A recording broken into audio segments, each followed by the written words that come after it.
In this video, we are going to dive deep into the Python programming language. We are going to go over the fundamentals of the language assuming you have no prior coding experience. There will be exercises and challenges throughout this course ensuring you don't forget the concepts taught previously. By the end, you'll have a solid understanding of Python and you'll be confident with it to apply it in your area of interest. Timestamps are present in the video description. Subscribe because the button lights up when I say it. Now, let's start the video by understanding what Python is. Python is a programming language created by Guido van Rossum and first released in 1991. Fast forward to 2023, Python is one of the most popular programming languages in the world and widely used in various domains. It is used in web and backend development, data analysis, scientific computing, artificial intelligence, machine learning, automation, and more. Many large companies such as Google, Facebook, Netflix, and Instagram use Python in their tech stacks. What makes Python very different from other programming languages is its syntax. Python's syntax is often described as more readable and straightforward compared to other languages. Writing code in Python feels like writing short English commands. Python is an interpreted programming language different from languages like Java, C, C++, and even Dart, which are compiled languages. Let's use an analogy to understand the difference. Imagine you have a script for a play. In a compiled language, it's like having all the actors rehearse their lines and actions until they've got it perfect before the actual performance. The script is turned into a ready-to-watch play. An interpreted language, on the other hand, is like a live improv theater. The actors read their lines and act out the scenes in real time, making up their performance as they go along. The script is not turned into a pre-rehearsed play, it's performed on the spot. There are pros and cons of using both types of languages. The advantage of using Python is its simplicity and ease of use. The interpreter handles many low-level tasks automatically, so you need to worry about fewer things. The disadvantage of using Python is it's slow, much slower than languages like C++ and Java. There are multiple ways in which you can run a Python program. The first way is using online Python interpreters. So if you just search run Python online on a browser, you'll get a bunch of websites which you can use to write, run, and test your Python code. The second option is using the terminal to write, run, and see the output of your Python code. For this, you'll first have to install Python, and you can do that from their official website. The third way is using an IDE. By IDE, I mean Integrated Development Environment. IDE is basically a software that provides tools for us to write, run, and test our Python code efficiently. We'll be using this way to run our Python code. So to install it, you can select your particular platform. It should auto-detect it, but if it's not, just select the correct platform. If you're on Mac OS, make sure you select the appropriate file extension from here. If you're using Intel, use this one. Otherwise, the Apple Silicon one, and then click on download. And Pycharm should start downloading on your system. So I'll see you after the file is completely installed on my system. So after Pycharm has been installed, just double click over here and then drag Pycharm to the applications folder. With this, Pycharm has been installed on your system. You can close this.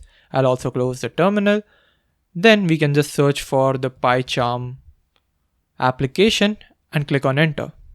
We'll click on open after that, and when we're done configuring Pycharm, this is the screen we'll see. We'll just click on new project after that. Then make sure pure Python is selected from here, and here you can change the location in which you want your project to appear. And you can also change the name of your project. I want my project to be named, let's say, Hello World. So I'll just name it over here. And I'm satisfied with the location, so I'll just keep that location. Then I'll keep all the defaults here and click on Create. That will create a brand new Pycharm project for me. So I can just maximize this. And now if you want to zoom in, you can just go to View, Appearance, then click on Zoom IDE. Current is 100%. I'll just make it 150% so that you're able to see it. And I'll close this tab as well. So there are a lot of options here. We'll go through the most important ones one by one and see what they're all about. So the first thing we have here is this part over here where we can write our code. And here we have the name of the file. The name of the file is main.py. This is a file that Pycharm automatically created for us. So I can do anything I want in this file. I can remove it and start writing my own code. That's what we're going to do here. To select all the code, you can just press Command A and select all the code, or you can just drag your mouse and select everything that's present over here and hit backspace to remove everything. On the top side, we have the name of our project, and if you want to open any other project, we can do so. Then we have something known as version control, but we can ignore that for now. Then we have the run or debug configurations. Basically here we can just set the which file do we want to run, and it has automatically selected main.py, so just keep that one. Then this is the run main option. This basically allows us to run our Python code. So if I just click on it, it will open up this tab where my output will be shown. But since I've not written any code, no output is displayed over here. I can minimize this tab, and here we have debug main. This allows us to debug our code. We're going to get into debugging a little later in this tutorial. Then we can ignore the more actions option for now. This is the most important one that we're going to use to run our Python code. Then if you want, you can invite other people to join your IDE to work together on a project. Then you have search option where you can search for your code. So if I have a particular code written and I want to search that, I can do that. Then I have the settings option, which allows me to change the theme and allows me to go to the settings option as well, where I can do a lot of more things. Then we can ignore all of these options that are present over here. They don't matter to us. Then we have this option over here, which is our current interpreter. So here we can select the Python interpreter that we want to use to run our code. Make sure it is Python 3.7 or above so that you can follow along smoothly in this tutorial. Then we have indent of 4 spaces, and we're going to get into that later on in this tutorial. Then we have the file encoding option, line separator, and options like that. We don't care about them as of now, so we can ignore it. Then again here we have the version control option. We're going to skip that. Then we have problems, which tell us what problems are present in our code right now. And as you can see, there's only one problem, which is blank line at end of file. It's basically saying that, hey, do not keep any blank line. If I just remove it, in real time, the warning or the problem goes away. So if there are more problems and errors in my project, everything will show up over here. If I want, I can go over here to just catch the Python errors. So if I add that line again, you see project errors is still empty. But over here, we do get this part because that is a warning. It is not an error. The difference between an error and a warning is that warning might many times contain code practices that you should follow, but you're not necessarily following it. An error is basically saying that, hey, you've done something wrong, just fix that. We can minimize this now and move to the next one, which is the terminal. So Pycharm offers us an integrated terminal, which you can use to write commands you would like to. But we won't be needing the terminal because we already have the run option with us. Let's minimize this as well. Then we have services, Python packages, which we can ignore. And finally, we have the run part. So this was the tab that showed up when I clicked on the run option over here. It runs a Python file and displays the output to us. Then we have a Python console where we can see special things about our Python code. But we'll get to that later on when we write some real Python code. So we can hide this for now. And then I can click on this icon over here. This is the project tab, which basically tells me all of the files that are present in my Hello World project. This venv folder that we have over here is a virtual environment folder that we shouldn't care about. We shouldn't touch it and we'll be good. We just need to edit our main.py for now. Later on, as the app complexity or the program complexity grows, we might want to add more files to this project. To do that, we can just do right click, new, Python file, and then pass in the name of the Python file. Let's call it main2 and then click on enter. Once we do that, a new file is created called main2.py. But since we don't need that anymore, I can delete it. If you want, you can use safe delete, which basically checks if there's any usage of main2.py in any of your code. And then we can click on OK. Now you might be wondering, what is this .py that is added to the end? So every Python file has a .py extension attached to it. It is similar to .txt that you might notice when you create a text file.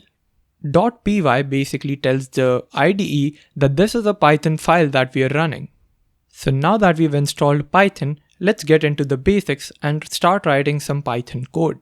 So the first thing that I'm going to do is just close the side panel by clicking the project button over here. This way I get more space to write my code.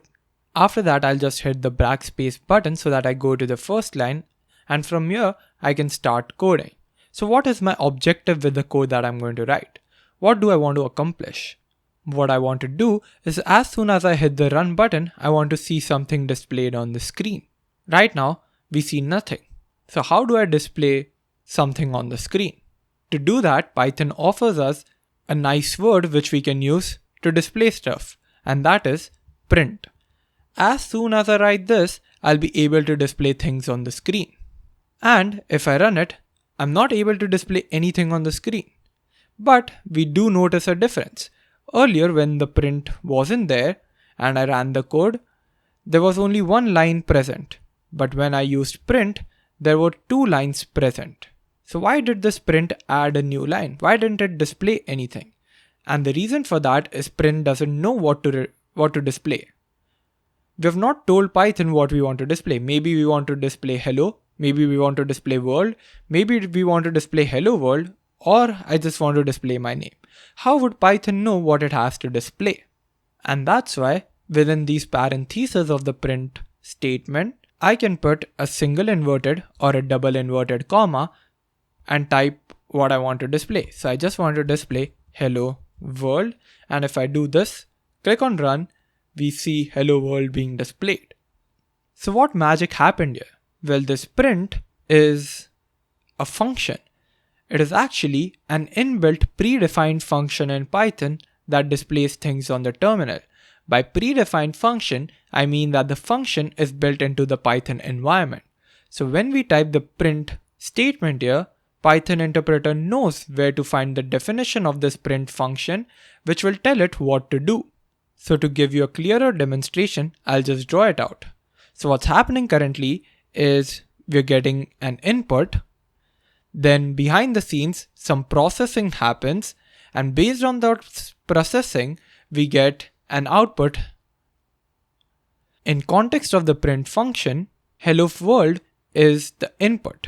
For those unfamiliar, input means what is being put in. So hello world is being put in.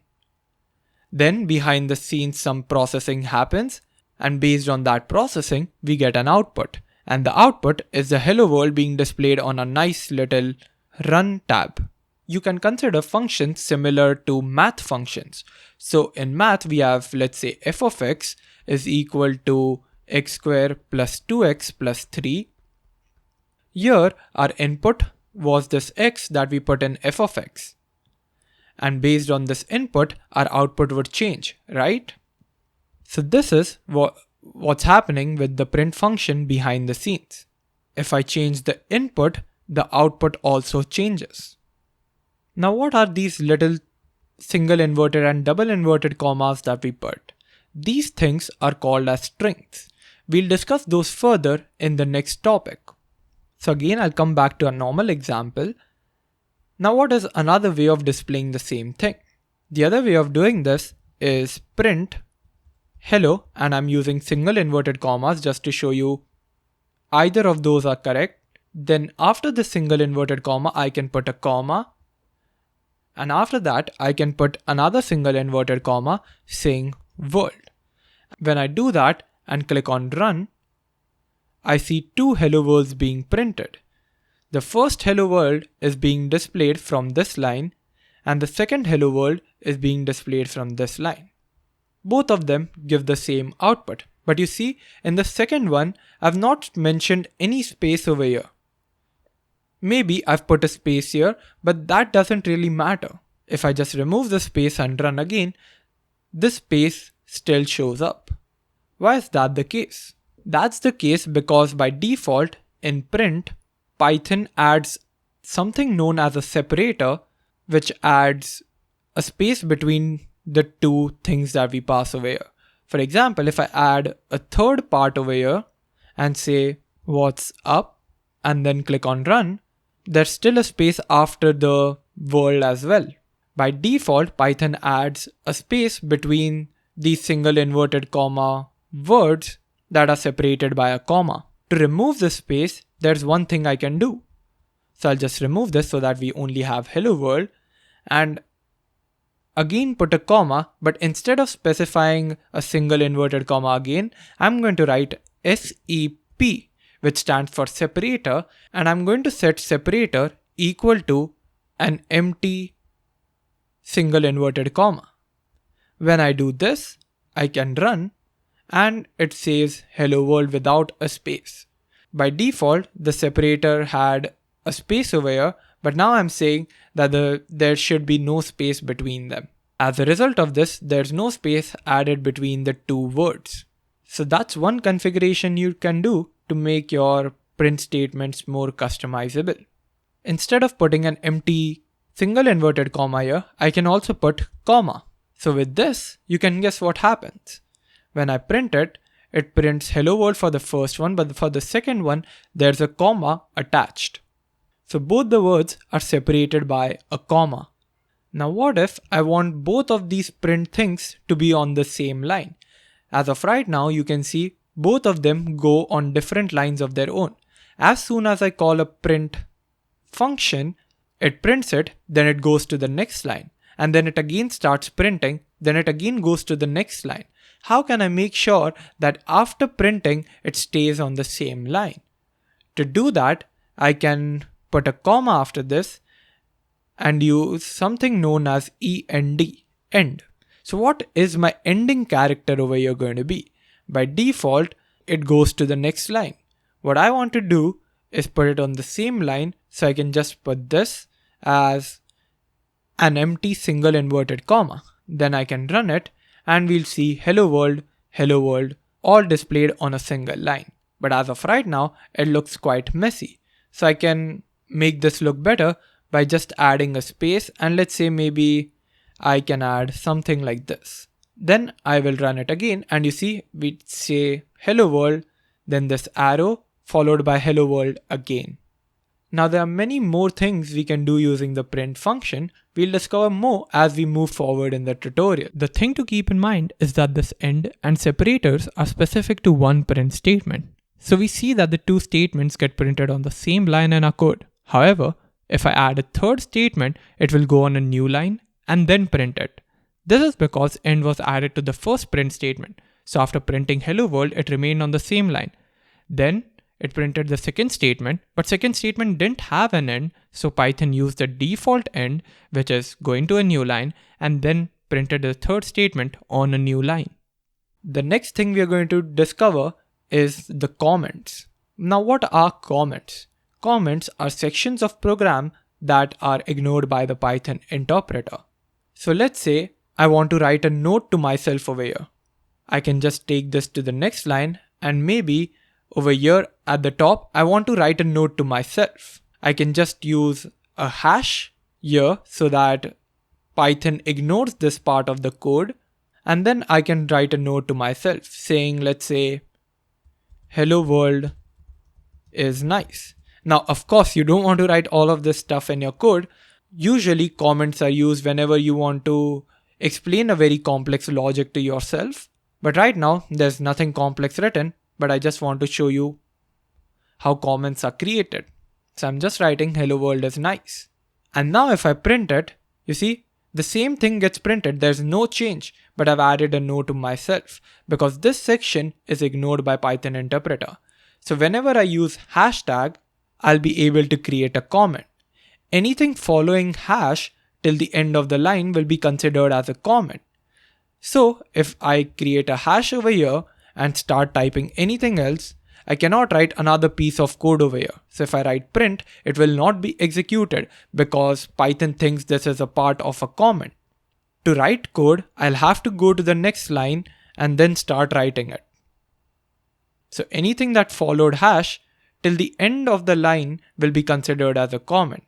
And as I said, usually these comments are added after you write a complex piece of code to help ensure anyone reading the code understands what the hell's going on. So I'll remove this and I'll keep this comment. I'll also remove this print because I have nothing else to do. So right now we're printing whatever we want to print, but let's go ahead and make this program interactive. So instead of displaying hello world, what if I had the ability to ask the user what their name was, and based on their name, I print hello followed by their name. How do I do that?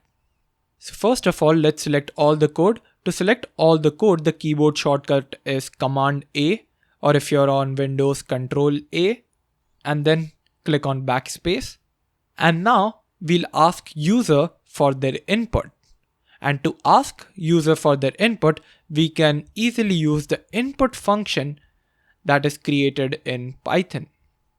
And similar to the print function, we need to pass in the single inverted or a double inverted comma here. So I can just ask, what is your name? If I just do this much, it should be fine. And now I'll click on run. You see, it asks me for my name, but the program execution hasn't stopped. It is giving me the option to stop the program. That means it has not completed yet. And it has not completed yet because it's asking for the user input. I need to pass my input over here. So I'll just pass in my name and then click on enter. And then the program stops. But nothing really happens. It asks for my name, but it does nothing. It doesn't display my name. Why did this happen? So first of all, this input function was used so that we get the user input. So that means the user's name is stored in this input thing over here. So what if I just take this input? So I'm going to take this entire thing. Then I'll press Command X or Control X so that I can cut this line. Then I'll use print. And then I'll use Command V or Control V to paste this input back in. And then I can click on this run. And now it asks me for my name. So I'll again enter Rivan. Then I'll hit enter. And now it displays my name on the screen, Rivan. So again, just to clear things up, input asked the name of the user. Then whatever the name was, input stored it within itself. And then we used print to display that stored thing inside of input on the screen. But my objective wasn't to print my name. It was to print hello Rivan, right? So I can just make use of multiple parts that print has to offer. I can just put a comma over here and then I'll say hello, right? Once I do that, I can print hello Rivan. So I'll run this. Again, the user can enter their name and we see hello Rivan being displayed. So that is our simple program. And now if we want, we can add a comment here saying asking for user input and then displaying it on the screen.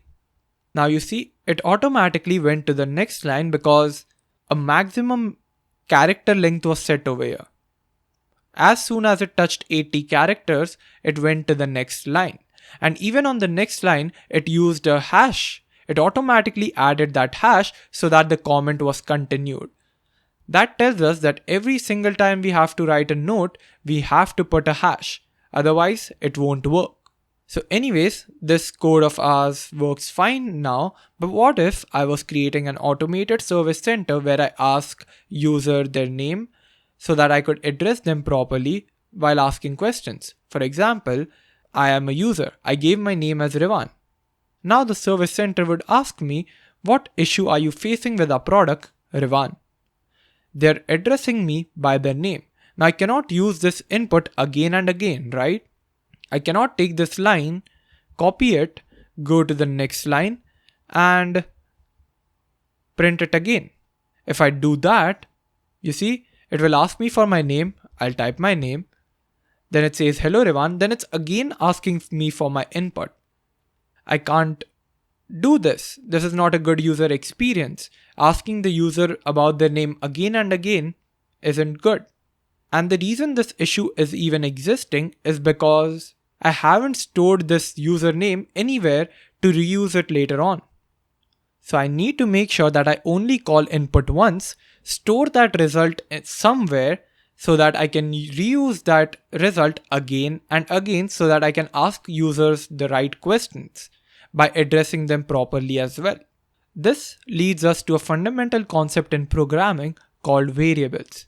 So let's get into them. So instead of doing all of this, I'm going to remove all of the code. And again, I'm going to put my simple input, which is going to be what is your name. And now to create a variable, all I need to do is go to the beginning of the line and here give a name to my variable. So the name to my variable is, let's say, user name. And then I can put equal to so that I assign the value to the variable. So this username becomes my variable is equal to is being used to assign the value that's being stored in input.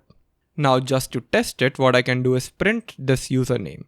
So I'll call print, but now I don't even need to use a single inverted comma or a double inverted comma. I can just print username like this and it will work just fine. So if I run it, it asks me for my name, I'll type that in, and then you see it prints my name.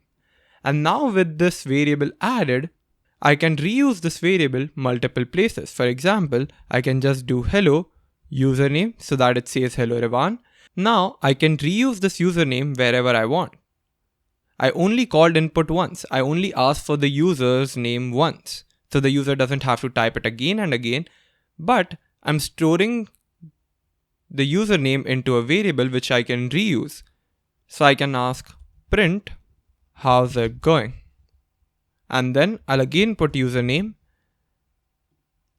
Then I'll enter my name over here and it says, hello Revan, how's it going Revan? You see? So this is what a variable is. To give you a more complex definition, it is a named area of computer's memory that can be used to hold data. So if I have to demonstrate the definition in terms of a diagram to you, this is it. Let's say this is the computer's memory. Alright, and in this memory somewhere Revan is stored. Wherever this Revan is stored, variable is just referencing it. So my username is referencing this area of the computer memory that is holding my data. And that's what the definition says. It is a named area of computer's memory that can be used to hold data. That's all what a variable does. So let's remove all of this and just start with the basics of variable. To create a variable, as we saw, we directly have to write the name of the variable. In other programming languages, we need to mention what type of data is being used. Is it a text? It is a number. But in Python, you can directly start with the name of the variable. So let's say my variable name is name. That's it. And then I use is equal to assign the value present on the right hand side to the left hand side. And what is my name? My name is Revan, right? But whenever we have to write a text, we have to use a single inverted or a double inverted comma, and we're going to dive into it in a bit. But for now, you can blindly just copy Revan or your name. You don't have to copy Revan. And then I can just print this name over here. And here we don't have to pass single inverted comma. If we pass single inverted comma, it will think we need to print name. In reality, we want to print the variable name. So it doesn't have to be enclosed within a single inverted comma. And now if I run it, we see Revan being displayed. That's good. Another thing is that we cannot print name before the variable has been created. So variable is created right over here. I cannot print name over here. You see, we get a red underline. The red underline signifies that there's an error. Even over here, we see one error showing up. Now, as we saw before, whenever we have any problems, we can click over here to diagnose them further. And here, the error shows up, unresolved reference name. It's basically saying that, hey, we don't find any named area that was created called name. So right now, when we're trying to print it, it's not finding the particular variable that was created. Because the variable hasn't been created yet, it was created on the next line. That means we can only use a variable after it has been created. So make sure the print name is over here. Cool.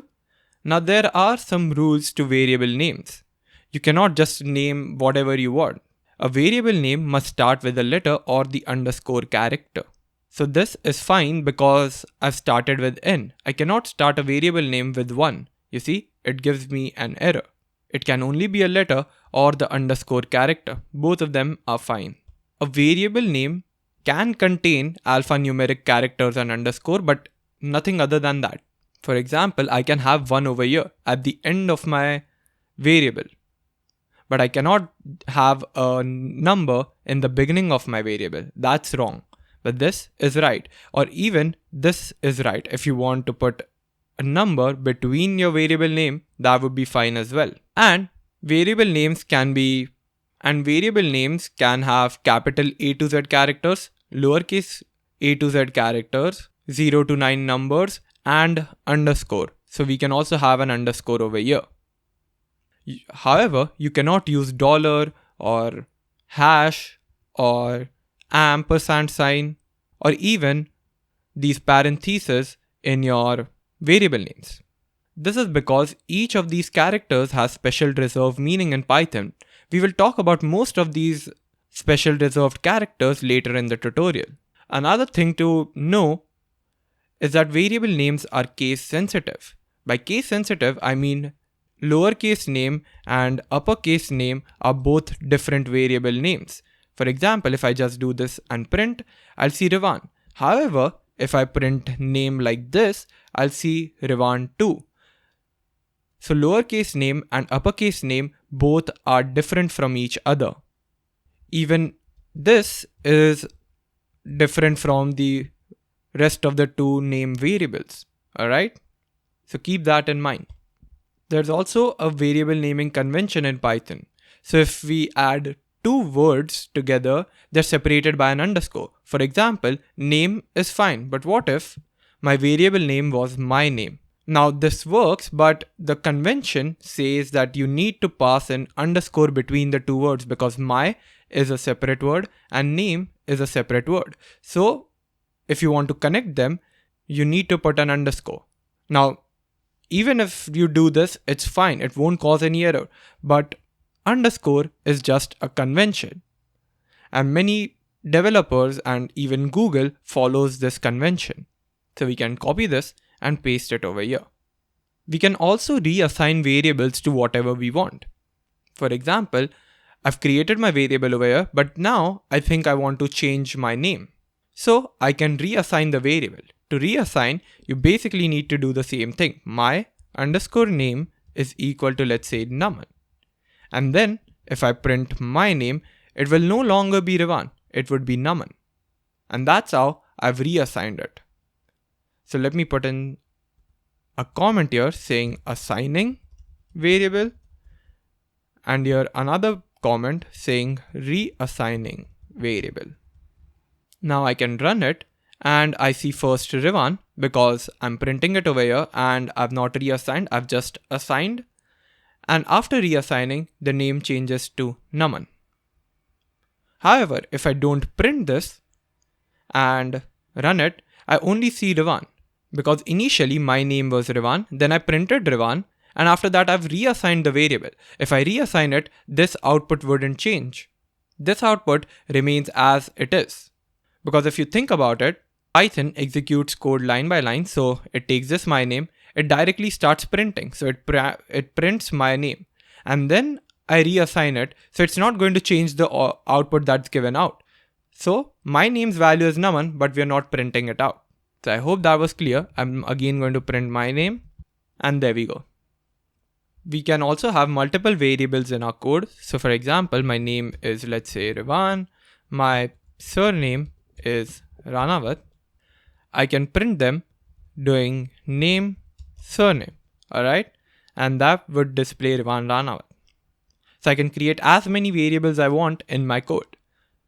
But whenever you have multiple variables created, it can be a bit irritating to create variables on separate lines. You can do it in one single line, and that is by putting a comma after name and putting surname over here and putting a comma after Rivan and passing Ranawat over here. Now I can remove the surname variable, and now if I run it, I'll see Rivan Ranawat again. So what I've done is put all of it in a single line. So name, comma surname is equal to Rivan, comma Ranawat. So Rivan is assigned to name variable and Ranawat is assigned to surname variable. Now what if my name and surname are equal? Let's say my name and surname both is Rivan. So I can just do this, right? And then if I print it, it would print Rivan, Rivan. But there's another way of doing this, a simpler way. I can just do name is equal to surname is equal to Rivan, and then I can remove this part. Then I click on run and we see Rivan, Rivan again. This works because Rivan is assigned to surname and Rivan is assigned to name as well. Note that the order matters here. So if I just take the surname and paste it over here, it would give me an error. It wouldn't assign any value. So whatever variable you have to change or you have to create, that should come in first, followed by the new value that you're giving it. And there we go. Alright, now let's just shift back to our previous example where we had name, surname is equal to Rivan, comma, Ranawat. And this prints Rivan Ranawat. But what if I want to interchange my name and my surname? My name should be Ranawat and my surname should be Rivan. What can I do to swap these variable names? So the first thing that would come to your mind is doing name is equal to surname, right? So my name becomes the surname and surname is equal to name. And then when you try to print it, you get name, comma, surname. Alright. Now you think this would work, right? Let's test it out. So we see the output of Rivan Ranawat displaying, which is of this line. But in the next line, we see Ranawat Ranawat being displayed instead of Ranawat Rivan. What happened here? Well, the logic over here is a bit messed up. Let's go through this part of the code again and see why we have a problem. Because this part works fine, right? So name is equal to surname. So that means my name becomes Ranawat. So the name changes from Rivan to Ranawat. And that's fine. That's what I wanted. Now surname is equal to name. So when I assign the value of name to surname, I'm going and checking, hey, what is the value of name? The value of name has been changed to Ranawat and that's all it knows. So it thinks that the value we want to assign to surname is Ranawat. So surname becomes Ranawat again and then we're printing Ranawat Ranawat. So now how do I fix this problem?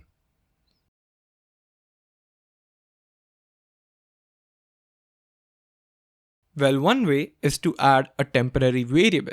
By temporary variable, I am just saying that I can add a variable that is serving as a placeholder over here. I can create temp, which signifies that it's a temporary variable and it doesn't have a reserved meaning in Python. It's just for programmers to know that this was a temporary variable that was created to help in the logic. And to the temporary variable, I can assign the value, let's say, name. So now temporary holds the value of Rivan and name is changed to Ranawat. Now I'm doing surname is equal to name, which basically says surname is equal to Ranawat. Now instead of doing surname is equal to name, I can just do surname is equal to temp. Once I do that, it would go to the temp variable, see that its value is Rivan. So surname would equal to Rivan and that way I'll be printing Ranawat Rivan. So this was a bit too much code to write just to swap the variables. This can be done pretty easily in Python.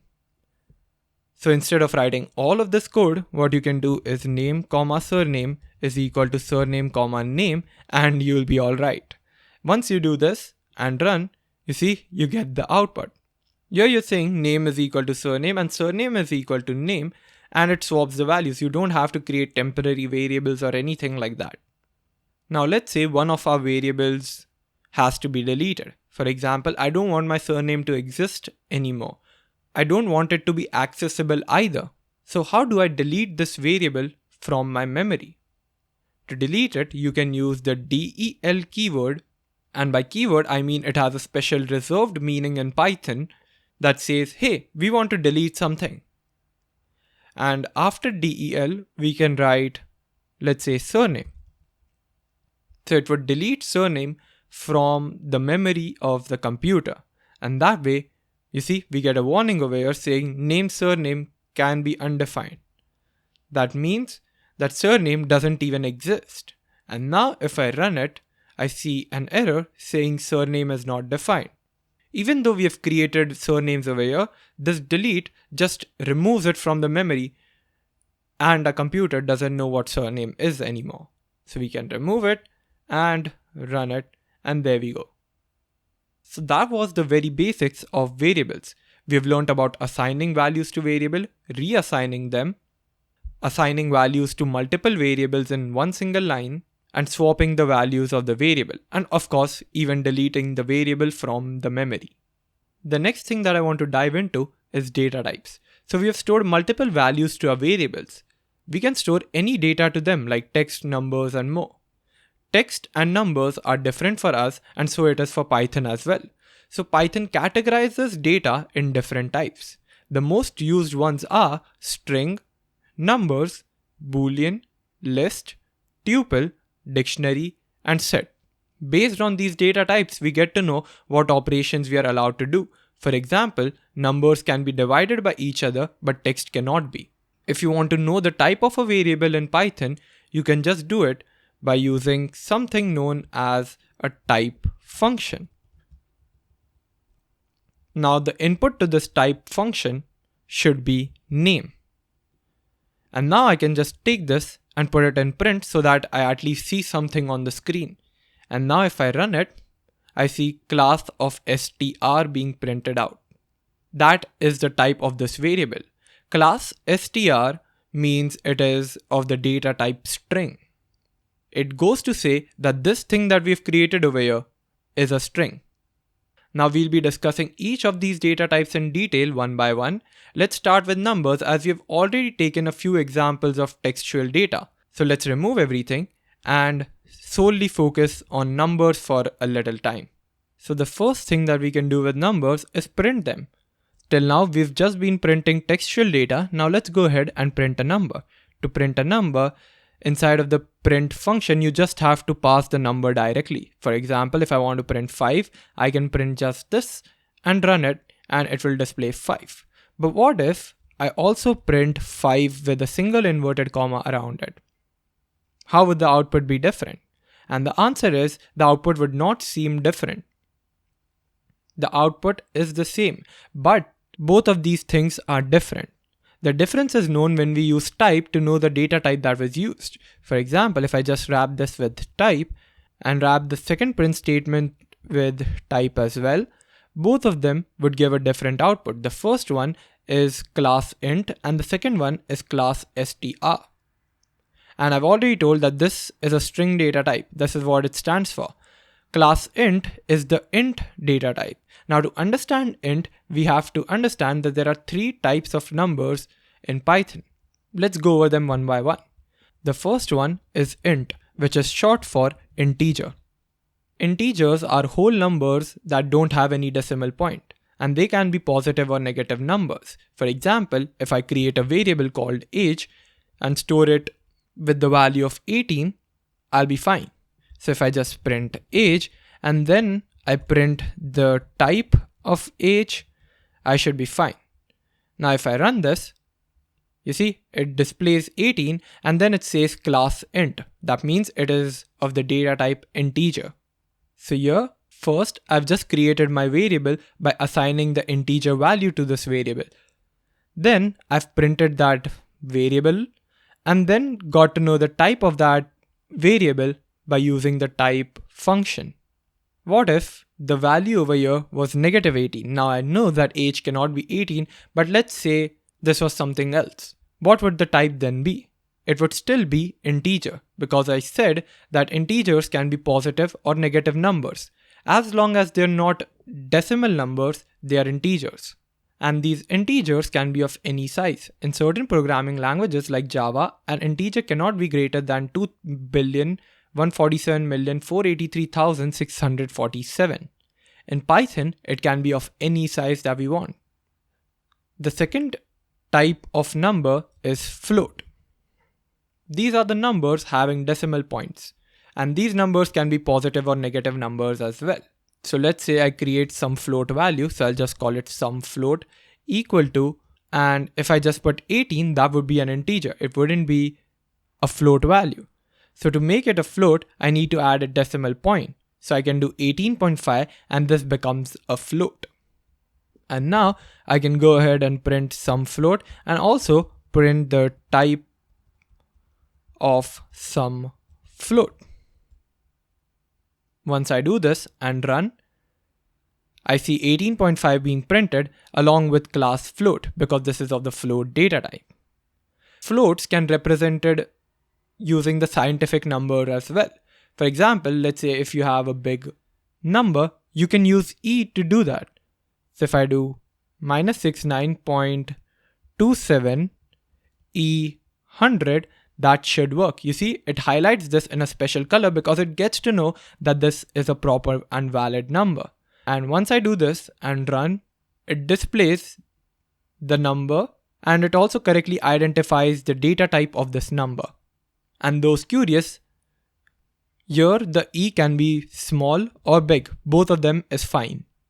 And also for those unfamiliar, what e means over here is a number to the power of 10. So this basically means minus 69.27 into 10 to the power 100. Now what if in float, I just write it as 1? That would be an integer, right? But what if I use 1.0? Then would it be a float or an integer? And the answer is, it would be a float. If you type any decimal point, it would consider it as a float. The third and the final type of number is a complex number. Now you might have heard about complex numbers in your math class. They're basically numbers that are in the format of a plus bj. Your a is the real part and bj is the imaginary part of the number. So if a number is in the format 4 plus 5j, that is a complex number and Python will correctly identify it as a complex number. Let's test it out. So if I just say that my number is 4 plus 5j, it's in the format a plus bj, right? I can print the number, but I'll also print the type of this number and click on run. Here I'll see 4 plus 5j along with the complex class correctly identified. Now what if my a in this complex number is 0? That would make it 0 plus 5j, which is essentially 5j. Would that be a complex number or some other data type? Let's test it out. So I can just remove the 4 part. It's still in the format of a plus bj, right? So it should technically give us complex, and it does give us a complex number data type. Now what if instead of making a 0, I make bj 0? So bj does not exist. What would happen then? I would just have 4 plus 0, which would make it 4. And as we know, this would become an integer. So complex numbers are numbers that are in the form of a plus bj, and a can be 0, but bj cannot be 0. So let's say I have 4 plus j. Can I write that? No, I cannot, because it doesn't identify what is the type over here. I have to put a number before the j. So if I type 4 plus 1j, then it would correctly identify that it's a complex number. So I'll print the type of the number here, and let's say later on I change this to 4. And then I again print the num followed by the type of this number. What do you think will be our answer? For the first one, we see that it's a complex class. So that's correct. And then it changes to an integer. And that's expected as well. This is an integer. So this example reveals an important property of a variable in Python. Variables don't have to be of one type throughout a Python program. They can be converted from one form to another. For example, here I converted from complex to an integer. I can even convert from complex to a string. So if I just say hello, now my number for some reason contains hello. And it correctly identifies that it's a string. Now this is an important property because in languages like Java or C++, you cannot change the data type of a variable once it is assigned. However, variable of one data type can be changed to another in Python. There's another thing you can do. You can convert a float value to a similar integer value. For example, I have a float value over here. I want to display it in the format of an integer. I can do that by just saying some float is equal to int. So I use the int function over here. And what would the input to my int function be? The input over here is going to be some float as well. So what I'm doing here is I'm saying some float should be equal to the integer value of some float. So right now it knows that it's getting reassigned, and then we say that you have to convert some float variable to an int. So it goes and finds the some float variable. Here it is. The value is 1.0. So it passes 1.0 and converts that to an integer. And now if I print some float, it's not going to be some float anymore. It's going to be some int. And along with that, I can print the type of some float as well to prove that it has indeed been converted to an integer. And now if I run it, I need to scroll up a little bit. And here you see it prints 1.0, float, then it says 1, which is this part, and then it says integer data type. So this can be done for literally anything. An integer can also be converted to a float. For example, if I just come at the top and say age is equal to float age, what do you think it would do? I'll print age, I'll print the type of age, then run my application code, and I'll go at the top. It prints -18. The class is integer, that is correct. These two have been printed. Now it was converted to float. So I get -18.0 and the float data type is added. You see, it doesn't really change the number. The number maintains its value. -18 and -18.0 are same numbers in terms of math. But the data type has changed. So when you convert from int to float, the value will be the same, but the same cannot be said when float is converted to an integer. So if I say 1.2 is converted to an integer, what do you think the value would be? If I run it and go up, 1.2 float followed by 1. So it rounds it off and says it's 1, and then it is of the type integer. However, when I type 1.9 here, you might think that would get converted to 2, but that's not the case. It still takes 1 as the value. So when it is converted from float to an integer, it takes the bare minimum value possible. So 1.9 is converted to 1, 1.95 is converted to 1, 1.5 is converted to 1, and even 1.2 is converted to 1. So these are a few things that you need to keep in mind. And speaking of converting from one type to another, you can also convert int to a string and vice versa. You can literally convert anything to anything, but there might be errors that appear, so you need to be careful about them.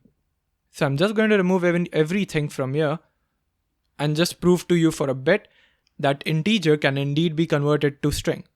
I'll just do age is equal to string, right? But I cannot just type string because that's not a valid function.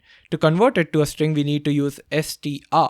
Once we do that, I can pass age over here, print age, followed by the type of the age. And now I can run it and I see -18, -18 feel the same, but this is now of the type string. No longer is it an integer value. So I hope you've understood the very basics of numbers and you've understood that certain data types can be converted from one form to another. Now, I understand you might have questions like what is the use of these data types? The string 5 and number 5 appear as the same thing on the output screen. What's the purpose of these different data types? These different data types allow us to do different operations. Operations that can be done with strings, textual data, cannot be done with numbers. For example, numbers can be divided, strings cannot be divided. That is why this differentiation in data types is important to know. We are going to get into the operations that can be done with strings and numbers after the next section, and things will get clearer then. For now, let's get into our first exercise. So this is our first exercise. We want to write a Python program that takes two integer inputs from the user and prints their sum. So this exercise does include certain concepts that we haven't talked about yet, like operators. But still, I recommend you to pause the video, try this exercise on your own, and see if you're able to do it. So I hope you were able to do this exercise. If not, no worries. Let's go over this exercise together. Let's break this problem statement to understand what we need to do. We need to first of all take two integer inputs from the user. And after we have taken those two inputs, we need to print their sum. So let's go ahead and take the inputs from the user.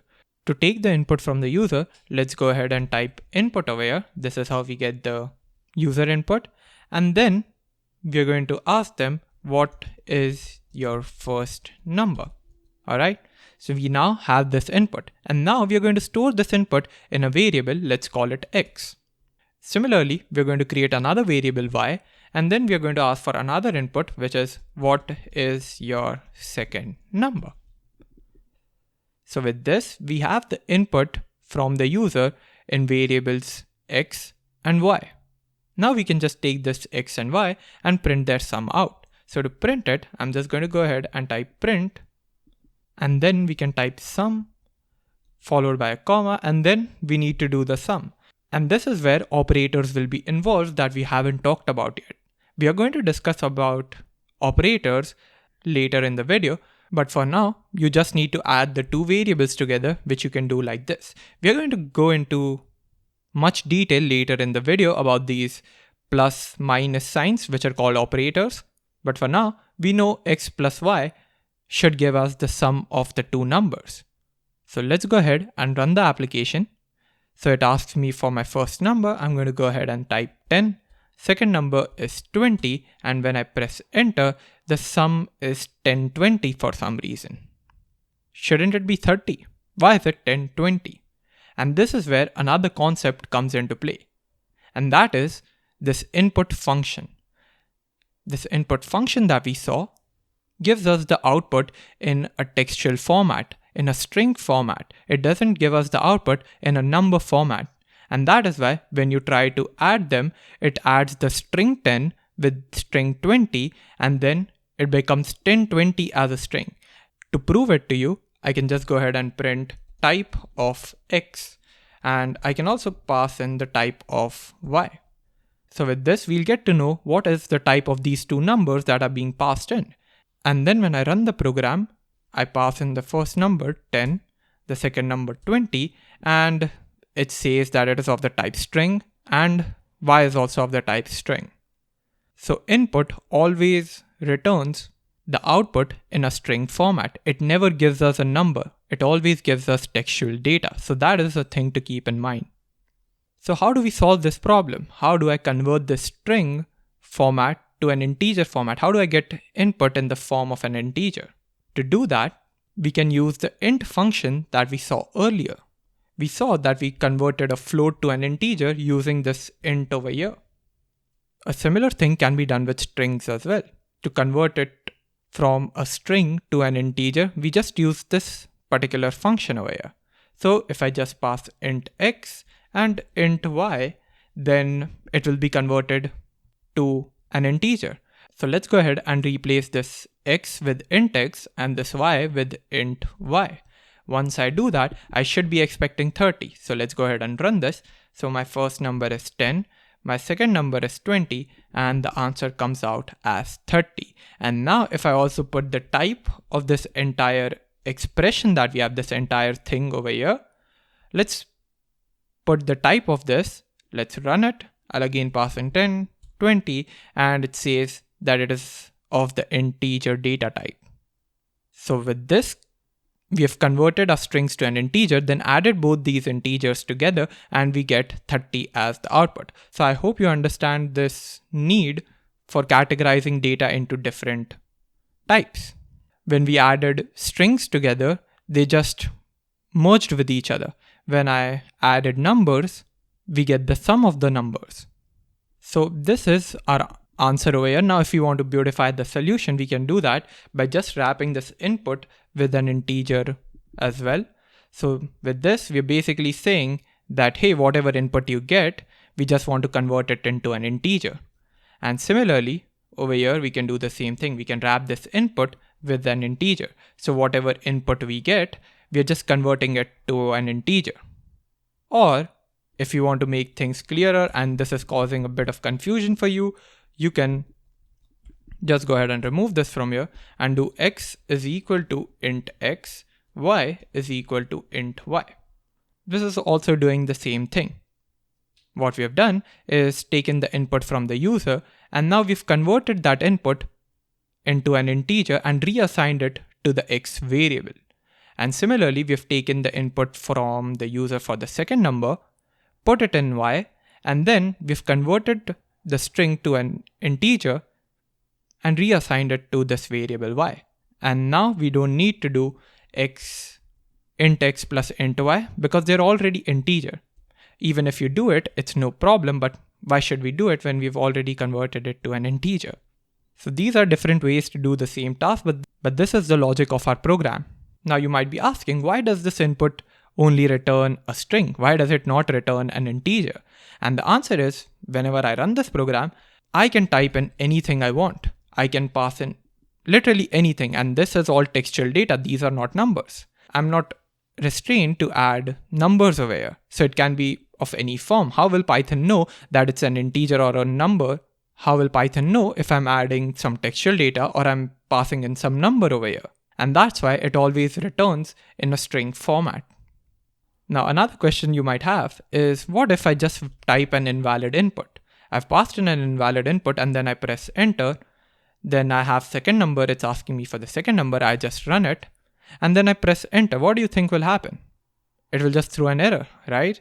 And the error is this value error. Keep this in mind. This is a value error. And it says that it's an invalid literal for int with base 10 and this thing. What does this error even mean? This error means that you've tried to convert a non-integer to an integer. So if you pass in 10 as a string and try to convert it to an integer, that will work fine. But if you try to pass in something like this, it's not a valid integer in the first place. So how is it going to convert it to an integer? So this is an invalid literal. This is what this error means. Whenever I have to convert from string to an integer, it cannot be something like this, all right? Later in the tutorial, we are going to see how we can counter these errors. But for now, just keep in mind that input returns a value in a string format. This integer can only take in numbers that are like this. It cannot take in something like this. So this was everything I wanted to cover in the first exercise. Now let's go ahead and move forward with strings. So we've been using strings without knowing much about them. But now it's time to dive into strings and see what they actually are. So as defined previously, strings are just ways to write textual data. Strings, to be more specific, are a collection of characters. So it can be a letter, word, sentence, or a collection of sentences. They're enclosed within single quotation marks or double quotation marks. So a single inverted or a double inverted comma. So if I have a variable created with my name, Rivan, I can use a single inverted or double inverted comma, anything I like, and then print that using it. All right, and it would be fine.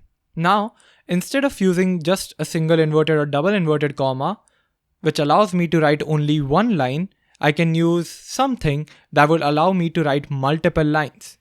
So as of right now, if I try to use multiple lines, you see it automatically creates separate strings for me.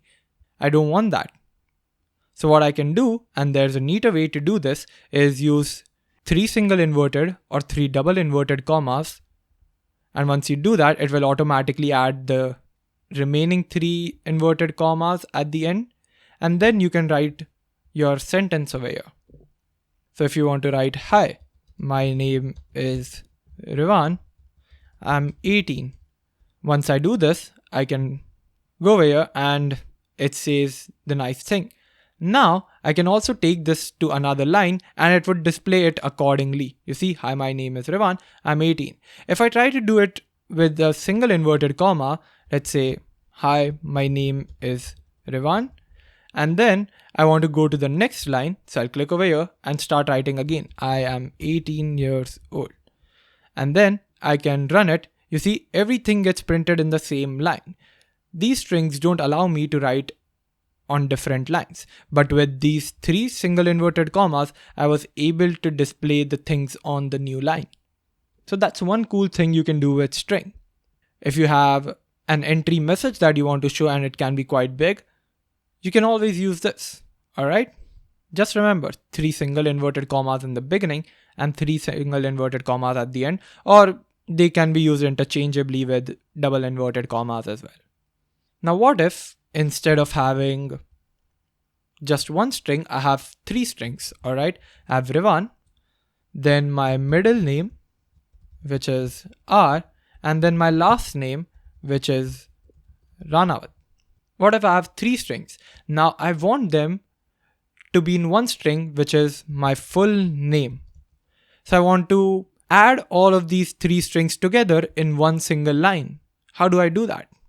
To do that, we can just use the plus sign. So if I just do name plus middle name plus last name, and then I'll print my full name, I'll be able to see Rivan R. Ranawat on the screen.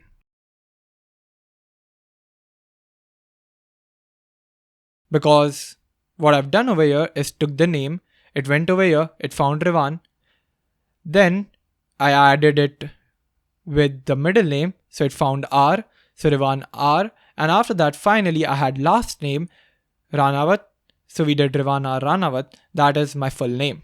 It didn't add spaces in between, which we can do. So if I just do this plus middle name plus last name. So I've added spaces between each of the names, and this way, if I run, I see Rivan R. Ranawat formatted nicely. This thing right here is known as string concatenation. We've added the strings together to form a new string. One thing that you cannot do is add a string with an integer. For example, if you try to do full name is equal to name plus 18, you cannot do that.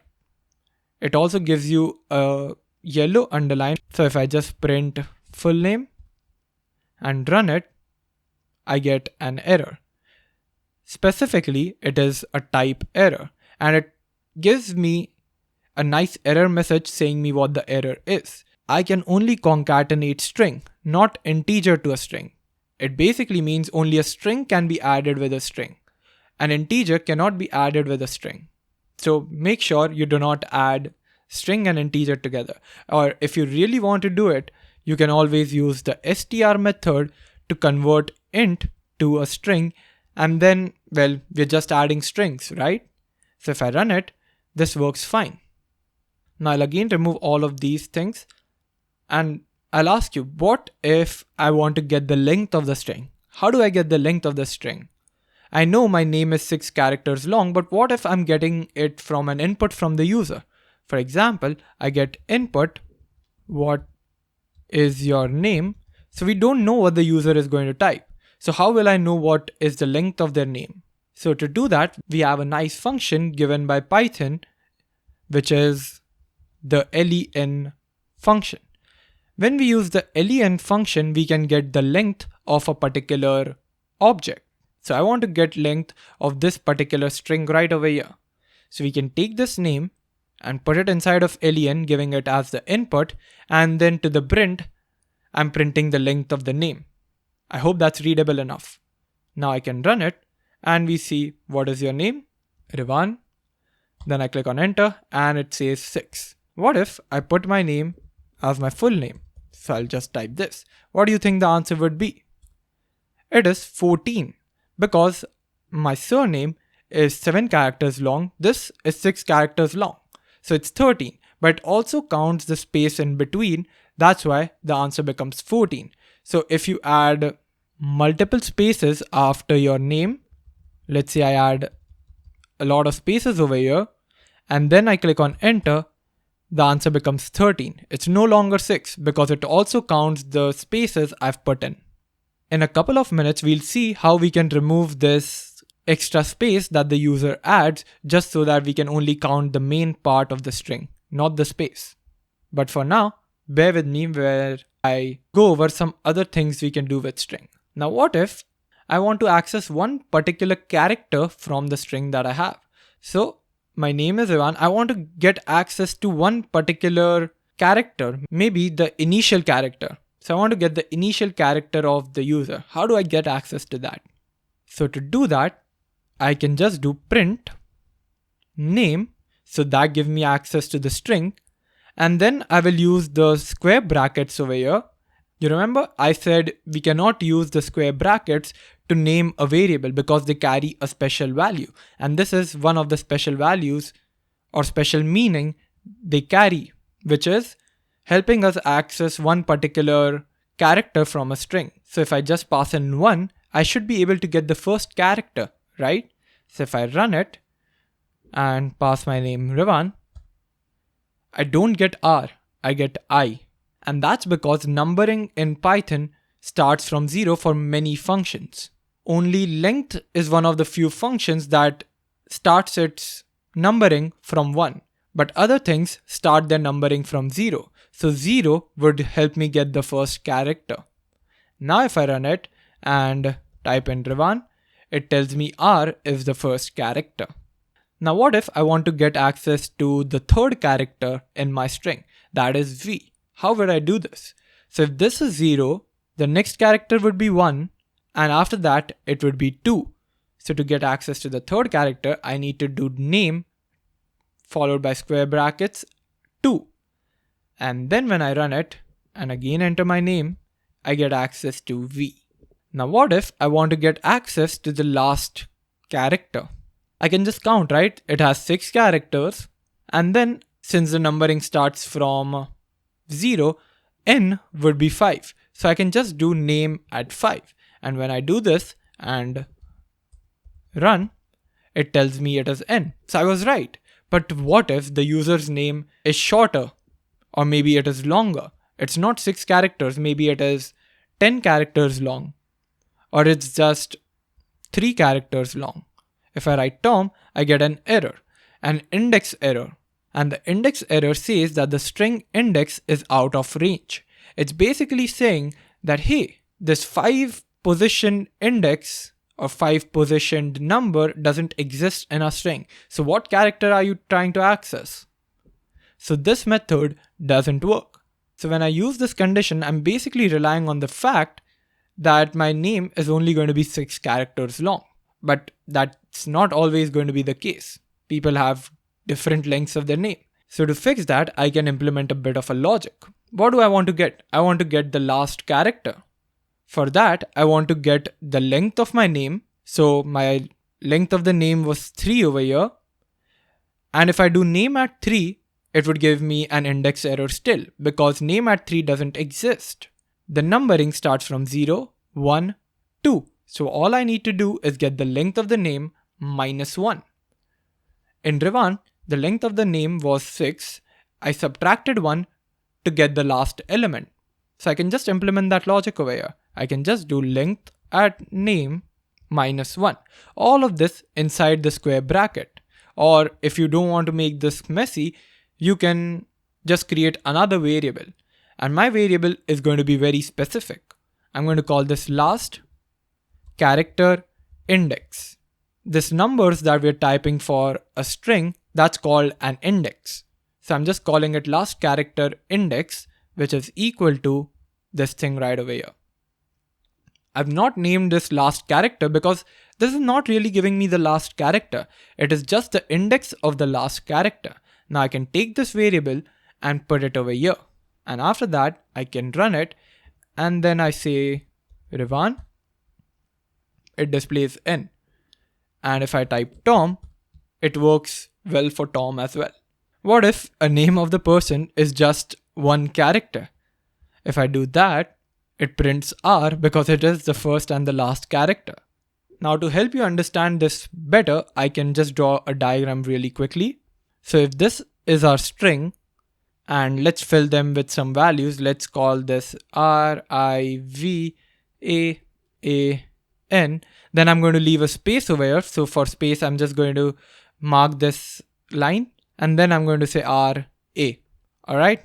So what is the indexes of all of this? So R is going to start from 0, 1, 2, 3, 4, 5, 6, 7, 8. And the length of the string is 9. Because in length, the numbering starts from 1, 2, 3, and so on. Getting the last character index was a bit tricky. We had to apply a bit of a logic.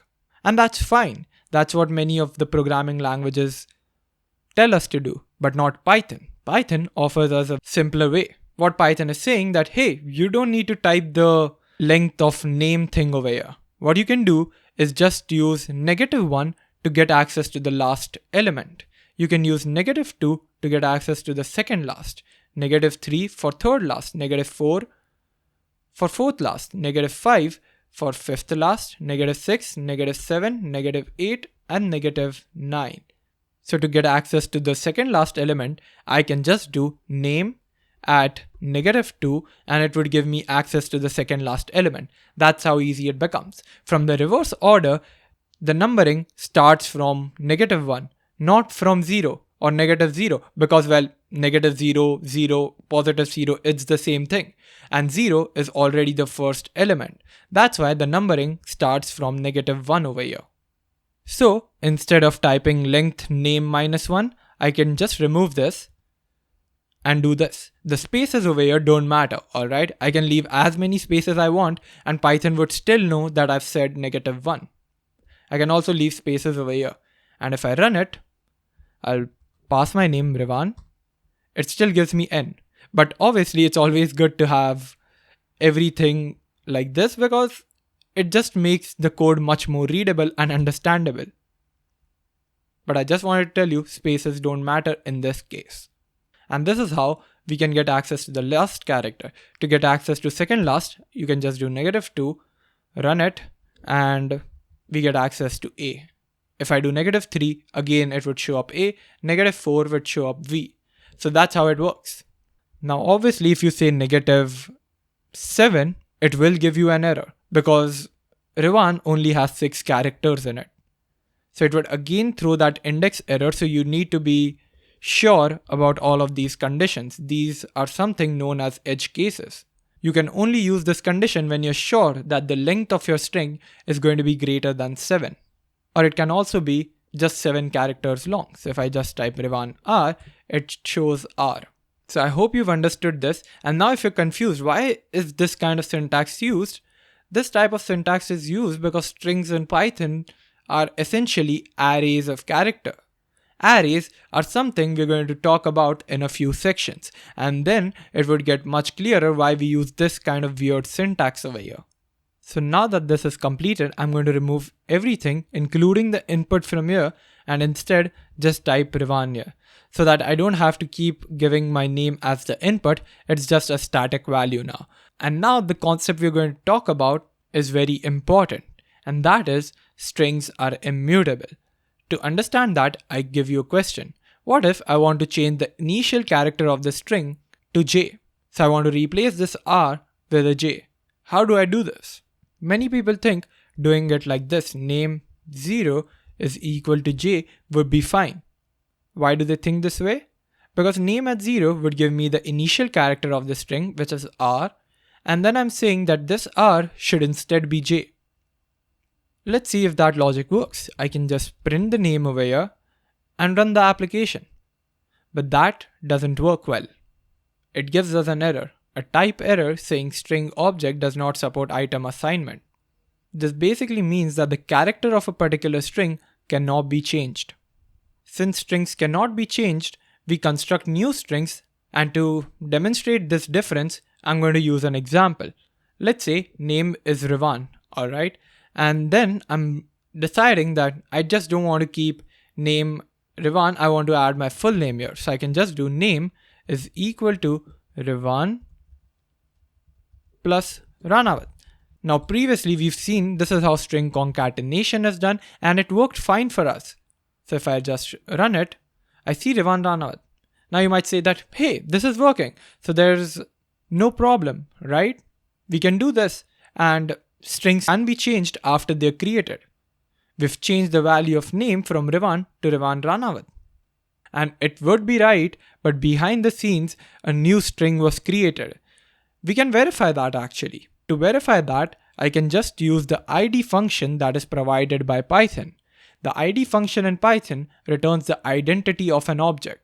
This is an integer that is guaranteed to be unique and constant for an object during its lifetime. You can think of it as an SSN. Once an SSN is assigned, it is a person's unique number for the rest of their life. So I can just print this id. So I can just do print before. So before changing the string, this is my id. And after changing the string, so I'll just put after changing the string, my id is this. And when I run this, before, the id is 42983979936, and after is 42990058872. As we can see, the value has changed. So behind the scenes, a new string was created over here. This further proves the concept of string immutability. Since string is immutable, this string did not change. It instead just created a new string and returned the value to us. So this was the concept of string immutability. I'm not going too deep into this. We'll again face this concept when we go to lists. But as of right now, you can just remember that strings are immutable. Their value cannot be changed after they're created. And if they are changed, then a new string is created behind the scenes. The next topic in strings that I want to cover is string slicing. So what if I have again my name, I don't know why I removed that, and I want to return a range of characters in my string. Let's say I want to return IV from my string. How do I return it? To do that, I can just do print, and I know to access a certain element, I can always do name at 1. But if I do name at 1, it would just give me I. To get V, I have to do name at 2 as well. And once I do that, I get I and V displayed.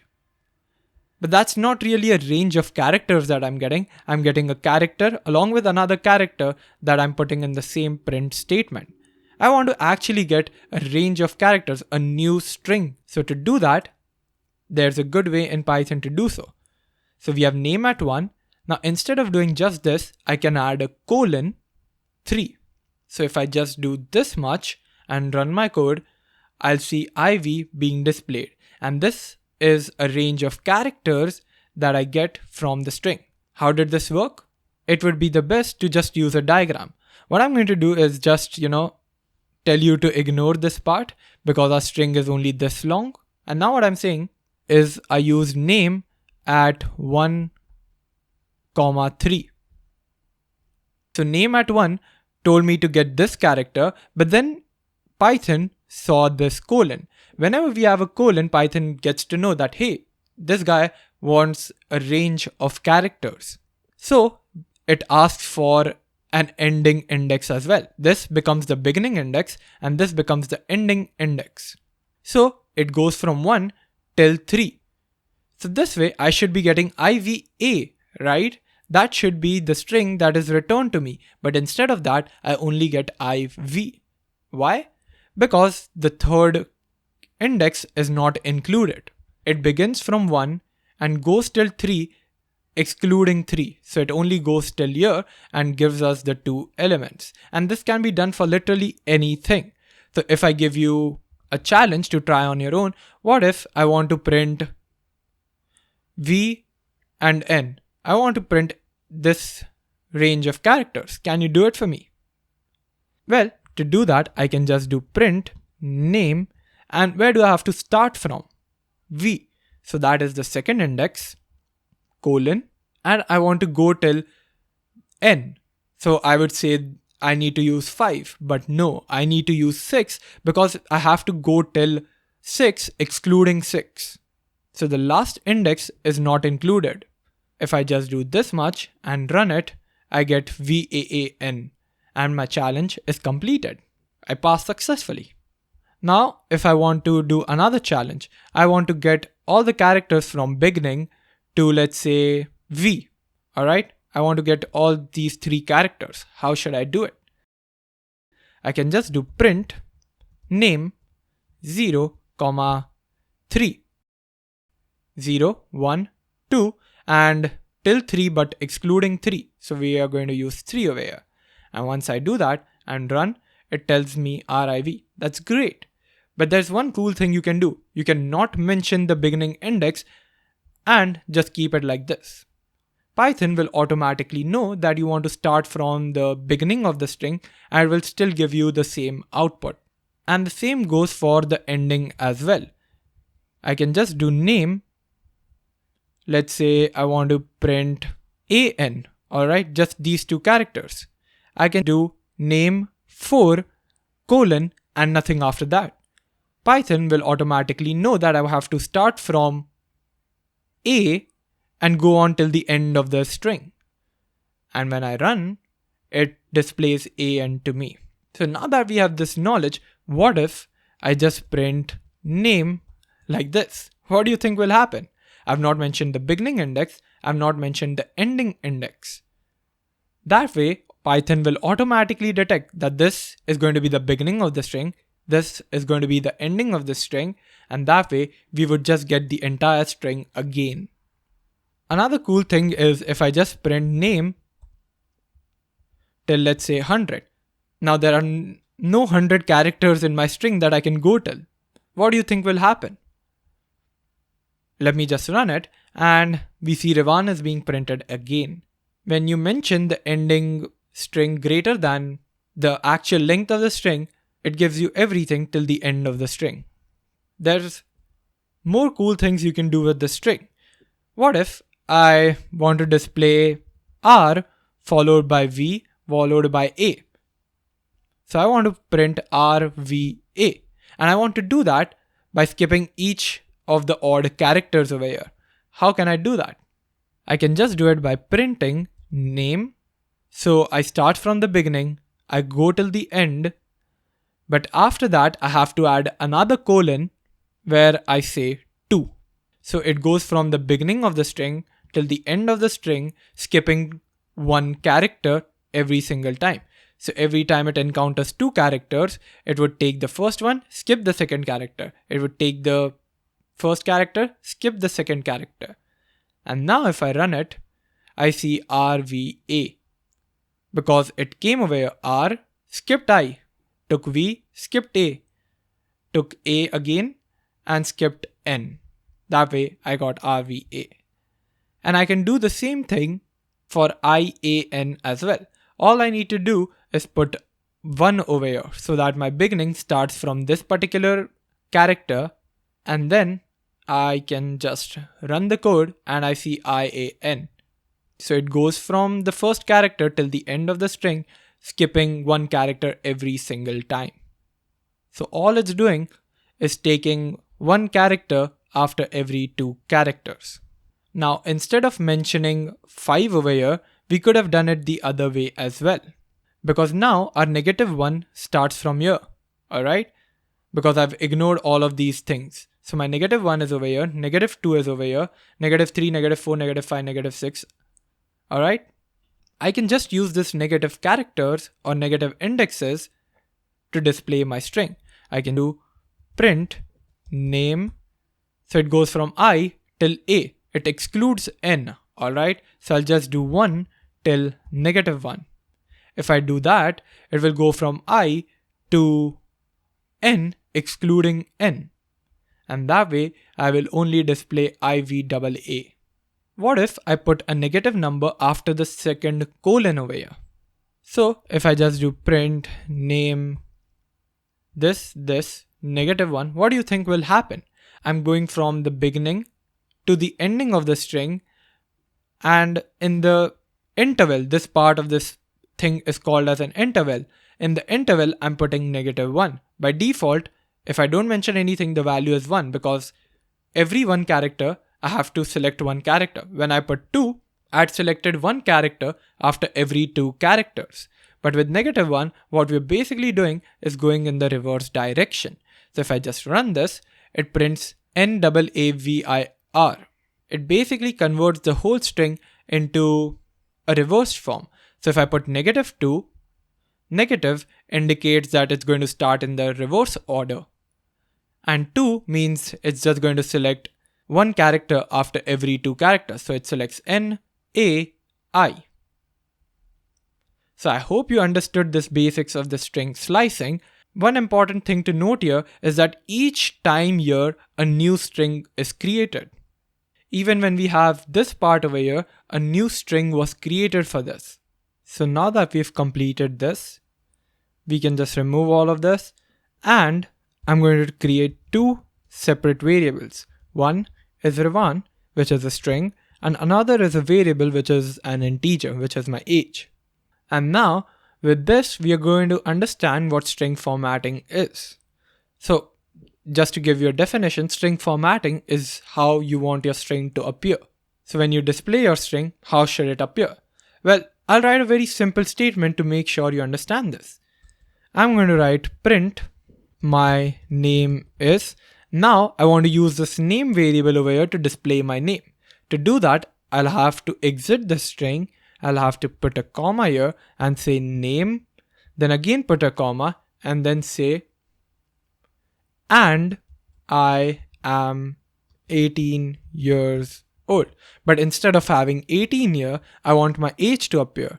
So I'll have to remove this part of the string from here, put a comma again, then display my age like this, and then again put all of this into a string, remove 18 because I've already put my age here.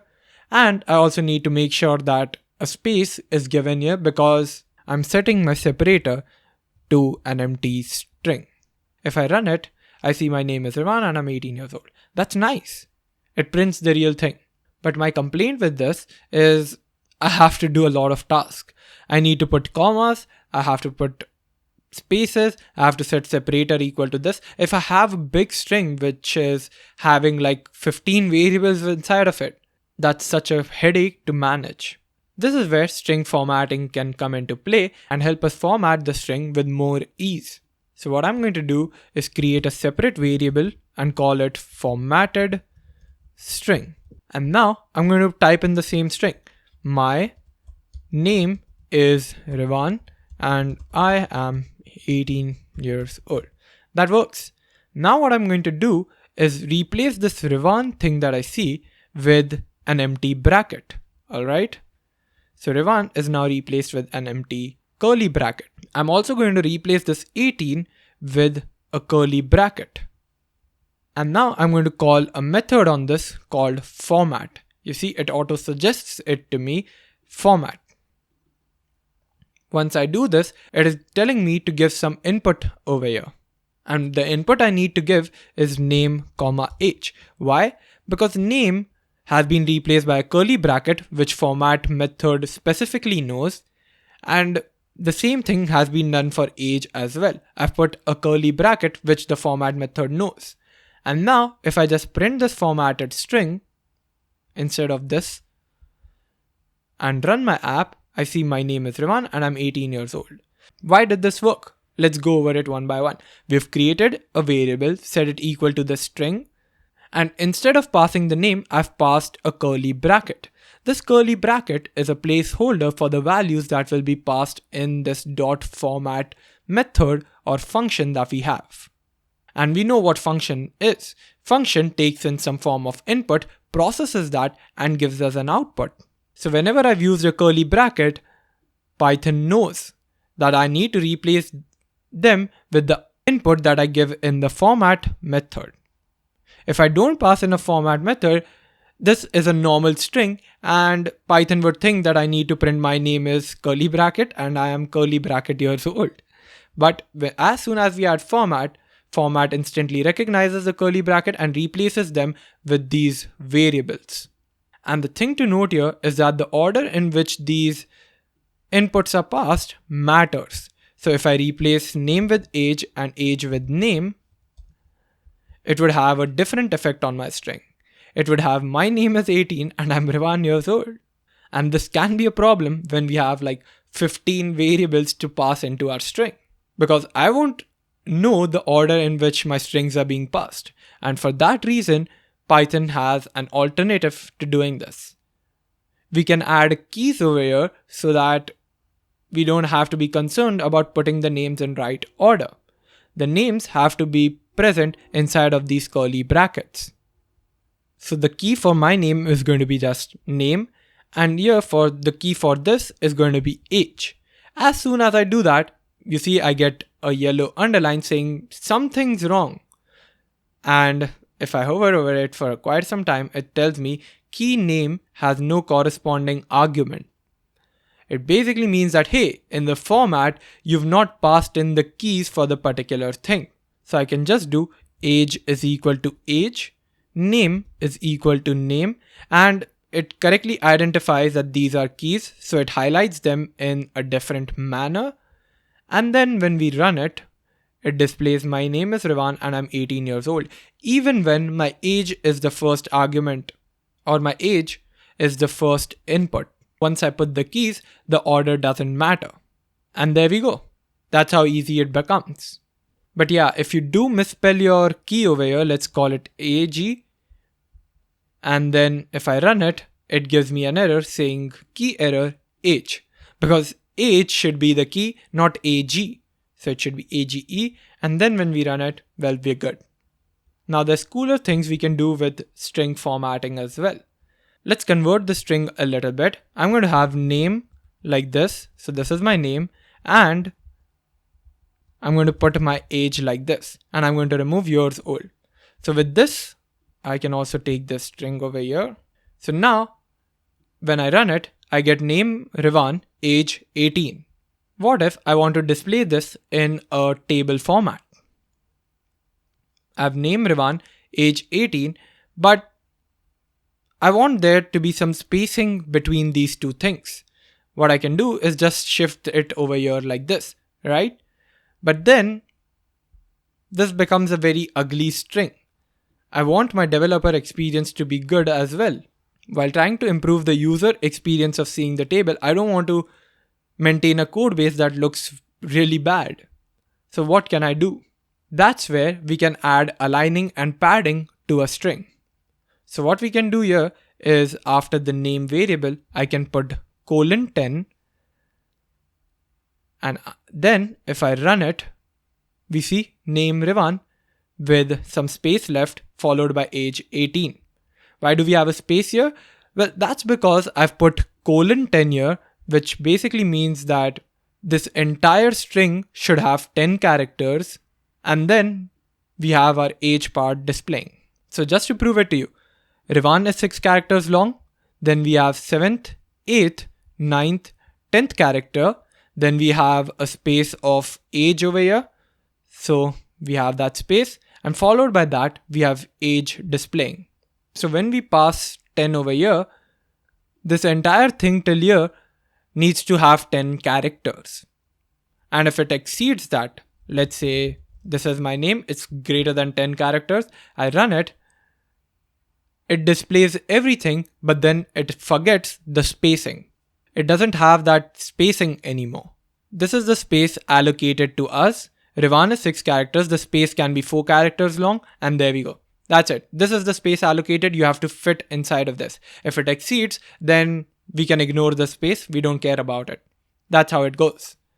I can do the same thing for age as well. If I just say age years, and then I do age :5 and then run it, age 18 years being displayed. This is the output because age over here was given 5 characters of space. 18 took 2 characters and the rest of the characters were left as empty. To make sure 18 goes back to the left hand side, what I can do is just use an angular bracket in this way. Once I do this, 18 goes to the left hand side.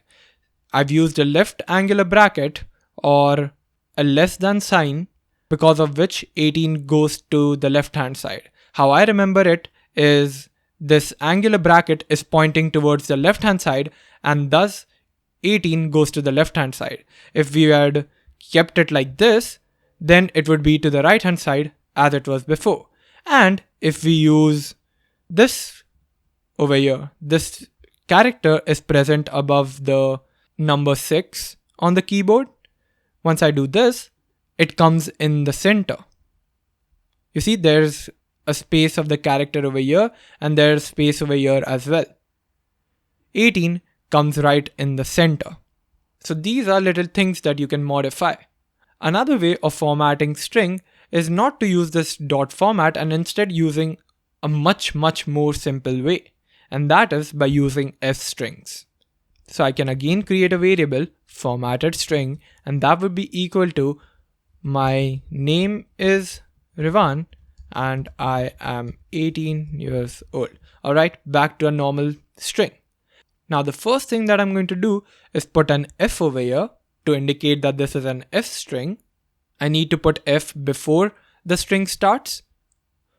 You can see that it has a special meaning in the string, and you cannot leave a space also. You need to keep this connected.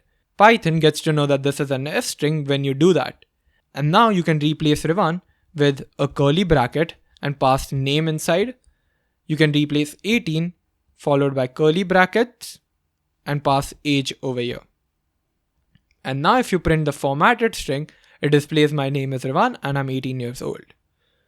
When you use f string, which is created just by putting f before the beginning of the string, and put curly bracket name, it treats it as an expression. And since it treats it as an expression, it takes the value of the variable and puts it over here. It takes the value of this age variable and puts it in the string. And this way, we get our output over here. Now I'm going to remove this and use another example. Let's say we have a variable created pi, which is equal to 3.14159. And now I want to display this in a string. So I can just do print f like this, value of pi is, and then I will just pass a pi over here like this, right? And when I run it, I see value of pi is this. But now I want to do things differently. I want to display only 2 digits after this float value. I want to display 3.14. I don't want to show anything else after that.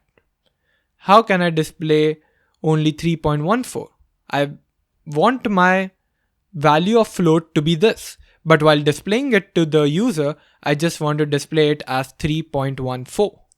To do that, we can just come over here in this curly bracket. After the pi, I'll put a colon followed by dot to f. When I do this, I'm saying that I want to treat it as a float and I want it to have 2 decimal places after the point.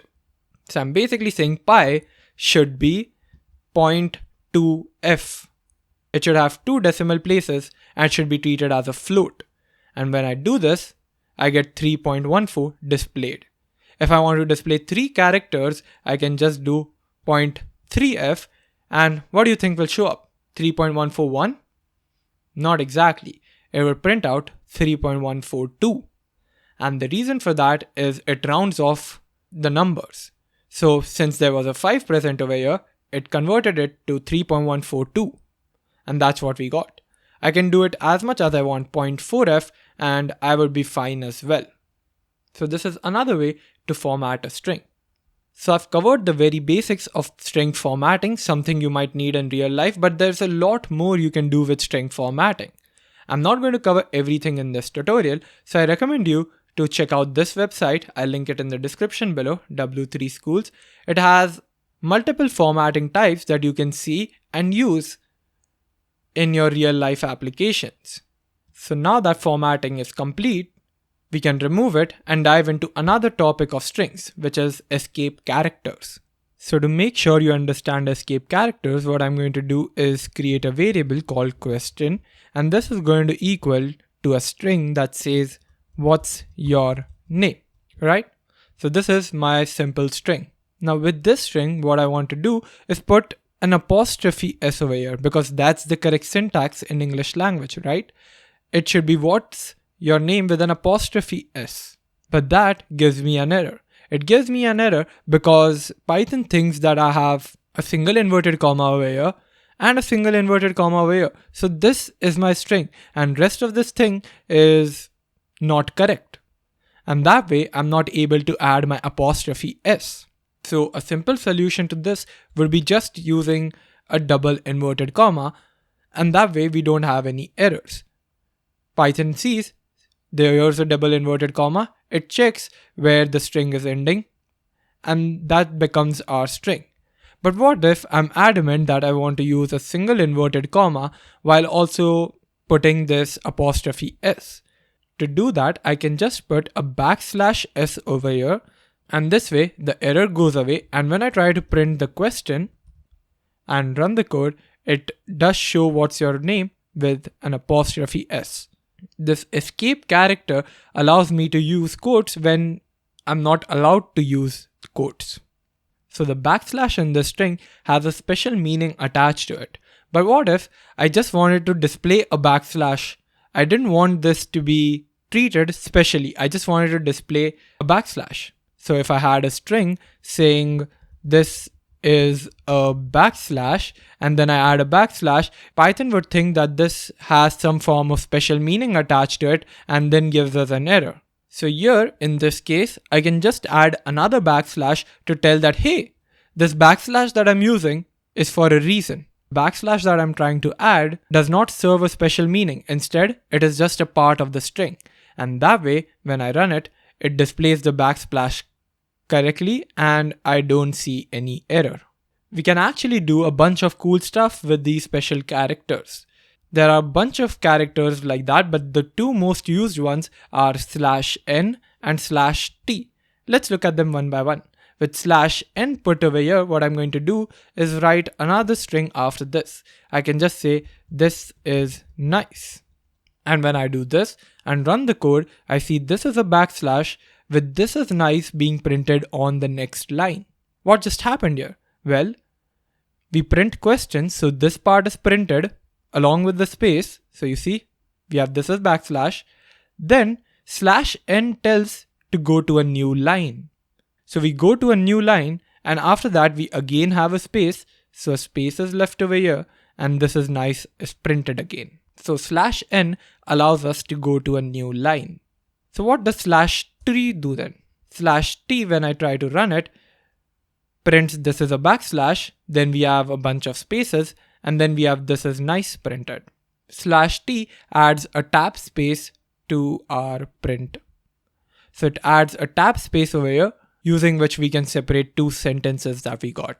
So these were the two most used special characters, and you might want to use it every now and then. For example, when you're asking for the username from the input, you see, we can just do what's with the backslash put over here and an apostrophe s, what's your name, followed by /n so that the cursor is taken to the next line. When you do that and run, you see, my input is asked from here. It's not starting from here. It's actually starting from here. And then when I mention Rivan, there we go. So this is one thing you can do. /n will take you to a new line, and that's where the input is asking you to enter your name. So this was a short one about escape characters. Now the next thing that we're going to talk about is methods that are present on string. So strings give us the opportunity to modify them in some form or the other by using built-in methods present on them. We are going to cover methods later on in this tutorial, but for now, you can just think of them as certain functions that are present only on certain objects. For example, if we have some form of integer, this integer has certain functions on it, but those functions might not necessarily be present on the string name Rivan. So the functions that are present specifically for an integer are not present for a string. That's what methods are. So let's talk about a few methods that will help us to change the way strings look and the way the strings are. So let's say I have my name written down here. Everything is in lowercase, alright? Now what I want to do is convert all of it into uppercase. How can I do that? That's where the string method is going to help us out. What I'm going to do is print name dot. As soon as I do dot, it gives me a bunch of methods I can use. We've already used format, which formatted the way our string looked. But now we're going to use something else, which is upper. With name.upper, everything gets converted to a capital case character. And there we go. This is our output. This upper returns a new string to us, which we can store if we want. So I'm just going to store it in the original name variable and set it equal to name.upper. This way, I only have to print name. And then when I run it, it's the same output. Everything gets capitalized. Everything goes on in uppercase. The next method is, well, the opposite of upper, which is name.lower. I'm again setting this to the name variable. Now I can go ahead and print this name and see what I see. I get Rivan Ranawat in lowercase. Now the next thing I want to try out is this R should be capitalized. Only the first letter of the string should be capitalized. How to do that?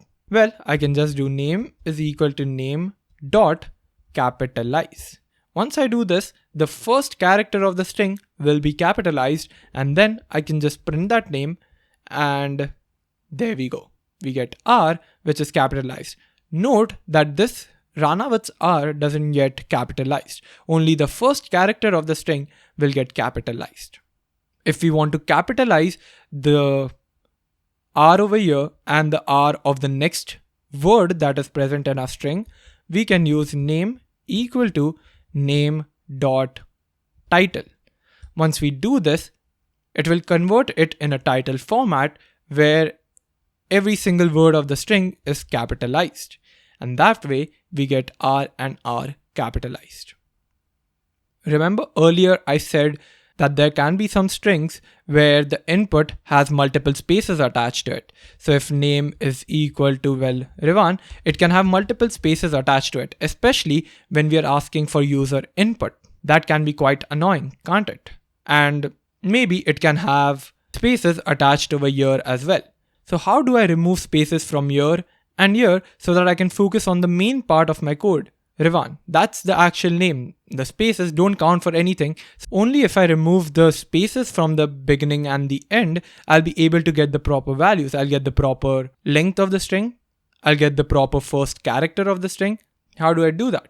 To do that, I can just do name equal to name.strip. As soon as I do name.strip, it will remove everything from the left and the right hand side of the string. All the empty spaces from the left and the right hand side. So this way I'll get name printed out as Rivan. That's it. It wouldn't print these spaces. It has removed all of them. But what if my name was Rivan Ranawat? Would it remove the space over here as well? Let's try it out. And the answer is it doesn't. It maintains the space over here in between. It removes everything from the left of the first character and the right of the last character. Another good method that you might use every now and then is replace. What if I want to replace all the A's present over here with hash? I can do that.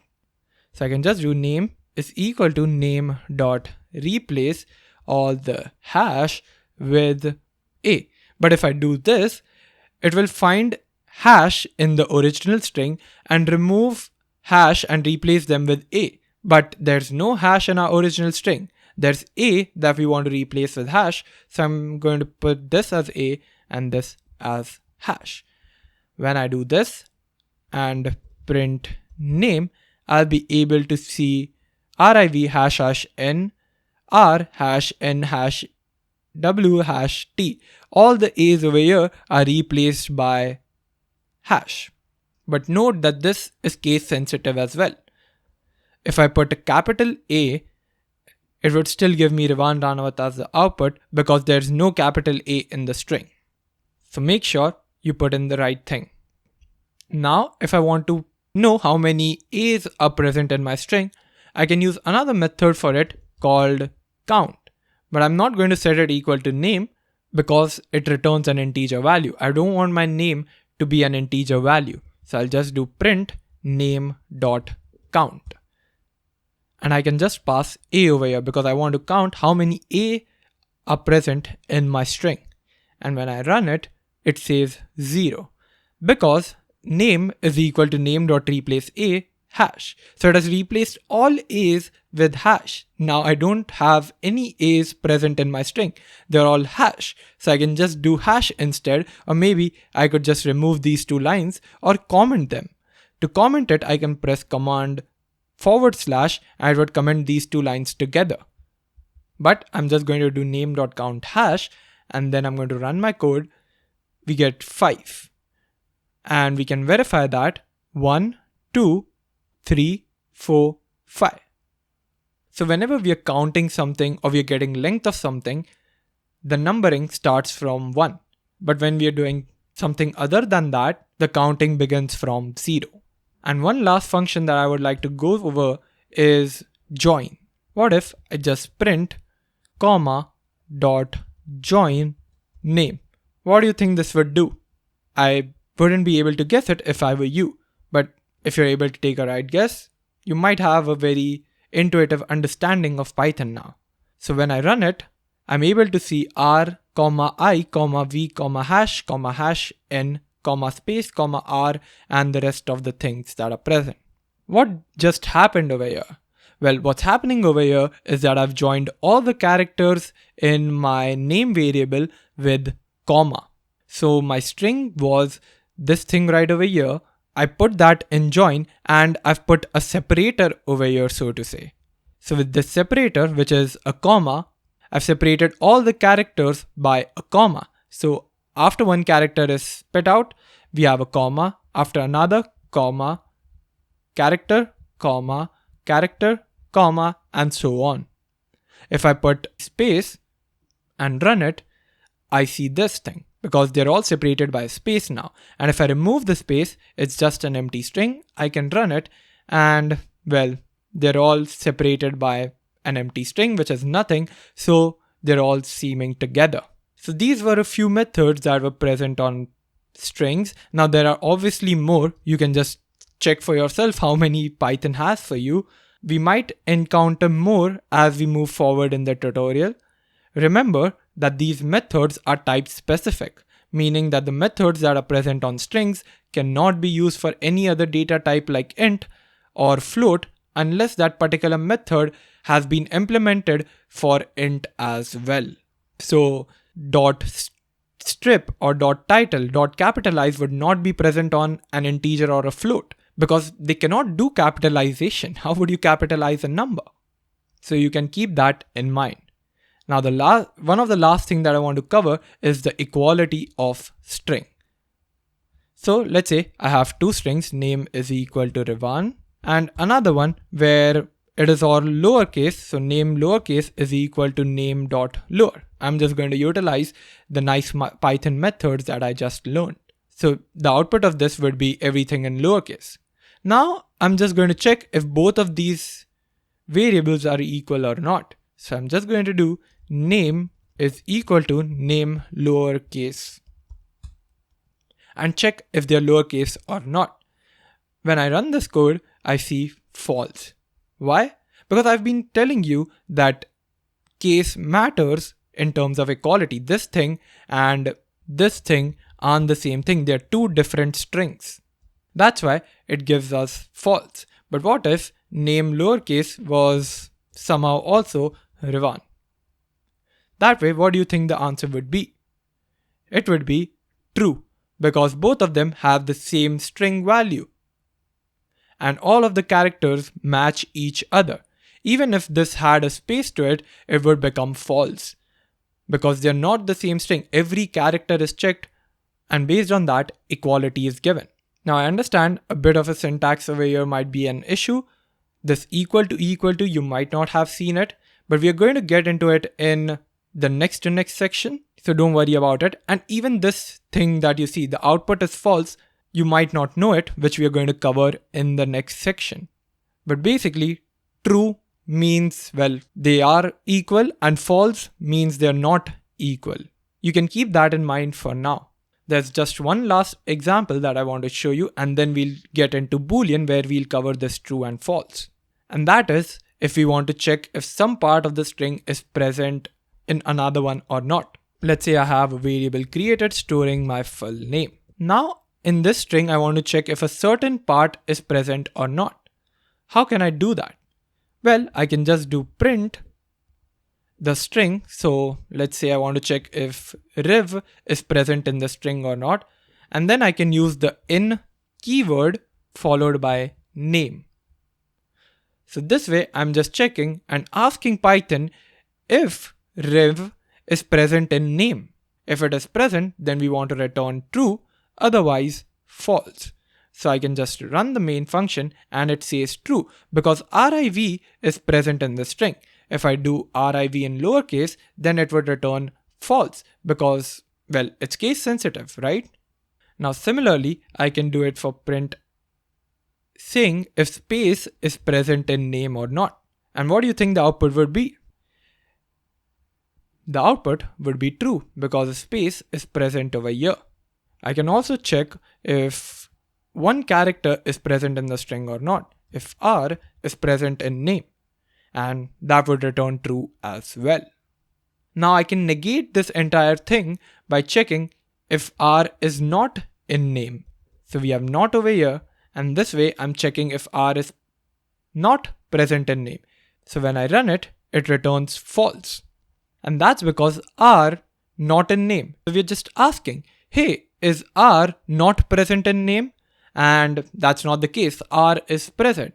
That's why it returns false, because this condition is false. If I had written in, it would have returned true, and that's what we get.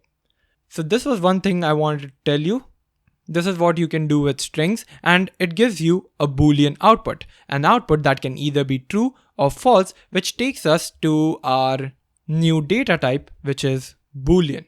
So let's talk about Boolean for a little time. So before we move forward with Boolean, let's go ahead and complete this exercise. In this exercise, we want to extract the product name from a website URL. For example, we are given the URL of an Amazon product, and from this, we want to extract and output this particular thing. So I'm not going to reveal anything over here. I recommend you to pause the video, try it on your own, and see if you're able to do it. So I hope you were able to do it. If not, no worries, let's go over it together. First of all, let's take the output and see how do we get this output from this URL. Is there any trace of this output in our URL? And if we see the output, Apple iPhone 14 Pro Max 128 GB Alpine Green, where is it present in our URL? And we'll see that it is present in this part of the URL. So first of all, we need to extract this part of the URL, and then we can do further things. So first of all, let's go ahead and create a variable called URL, which will store this particular URL. If you want, you can take the user input for this and it should be fine. For me, I'm just taking this URL. Now we are going to assume that this URL is going to be valid all the time, and it's going to be in the following format. We have amazon.com/ then the product name / rest of the things. All right. Now from this URL, we want this particular part. Once we get this part, we can easily convert it into the following output because we have the string methods with us. But how do I get access to this particular part of the string? We want to get a certain part of a string. And whenever we have such case, we use string slicing. So we can use that. Now I'm just going to create a variable called product name, which is equal to URL. And now in string slicing, I will require the starting or the beginning index and the ending index. For the beginning index, I'll have to count. So let's count where our index should begin. And the beginning index is always included, so I need to count till A. So I'll just go ahead and count this. I think it's 23. And then we'll have to count the ending index.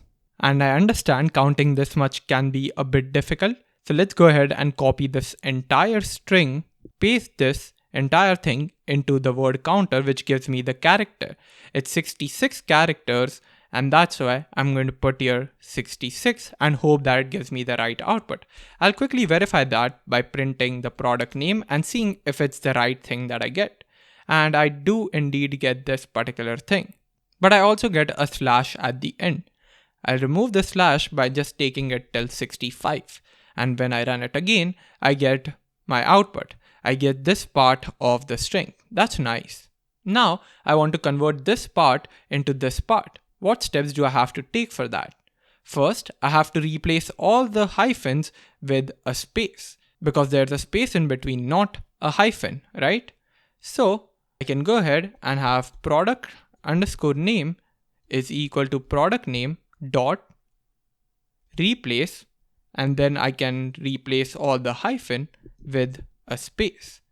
Once I do that, I should be seeing this part. Perfect. The last thing I want to do is capitalize every first character in this string. So I know what to do for that. I can just do product name is equal to product name dot title, and once I do that and run, I get this output. Apple iPhone 14 Pro Max 128GB Alpine Green, exactly as this output. So just to summarize what we did, we extracted this part of the string using string slicing. I understand counting the ending index, counting 65 characters can be quite boring and can be error prone too. That's why we just put this entire string into the character count and it gave me the right output. Then I converted this to this by removing all the hyphens and capitalizing each letter of every word. And that way we get this output. So this solution works. However, this solution will only work with this particular URL. Let's say I change the URL and put something like this. Okay. This is another Amazon product. I'll run it and I see the answer is Fourth Wing Emperor and Rebecca Yaros /DP/164. Now, a part of this is correct. This should be the title of the product, but why is /DP/164 added? And the reason it is added is because I've mentioned 65 over here. If I put this part into word counter, it will say that it's only 59 characters long. So I'll have to put something like 58 over here, and then I think my answer is correct. But I can't keep changing the index by myself every single time a URL is input. I need to find a more dynamic way to do so. So again, I recommend you to pause the video, try it on your own and see if you're able to find the dynamic method which works in all scenarios. This might require a bit of Googling because it requires a string method we haven't talked about. So go ahead and try it on your own. So I hope you were able to do it. If not, no worries. Let's go over it together. So let's analyze what the problem is once again. The problem is that I don't have a dynamic beginning and ending index. The beginning index might also be fine because our URL is always going to be of the structure https://www.amazon.com/. So it's always going to be 23 characters, but the title of the product can be very different. It can be more than 100 characters, it can be 10 characters, it can be 30 characters. We don't know what the length of the title is going to be over here, and that's why we can't really put an ending index which is correct. So we need to find the ending index of this title. How do we find that? To find that, string gives us a method called as index. There's a method index that is present on string which we can use to get the... But what do we need to get index of? We need to get index of this /dp. Why? Because we know that every single time this product completes, it's followed by /dp. Even over here, if you see, we have this product name followed by /dp. So that's one thing that's consistent with this Amazon product URL. Every single time there is the product name, it is followed by /dp.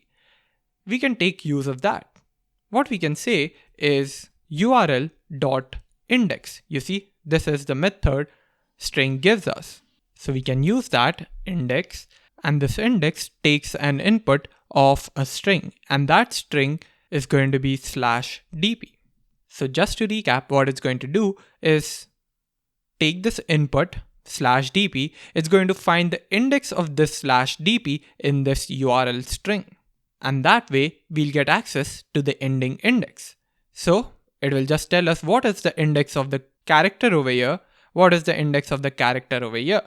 And now I can just put this in a variable. Let's call this product name end index, which is equal to this thing. And now I can take this variable name and put it over here. This is going to give us an integer, so we can pass this in over here. And let's see what it gives us. And we get the same output. The only difference this time is that it's dynamic. If I replace this URL with the one above and then run it, we see Apple iPhone 14 Pro Max 128GB Alpine Green showing up correctly. And this way, our program works correctly for all valid Amazon links. So to recap the entire program again, first we created the URL variable, and after that we used .index method that is present on a string, which helps us find the index of a particular character in a string. And this string can be anything. It can be slash, but if we use slash, there were so many slashes, which one should it take? It would just take the first slash that it found. So we couldn't use slash over here, even though slash was present. Because there are multiple slashes, the only thing that was unique in this entire string was /dp, which we could find. So we needed to use /dp over here. So once we passed in /dp, it found the index of the /dp in the URL string. Once it got that index, it stored it in the product name end index variable. Then I used string slicing and used 23 : product name index variable to get the particular part of the string.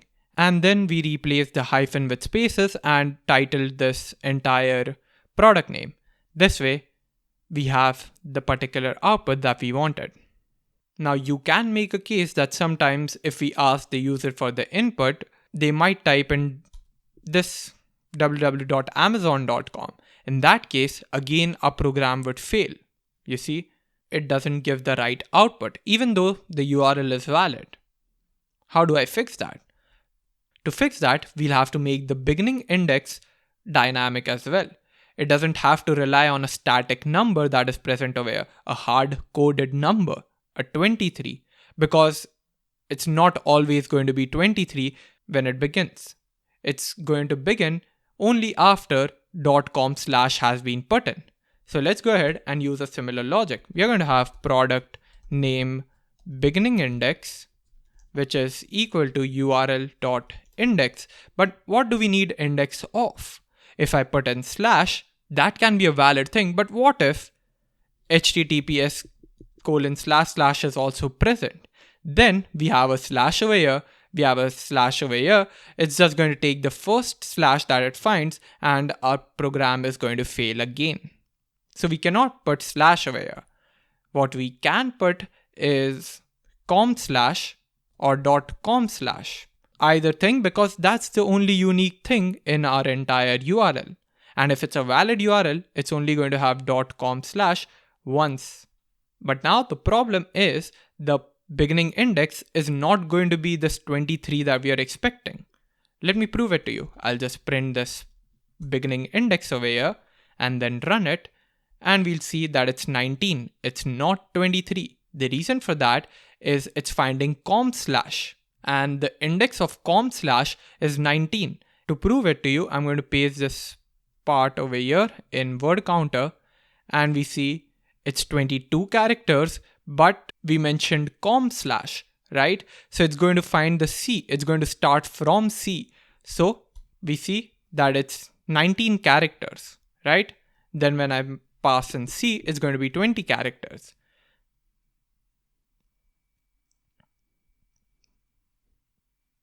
So what can I do? Well, I can just add 4 to it, right? whatever index this gives us plus 4 because we are already using 4 characters over here. So it gives me the index till here. Then I just add 4 to it so that it can start from the right index.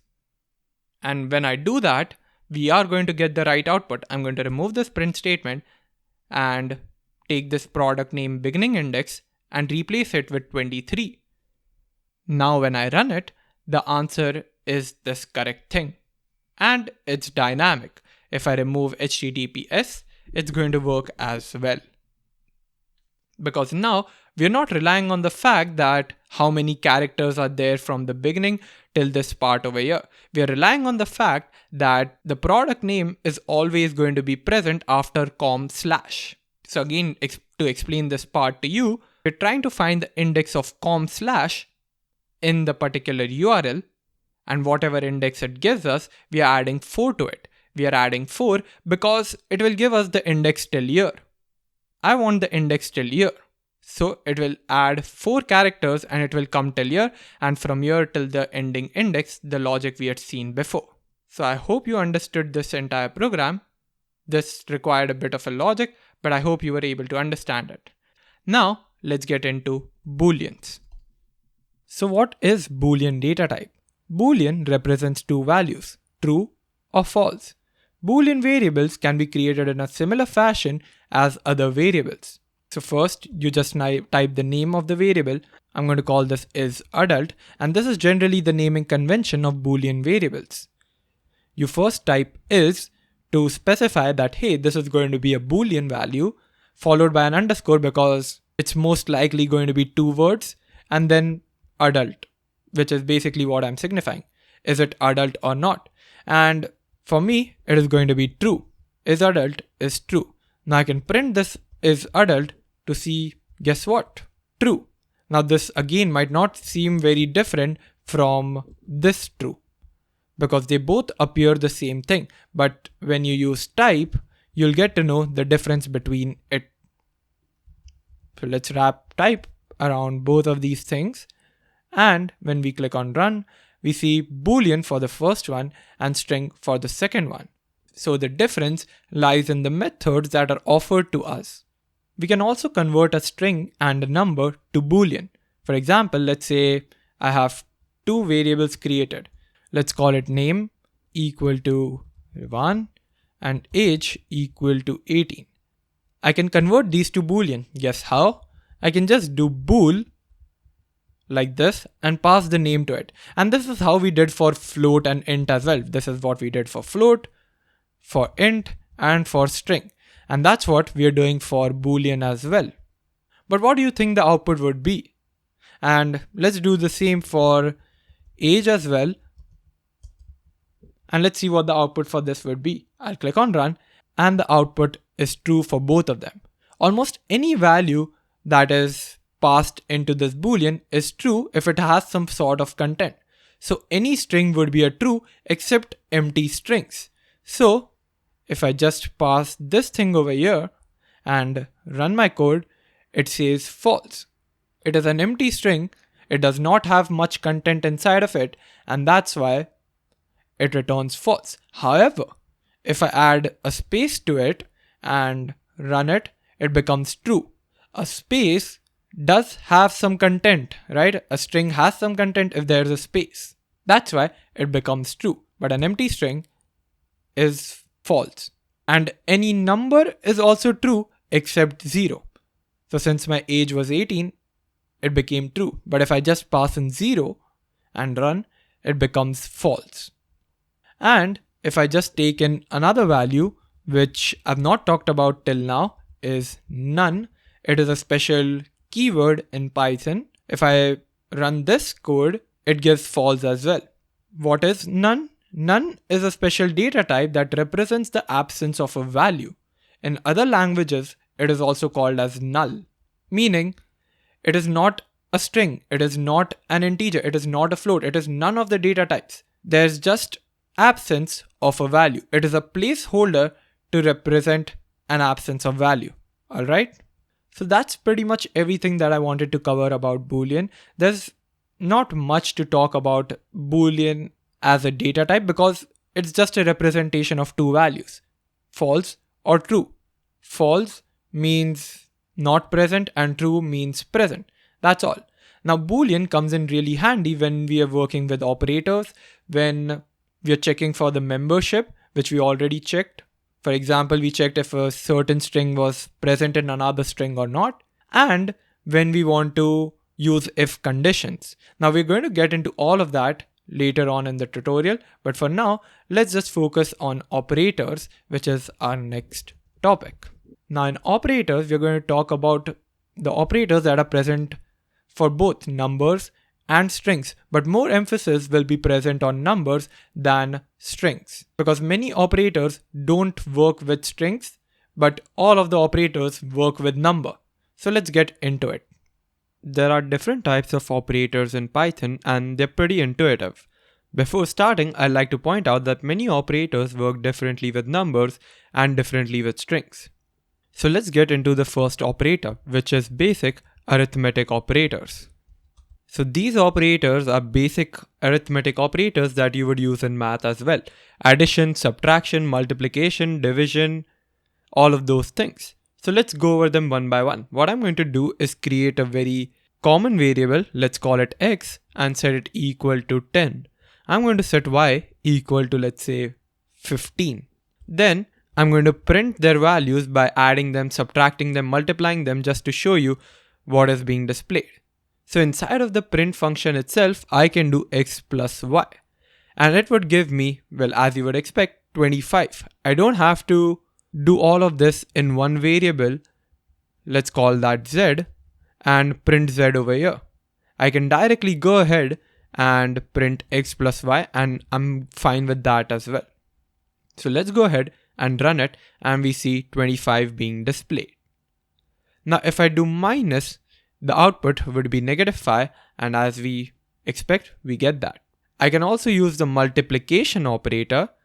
This is how we multiply in programming, because if you use x, that would be considered as a variable. And you cannot also do xy like this, because it again thinks that xy is a variable. So you need to put that multiplication operator in between to multiply them. And we get the answer 150. We can also use the division operator to divide.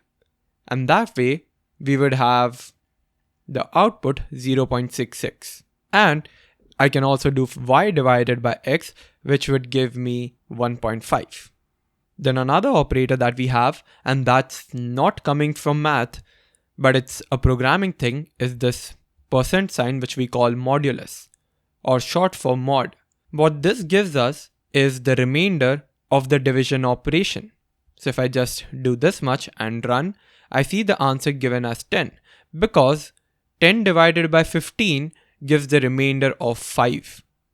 So if I just have to demonstrate it to you, if I just use the division, 10 divided by 15, 15 zeros are 0, and because of that I get 10. So 10 becomes my remainder over here. And that is the answer I see. So this modulus sign gives me the remainder after the division operation is done. And we saw the division operation, but there's another operation we can do, which is float division.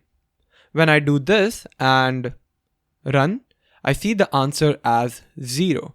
Earlier, when I just used divide, I got the answer as 0.666. With double slashes, it becomes a float division, which gives me the quotient of my division operation. You see, over here, my quotient is 0. So this is what I get from double forward slashes, and this is what I get when I use % or mod sign. And the last operation that I have is two multiplication symbols. We've seen one multiplication operator, well, it's used for multiplication, but two signs of this are used for exponents. So if I just do this and run it, the answer comes to this thing right over here. What is this? Well, it's basically 10 to the power of 15. And as one would expect, the answer is this thing right over here. That's what it does. To prove it to you, I can put x as 5, y is 2. So what do you think 5 square is? 25, right? I can go ahead and it prints 25. So this thing right over here gives me base to the power of something. So these were all the arithmetic operators. Note that all the answers except the division one give the output in decimal. For example, even if I do 6 divided by 2, it's going to give me the output as 3.0 instead of 3. This only happens with the division operator. Rest of the things that we see, for example, addition, subtraction, multiplication, all of the answers are in integer when we use integer. When we use float, however, let's say 2.4 and 6.6, and then I use x plus y, it would give me the answer in float. So if you're adding float with float, it's going to give me the answer in float. If I'm adding integer to integer, it's going to give me an answer in integer. But that's not the case with division. If we use division, it's going to give an answer in float, whatever you do. And also, all the examples that I gave were using integers, but these operators can be used when one number is float, another isn't, or even when both are float. So don't worry, this is for all the numbers. You can use this with all the numbers. What about strings? Can I use these operators with string? Well, with string, we've already seen how plus was used. We use plus so that we could concatenate strings. But there's another thing which we can use, which is the multiplication operator. So if I have a string, and let me remove these two things from here. If I have a string, let's give my name, Rivan, I can use the multiplication operator over here. So if I do name multiplied by 3, it will print my name 3 times. So Rivan, Rivan, Rivan. However, when you try to multiply string with a string, it's going to give you an error. A type error saying can't multiply sequence by non-int of type string. So a string can be multiplied by an integer so that the same thing is repeated this number of times. In my case, it will be repeated 3 times. If I do it into 10, it's going to repeat 10 times. The next type of operators I want to talk about is assignment operators. Now from the name, we get to know what kind of operators they're going to be. They're going to help us assign values to a variable. And we've already taken a look at one of these operators before, which is the equal to operator. So when we create a variable, let's say x, we type equal to. That's an assignment operator because we are assigning the value on the right hand side to the variable on the left hand side. So this is an assignment operator, equal to. But there are more operators than just equal to in assignment operator. And those are, first of all, plus equal to operator. What this operator does, let's say we write x is equal to x plus 5. What are we doing here? Well, we have a variable x which is equal to the current state of variable, which is 10 plus 5. So it's reassigning the variable x with the value of x plus 5, which is 15. So if we print x, we should be seeing 15, and we do. But there's a neater way of writing this, and that is by just writing x plus equal to 5. When I do this, I'm basically doing the same thing. I'm doing x is equal to x plus 5. It's shorter, and when I read this, I get to know that x is being incremented by 5. And when I run it, I see the same output. Now, similar to the arithmetic operators, we're going to have the same thing over here. We can use minus over here, and this way, x is equal to x minus 5, and we know what the answer is going to be. It's going to be 5. We can also use multiplication, which means x is equal to x into 5, which would make it x into 5 would be 50. So it should print out 50. Then we can also use division, and this way we should be getting the answer as 2.0, and we do. Let's see if we're able to put double forward slashes and if it works or not.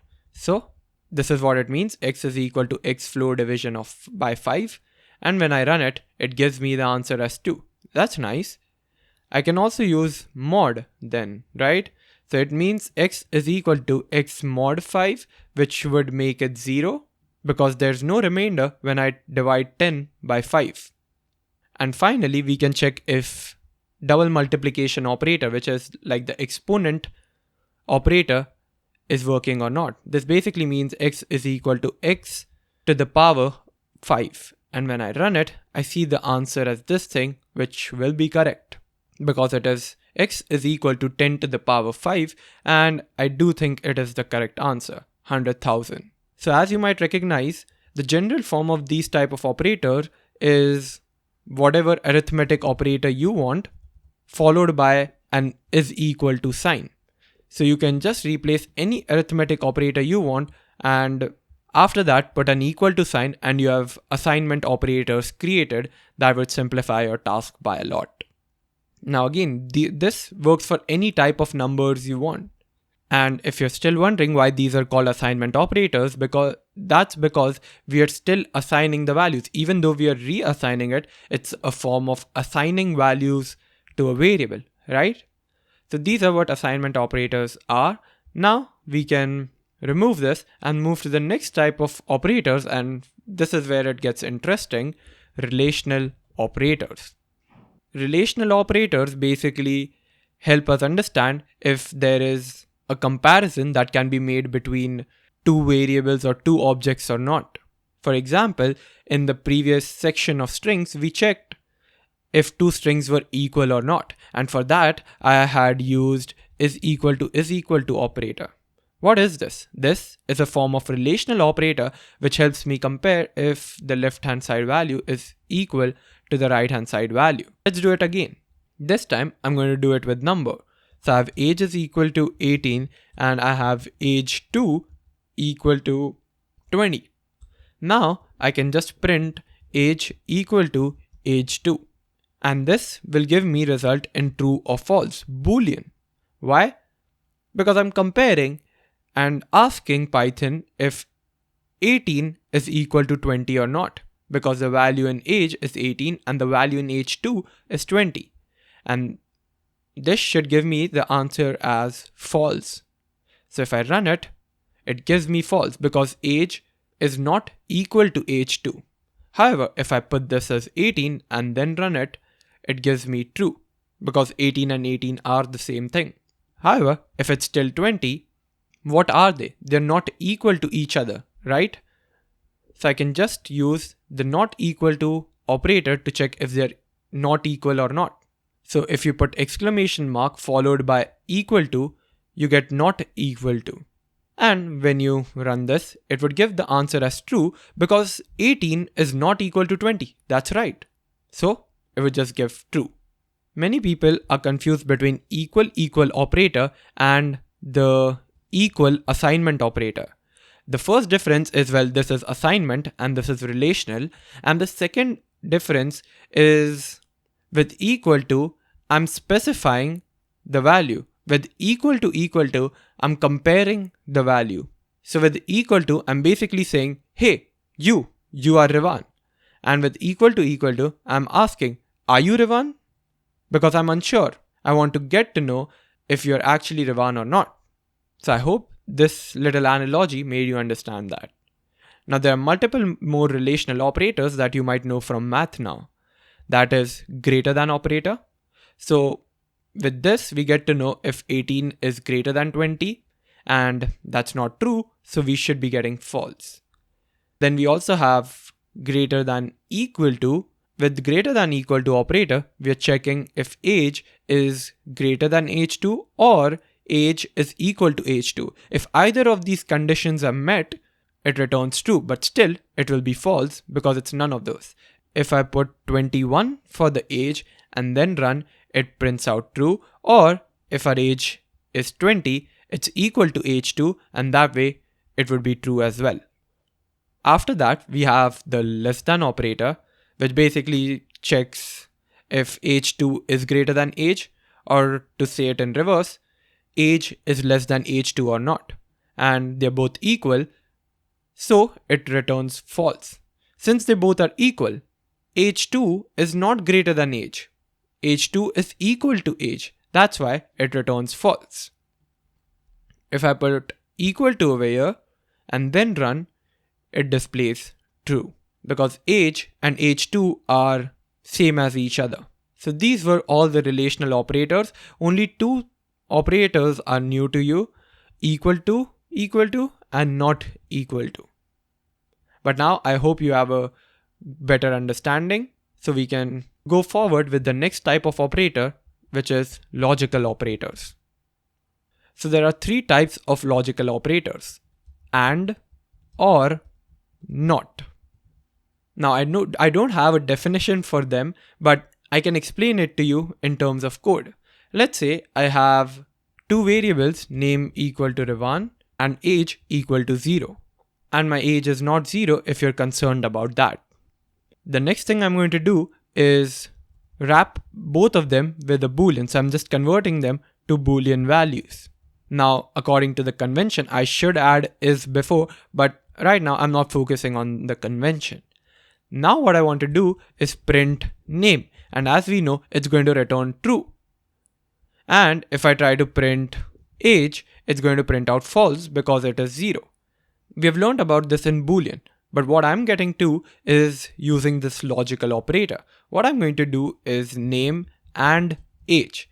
When I do this, what do you think the output would be? The output would be false. Why? Because this is true, this is false. When we use and, it will only return true when name and age both are returned as true. If either one of them is false, then it would return false as the answer. So if this was an empty string, this would become false. And then when I run it, it says false as the answer because both of them are false. For and to give out true, both of them should be true. Now I understand this might be a bit confusing, but we'll get to real world examples after this. For whenever we use and, we're basically saying that this condition and this condition, both of them should be true. Only if they are true, we're going to return true. Otherwise, it's going to be false.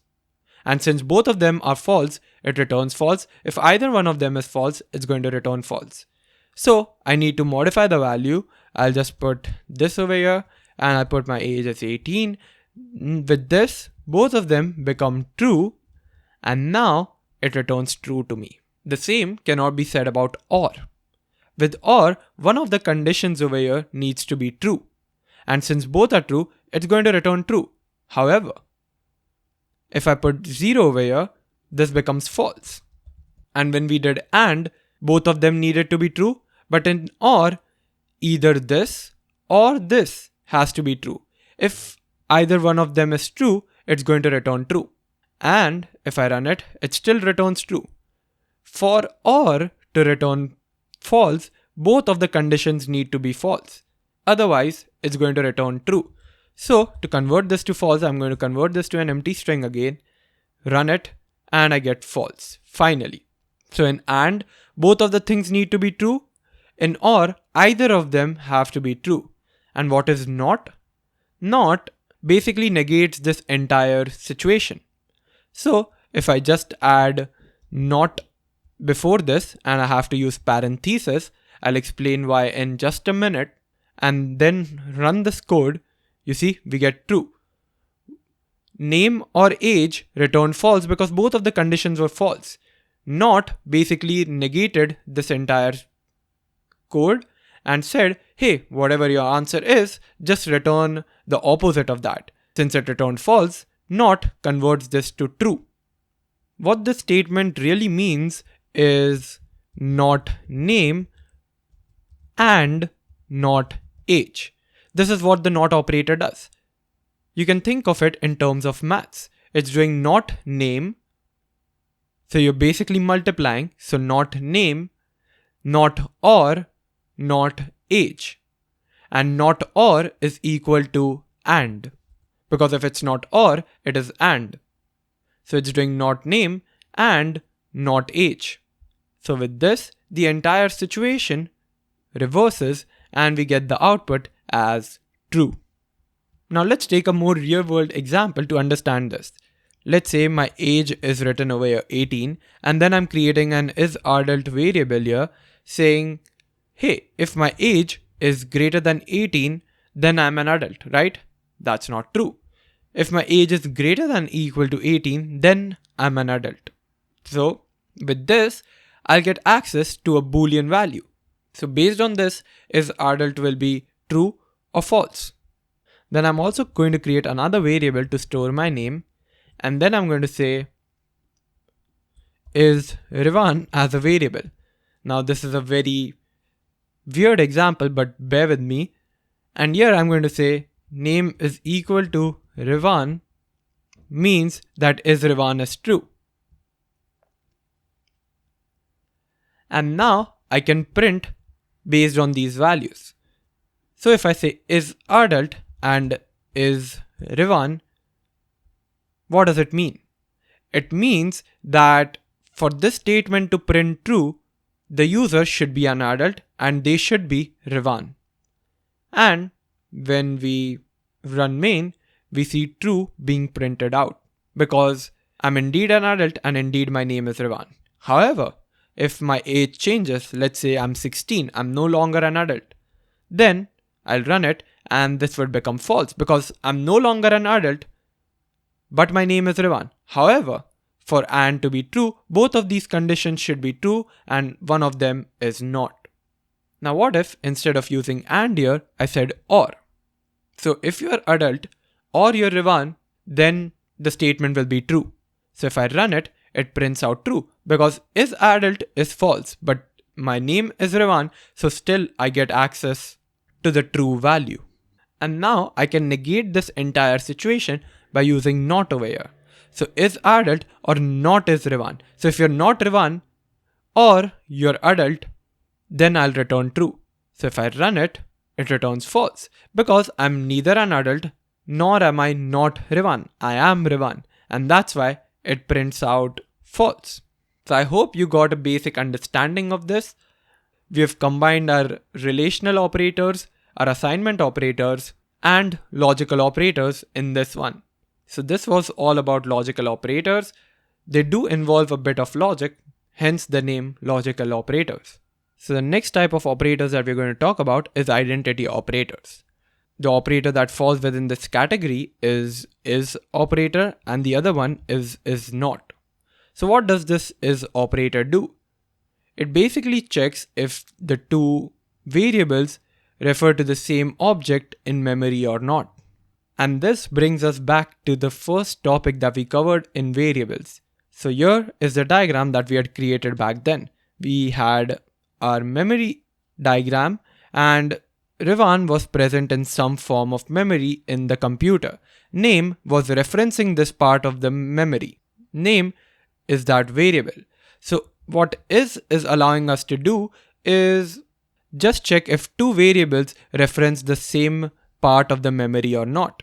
So for example, I can create two variables. Let's call them age equal to 18 and age 2 equal to 20. I can go ahead and print age is age 2. What do you think the answer would be for this? The answer would be false because let's say 18 was added in this part of the memory. This is being referenced by age variable, and let's say 20 was added over here and this is being referenced by the age 2 variable. Both of them occupy different spaces in the memory of the computer, right? Since they do not occupy the same memory space in the computer, it returns false. So age is not age 2. If we do this, it should return true, and that's what it does. That's what the not operator also does. What if I do age 2 is equal to age? What would happen then? And I'll also remove this not. Age is now age 2. I'll run this and we see true being displayed because now what happens is age variable is created and now age 2 variable is created referencing the same variable that age did. Since they refer to the same space in the memory, it returns true.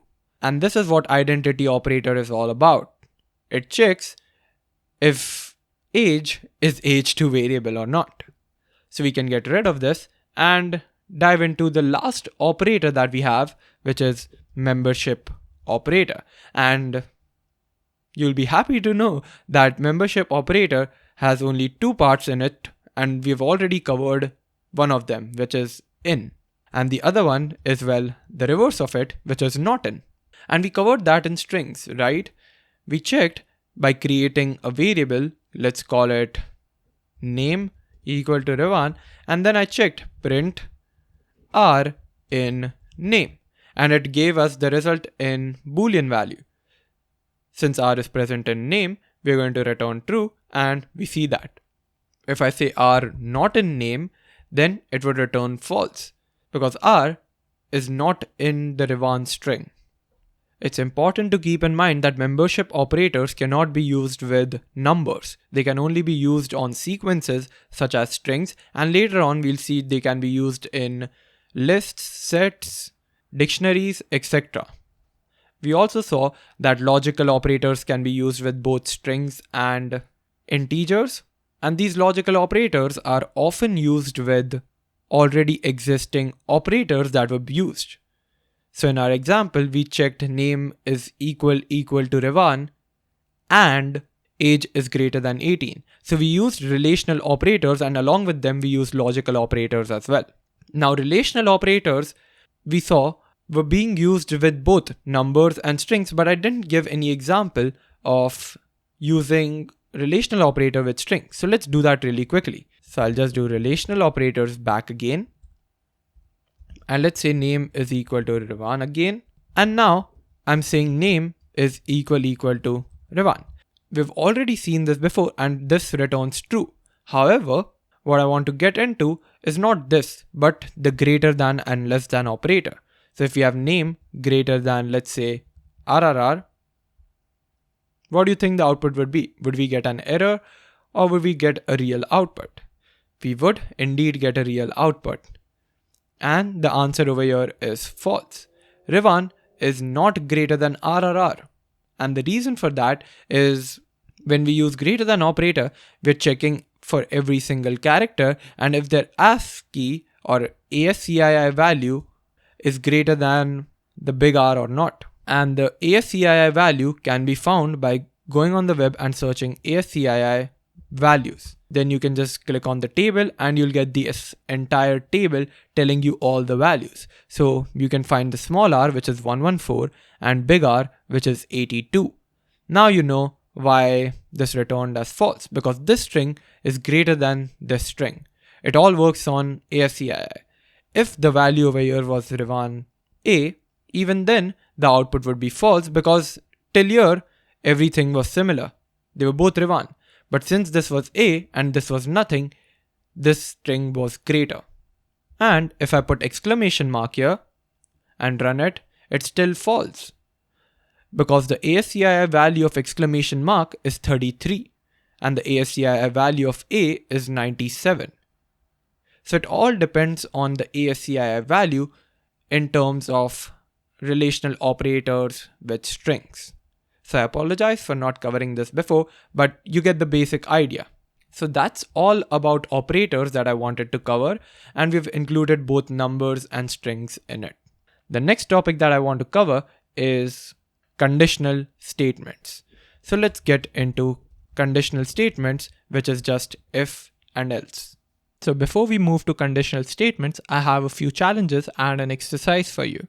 The first challenge is I've created 3 variables a, b, and c with the values 2, 3, and 4. Then I've created a result variable which is equal to a plus b into c. Then we are printing the result variable. What do you think the output for this would be? Pause the video and predict what the result is going to be. And as you might predict, the answer is 14. That's because we're first giving priority to the multiplication, which is b into c. So we have the output 12 for b into c, because 3 into 4 is 12. Then we are adding these two things, and 2 plus 12 would be 14. That's why we're getting the output as 14 over here. But what if I had put a plus b inside of parentheses? What would the output now be? As you would predict again, the output would be 20. That's because we are adding a plus b first.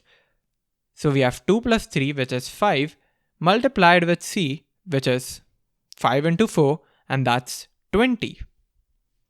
This is the importance of parentheses in our code over here. Parenthesis is an operator which takes precedence over any other operator, and this is the concept that's known as operator precedence.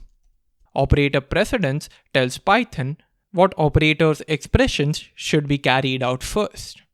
And as you would guess, parenthesis takes the highest operator precedence level, more than multiplication, more than addition.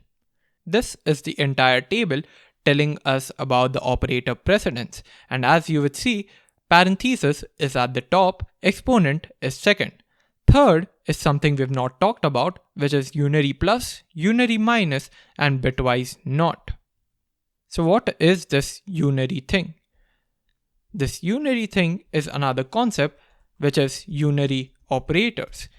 Unary operators are plus and minus, but they're different from this plus and minus because they only involve one operand. This is an example of unary operator because it only requires one operand, which is 5. And what this operator is doing is just adding a negative value to this 5. So once we use minus, this becomes minus 5. This minus is a unary operator. This takes precedence over addition, and we would assume so. It also takes precedence over multiplication, and we would assume so because if we do minus 5 into 2, we want the output to be minus 10. It shouldn't be anything else. However, unary operator that we see over here does not take precedence over exponent.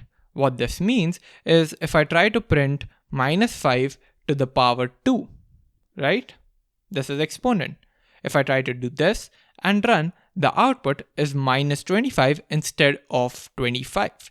We expect it to be 25 and not minus 25 because we are assuming this is happening, minus 5 the whole square. But that's not the thing. What's happening is 5 to the power 2, so that's 25, and then a minus sign is attached to it. So this operation is done first, and later on this minus is attached to whatever output this operation gives us. So in reality, this is what's happening. We get minus 5 square, like this. If we want to do minus 5 the whole square like this, we need to wrap minus 5 with parentheses. And that's because parenthesis takes precedence over any other operator that you might see. So now if I run it, the output becomes 25. It's not negative 25 anymore. So you can try to remember this entire table. So operator precedence was one of the topics that I wanted to cover, and I also hope you've understood unary operators. Another type of operators that are present are binary operators. Binary operators require 2 operands. Unary operators only required 1, right?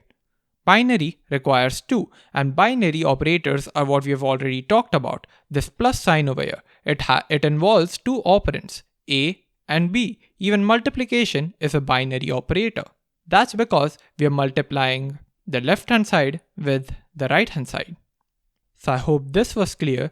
Now another topic that I want to cover is Python following the distributive property that's present in math. So if I create another variable result2, which is equal to A into C plus B into C, and then I print result is equal to result2, what do you think the output for this would be? The output would be true, and that's because if we expand this thing in terms of math, we will get A into C plus B into C, exactly what's present in result2. And Python follows this distributive property. Also, in a case where 2 pair of parentheses are present in an expression, Python will give priority to the first parenthesis it sees. So it's first going to execute A into C, and later on it's going to execute B into C. So those were a few challenges I had for you. Now let's get into our exercise. Our exercise number 3. So this is our exercise. We are developing a simple authentication system for a secure facility. The system needs to verify the identity of a person based on their credentials.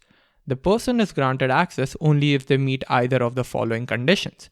Either they have a valid access code, and valid access code means that they have a 4-digit numerical code, or they are a member of the access list, which contains of the following members. Alright, these are the 3 members that are present in the access list. So you either need to have a valid access code, or you need to be a member of the access list. Otherwise, it's an invalid access code. So we need to write a Python program that prompts the user to enter their access code and check whether they are allowed access based on the conditions that are mentioned above.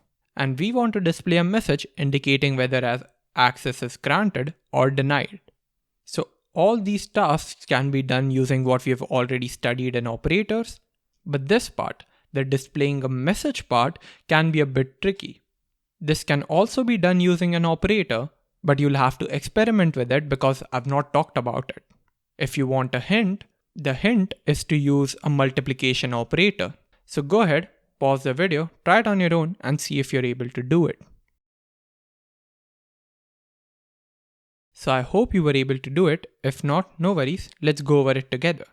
So we first need to ask user to enter their access code. So I'm going to create a variable called input code, and that will be equal to input, and we'll ask the user for their access code. So we're going to say enter your access code. Now that we have the code, we need to verify the user's identity, and we can verify that using these conditions. So the first condition is that they have a valid access code, and the valid access code means that they have a 4-digit numerical code. So we need to check if the code the user has entered is 4 digits or not. How are we going to check that? So there are 2 ways to do that. First, we know that this input code is going to be in a string format because we're using input. It's always going to return a string to us. Now I can just take this string and check its length using the len function over here. So I can just check if length of input code is equal to 4. If it's equal to 4, that means the access code is correct. The alternate way is to take this input and wrap this with an int function. Once we do that, we are asking for the user input, which comes in a string format, and we are just converting that string to an integer. And now I can do one thing. I can check if the input code is greater than equal to 1000 and the input code is less than or equal to 9999. And I can do that because as long as the number is between 1000 and 9999, we know that it's going to be 4 digits. If it's any other number, let's say 999, then it's a 3-digit number. If it's 10,000, it's going to be 5 digits. So as long as this condition is met, we know that it's going to be a 4-digit numerical code. So you can do it either ways, anything you like, but if you use the string method of using len, make sure that you later on convert this input code into an integer. Since I've already written this, I'm going to move forward with this. So I'm going to store this in a variable called isValidCode, which is equal to this. And I've called this isValidCode because this is going to return to us a Boolean, right? This returns a Boolean, then we have and this also returns a Boolean to us. So this entire expression is returning a Boolean. And we also know that the priority of greater than equal to and less than equal to is more than and. And that's why this expression is going to be carried out first. And after that, this expression is going to be carried out. Later on, the output of both of them are going to be with and. So that's where operator precedence comes into play. So now that we've checked if it's a valid code or not, we need to check if they are a member of this access list. So I can create another variable called isMember, which is equal to, and how do I check if it's either this number, or this number? To do that, I'm going to check here if input code is equal to 69 or input code is equal to 420 or input code is equal to 69,420. So it is a member if input code is equal to 69, or the input code is equal to 420, or the input code is equal to 69,420. So both of these conditions are done. Now, either of these conditions need to be true for the user to be given access. So I'm going to create another variable called isGrantAccess, which stores if the user is granted access or not. And the user is granted access only if the first condition or the second condition is true, either of them. That's why we are going to have isValidCode or isMember. So I hope you understood this. This is going to contain a Boolean value. This is the first condition. Then we have isMember, which contains the second condition. And then we have a variable that is the final variable we'll be using to determine if the access is granted or not. So if the access is granted, this variable isGrantAccess is going to be true. Otherwise, it's going to be false. And it will be true if isValidCode is true or isMember is true. And since both of them are Boolean, we can just leave it like this. Now the final part is the printing part. What do we have to print? Access granted or access denied? And it all depends on this variable. So I can go ahead and print access granted, welcome back. But if I just do this much, it's always going to print access granted, welcome back. So if I just run that program right now, it asks me to enter the access code. I pass in, let's say 100, which is an invalid code, and I run it.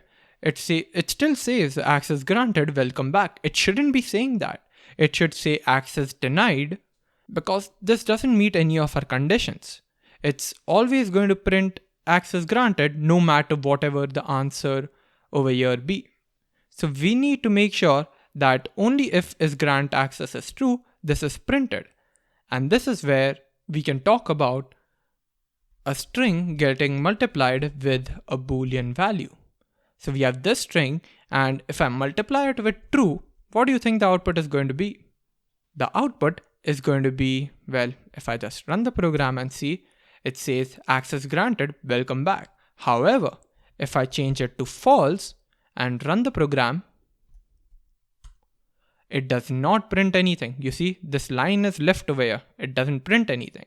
So if you multiply a string with a true value, it's always going to print it. But if you multiply a string with false, it's not going to print it. So we can take use of this multiplication operator. We can just take this isGrantAccess and paste it over here. So if isGrantAccess is true, it's going to print this. If it's false, then it's not going to print this, and that is correct.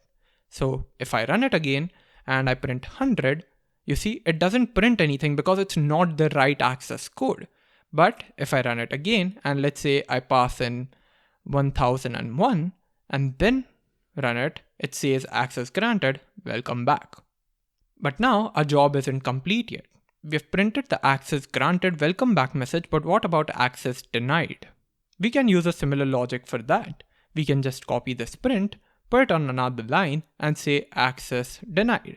And if access is denied, we can just leave the message over here. But now if we do isGrantAccess, it's going to create a problem. What is the problem? So if isGrantAccess is true, it's going to print this statement, but it's also going to print this statement. Access is denied when isGrantAccess is false, right? So I can just create another variable called isDeniedAccess, and that will be equal to not isGrantAccess. So whatever is the value of GrantAccess, the reverse is going to be stored in isDeniedAccess. Now I can just take this isDeniedAccess variable and put it over here. And now if I run it and put 100, it says access denied. But there's one problem over here. There's a line left over here. If access is granted, no line is left.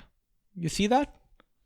It says access granted, welcome back, but the line is not left before it, it's left after it, because even though it doesn't print anything, the print statement is still present, right? So it leaves a line for us. We don't want that to happen. we want a uniform design over here. So how can we figure that out? Well, what we can do is just have a plus operator here and then take this entire thing and paste it over here. Now I can remove this print statement and this should work. Why? Think about it. If access granted is printed, this will not be printed. So this part will be non-existent basically. And if this part is printed, this part is non-existent. So they're all printing on the same line this way. And now if I run it and enter the access code, let's call it this thing. It says access granted, welcome back. If I pass in 420, it still says access granted because this condition was met, is a member condition. If I run it again, and let's say I say 100, access denied, and it's printing on the same line. So that is the entire program for this exercise. I hope you understood it. If not, I'm just going to go over this. So first, we are just asking for the user input and then converting it into an integer. I've already showed an alternative way to do so. We can just use string, check if the length is equal to 4. If it's equal to 4, then it's a valid code. And then we can move to isMember condition. And before moving to isMember condition, we need to convert it to an integer. But since we're using another way, we have converted it into an integer right over here. Then we have isValid code, which is equal to input code being greater than or equal to 1000. Make sure this is greater than equal to because even 1000 is a 4-digit number. And input code is less than or equal to 9999. And again, this needs to be equal over here. So this was the first condition that we checked. The second condition is for them to be a member of the access list. And our access list was containing of members 69420 and 69420. So we checked if input code is equal to 69 or input code is 420 or input code is 69420. If either of these input codes were present, then it's a member. Otherwise, this is going to be false. Then we are going to have isGrantAccess, which is equal to isValidCode or isMember. So either the first condition or the second condition. And isDeniedAccess is just the reverse of isGrantAccess. So whatever the value of isGrantAccess, we are reversing it using the not operator. Then we are printing it using this string multiplied with Boolean, and based on it, we either see this string on the terminal or we don't see it. Now as a challenge, what do you think will print out if I print false into false? We saw that if we multiply string with the Boolean, it either displays or it doesn't display depending on the value of Boolean. But what if I multiply a Boolean with a Boolean? What do you think the output would be? And the output would be 0. Why? Because false implicitly has the value of 0. So if we multiply 0 with 0, it's going to be 0. So when we multiply a Boolean value with another Boolean value, it's automatically behind the scenes getting converted from a Boolean to an integer. To prove it to you, I can wrap false with an integer function and we can see the value. And I'm going to print this before I even ask for the user input. Then I can run it and we see 0, right? However, if I mention true over here, it's going to say 1 because the value of true is 1. So if I do false into false, it's automatically behind the scenes, which is called implicitly, converting this false to a 0, even this false to a 0, so we get 0 into 0, which is 0. What do you think will happen if I pass true over here? False into true. What do you think the output would be then? The output would be 0 again, and that's because false is 0 and true is 1. 0 into 1 would be still 0. The only way we get 1 is if we multiply true with true, and we see a 1 now. So this is what happens if you multiply a Boolean with a Boolean. So I hope you understood this section. Now this way of printing things can be a bit difficult as our conditions grow. We only had 2 conditions here, but later on in our app, we can have 5, 6, multiple conditions, and that time this is not a feasible solution. We can use another solution that time, and that solution requires the knowledge of conditional statements. So let's get into conditional statements now. So what are conditional statements? Conditional statements are used to make decisions in your code based on certain conditions. For example, if a user is adult, then we can print that the user can work. Otherwise, they're not allowed to work, so we cannot print that. Conditional statements in Python are generally carried out by if and else statements. Let's see the general form in which they are written. I'm just going to put a bunch of comments over here so that I can write my general form of if condition over here. So first, we use the if keyword. If is a keyword telling Python interpreter that we want to do conditional execution. This way, Python knows that, hey, I have to carry out conditional execution. After that, Python needs some form of condition based on which it can carry out the task. So we need to pass in the condition next. Followed by that, we need to put a colon. This condition is the decision we'll be making. Condition here can only be a Boolean value. It is a Boolean value only so that it only results in true or false. If it is true, then we can carry out the task. Otherwise, we will not. After this if has been done, this is where we learn a very new concept, and that is indentation. I cannot just write the statement over here. The code that I want to execute, if the condition is true, I cannot just write it over here. I need to put some space before that. This part over here, the gap, the white space that's present here is indentation. We need to follow indentation over here so that we can execute the task. This is our task. We will execute that only if there's an indentation over here. And we need to continue doing that for every single statement. I have to put my statement over here in the same line, leaving the same amount of space from the left-hand side. All the statements after colon, which are indented using space, are body of the if statement. To give you a clearer definition of indentation, indentation is a white space at the beginning of a line. It carries special meaning in Python.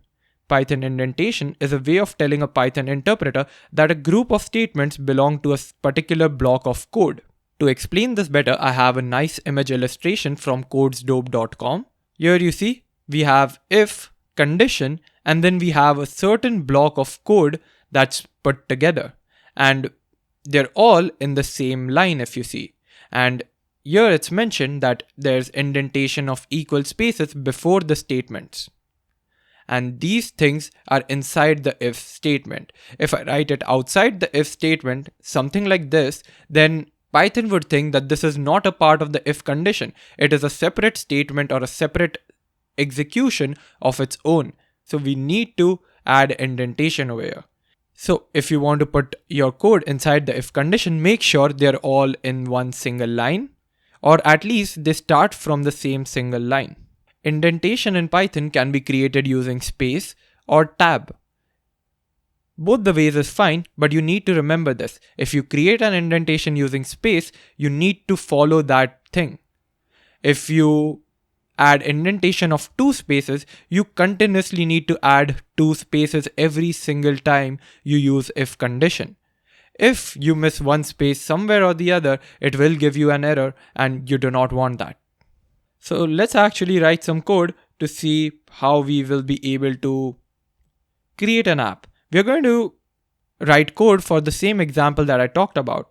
If the user is adult, then we print that the user can work. Otherwise, they cannot. And we'll keep this if condition in mind. So what we're going to do is create a variable saying age is equal to 18. Then we have if followed by a condition. And what should be our condition to check if the user is adult or not? It should be age greater than equal to 18. And as we've known in operators, this would result in a Boolean statement. So we are right with that. So we can just put if age is greater than equal to 18. And after that, I need to put colon. And then when I press enter on Pycharm, you can see it automatically indents it for me. So I don't need to worry about it.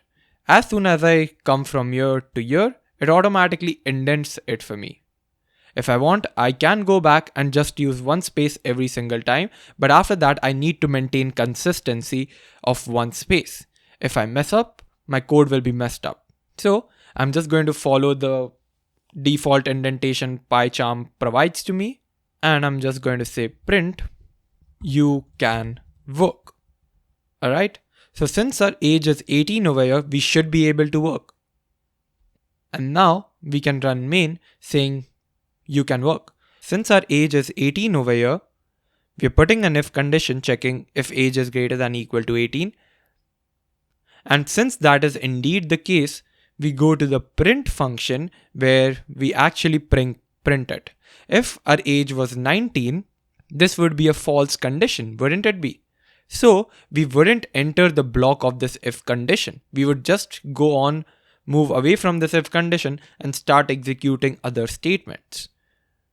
So now if I run it, it still says you can work because it's 19. I actually had to put 16, my bad.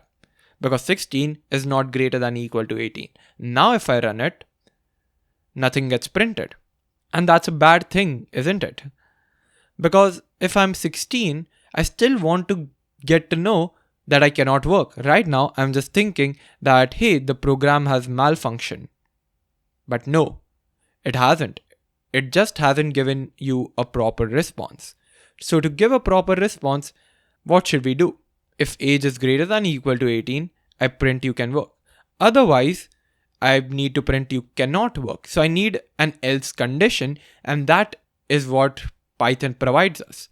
To do this, you can click on enter and you see Pycharm just continues the indentation for you. But what I want to do is press backspace so that I go back to the same level as if, and here I'm going to pass else with a colon. And else will not have any condition. Else is basically saying that, hey, if this condition isn't true, then this else block is going to run. So in the else, again, I'll have to maintain the indentation and then I can print you cannot work. If I just do this and run it, I see you cannot work. So yeah, indentation is a tricky thing in Python, but make sure you've followed it completely and you've understood why we're using it. You can just use this diagram as a reference every time you forget. Now what if I want to add another case? Here, my employer has asked me that, hey, you cannot just do this, alright? If the user is 18 years old, then they need to consult their parents if they can work or not. You cannot just say you can work. So what should I do then? I first have to remove this condition from here because the user now necessarily has to be above 18 to work. If they're equal to 18, we need to figure something else. So if age is greater than 18, we can work. Else, you cannot work. So if the user's age is 18, what do you think will get printed? They'll print, you cannot work. But our employer has already mentioned to us that if the user's age is 18, then we necessarily want to tell them that, hey, go and ask your parents if you can work. So what should I do in that case? Well, there comes our third statement. We learned about if, else, and there's another statement you can fit between if and else, which is elif.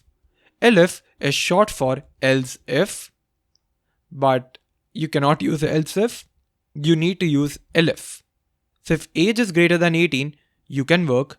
Else if age is equal to 18, we need to print consult your parents before working.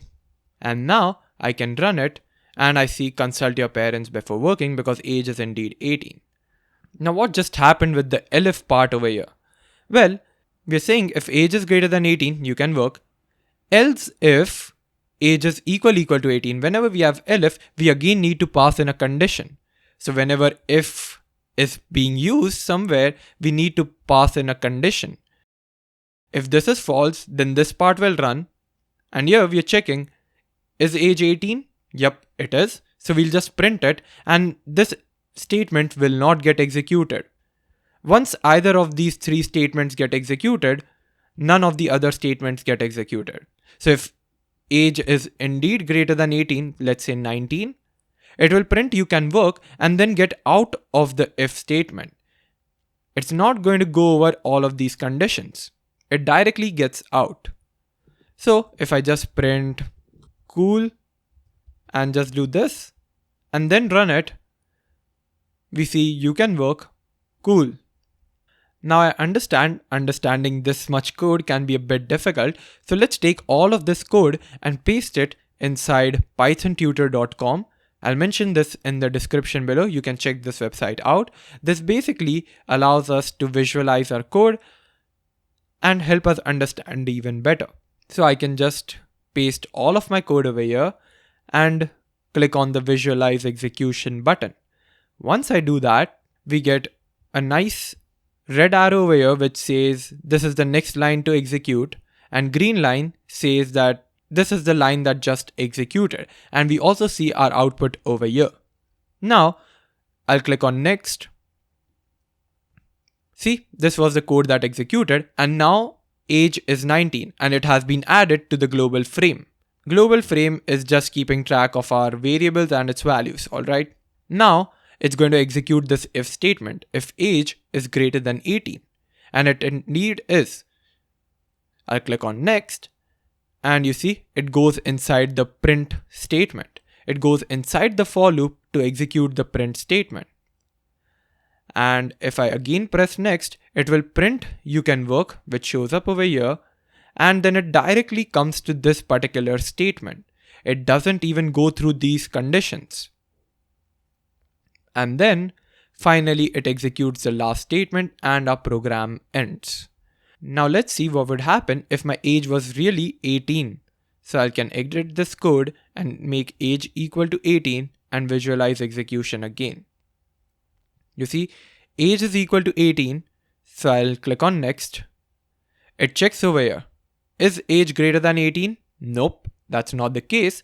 So it will just go to the elif case, the case that it sees the next. So now it again asks, hey, is the age 18? And it indeed is, so it would go in the block of this elif condition.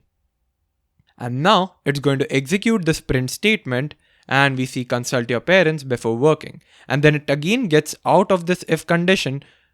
It doesn't even go to the else condition and just prints school directly.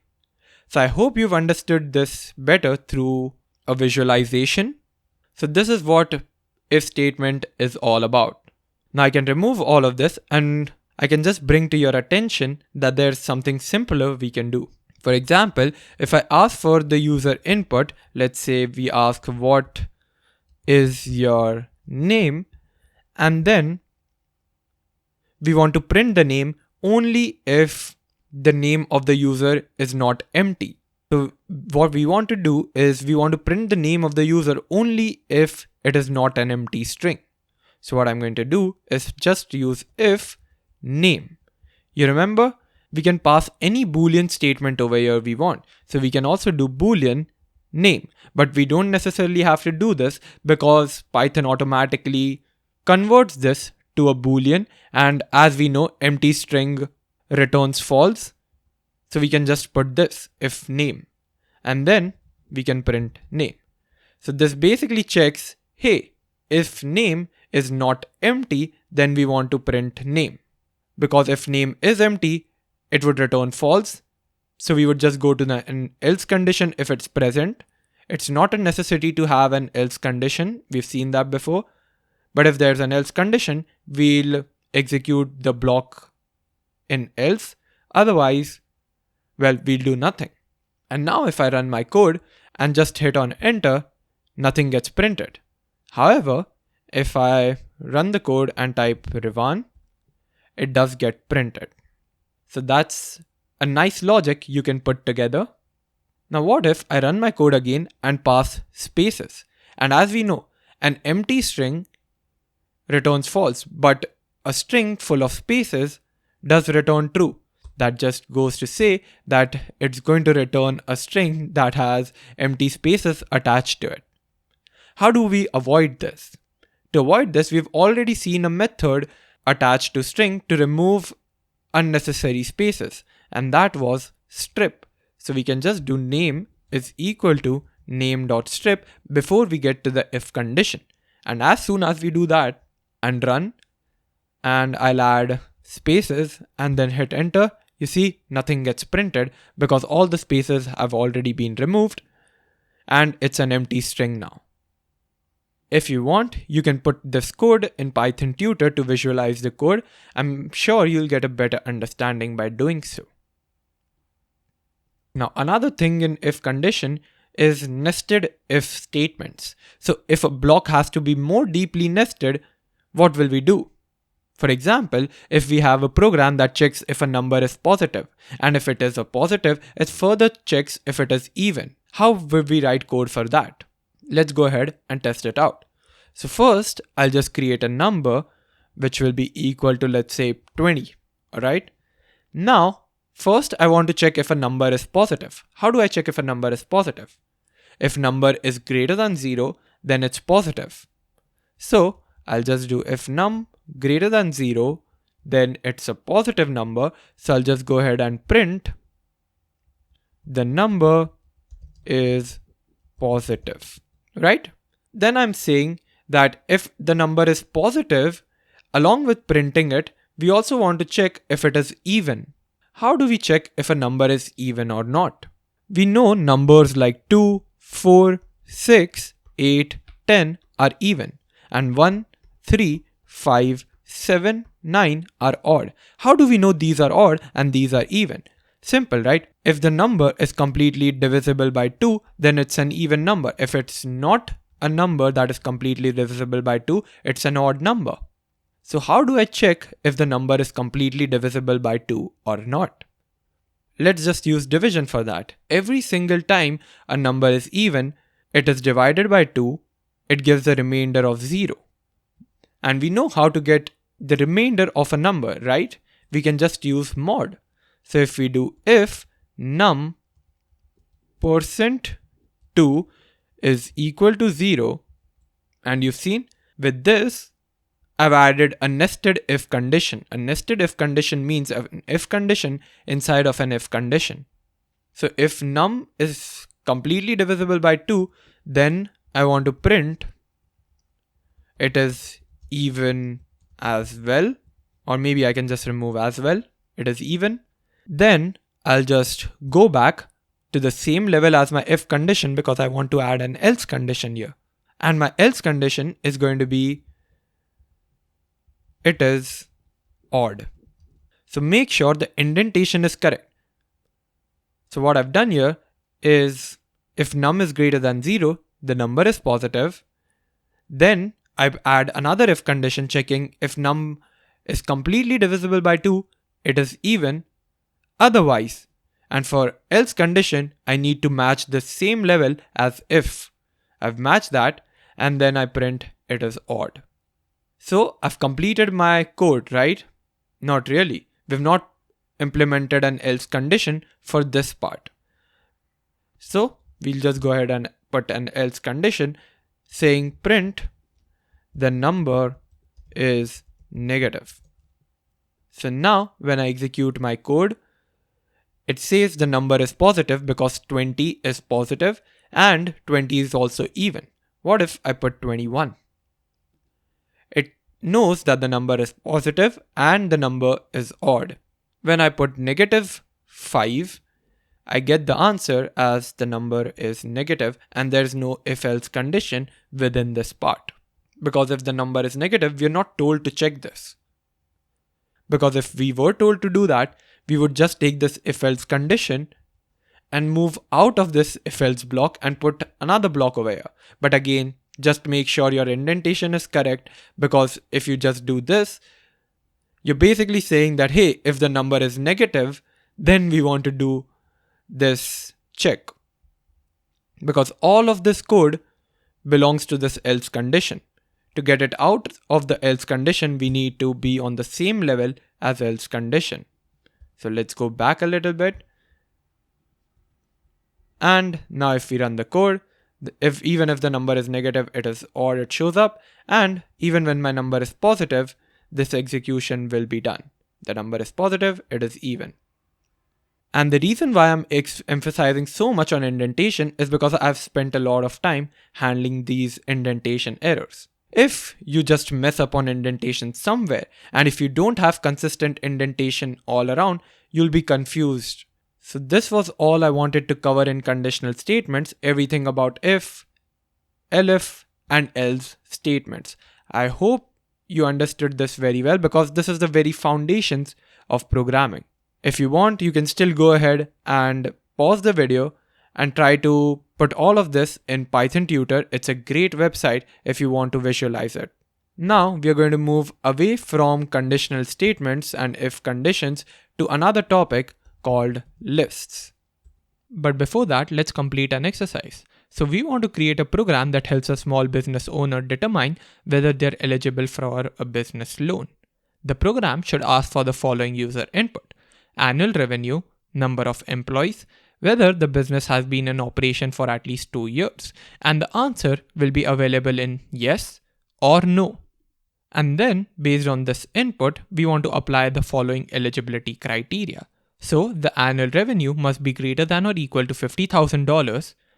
The number of employees must be at least 3, and the business must have been in operation for at least 2 years. If all of these conditions are passed, then only the business is eligible for a business loan. Otherwise, it is not. So we want to display a clear message indicating whether the business is eligible or not. And if it is ineligible, we want to mention the specific reason for ineligibility. So why was the business not eligible for a business loan? Was it because their annual revenue was not greater than 50,000, or they did not have more than 3 employees, or they had not been in operation for at least 2 years? So we want to mention a specific reason for that. So go ahead, pause the video and try it on your own. See if you're able to do it.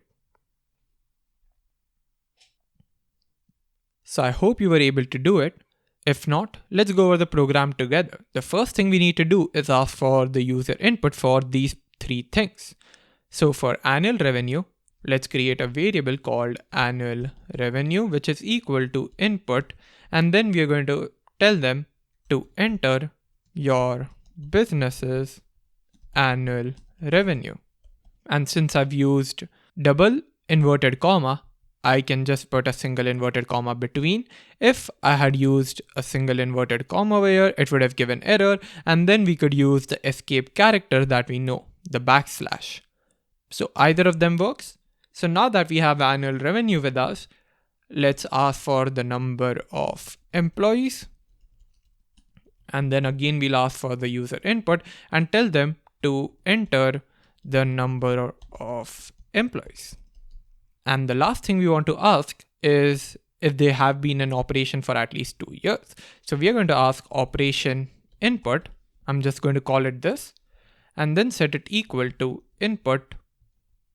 Has your business been in operation for at least 2 years?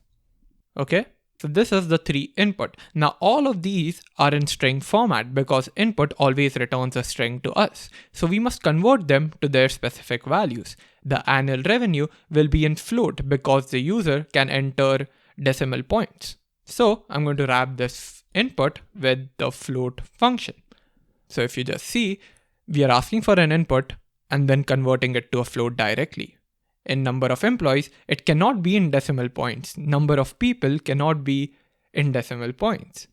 So we need to wrap it with an integer.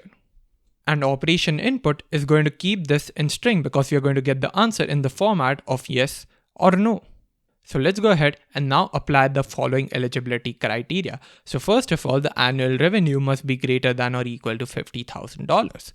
So I'm going to create an if condition here, because they're eligible if these conditions are met, else we want to indicate that they're ineligible, right? So I'll be using an if condition here. I have to make a particular choice.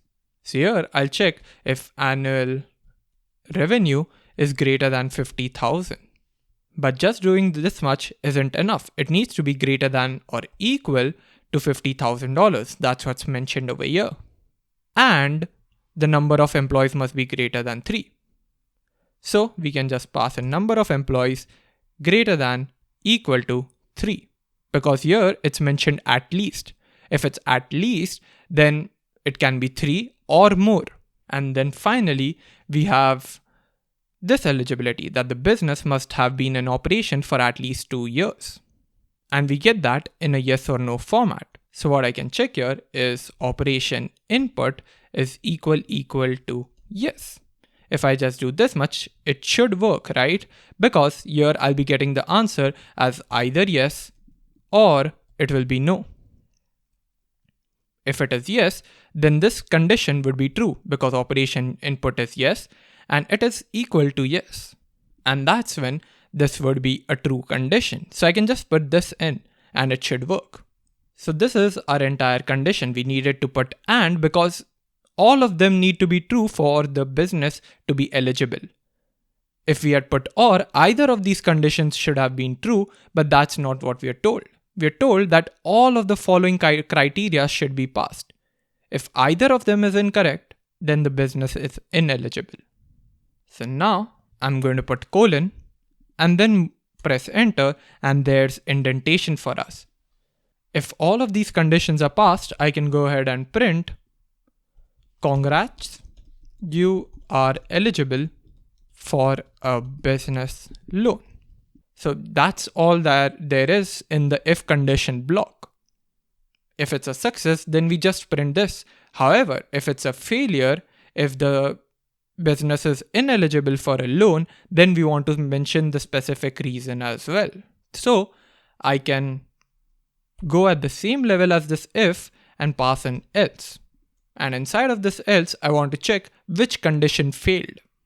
Did my annual revenue cause a problem, or number of employees cause a problem, or operation input is equal to yes caused a problem? So that's what I want to check. So I'll be putting an if condition inside of this else case, kind of like a nested statement. And then I'll be checking if annual revenue is greater than equal to 50,000. If that is the case, then it passed. But that's not what I want to check. Here I'll be checking if annual revenue is less than 50,000. If annual revenue is less than 50,000, that means this is the reason why my business is ineligible to get a business loan. So I'll be printing in annual revenue is less than $50,000.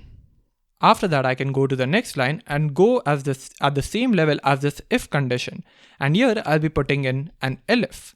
Why elif? Because I want to check if number of employees is less than 3. So I'll check if number of employees is less than 3, then this is the reason why my business is ineligible for a loan. So I'll say number of employees is less than 3. And then I can just do an else statement saying that this condition failed. That means the annual revenue is greater than $50,000 and the number of employees is greater than 3. That means only operation input is not equal to yes. So this is the only reason why my business is not going to get a loan. So I can just print your business has not been in operation for at least 2 years. So if this condition fails and this condition also fails, that means this operation input and this particular input was a problem. That means their business had not been in operation for at least 2 years. And that is why our entire business is not eligible for loan.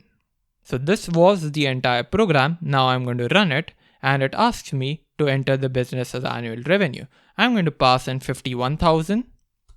After that, it asks me for the number of employees. I can say 21 employees. And then it asks me, has your business been in operation for at least 2 years? I'll say no. And you see, it says your business has not been in operation for at least 2 years. But this is quite vague. Has my business loan passed or not passed? So I need to print that in the else statement as well. Now I can do 2 things. Inside of every if condition, I can mention that we were not eligible for a business loan and the reason for this, or we can just go ahead and print in the else statement itself that, sorry, you're not eligible for a business loan, reason, and then colon. And this isn't formatted properly because again, I'm using a single inverted comma here. I can just use an escape character and that fixes everything for us. Then I'll run my program again, enter the business's annual revenue 51,000, then the number of employees, let's say 9, business in operation, no, and it says, sorry, you're not eligible for a business loan. Reason, your business has not been in operation for at least 2 years. So this is a better error message. Let's see if we get this eligible part. So I'm going to pass in 51,000 again, 9 employees, but this time I'm going to say yes. And then when I run it, it says, congrats, you're eligible for a business loan. But there are certain problems that we can find in our code. What if the user enters the business revenue properly, 51,000, the number of employees as 9, but here they mention yes like this? What do you think the output would be? The output would be, sorry, you're not eligible for a business loan, reason, blah, blah, blah. And that's because we mentioned a lowercase yes, and we've talked about it before. Lowercase yes and a yes with its initial character capitalized isn't the same thing. They're two different values. So how can we check if yes was mentioned? So in other words, what I want to do is not use case sensitivity. If the user mentions yes, no matter what it is, if it's yes, then the business loan should pass. So go ahead, pause the video and try it on your own. See if you're able to do it. So I hope you were able to do it, and this has a relatively easier fix. What we need to do is just convert this input answer into lowercase. If we just convert the answer into lowercase, then we can just check if the answer was yes or not. So here, where I check operation input is equal to yes, what I'm going to do is operation input dot lower. Once I do that, we're going to get a string, which is everything in a lower format, and it's being checked if it is equal to a small case yes.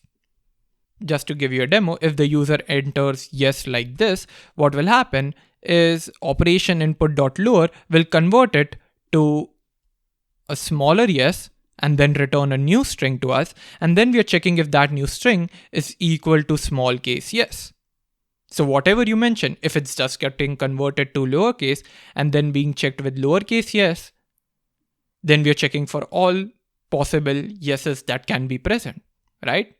So I hope you understood this. And now if I run the app, then enter the business's annual revenue, number of employees, and yes, let's say in capital case, it will still say that congrats, you're eligible for a business loan.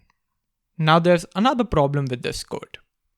What if I mention my annual revenue is 50, my business number of employees is 2, but my business has been in operation for at least 2 years?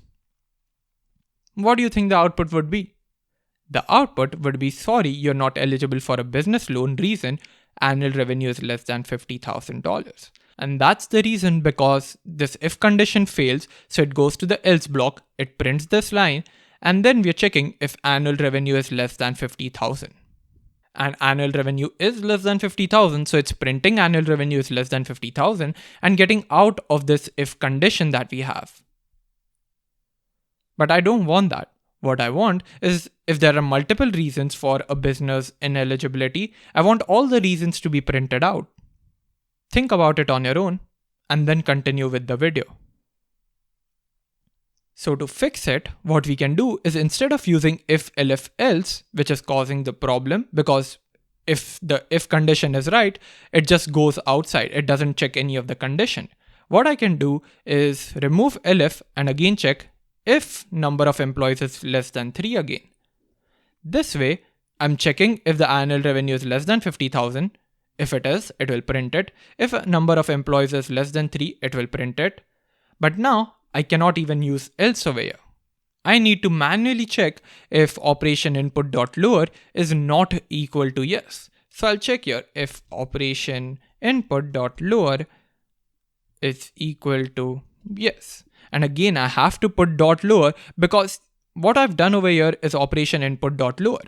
What this does is give us a new string.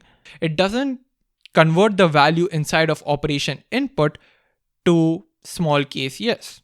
What I mean by that is if I print operation input over here, it's not going to give the answer as yes. It's going to give the answer as whatever the user passed over here. If they passed yes, it would be this thing that would get printed. Operation input dot lower just returns a lower case yes to us, which we can check. It's not converting the value of operation input. If we want to convert it, we can do operation input is equal to operation input dot lower. And then this is not required. We can just check if operation input is equal to yes. Then I can remove this print, go down, and again, I don't need this. I can just check if operation input is not equal to yes. And this should be lowercase because I've set operation input equal to operation input dot lower. So I hope you understood this. Now, if I run the program and let's say I pass in 50, 2, and yes, the answer would be, sorry, you're not eligible for a business loan. Reason, annual revenue is less than $50,000 and number of employees is less than 3. So this was the entire program. I hope you understood this operation input dot lower part.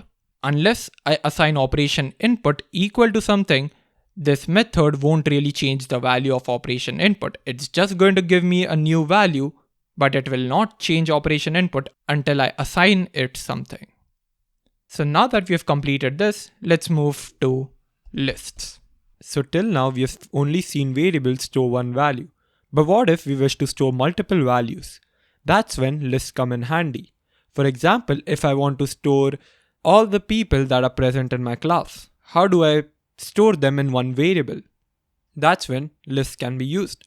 So I can do it very simply by first creating a variable name.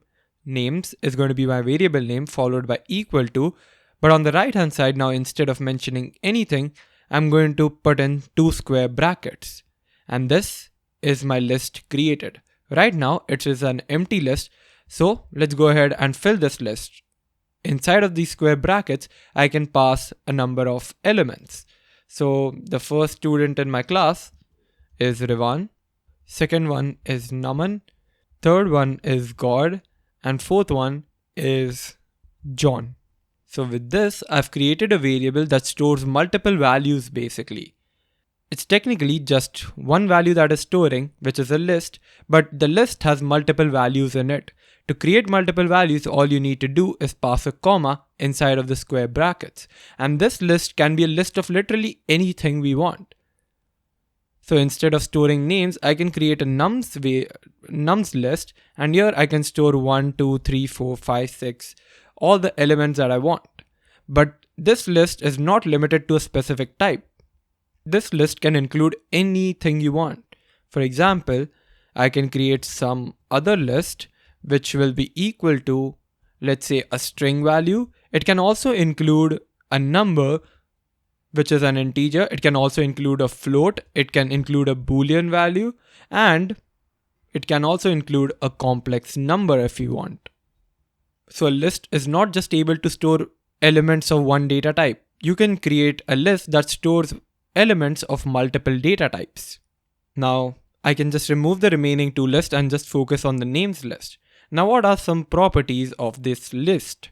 What if I want to get the first element from this list? How do I get it? To get it, I can just print names with a square bracket followed by 0 inside of it. And then when I run it, I see Rivan. This would seem very similar to what we did with string. To get the first character of a string, we did name at 0. That's how we got the initial character. And that's how I get the first element in list. So all the rules that are applicable for a string, they're applicable for list as well. So names at 1 would give me Naman, names at 2 God, names at -1 would give me John, names at -2 would give me God, and names at -3 would give me Naman. And all of these properties are followed because strings are what? They're essentially a list of characters. And similar to the string, we also have list slicing. So I can just do names 1 till end, and that would get me all the elements starting from here till the end. And if I print it, here we go. But instead of just returning individual elements, it returns to us a list of elements. A list of elements beginning from 1 going till the end. And if I mention 2 over here and then run it, it would only print num1, that too in a list. So every single time I use list slicing, I need to keep in mind that it's going to return a list, even if it's just one element that I'm getting. And if I just try to get the initial element, it would be returned to me as a single simple string. Now there's another way to get access to each of the elements over here, and that's called unpacking a list. What I can do here is just say name1, name2, name3, name4 is equal to names. When I do this and print all of these values, I'll just copy all of them and paste it, because print allows me to put in multiple inputs, and then I run it. I see Rivan, Naman, God, John. So I've unpacked a list successfully. What I've done is assigned a variable to each element in the list. So name1 stands for Rivan, name2 stands for Naman, name3 stands for God, name4 stands for John. But what if I want to unpack a list and get access to only one element from this? So I only need access to Rivan. How do I unpack a list such that I only get access to Rivan? Should I just do name1 is equal to names like this and then remove it?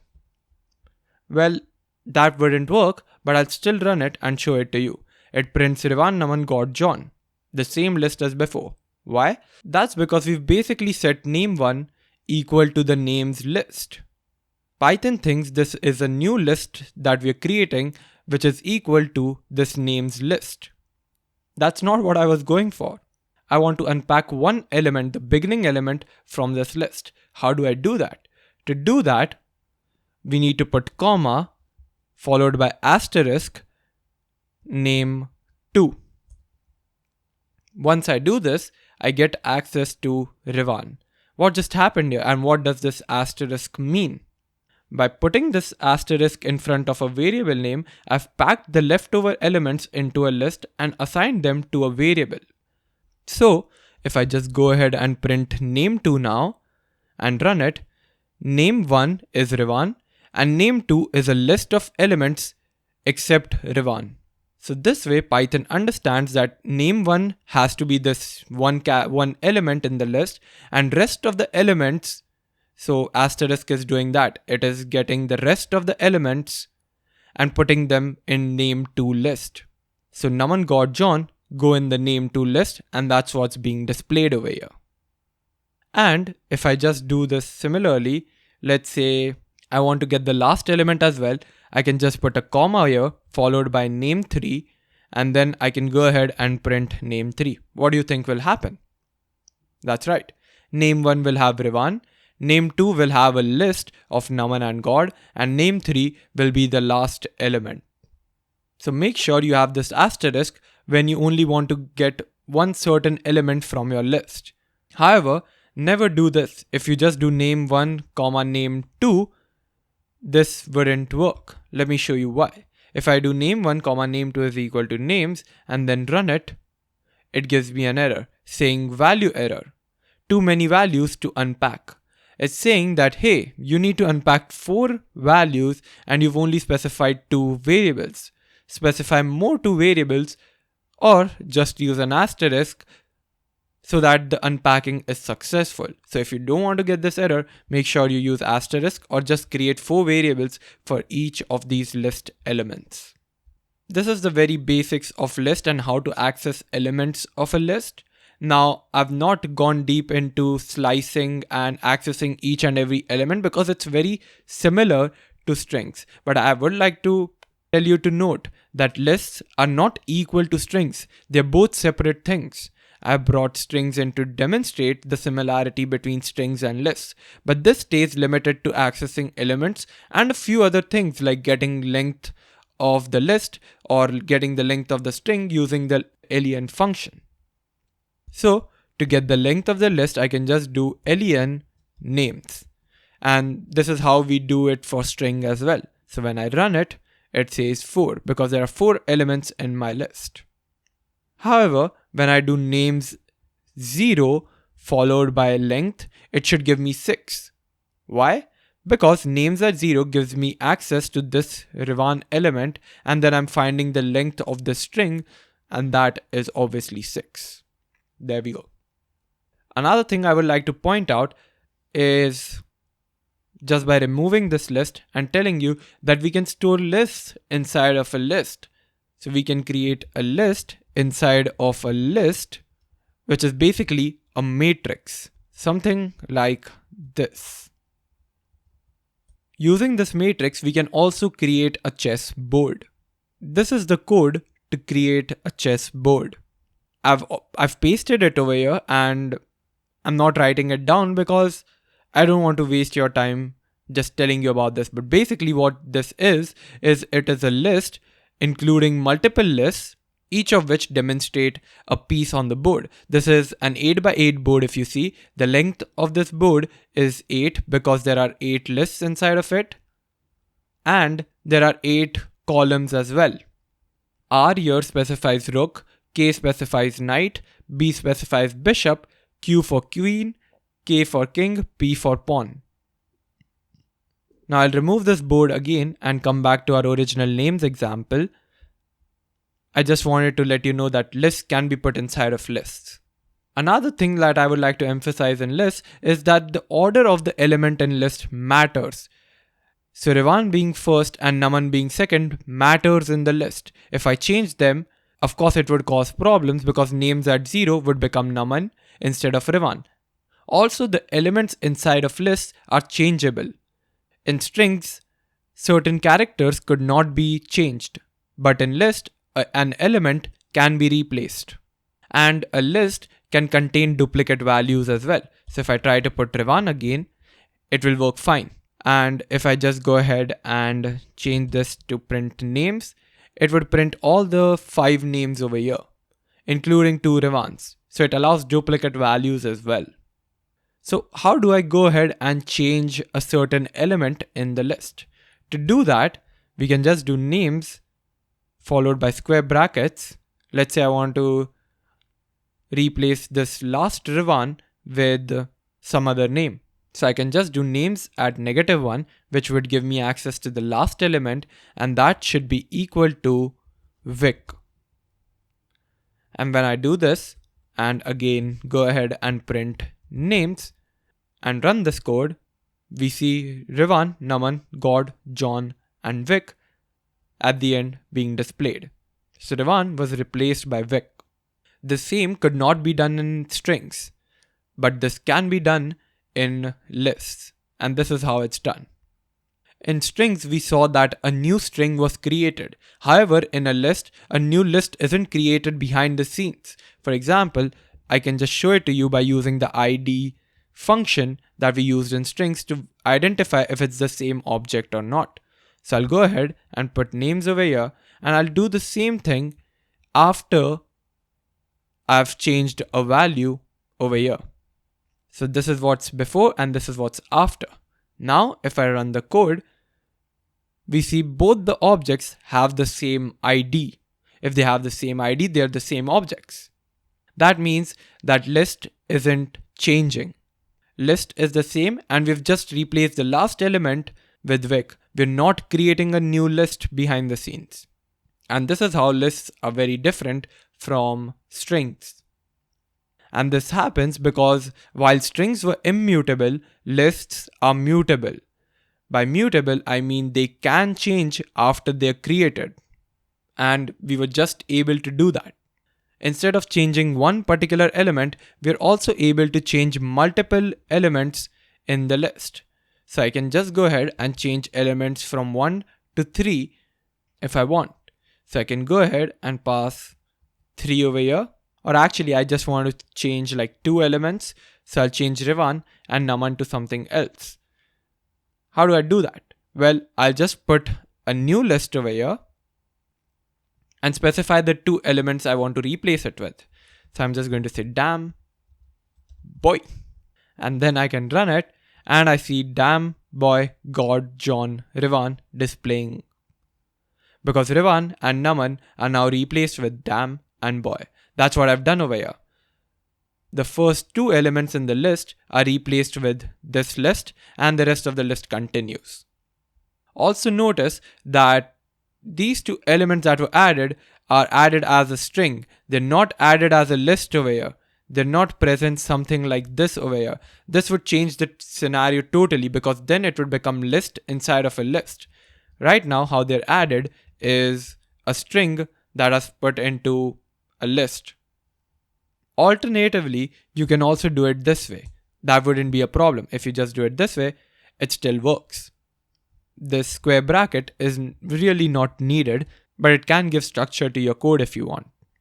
But now here's the interesting question. What if I have more than two names present in the list that I want to add over here? Instead of damn boy being added, I want to add a third name as well. And let's say name of the third guy is sus. What would happen then? Well, let's just run it to know it. And you see, it adds damn, boy, and even sus to the list, and it doesn't remove any element. It just takes these three elements and adds it in the beginning of the list. And then it shifts the rest of the elements further away in the list. Now what if, instead of adding more than two elements, I only add one element? So I need to add two elements, but I'm only adding one element. What would happen back then? Well, you see, damn was added, God, John, Rivan stayed the same. So it removes Naman and only keeps Dan. So I hope you're starting to understand the behind the scenes process of how this list converts it. It basically just removes these two elements and replaces it with the elements that are present. If there's only one element present, it would just print damn. If there are more than two elements present, it would just keep on piling it up over here in the beginning of the list. And if I just use 1, 3 and again do it, it would have the same result. Rivan, damn, so Naman and God were removed, and John and Rivan was kept. Now what if over here I forgot to put square brackets? Earlier when we had two elements, we could keep the square brackets or we couldn't keep the square brackets. It would be the same thing. But what if we have only one element and then I mention a string over here? What would happen then? Let's run it. And we see Rivan, D-A-M-N, John, Rivan being printed. What just happened over here? How's there a big difference when I remove these square brackets? And that's because strings are iterable.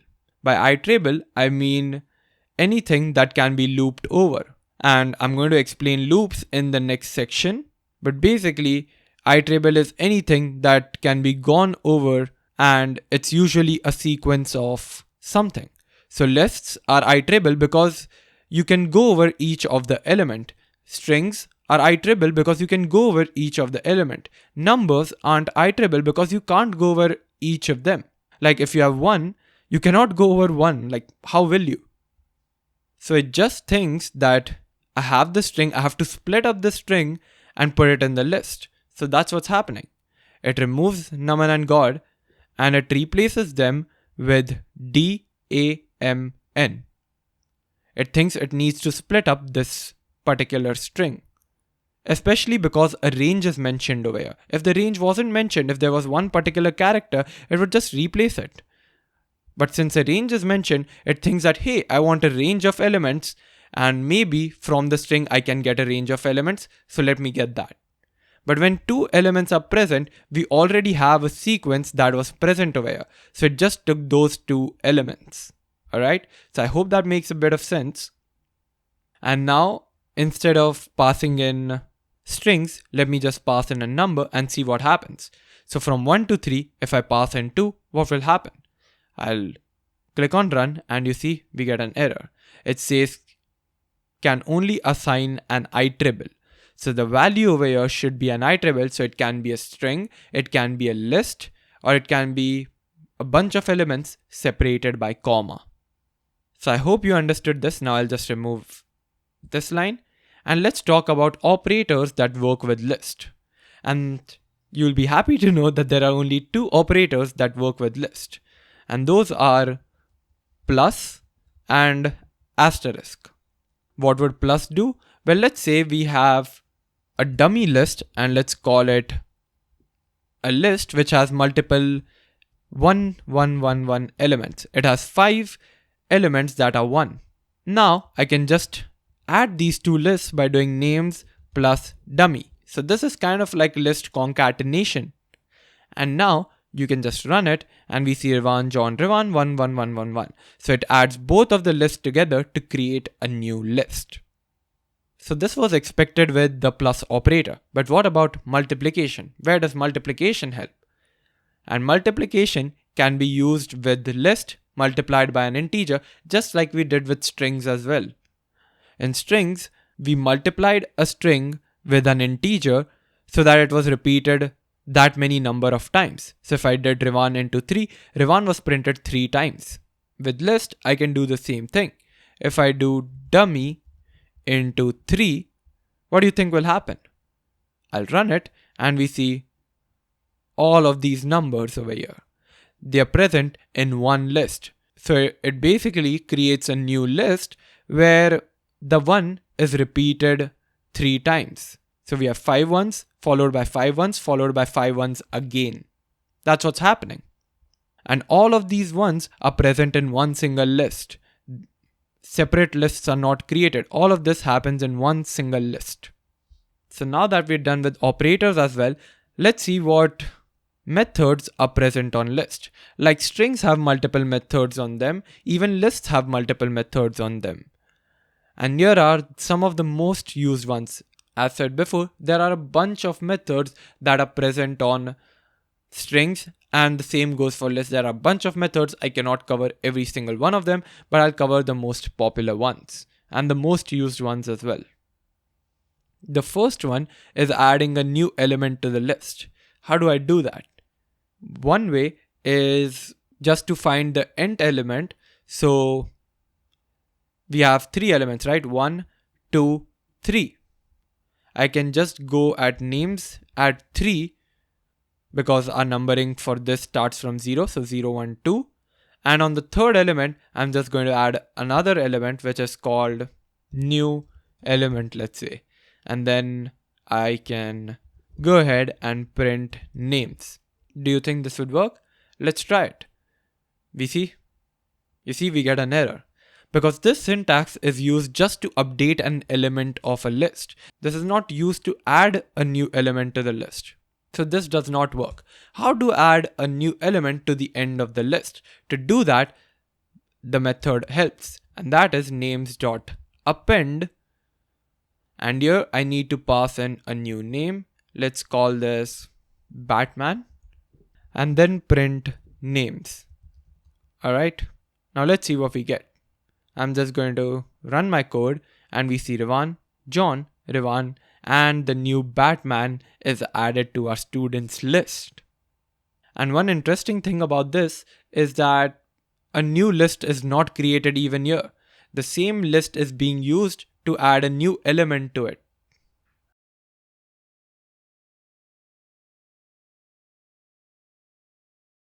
Also, one important thing to note is that names.append does not return anything.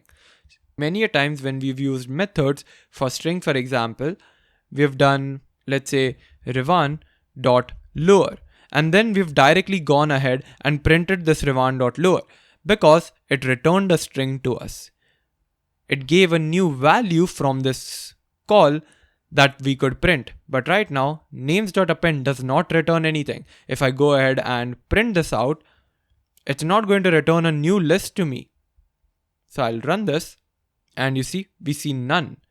It's not returning anything. What it does is behind the scenes just add a new element to this list and modifies the original list. Now we can just use the original list to print it.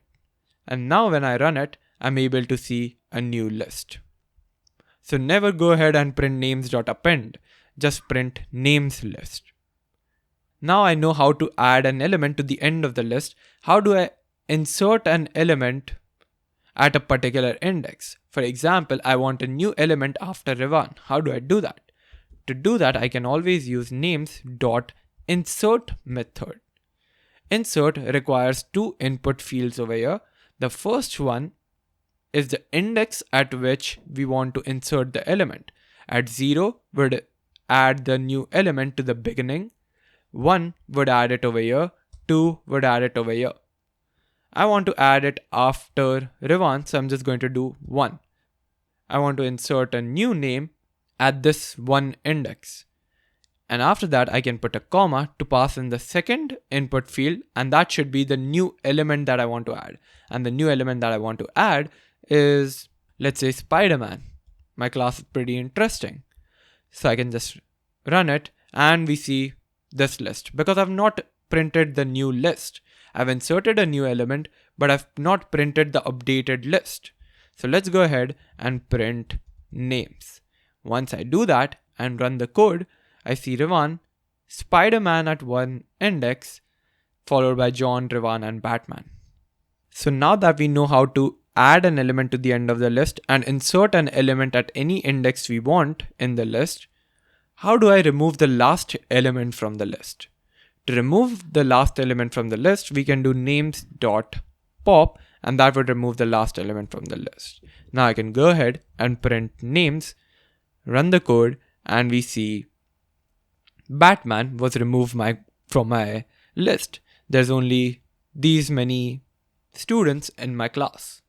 One interesting thing to note here is that names.pop does return an element, and that's not a list. It returns the element that was just removed. Because if I do names.pop, it removes the last element. I don't know what the last element is, so it's just telling me that, hey, this is the name that I've removed. So if I just do name is equal to names.pop and print the name, I'll get to know which element was removed, and here we see Batman was removed. But how do I remove an element based on their value? To do that, I can just do names.remove, and here it requires an input field to be passed in. The input is the value that we want to remove. I want to remove Revan from my class, so I can just pass that in, and I'll print names again. Now I should be able to see this Revan being removed. I'll go ahead and run it, and we see Spider-Man, John, and Revan being in my class. Revan is removed. Now you might think that, hey, we have two Revans over here. Why was only one removed? And that's because that's how remove works. It doesn't remove all the occurrences of a value from a list. It only removes the first occurrence of an element from the list. I can also find index of a particular element. So if I want to know at what index does John occur, I can do that. To do that, I can do names.index, and that would give me the index at which the value occurs. So I'll pass my value as the input over here, and it's going to be John. But this was not a method that would affect the names list, and that's why the names list doesn't even get bothered. So we do get a return value from it, and that is an integer. And sometimes when you're unsure about what's going to be returned, you can just hover over this function, and Pycharm will give you this nice thing telling you what is being returned. Here is what is being returned. An integer value will be returned to you, which you can print. Now when I run the code, I see 1 being displayed because John is at an index of 1. 0 is Spider-Man, 1 is John. What if I want to sort all the elements according to their name? So J should first come, then Revan should come, followed by Spider-Man. What if I want to sort this list? How do I do that? To do that, we can just call names.sort function and then print names. This will make sure that the names are sorted on the basis of ASCII again. So we can just run the code, and we see John first, Revan second, and Spider-Man third. So it has sorted according to the initials. Now if you want to specify a particular condition, you can put that in the sort input. Now I'm not getting into this because This requires a detailed understanding of how functions and specifically lambda functions work. We'll get into it later in the tutorial.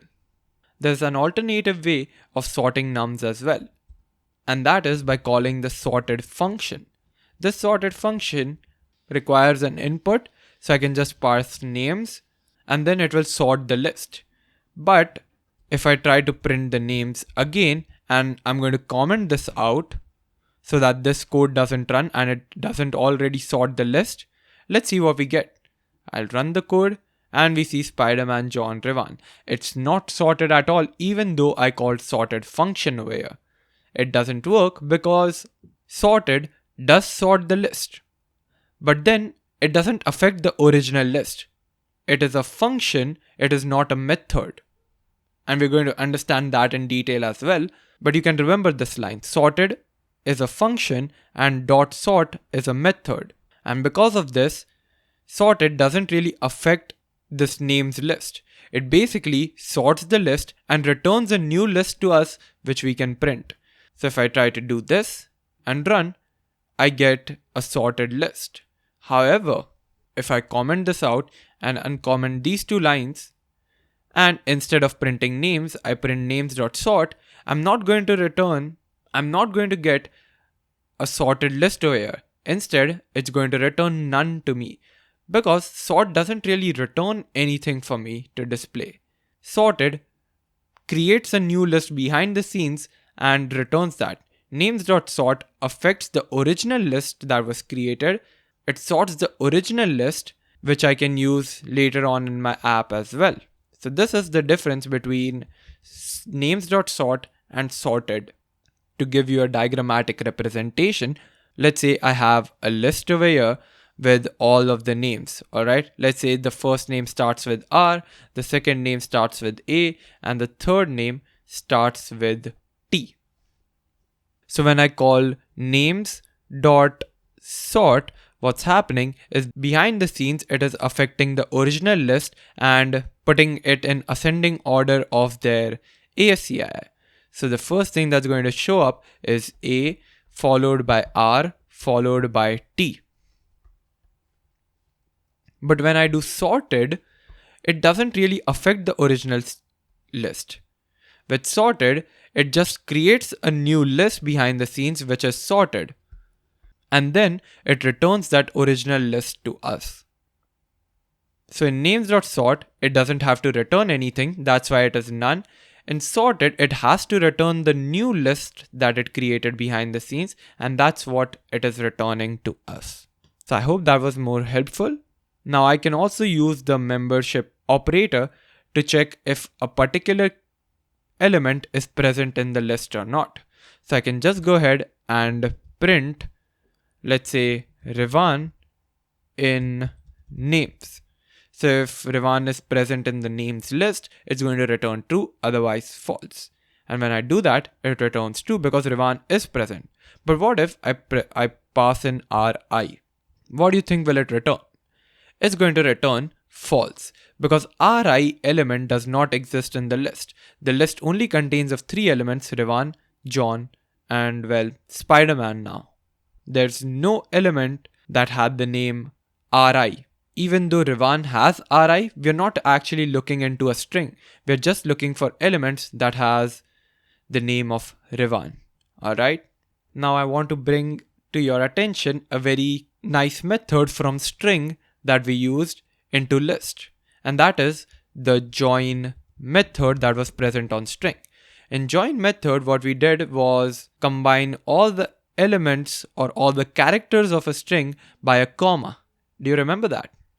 We're going to do that for list as well. So I'm going to print the names of each of the student separated by a comma. To do that, I can do print, and here first we had the separator dot join, and now you see what it's asking for is an iterable. So I can pass in a string because it was an iterable, which I did earlier, but I can also pass a list which is an iterable. So I can go ahead and pass names over here, then run the code, and I see John, Revan, and Spider-Man separated by comma. I can also put something like this so that they're not stuck together and there's some spacing, and this looks better. And the last method that I want to show you on list is, well, just removing all the elements from a list.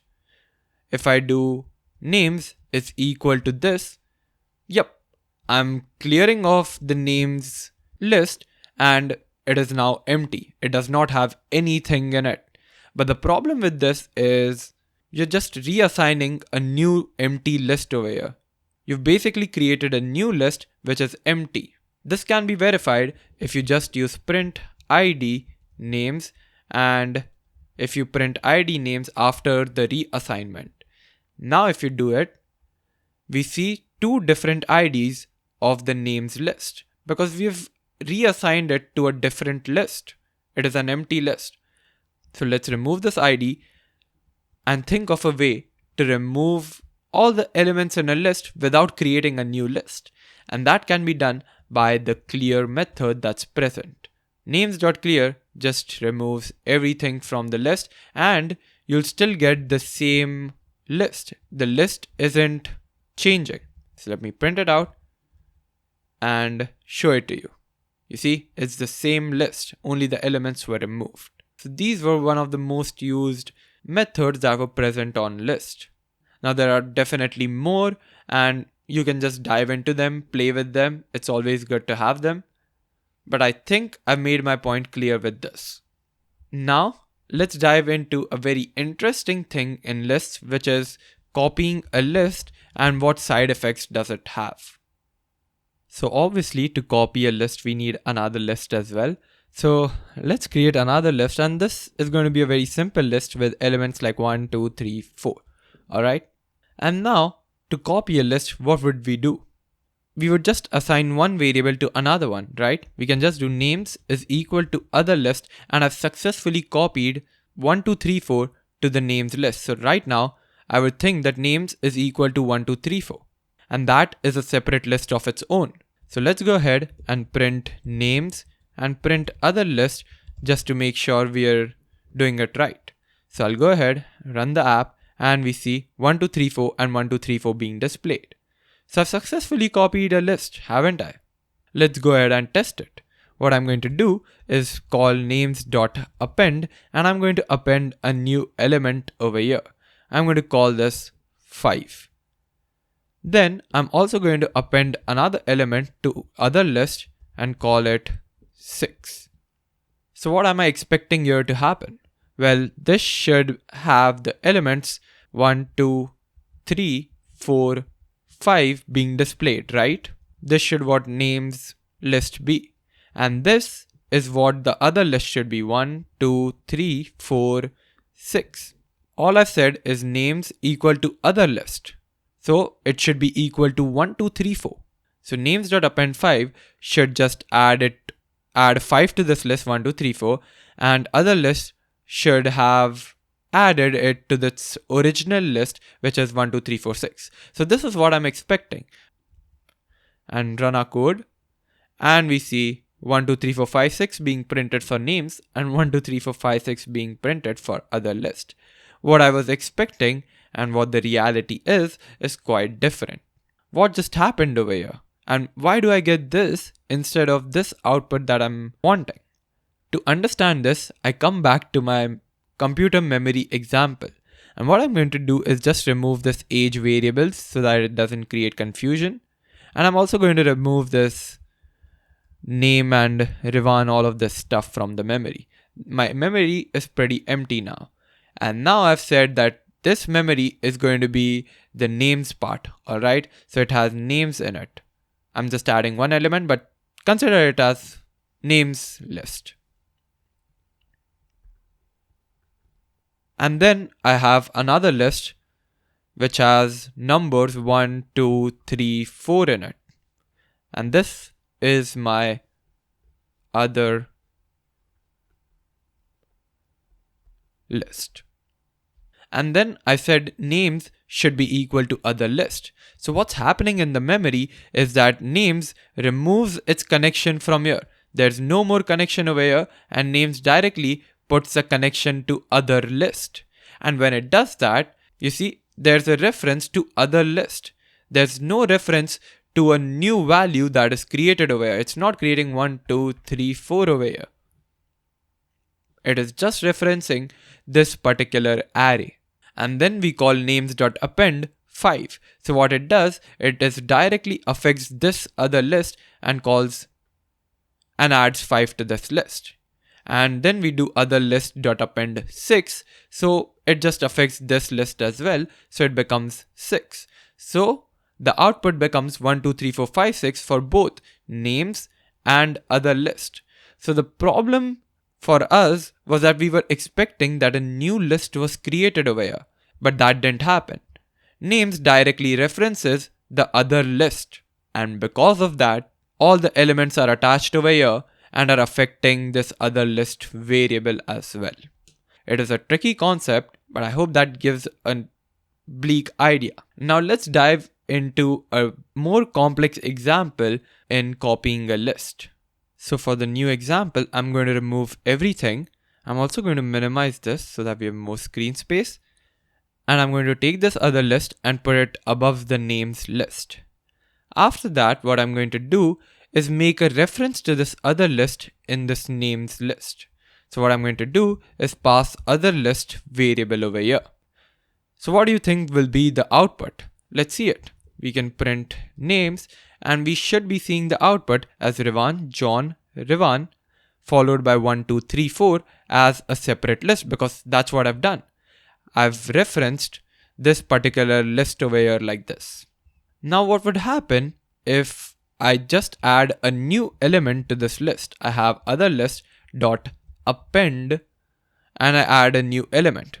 What would the names be? Well, I'll just run this and it shows 5 over here. Why does that happen?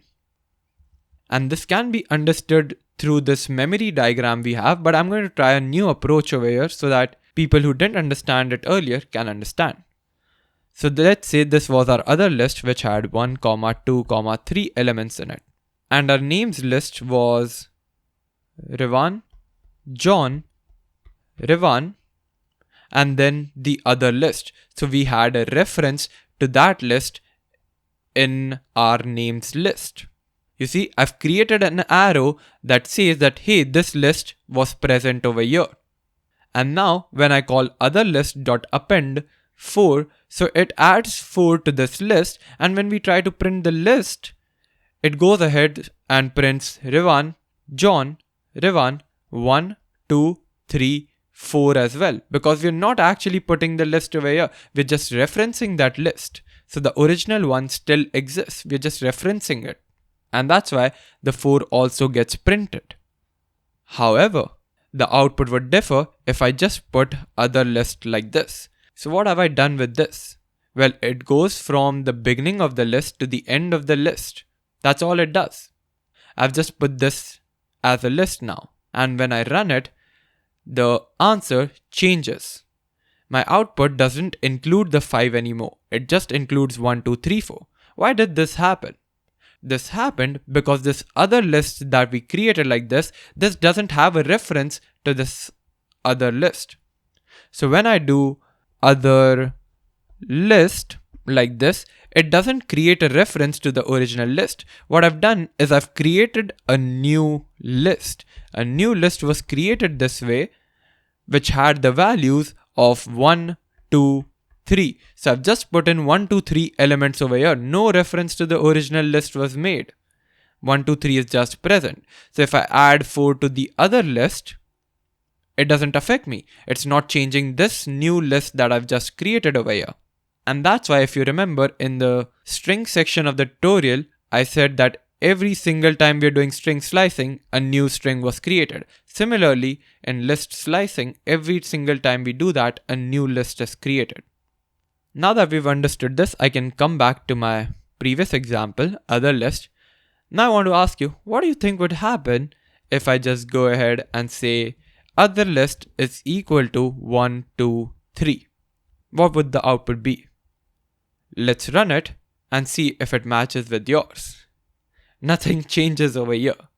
Why is that the case? Let's understand this through a diagram again. I'm going to remove everything. So it references the original list over here. Okay, we understood till there. Now we're saying that other list is 1, 2.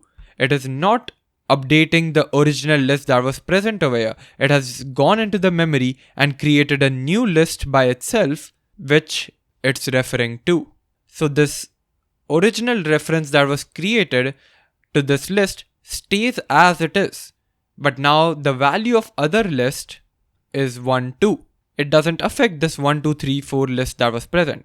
Earlier when we use append method, it updated the original list. Now the original list is no longer there. The other list now, instead of pointing over here, points to this particular list that was created in the memory. But our list still references that old list, the old other list that was present. It has not been updated to point over here. It is still pointing to the previous one. So if modifications to the old list are made, our names list will update. But if it's not made to the new list and a new list is created, then the names list doesn't even care about it. So I hope you've understood this. This was a bit of a tricky concept to understand, and that's all I have for lists. Now, I would like to mention that there's just not lists that can help us store multiple values in one variable. We'll study more about other data structures that are present that allow us to store more than one element. But we'll do that after we cover loops. So let's get into the concept of loops now. But before that, let's do a quick exercise. Exercise number 5. So in this exercise, we want to create a Python program for generating a grocery list based on dietary preferences and a given budget. So the program should consider whether the person is vegetarian or not and adjust the grocery items accordingly. So if the person is not a vegetarian, we want to add chicken breast to the grocery list. Otherwise, we want to add tofu. And we also want to add the following vegetables to the grocery list depending on the budget. So broccoli costs $5, carrots cost $10, and bell pepper costs $15. The vegetables are in order of the priority. So if you have a $50 budget, you first need to add broccoli, only then carrot, and if there's space remaining, then bell peppers. So this should be the order in which it should happen. And all of these vegetables can only be added once with a quantity of 1. So all of these are only going to be there once. So, and at the end, we want to display the grocery list. So to summarize, first just take the user input for the budget and if the user is vegetarian or not. And if the person is not vegetarian, we want to add chicken breast, otherwise tofu. And then we want to add the following vegetables to the grocery list depending on the budget. So pause the video, try it on your own and see if you're able to do it. So I hope you were able to do it. If not, no worries, let's go over it together. The first thing we want to do is take the user input. So we want to ask for their budget followed by if they're vegetarian or not. So I'm going to create an input and ask them what is your budget, right? And now I'm going to store this in a variable. Let's call it budget itself. Now we know that this budget is in a string format. I want to convert the string into a float, and we can assume over here that it's going to be a valid decimal point. So I'm just going to do this. The reason we're not taking integer is because the budget can be in decimal points. It can be $5.2 or $5.5. After that, we're going to ask if the user is vegetarian or not. So let's take an input again and ask, are you a vegetarian? Yes or no. So depending on yes or no, we want to check this. And I'm just going to call this variable vegetarian, which is equal to this. So this vegetarian variable contains the string yes or no. And another thing I'm going to do is we know that this input is going to return a string. So I can just call dot lower method on it. So it will convert whatever input you give it into a lower format. So if you pass in a capitalized yes, it's going to return out small case yes. And that's beneficial for us when we want to check if the user is vegetarian or not. Now we've taken the user input. I want to check if the person is vegetarian or not. If not, chicken breast, otherwise tofu. So I'm going to check if vegetarian, which is in a string format, is equal to yes. And here I've converted it into a lowercase, right? If you don't understand this, it's basically something like vegetarian is equal to vegetarian dot lower.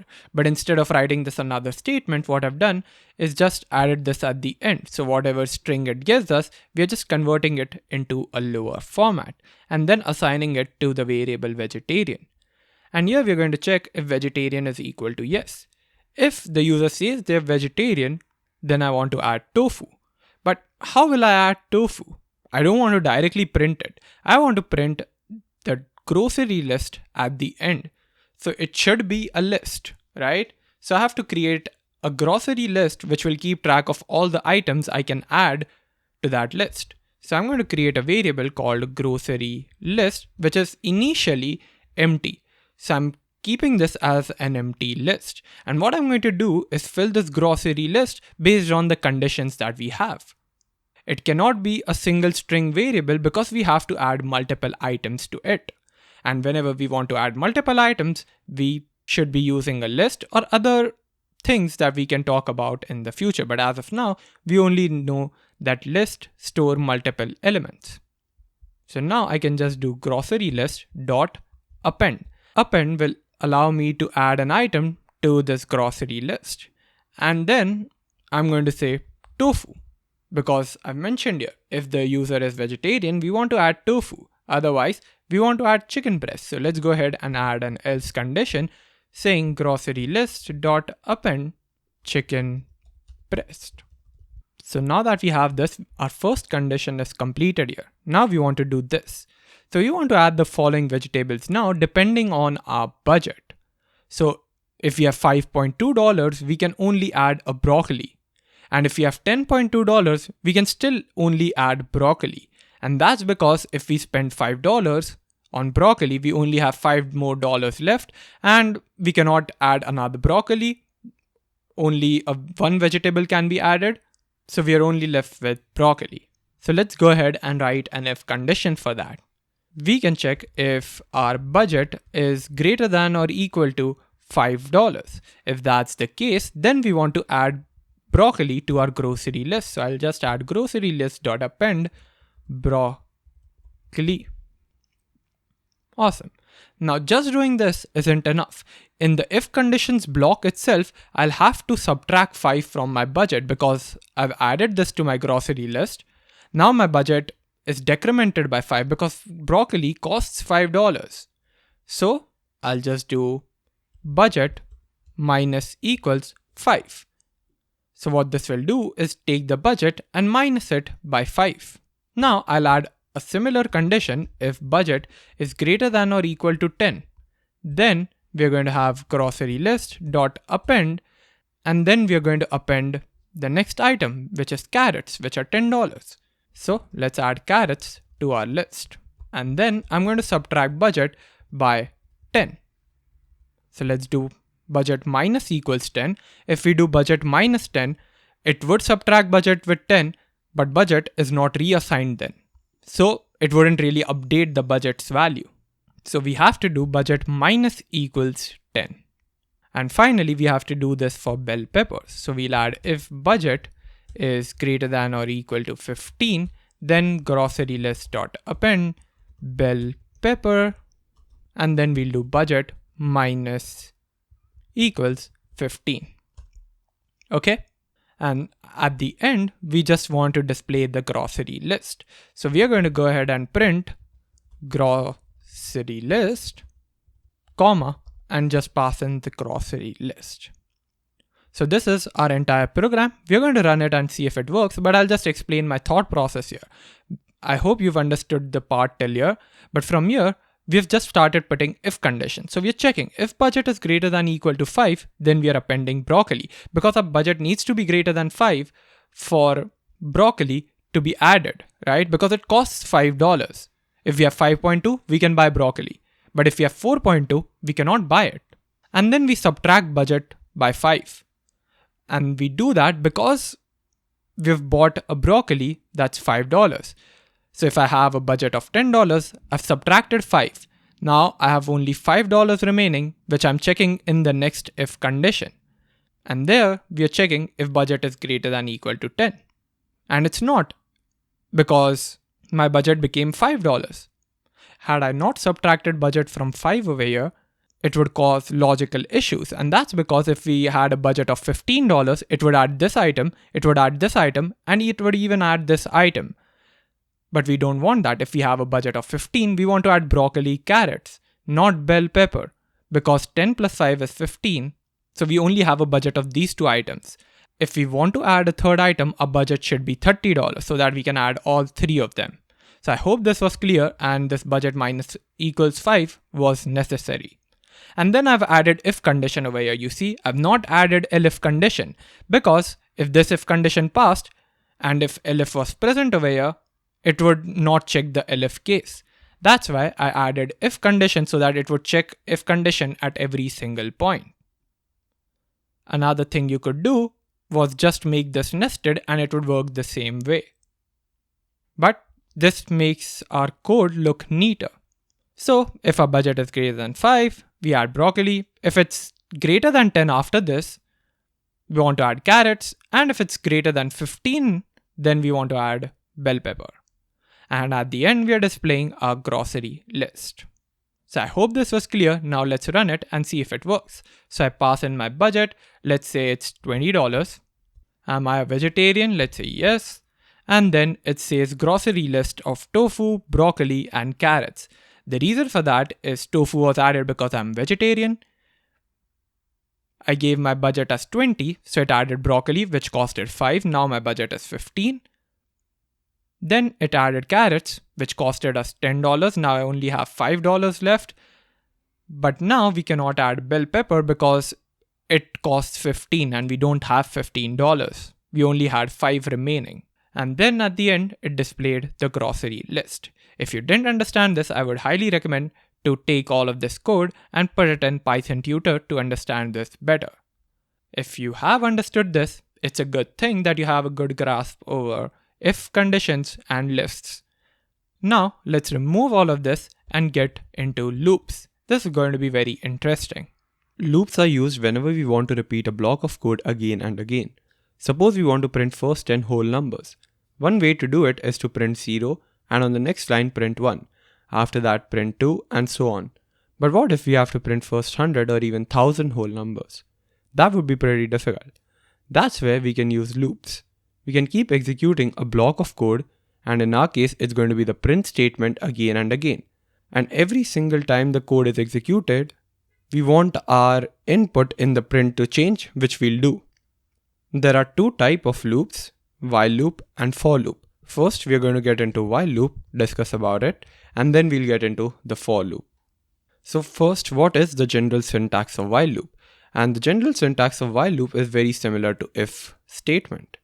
First, we write the while keyword to let Python know that, hey, we're using while, alright? Followed by condition, then colon, and then we need to keep the indentation because indentation matters over here, and then we pass in statements after statement. Again, just as if condition, we need to be aware of the indentation over here, otherwise it would give you indentation error, and trust me, you do not want that. So if I have to compare this with the if statement, what is the difference over here? Well, the first difference was I used if keyword over here, and based on the if keyword, I was able to execute statement. But in if statement, we said if this condition is true, execute this block of code. But in while loop, I'm saying while this condition is true, we want to keep executing these statements. So that means if was a one-time thing, it was a one-time execution, and while is meant for multiple time execution. It can happen once, it can happen twice, it can happen infinite times. So now that we are aware of the general syntax of while loop and we know that it's similar to if statement, what I'm going to do is comment this out, and I give you a challenge to write the code to print first 6 whole numbers by yourself. See if you're able to do it. First 6 whole numbers are 0, 1, 2, 3, 4, 5. So I hope you were able to do it. Now let's get started with writing this code. So what is my condition going to be? Well, I want to print first 6 whole numbers. That means I will have to create a variable that will keep track of each of the number. So we can just go ahead and create a variable called count equal to 0. This variable is going to keep track of my count every single time I use the while loop. And after that, I'll just add while. Now what is my condition going to be? My condition is that I want to keep executing as long as I'm under the 6 whole number limit. So I want to keep repeating as long as count is less than equal to 5, because that's how I'm going to get first 6 whole numbers, right? So I'll just do count is less than equal to 6, and then I'll put a colon. This is my condition. So as long as count is less than equal to 6, I want to keep doing what? I want to keep printing. So I'll print count. But if I just do this much, what will happen? Well, count is equal to 0. So I come to this while loop while 0 is less than equal to 6. That is a true condition. So we'll get into this and print count. After that, it will again check 0 is less than equal to 6. Yep, it is. So we'll print 0 again. Then again, it will run 0 is less than equal to 6. You see the problem? We're stuck in an infinite loop. An infinite loop is a loop whose condition is always true.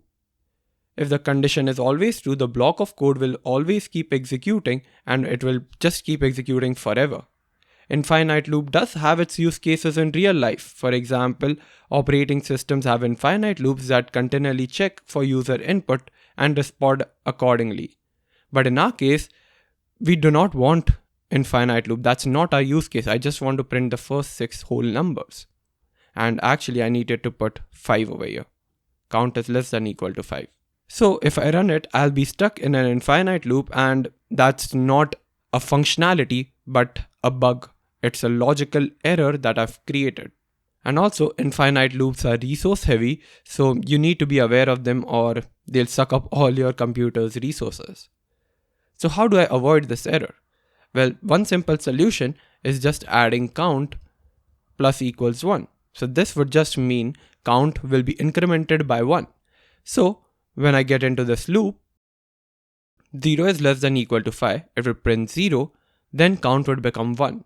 Then 1 is less than equal to 5, I would print 1, then count would become 2. This way, when I have count equal to 5, it will print for the last time, and then count plus equals 1, which is 6. 6 is not less than equal to 5, so it will get out of this while loop. So I hope you were able to understand that. Now I'm just going to run the code, and we see 1, 2, 3, 4, 5 along with 0 being printed. That's my first 6 whole numbers. Now you remember in if condition, when we had an if condition, we also had an else over here, right? We could just use else to execute the code if the condition over here became false or it was false. While has the same else statement over here which we can use. So after the execution of this thing is over, else will run. So after my count becomes 6, it's going to run this else block once. It's not going to run it forever. It's just going to run once, and to prove that I can print count here again. You see, initially when I didn't have else, we printed 0 to 5. Now if I run it, it's going to print 0 to 6. Because 0 to 5 was printed from here, and then it ran this condition. As soon as this condition over here became false, this else block was run, and then we had 6 printed over here. And it only executes one single time after the while loop condition becomes false. Now we can nest while loops inside of while loops as well. We've seen that with if condition. We could nest if inside of if, and similarly we could nest while inside of while. What I'm going to do is create a pattern of right angle triangle using asterisk. And I'm not going to hard code this. You can hard code this by doing print, then asterisk, then you can go ahead and copy this print statement, and you can do that again. Then for the 3rd time, then for the 4th time, 5th time, 6th time. So this would become my right angle triangle. If I run it, we see this is a right angle triangle. Alright. So this is the design that we want to create, but not by using print statements. We want to use while loop. So how do I build this right angle triangle? To do that, first I must count the number of rows that I have in this pattern. So the number of rows I have is 1, 2, 3, 4, 5, 6. There are 6 rows present over here. So first I need to create a loop that will run 6 times so that I get the number of rows over here. Now, if I go ahead and create a condition. So my number of rows is equal to 0, and then I can create my while loop saying while number of rows is less than equal to 6 or 5 actually, because I need to print it 6 times, right? So it starts from 0, goes on till 5. So we have 6 rows created. And based on this, I can just go ahead and print asterisk into number of rows. Isn't that correct? If I just do while number of rows is less than equal to 5, it will print asterisk first 0 times, then 1 time, then 2 times, then 3 times, then 4 times, then 5 times. So if I run it, well, I'm stuck in an infinite loop. I'm stuck in an infinite loop because I've not incremented the value of number of rows. It remains the same, so the condition is always true, so it never stops. So to stop this infinite loop, I can just click on this red button and it's stopped. Now I can go ahead and increment it, so we have number of rows plus equals 1. Now I can run it again and we see our right angle triangle being printed out. And that is our solution. But notice that we have a blank line over here. Why does the blank line show up? And it shows up because I've started it from 0. If I do asterisk into 0, it's not going to print anything. So I need to start from 1. If I start from 1 and go on till 6, I'll be printing 6 times. So if I run it again, we see 1, 2, 3, 4, 5, 6. And that is my right angle triangle. Now I understand this code can be a bit difficult to understand, so I'll take this code and put it into Python tutor to visualize the code. So I'll click on visualize execution and there we go. So first time we are over here. Number of rows is equal to 1. That's right. It should be added to our global frame. Okay. Now while number of rows is less than equal to 6, so this while loop condition is being tested. It is true, 1 is less than equal to 6, so it goes inside of the while loop. It executes this block. Now we need to print asterisk into number of rows, asterisk into 1, right? Because number of rows is 1. So it will execute that and the asterisk comes up over here. Then we increment the value of number of rows. So we see number of rows is now 2. Now again this while loop starts executing. Now it again assesses the condition. Is 2 less than equal to 6? Yep. So it will print asterisk into 2. So on the next line, we'll be printing 2 asterisk. Because we've seen that a string multiplied by an integer would give us that same string 2 times. Now we can increment the value of number of rows again, and this becomes 3. 3 is less than equal to 6. It will now execute this part.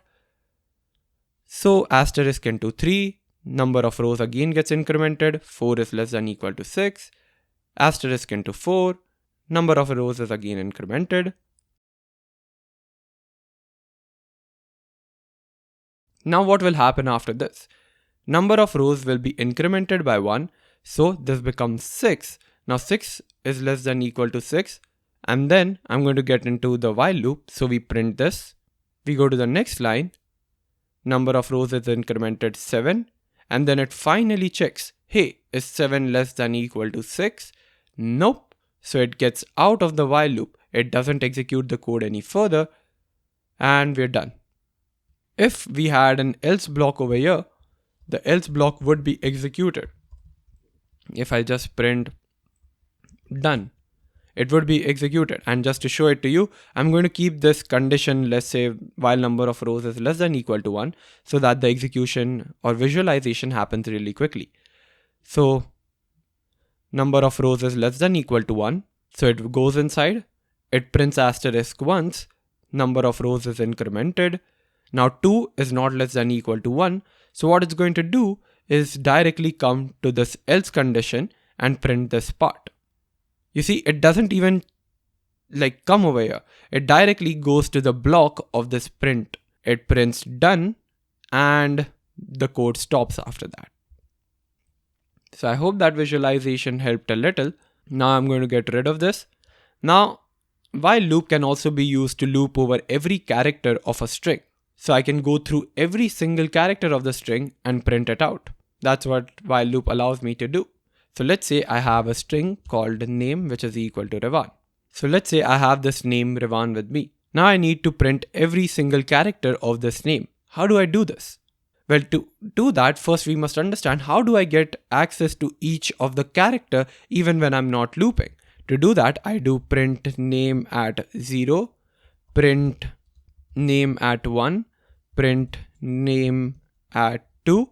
Once we do this, I'll be able to print every single character in the string. And how long do I have to keep going?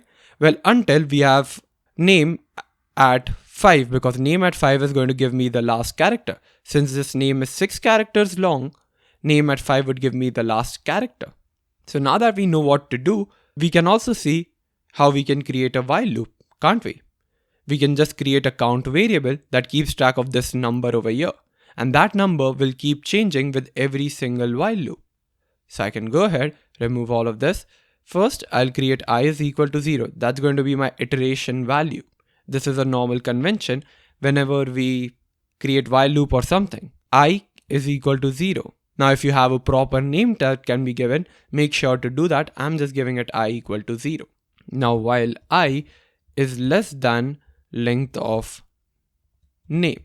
Notice how here but I is less than length of name. So I is less than 6, not less than equal to 6. Because if I do name at I later on, it's going to throw an index error because name at 6 does not even exist. If I print name at 6, do you think that would exist? No, because name at 5 is in, name at 6 is not even present. That's why I'm just doing while I is less than length of name. So 0 is less than length of name, which is 6. So this loop will go on from 0 to 5. And then I can go ahead and print name at I. As soon as I do that, and obviously make sure to increment I can run the code and we see RIVAAN being printed. Now we can quickly take this code and put it into the visualizer just so that we get a nice feel about while loops.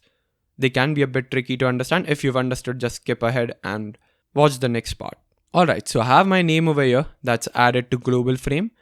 Then we have our I, which will be added to global frame as well. Now I'm just saying while I is less than length name. So 0 is less than length of name, which is 6. And that is indeed a true condition. So we are going to print name at I. So we are getting into the while loop. And there we go, we have our R. Then we increment I by 1, so it increments. Now 1 is less than 6. That is true. Again, we will print name at I, so it will print name at 1. So name at 1 is I. So it goes ahead and prints I. Then we again check the condition. 2 is less than 6. So it will print V. Then it will increment I. Then again 3 is less than 6. Print name at I, which is A. I plus equals 1, which will become 4. 4 is less than 6. Print A. I will become 5. 5 is less than 6. And this is the last condition. So it will print N for the last time. And I will now become 6. When it becomes 6, 6 is less than 6 is a false condition. 6 less than equal to 6 is a valid condition, but I've also printed all my characters of the name. This condition is false, so it doesn't run further, and the code is complete. This is our output. So now you know that you can loop over strings like this as well. Now, let's see how we can loop over lists now. Usually when we loop over lists, we also call it, we are iterating over lists. It's the same thing, just two different words. So let's say I have a list called names, and then again we have Revan, Naman, John, and Vic. Now how do I loop over every element in this names list? I give that as a challenge to you, so go ahead and try it out. I hope you were able to do it, and it's going to be very similar to string. I'm going to create a variable I is equal to 0 while I is less than length names. Then we're going to print names at I, and then I'm also going to increment it by 1. So I plus equals 1. And as soon as I do that and run the code, I see all the names being printed. And here you see Rivan, Naman, John, and Vic being printed. Naman and John were in the same line because I forgot to put a comma. So Python thought that they are just one string together. It thought that it's something like this. So to avoid that, I can create a comma, and there we go. I'm not going to put this into Python tutor because it's so similar to string. However, if you want, you can go ahead and do that. Now let's say I was iterating over this list because I had a reason, not just to print names at I.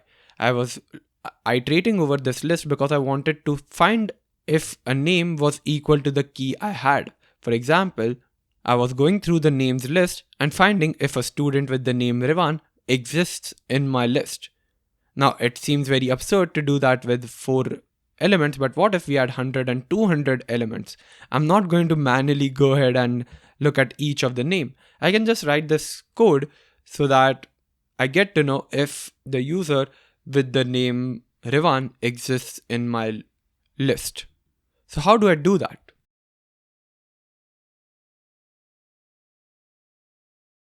Well, inside of the while loop, I can add my if condition, can't I?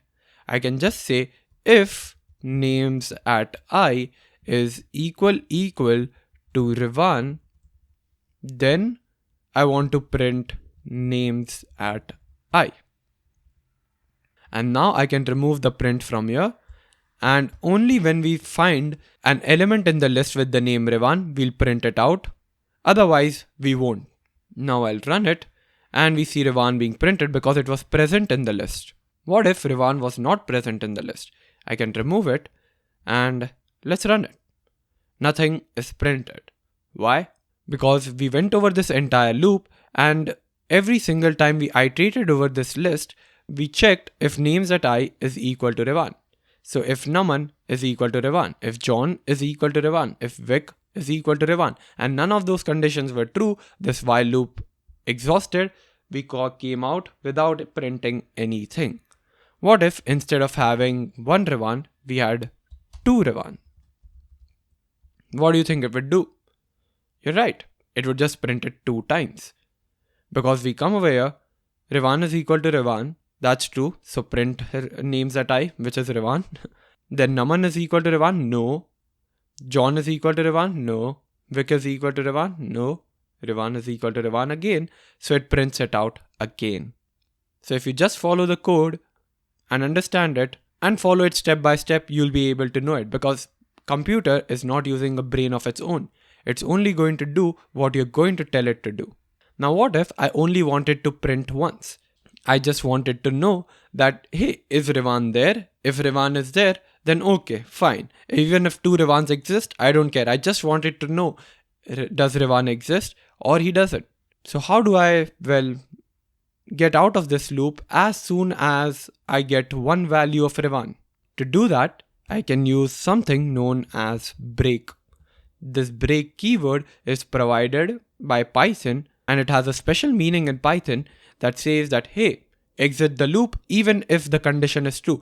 Even if over here the condition is true, I'm going to get out of this loop, I don't care. And this will allow me to exit out of the loop once we have a Rivan found. So I'll run this code and Rivan is printed only once. To demonstrate this further, I'm going to put this in Python tutor and let's see the result. So we'll click on visualize execution. Now we have names equal to this. So I is equal to 0.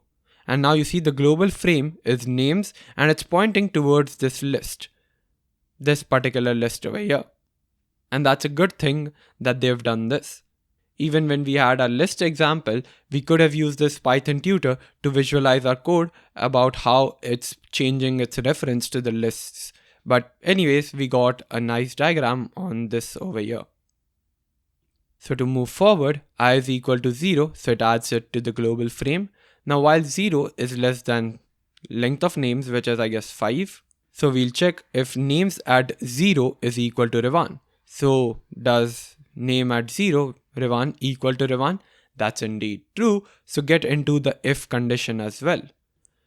So it goes to the print names at I, it prints the name, and then it calls break. As soon as we do break, it just exits out of the loop and our code is done. It just directly gets out of this loop. It doesn't even go back. That's what I wanted to show you. And that's where break is useful. It helps you get out of the while loop even when the condition was true. 0 is less than 6 or 0 is less than 5. So that's one thing to keep in mind. Another keyword that is often used is continue. What is this continue thing? Well, if I just want to skip over one iteration, I can use continue. That means if I run this code, I'm stuck in an infinite loop. What this continue keyword does is it's skipping one iteration. So for example, I'm at 0. So 0 is less than length of names, which is 5. So 0 is less than 5. If names at 0 is equal to Revan, yep, that is true. It would print names at I, it would print Revan, then it would continue. By continue, it would just go back to this condition and then have 0 is less than length of names, so 0 is less than 5. So we again check if names at 0 is equal to Revan. That's true, so we print names at I. Continue, that means we go back to this while loop. So we are stuck in an infinite loop over here. To get rid of that, maybe we can just put I plus equals 1 over here. But if I do that, it means 0 is less than length of names, so 0 is less than 5. Then I'm incrementing 1, so I becomes 1 if names at 1 is equal to Revan. Names at 1 is Naman. So I'm skipping the first element in the list. I do not want to do that. So to avoid it, I'm going to set I equal to -1. If I put I equal to -1, the condition is still true. -1 is less than 5. Then I plus equals 1, it would become 0. If names at 0 is equal to Revan, then we print names at I and we continue. Then we have 0 less than 5. Then I would become 1. If names at 1, Naman is equal to Revan, that's not true. So maybe we can just execute a statement over here, print hello.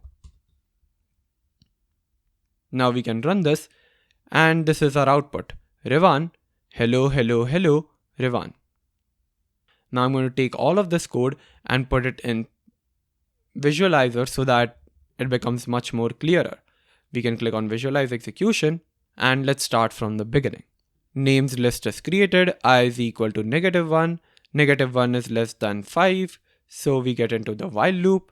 I becomes 0 now, names at 0 is equal to Revan, that's true, so we get into the if condition. It will print names at I, it will continue. Now see what continue does. Break centers out of the while loop. Continue, on the other hand, will skip this line, will skip all the lines that are remaining and it will just start from here again. So continue just skips the rest of the code and goes to the next iteration. Then 0 is less than length of names, so 0 is less than 5. Then I is incremented by 1. Names at 1, Naman is equal to Revan. That's not true, so it will just go ahead and print hello. Since it's not executing continue, it's not skipping over here. Continue is inside of the if condition. Since the if condition was false, it directly came over here and printed hello. Now we can move to the while again. This time we're checking 1 is less than 5. Then we're going to increment the value of I again. Then names at 2 is equal to Revan. That's not true, so it prints hello. And that will keep executing until we reach Revan again. 3 is less than 5, so I becomes 4. And then we check if names at 4 is equal to Revan. Names at 4 is Revan, so it goes into the if statement. Then we print names at I, so it will print Revan. Then it executes continue, because of which again it goes to the while loop. It doesn't continue with the code further. And then remaining part of the while loop is executed until we get an error saying index list out of range. And we get this error because we are checking if names at names at 5 doesn't exist, and that is why we get this error. So I hope you understood this. And this is what we were able to get as the output along with the error. I hope that clears stuff up, and that's everything that I had to cover in while loop. The next thing I want to cover is the for loop. So let's get into it.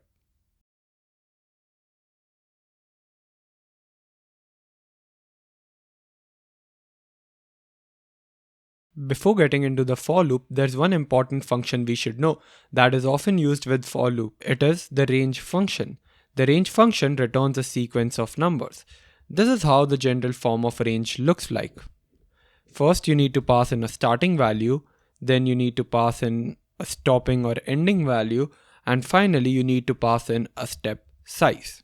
So if I write range 5, what do you think would it do? It will create a sequence of numbers from 0 to 4, because range starts from 0 if nothing is mentioned. I've not mentioned anything for the starting value, so it automatically assumes it to be 0. The stopping value is given as 5, so it will go from 0 to 5 excluding 5. The step size is by default 1 if it is not changed. And if you try to print range at 5, it's not actually going to show you the list of numbers. Instead, it's just going to say that there is an instance of range. But one second, let me just comment this out. This is the general form of range. Now I can run the code and you see it creates a range from 0 to 5, but it doesn't really tell me what numbers are there in range. But all I know is it goes from 0 to 5 excluding 5. Similarly, I can do it for 1 to 5, right? If I pass in a starting value, it's going to start from 1, go on till 5, excluding 5. If I run this, well, we just see that. With range, I can also increment my step size. By that, I mean I can just type 1, 5, 2, and this basically would create a range, well, 1, 5, 2, but the numbers in it would be 1, 3, and that's it. I could have added 5, but since it's going from 1 to 5 excluding 5, I cannot add 5 over here. So these are the numbers that are present in this range, and these are the numbers that are present in this range. And for range 5, we know it goes from 0 to 5 excluding 5. So this is what step size does. It tells you how much to increment by. We can also pass a negative value for the step size. To do that, we need to go from descending to ascending order. I can do print range 5, 1, negative 1. What this would do is go from 5, 4, 3, 2, and it won't include 1. So it just has 5, 4, 3, 2. So we are incrementing by negative 1, which is basically decrementing by 1. If I do range 0, 1, negative 1, it won't work properly. I mean, right now it's just telling you that, hey, this is your range, but when we try to print it using a for loop, we won't be able to. So this is the range function, and it is most likely used with for loop. It helps you create a sequence of numbers when you don't have any sequence. So I'm going to keep this on hold as of now. We're going to get into them a bit later. Now, what is the general syntax of for loop? The general syntax of for loop is quite different from while loop. First, we need to pass in the for keyword, followed by iter. Then we need to pass in the in keyword, followed by sequence. And then we're going to have our indentation stuff, so we can just do statement, make sure indentation is there. Whenever we have block of code to execute, we will have indentation in Python. So make sure indentation is done properly. So this is the general form of for loop as well. Now what is this iter, sequence, statement? The only thing we know here is for and in. Because we know for keyword tells Python that, hey, we were executing for loop. And in is a membership operator that we've seen. So what is the sequence first of all? Sequence can be any sequence like a list, a string, a range of numbers like this thing over here. It can be any sequence that we have. Iter is a variable that takes the value of each item in the sequence. So if I'm looping through the sequence, let's say I'm looping through this particular sequence, iter will take the value of 1 in the first run, then the value of 2 in the second run, the value of 3 in the third run, and the value of 4 in the fourth run. That's what iter does. It is a variable that will take the value of each item as we iterate through the sequence, or as we loop through the sequence. Let's write a simple code for this. We're going to go ahead and do for. Now we need to create a variable. Usually I just go ahead with I when I don't have any other name. I stands for my iteration value. So I can just do for I in, and then I need to create a sequence. So the sequence can be list, string, or a range of numbers. I'll just pass in range to demonstrate what I was talking about. So I can do 1, 5. So I have all the numbers from 1 to 4. Then I can press enter so that I go to the next line, and then I can go ahead and print I. Once I do that and run the code, 1, 2, 3, 4 gets printed. You see, unlike the for loop, I didn't have to increment the value of I or anything like that. The I value takes on all the values one by one in this range function. I don't have to manually do I plus equals 1. It doesn't really matter. I just takes on the value of this range function. So with for loop, I don't have to necessarily create my own variable at the top and then increment its value. I can just use the range function to increment the value if I want. So maybe I want to increment it by 2. I can just pass 2 over here, which would increment the value by 2 every single time. And that just means I can have 1, 3. It would have printed 5, but 5 is not in our range. If I just change it to 6, then the elements in my range would be 1 to 6 excluding 6. So all the elements from 1 to 5 including 5. Now I can just run it and we see 1, 3, 5 being printed out. So that is the range function that is used to create a sequence of numbers. And what I is doing is taking on each value in this range and printing it out over here. Now we can do this similarly with a list as well. So let's say I had a list of names and then I have my usual list, Rivan, Naman, John, and Vic. Now I'll go through every element in this names list. How do I do that? Well, first of all, I write for loop, then I need to give it an iteration value. Now, since I'm going through this names list, I know what each value over here is going to be. It's going to be one particular name. So I can just call it name. For name in names, because we need to pass in a sequence. Even list is a sequence. For name in names, we can just go ahead and print this name value. So first it will take the value of Rivan, then Naman, then John, then Vic. I can go ahead and run this and we see all these values being printed out. And as you might have guessed, this can be done with string as well. So if I have my name as Rivan over here, what can I do? Let's remove this for loop and rewrite it from scratch. We'll have for, and when I loop over this name, what will I get? I'll get one character, right? So I can just call it for char in name, and we're going to go ahead and print character. Then I can just run my code and I see RIVAAN being printed out. Now else condition can also be used with for loop. So you just need to pass in else over here, make sure they're on the same level. And then we can print, let's say, done. And let's say I also print hello over here. What's going to happen? Well, it's going to iterate through every character. So it's going to print RIVAAN. After that, it will print done. And after that, it will print hello. So I can just run it and we see RIVAAN printed, done from the else condition, and hello from this part right over here. Now let's quickly remove these two things. The problem I have with this part of code is it's just giving me the character. I also want to get access to the index number of the character. Let's say I want to do some task with the index number. How do I get the index number of this R? I know the character, but I also want to get the index number, which is 0. R is 0, I is 1, V is 2, A is 3, A is again 4, N is 5. How do I get those index numbers? To do that, one option is to use the range function. We can do this using the range function by doing for I in range, and I'm not going to specify a beginning value because it's going to start from 0. The ending or the stopping value is going to be length of name. So if I pass in length of name, it will go from 0 till the length of name, excluding the length of name index. And that's what I want. I want to go from 0 to 5, not 0 to 6. So that's enough. Now I can just put a colon, and then I can print I, comma, name at I.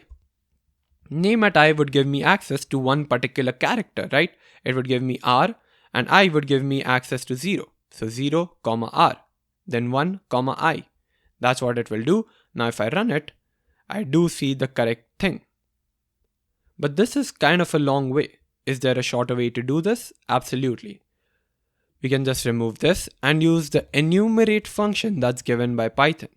What enumerate does is it's giving us the count or the index of the iteration, and then it's also giving me the particular character that we looped over. If we're using string, obviously we can pass a list of name in enumerate as well, and it would be fine. So this is what it gives us, index and the character associated with it. So how do we use it? To use it, we'll write for, and after that, instead of specifying I or character, you can just do I, comma, character in enumerate name. Once you do that, it will give you access to the number, the index, and the character. So you can just go ahead and print I, comma, character and see the magic by yourself. Everything gets printed, and this is much more easier, much more readable as well. So it gives me access to the index as well as the character. And that's a nice thing. Enumerate actually returns tuple to us, which we're going to study about in the next section. And what we're doing here is unpacking it. You can consider tuple as a list, alright? So if we had two elements that were being returned from the list, let's say 0, comma, R, that's what we're doing over here. Let's say enumerate returns 0, comma, R. Okay?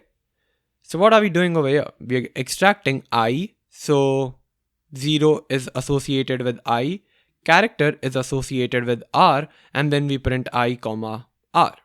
And similarly, we have multiple elements inside of this. So we have another one, 1, comma, I, 2, comma, V, 3, comma, A, 4, comma, A, 5, comma, N. And that's what we're doing over here. We are basically unpacking the tuple. So I hope you were able to understand this. Enumerate comes in very handy in many scenarios. Break and continue work the same way with for loop as they did with while loop. But one thing to note is that else block doesn't get executed if break was used to exit the loop. For example, if I had for I in range 5 and then I'm saying if my I is equal to 3 and then I break it, if I use break over here, the else block in the for loop is not going to get executed. This is not executed. Alright, so let me show it to you. Well, nothing is printed because I printed nothing. Well, let's go ahead and print I over here. Let's run it. And we see 0, 1, 2. When 3 happened, it breaks. So it doesn't even go to the else block. Else block only runs when the condition over here becomes false. As of right now, the condition is true. But we forcefully told it to get out of the loop. So that's why the else block doesn't get executed. This is true for loop. This is true for while loop as well. So now we are done with the for loop as well. I understand this can be a bit difficult to understand, but we'll have more practice as we move forward. Now, many people are confused. What is the difference between for loop and while loop, and when should I use it? When should I use for loop? When should I use while loop?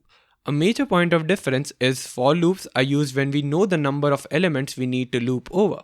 While loops are used when we don't know the number of iterations I want to do in advance. Another difference is while loops are used when we have a certain condition based on which we wish to execute statements. For loop is used when we have to iterate over certain elements. So if I have a list, I need to iterate over each of the element, I'll use for loop. If I have a condition based execution, it's always good to use while loop. It is true that many a times both can be used interchangeably. It simply depends on ease of use in that case. So if you find while loop to use easier in those scenarios, go ahead. If it's easier to use for loop, use that. But in some cases, only while loop can be used, and in some cases, only for loop can be used. So I have a challenge for you. Let's say we have a list of names. We want to print the list of all names that have small r or capital R in them. How can we do that? So I recommend you to pause the video and try it on your own. So I hope you were able to do it. Let's write the code for it.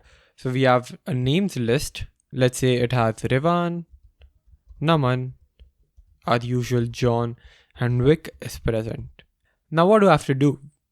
I want to print the list of all names. So I'll have to create another list that will store the names that have R or R in them, right?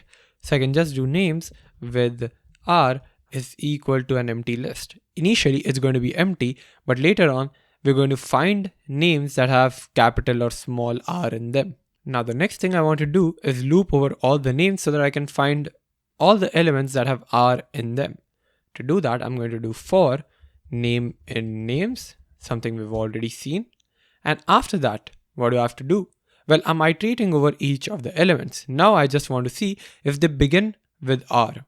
And not necessarily begin with r, but if they also have r in them. So maybe there's a guy named Unary. It has r in it. And that's why we have to add it to the list as well. So how should we do this? Well, I can just say that if r is present in the name, that means r is present in the string. So I can just do names with r dot append the name to that. So if r is present in the name, that means it contains r, so I can add it to the list. But what about small r? I'm catching the capital R, but we know this is case sensitive. So how do I catch the small r? I can just put an or condition over here, right? So if r is present in name or small r is present in name, then we will append the name to this names with r list. Notice that we're not putting and over here, we're putting or. If we put and, both of them need to be true. So there needs to be capital R as well as small r in the name. But there's no name that has both capital and small r. So we're using or so that either of the conditions needs to be true so that we can append it to the list. And then I can just go ahead and print this name or names with r list, sorry. So I can go ahead and run this and we see Revan and Unary being printed out. So it's working. But can we use a shorter syntax for this? Well, actually we can. What if I just convert name to name.lower, so every single name over here will be in lowercase, and then I only have to check for this r. So that means I can just do name is equal to name.lower. So everything comes in small case. So this becomes Revan, this becomes Naman, and everything becomes, well, small case. If I do that, I just have to check one case, if r is present in name. Because everything is lowered, so there can be no capital letter r, so I only have to check for small case r. And this way, my code becomes much more efficient for now. But the problem becomes that everything is being printed in lower case. I want the original case to be maintained. To do that, I cannot do this, name is equal to name.lower, and instead I can do if r in name.lower. So we are checking for membership of small case r in name.lower. We have not set name to name.lower that we did previously. And with this, the original case will also be maintained now. Now what if I told you that we can write all of this code in just 3 lines? This is possible with list comprehension. List comprehension allows you to write shorter syntax when you want to create a new list based on the values of the existing list. So this is my existing list. Based on this list, I want to create a new list of names with R. How can I do this? Well, in the list itself, I can write for name in names. So I'm looping over it in the list itself. All right. And now I'm putting the if condition over here after the for loop. So if name or if R in name.lower, then we want to put out name over here. And that is the syntax that will allow me to do so. I can remove all the code, and this is all the code I need. What just happened over here? All the condition that we had, we have just written it over here in a single line and printed the name over here. So what it's going to do is it's going to check for every name in the names list. Then it's going to check if R is present in the name.lower, and then we can just go ahead and print that name variable that we had. The name variable is defined over here, because of which I can use it in the beginning. I have to use this in the beginning. I cannot use it over here or somewhere. And this way, all the names with R will be presented over here. This is the syntax for list comprehension that allows me to write everything in just one line, and in total, just 3 lines. The general syntax of list comprehension is something like this. You have a new list created, which is equal to, well, your expression or the variable. So this is my expression or my variable name that I've put in, followed by a for loop. So for iter in sequence, followed by an if condition like this. So this is the syntax for list comprehension. And by the way, we can ignore the if condition over here if we want and just write this, or we can also ignore the for loop and just write the if condition over here. Both of them is fine. Also, the order of this for loop and if statement can also be changed. So I can just put if followed by for and it wouldn't be a problem. And also multiple loops and multiple for loops can also be added over here if you want. So if I add for iter in sequence, I can add another for loop and that would be fine as well. Creating lists using list comprehension is faster as compared to loops because we don't need to call the append method of this list every single time. Also, it just takes one line of code and some people might argue that it makes the code more readable. However, that doesn't mean list comprehension should be used to replace for loop every time a list is created. If the logic is long or complex, then using list comprehension is a bad choice.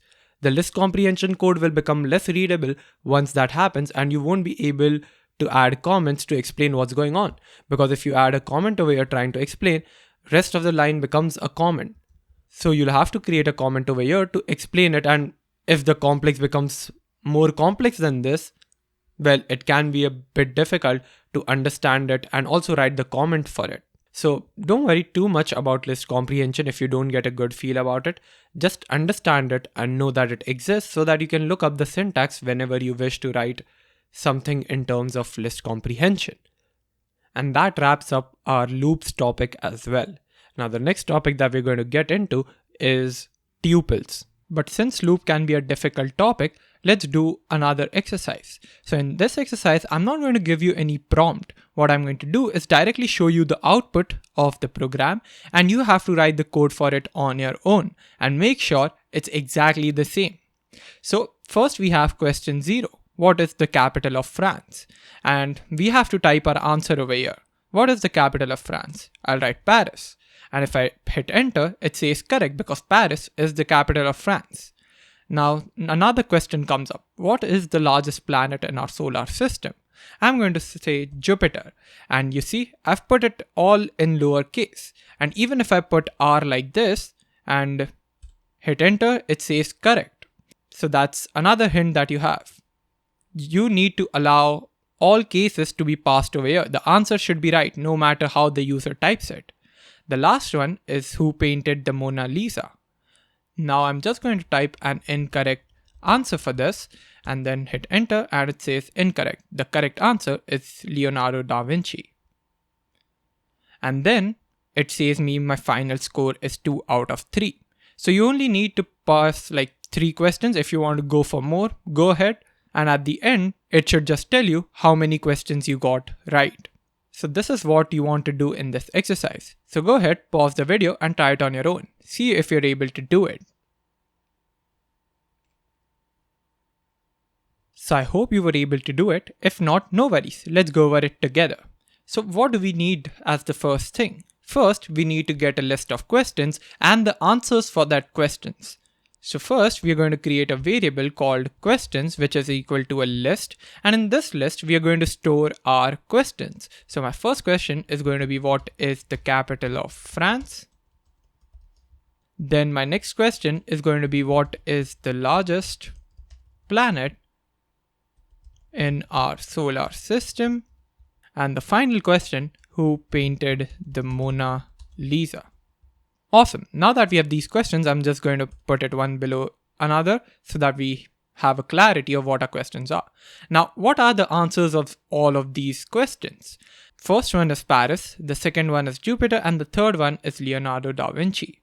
So I can go ahead and create a separate list called answers, and here I can store my answers in a separate list. But it can be quite tedious to, add my answers over here, add my questions over here.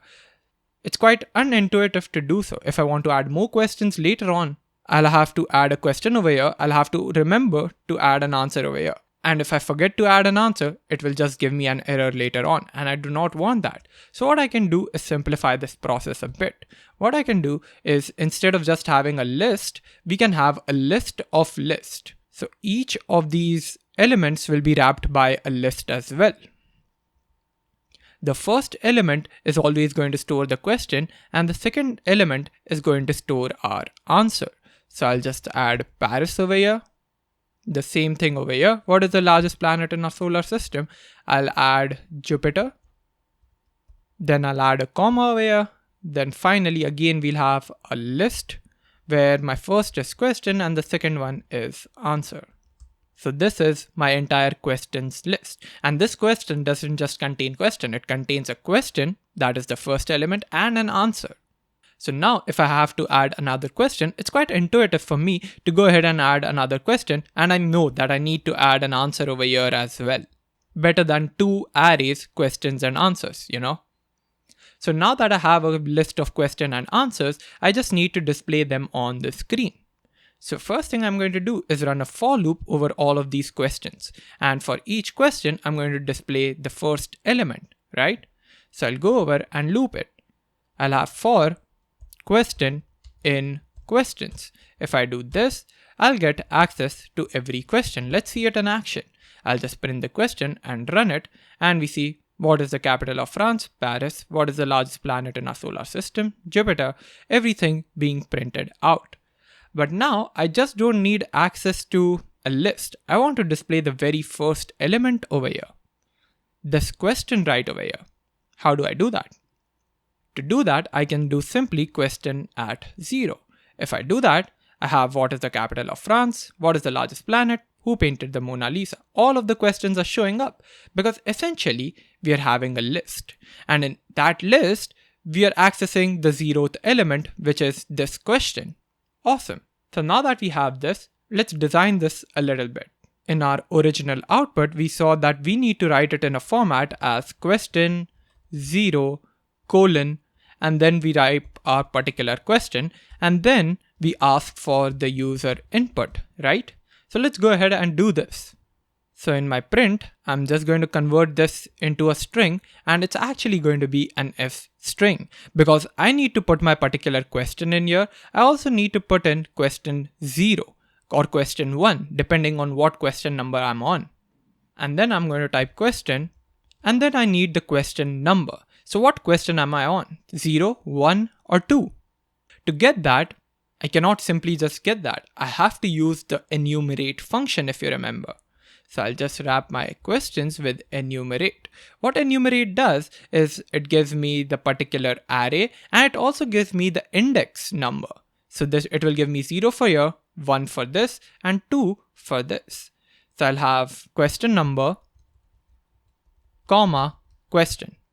So I hope you remember this. Now I'm going to use my curly braces and then have question number passed over here. Then I'll put a colon, and then I want my question to be displayed. For that, I can again wrap it with colon and use question as 0. This question is going to give me a particular array. And of that array, I'm taking the 0th index. So it's going to give me the particular question string. Awesome. And after that, I'm just going to ask for the user input. So to ask for the user input, I can just say user answer is equal to input your answer. And I've added a space over here so that my user input starts after one space. The user input doesn't directly start from here. It starts from here.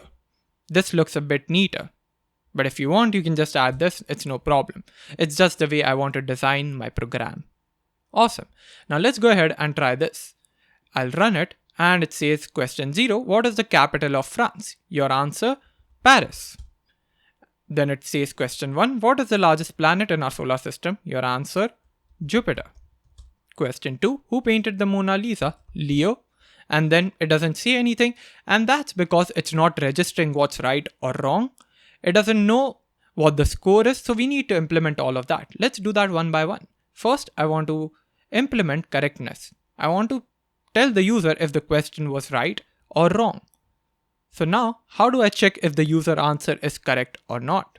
And that's easy, right? I already have access to this particular list. If the 0th index is this, the first index is obviously going to be the correct answer. And we also have access to user answer. So I can just check if user answer dot lower. I'm converting everything into lower so that the case sensitivity doesn't affect me. And I'll check if user answer dot lower is equal to question at 1 dot lower.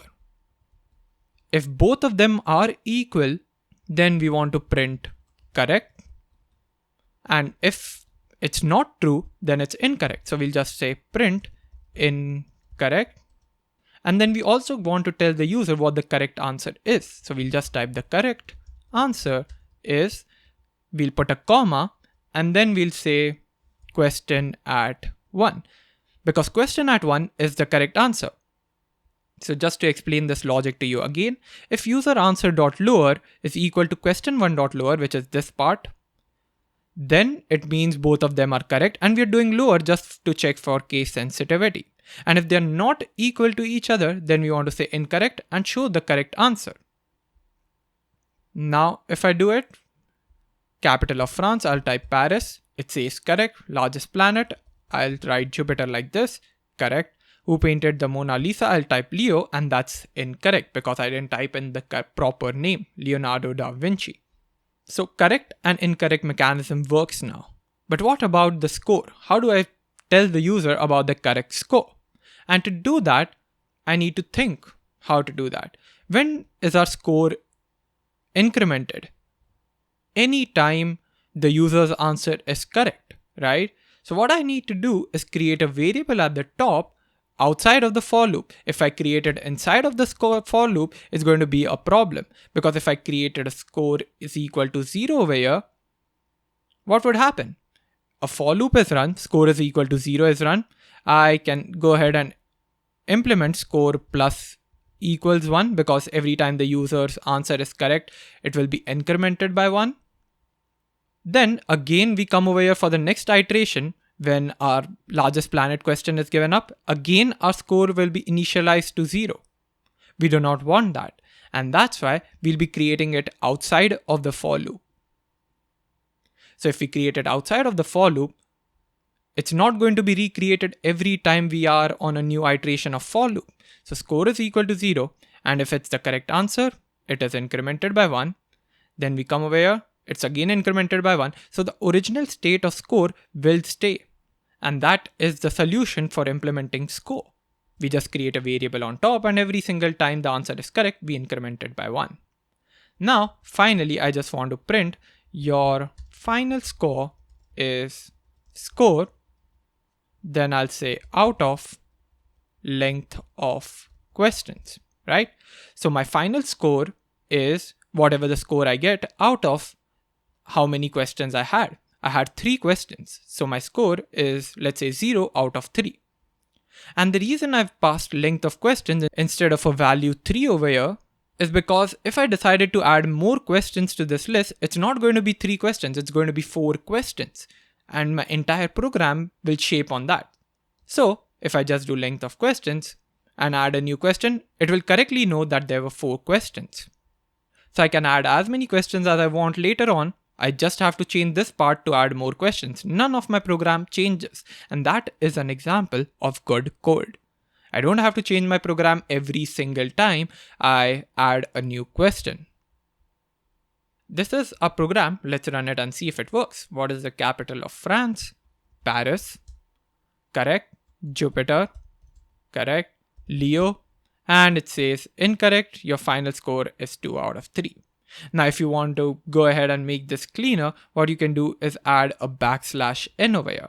If you do that, and then let's say you answer incorrectly, it will leave a line over here, and then you'll have your final score is 0 out of 3. And this looks a bit neater, you know. So this /n will just take you to a new line, or if you want, you can just add a print statement over here, both of them doing the same thing. But I think I find this way more useful. So I hope you understood the solution. Now there are a few enhancements you can add to your quiz.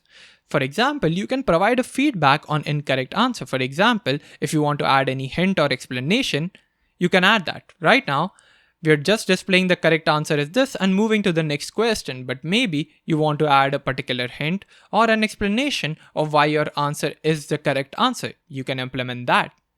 And then maybe you want to allow the user to have multiple attempts per question. Maybe they can have 3 attempts per question. You can also track individual question scores then. So if the user incorrectly types the answer for the first question, they're given 2 more attempts. If they get the question right in the 3rd attempt, that means their score on that particular question is 1 out of 3. You can also implement a scoring system, for example, points per question. So right now, all of our questions have 1 point. But what if you want to make it based on difficulty? So this is an easy question, so this is 1 point. This is 2 point. This is 3 point. Another question is, let's say, 4 point. You can do that in your code. So go ahead, try all of these enhancements out, and if you're able to do it, share it with me in the comment section. I would love to read them. A problem with this code is this part over here, the questions list. It is a list, right? So that means this questions list can be updated from anywhere in our code. For example, over here, I can just do questions.append and add my own list if I wanted to. And that's not wrong. But that is the problem I have with this code. The questions list should not be updatable. It cannot be updatable. If I have set the questions over here, they cannot change once and for all. Now, you won't see a problem if you have like a 20-line code. But what if you have 10,000 lines based of program for a quiz? You want to make sure that this list doesn't get updated from anywhere else in our code. You want this to stay immutable, not mutable. And we know lists are always mutable. So what we want to do is convert this list into an immutable form. And to do that, we are going to learn about our next topic, which is tuples. So let's get into tuples now. So what are tuples? Tuples are similar to lists, but while lists were mutable, tuples are immutable. The elements of tuple cannot be changed after they are assigned. So to create tuple, well, first of all, we'll just create a variable, call it my tuple, which will be equal to, and in lists, we had used square brackets, right? In tuples, we use parentheses. This is how you create a tuple. And then you can add elements to it just like you would in list as well, separated by commas. Now, since tuples are lists that are immutable, you can do anything with tuples that you could do with lists, except modifying elements after assigning them. So the methods that were present on list like append, pop, insert are not present on tuple.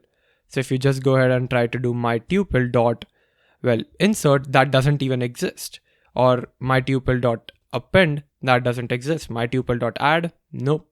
However, you can store tuples with different elements, duplicate elements, and you can also access a particular element or unpack the tuples the same way you would do with lists. So if I want to get the first element in tuple, I can get that by doing print my tuple as 0. Once I do this and run the code, it displays 1. If I do my tuple at 2, it will display 3. I can also store elements of multiple data type over here. So let's say hey, and I say my tuple 3. That would show up as well. So you can store elements of different data types and access it the same way you would access a list. You can also do tuple slicing to get a new tuple like this. You see, you get 2, 3 over here. It works the same way as it would with lists and strings. And to unpack a tuple, you would just do it the same way as list again. So you can just do element 1, element 2, element 3, element 4, which is equal to my tuple. And now if you try to print it, let's take all of these elements and print it over here, and then run it, you see all of those elements being printed. That's how you unpack the tuple. And obviously you can also use the asterisk to pack all the remaining elements and put it into one variable. And when you do this, you can run the code, and there we see the answer. One interesting thing to see over here is that 1 came into element 1 and element 2 creates a list. It does not create a tuple anymore. It creates a list. So if you want, you can modify this element 2 by doing element 2 dot append 4, let's say, and then you can print element 2, and there we see element 2 is being modified. So whenever you use star, it basically takes the remaining elements and puts them into a list that is being returned. Now I'm not repeating myself over and over again for multiple things over here, so I'll just go to the next topic. So as I said, modifying tuples is not allowed, but there's a workaround you can do to modify elements within a tuple. How to do that? Well, you can just convert the tuple to a list. Once you convert it to a list, lists are mutable, so you can change the values inside of it, and then you can again convert it to a tuple. What I'm talking about is I can just take this my tuple and convert it to a list just like this. So with this, a tuple is converted to a list. Now my tuple is a list, so I can add elements to it. You see, I can append, and now I can add 10. Now if I print my tuple, it will display 1, 2, 3, hey 10. And if I pass in the type, it will become of the type list. Now to again convert it to a tuple, I can just do my tuple is equal to tuple my tuple. This way I've converted it from a list to a tuple back again, and now we have class of tuple and my tuple is not modifiable anymore. It doesn't have the append method on it. Similarly, we can do this to add elements, remove them, and so on. So if you want to remove it, you can do it this way as well. So remove 2, and I'll just go ahead and print my tuple, run it, and we see 1, 2, 3, hey. 2 was removed because it was converted to a list, removed, converted back to tuple, and printed. We can also loop over tuples. So to loop over tuples, we can just do for element in my tuple print element. That's how we can loop over a tuple, because tuple is also a sequence. And if you remember, when we were ending the list section, I told you that there's not just list that allows us to store multiple elements in one variable. There's tuple, there's also sets, which is our next topic, and there's also a dictionary that we can use. So all of these are sequences, and I can put my tuple over here to loop over them and display the output, which is 1, 2, 3, hey. Now with this, I can do all sorts of things I learned in for loop, like using enumerate function, using nested for loops, using if condition inside of it, everything.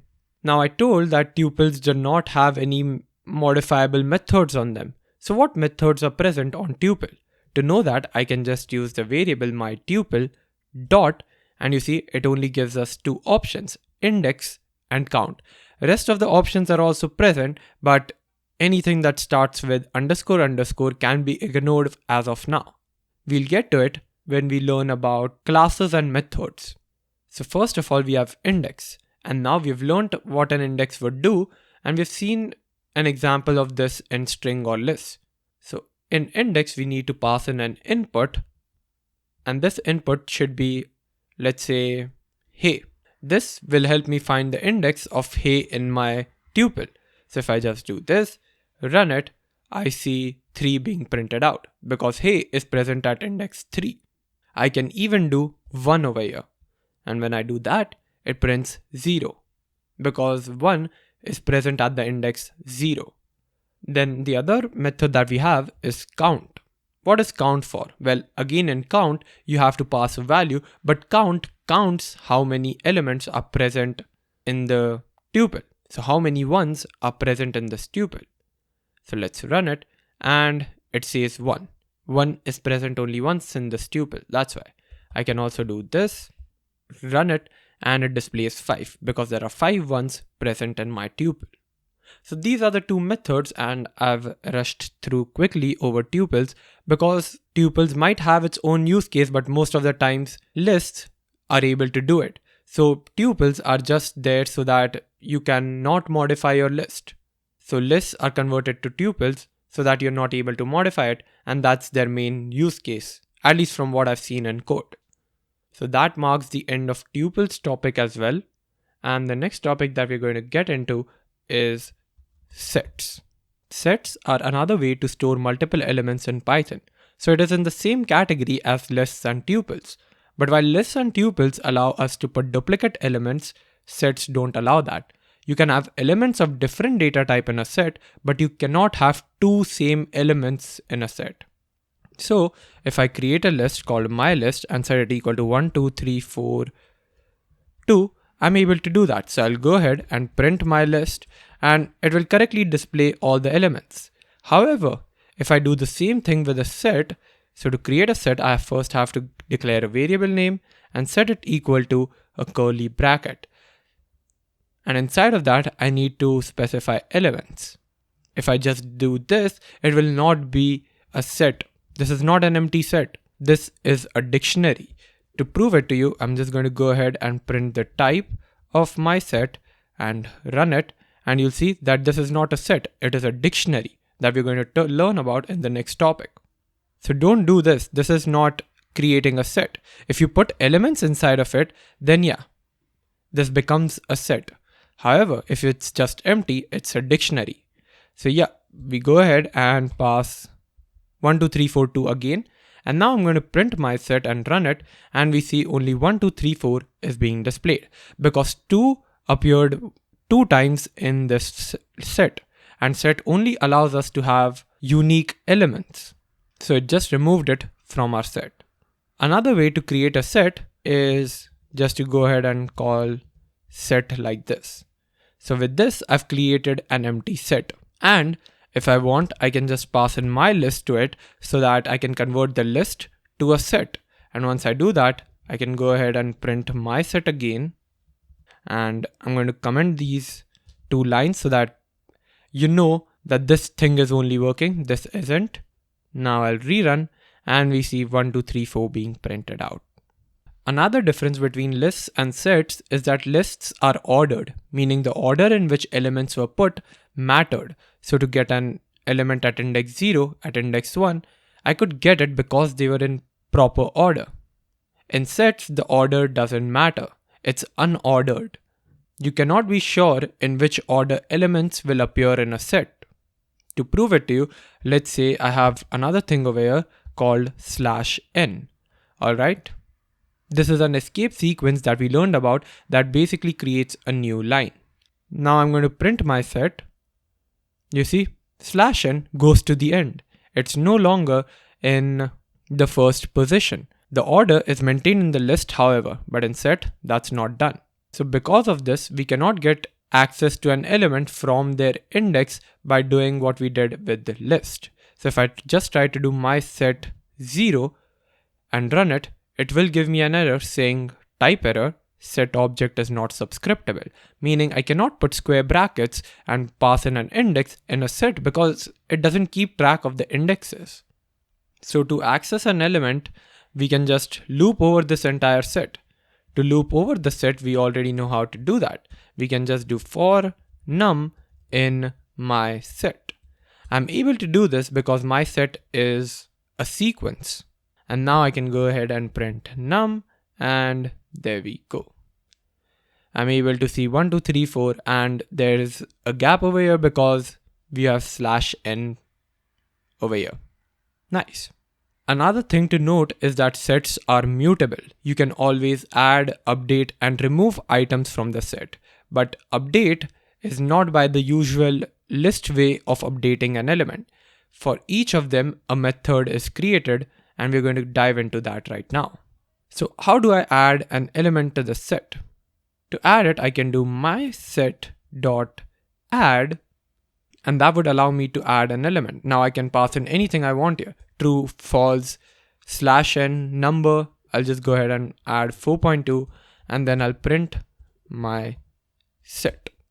Now I can run it, and we see 1, 2, 3, 4, 4.2, and \n being displayed. Note the difference in the method between lists and sets. In lists, the method was called append, not add. It's not the same thing, and if you think about it, it makes sense. In lists, element was added to the end of the list. However, since set is unordered, the element can be added anywhere and it wouldn't matter. That's why it's just called add and not append. To remove an element, we can just call the mySet.remove method. Here we need to pass in an element that we want to remove. I'll remove 2, and then I'll print mySet again. Then we can run the code, and if we see 2 is removed from the set. Here the 2 was present, now it's no longer present. Set also has a nice method of pop, which allows me to pop an element. Now in list, when we called pop, it removed the last element from this list. But with set, we don't know that the order isn't maintained. So what element is removed? It removes a random element from set. So if I just go ahead and print my set and run the code, you see a random element was removed from here. I think 1 was removed. And if you don't trust me, I'll just pop again and run the code. And you see 1 and 3 were removed now. Another thing we can do is update an element in the set. So to update it, we can call the update method like this, mySet.update. And here we need to pass in, let's say, a number. If I do that and print my set, what do you think would be the output? Well, it gives us an error saying int object is not iterable. If you want to add elements to a set, in the input of the update, it should be an iterable. So I can pass in a list or a tuple or a string. I'm just going to go ahead and pass 2, 3, and then when I run it, I see 2, 3, 4, 4.2 and \n in the updated set. If you want to add just one element, you can just add 2 like this and run it, and it would add 2 over here. So these were the basic methods that were present on set, and you can do all the operations in sets you want. The most famous use case of sets is just to see if an element exists in it or not. So if I want to check, hey, does 3 exist in my set? That's what it's used for. So I can just say 3 in my set. And when I run the code, it says true. Now you might say that, hey, this is also present on a list, right? So why is set used for this? And the reason for that is time. The time list takes to do this task is more than the time set takes. If you're familiar with programming and big O notation, I can tell you that a list in the worst case scenario takes O of n time, because in a list it has to go through every single element to check if the element exists or not. But in set, it takes only O of 1 time, which is basically a constant lookup time. It doesn't have to go through all the elements to know that. It's not set in any order, and that's why it does its job in this part much more faster than list. As of right now, we won't be able to see any difference because our list is pretty small. It's just 5 or 6 elements right now. But what if we have a list that has 1,000, 10,000, 1 million elements in it?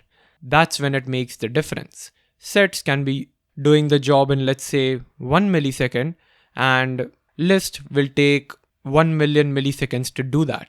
Now, that's not a proper and accurate way to say it, but you can just understand that sets take lesser time and lists take more time, and it starts to make a difference when the list or the set starts to grow. So now that this all is done, I can remove everything and we can start talking about something else in sets. And that is the mathematics we can do with sets. So if you view sets in the same light as sets from maths, sets can do much more than removing duplicate elements and checking if an element exists or not. So let's say I have two sets, my set first one, which is equal to 1, 2, 3, 4, 5. And another set 2, which is equal to 1, 2, 11, 12. Alright, so these are my two sets. Now I can do mathematical operations on the basis of these two sets. So what if I want to find all the elements that are same between these two sets? How do I find that? In maths, whenever we have two sets and we want to find elements that are present in both of these sets, we use something known as intersection. Sets has methods for that as well. So I can just go ahead and print my set dot intersection my set 2. And when I run this, it should give me 1, 2 in a set format, because the elements 1, 2 are present in both of the sets. Elements 3, 4, 5 and elements 11, 2 in both the sets are unique, but 1, 2 are present in both the sets, and that's why we get that answer. Another way of writing this thing is doing my set ampersand sign my set 2. With this, we are basically doing the same thing. We are just using intersection over here as well. But this is by using an operator and this is using the method. Now if I run it, I still get the answer 1, 2. For those who would understand this in a mathematical way, I'm going to go ahead and create a Venn diagram consisting of these two elements. So 1 and 2 are the common elements in these two things. So this is my set and this is my set 2. Alright. So the element in my set is 1, 2, 3, 4, 5. And the elements in my set 2 is 1, 2, 11, 12. So intersection gives me this part of this. And that's why it returns 1, 2 to me. The next thing that we have is union. What if I want to create a union of both these sets? So I can just do print my set dot union my set 2. This way, all the elements inside of this and all the elements inside of this combine and present itself in a form of another set. But we have 1, 2 over here and 1, 2 over here, and if it presents it in a form of set, that means no duplicate is allowed. So how will we see the output?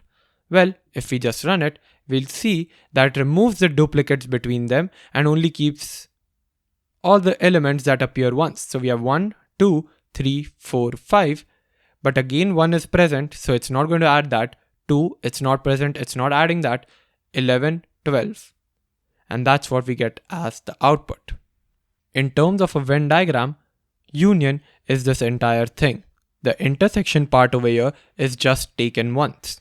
That's why it's the entire thing over here. Another way to write this is writing print my set and then we use the OR sign. This symbol is present above the backslash sign. So you can just press shift and backslash so that you get this symbol. And then you can just write my set 2.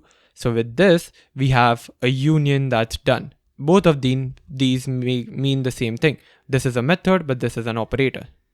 Now if we run it, it's the same output. Another thing we can do is take the difference of two sets. To do that, we can do print my set dot difference my set 2. Once I do this, I'm basically doing the difference and I see 3, 4, 5. What just happened? Well, the difference between two sets is the set of elements which are in the first set but not in the second. So we just take this set and remove all the elements that have appeared in my set 2.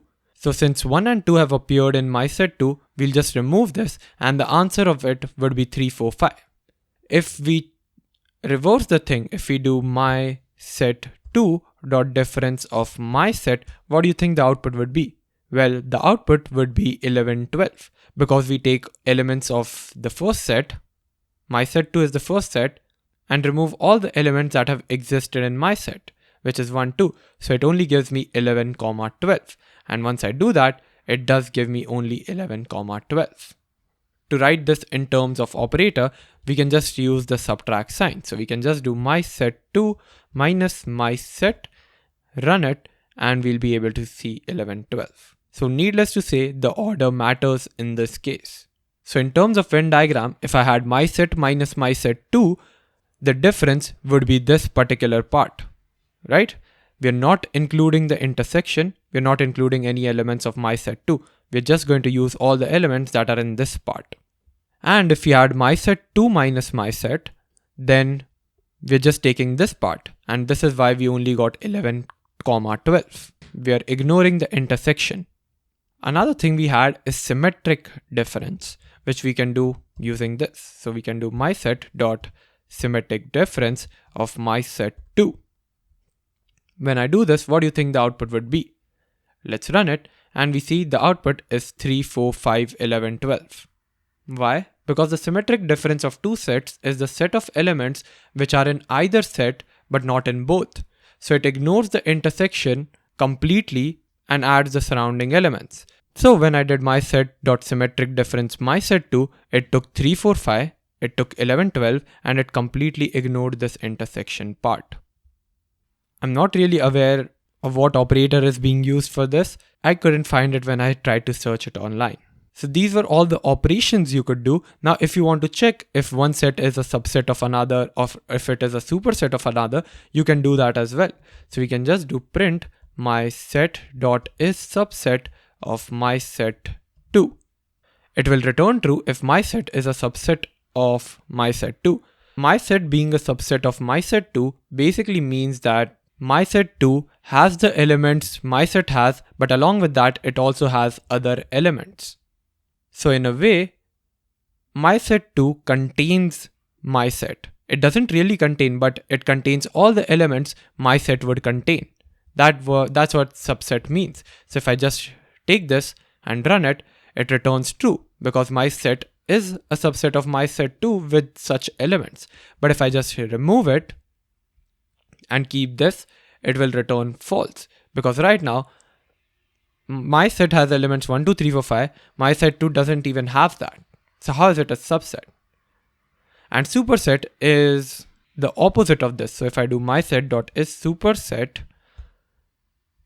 and then run it, we see false being displayed.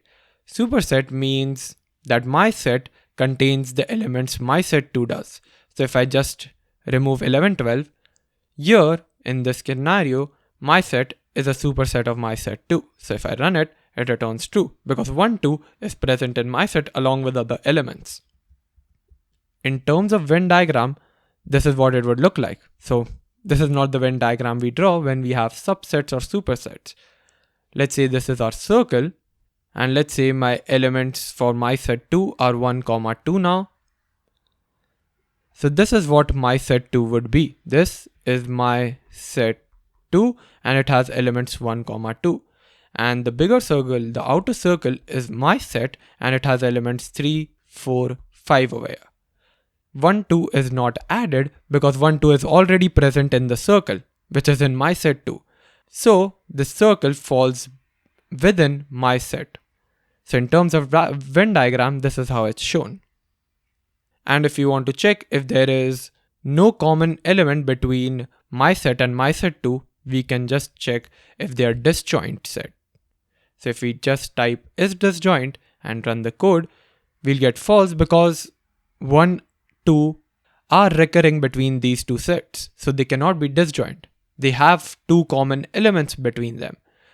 However, if I just remove this, now they're disjoint because 1 and 2 are not present over here and 11, 12 are not present over here. They have no common elements between them. So these were all the methods, more like mathematical methods that were present on sets. And that wraps up the sets topic as well. Now the next topic that we're going to get into is dictionaries. So this is our exercise. You find yourself managing two gyms, Gym 1 and Gym 2. Members are eager to join or leave, and you need a program to keep things organized. Create a program that allows you to add or remove members, display common members in both the gyms, and check if one gym is a subset or superset of the other, and display a combined list of all members and find exclusive members in each gym. So here's the working solution of the program. So first it asks us what gym details do you need. I either have to pass in 1 or 2 to go to gym 1 or gym 2. I'll pass in 1. Then it gives me a bunch of options. I want to add a member, so I'll select option 1. Then I'll pass in my full name. Then again it asks me what gym details do you need. 1. Then I want to say I want to add another member. Then I hit enter. Again it asks me what gym details. I'll add second. Now I'll go to the gym 2.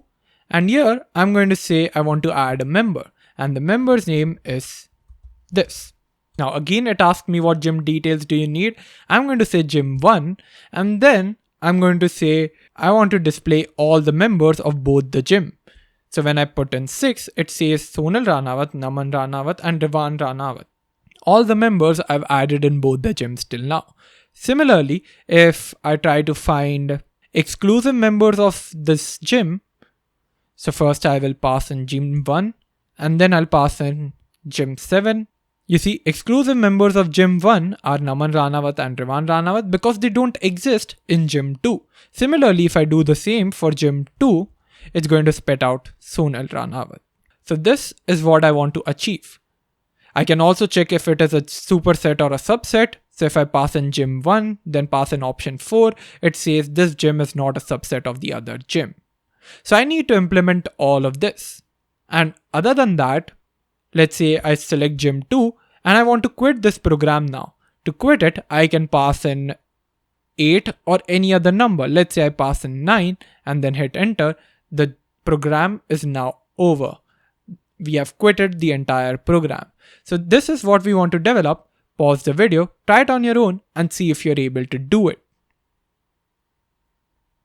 So I hope you were able to do it. If not, let's do it together. This can be a lengthy one.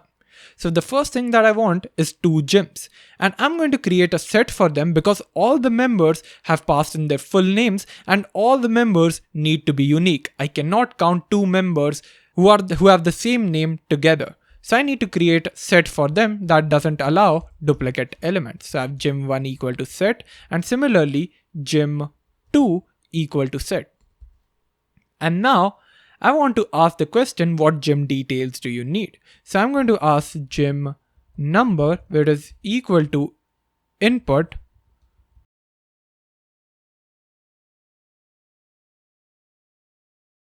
and then I want to wrap this with an integer because input returns a string. So now that I have this, I want to display a bunch of options because right now if I run this, it says what gym details do you need? I say 1 and it's over. But I want to do more than that. After the gym details I have asked, I want to ask a bunch of options. So I'm not going to waste much time writing this out. I've just copy pasted this. What this does is prints add member, remove member, display common members, all of those stuff. And then I also have option is equal to int input select an option. This allows me to select a particular option. Now, depending on the option, I want to add members or remove members. But let's see if it works till here. If I run the code, gym 1, then I add member. Yep, it does work fine. Now, based on the option, I want to add, remove, display common members, or check if it is a superset or subset. So let's get into that. To do that, I'm going to do very simply if option is equal to 1. If option is equal to 1, that means I want to add a member. And to add a member, I first need to check what gym number did the user pass in, gym 1 or gym 2. And since we are going to be needing this for every scenario, for example, in add member, remove member, display common members, I'm going to create a variable so that I don't have to keep typing it. So is gym1 is a variable which will let me know if the user selected gym1 or not. So if the user selected gym1, then I want to do something. So I can do pass and obviously pass in an if condition. Otherwise, I'll do something else. But before that, I want to ask the user's full name, right? To do that, I'll do member name is equal to input. What's your full name? And you saw earlier in our code, whatever name I had passed in, let's say Rivan Ranawat. What it did was convert this to Rivan Ranawat like this. I can do the same by calling dot capitalize method on it. If I call capitalize, it will capitalize the first letter and will give me a uniform thing. So everything that is passed will be in a specific format which will allow my set to contain no two members of the same name. Now, depending on gym1 or gym2, I want to add members to this set.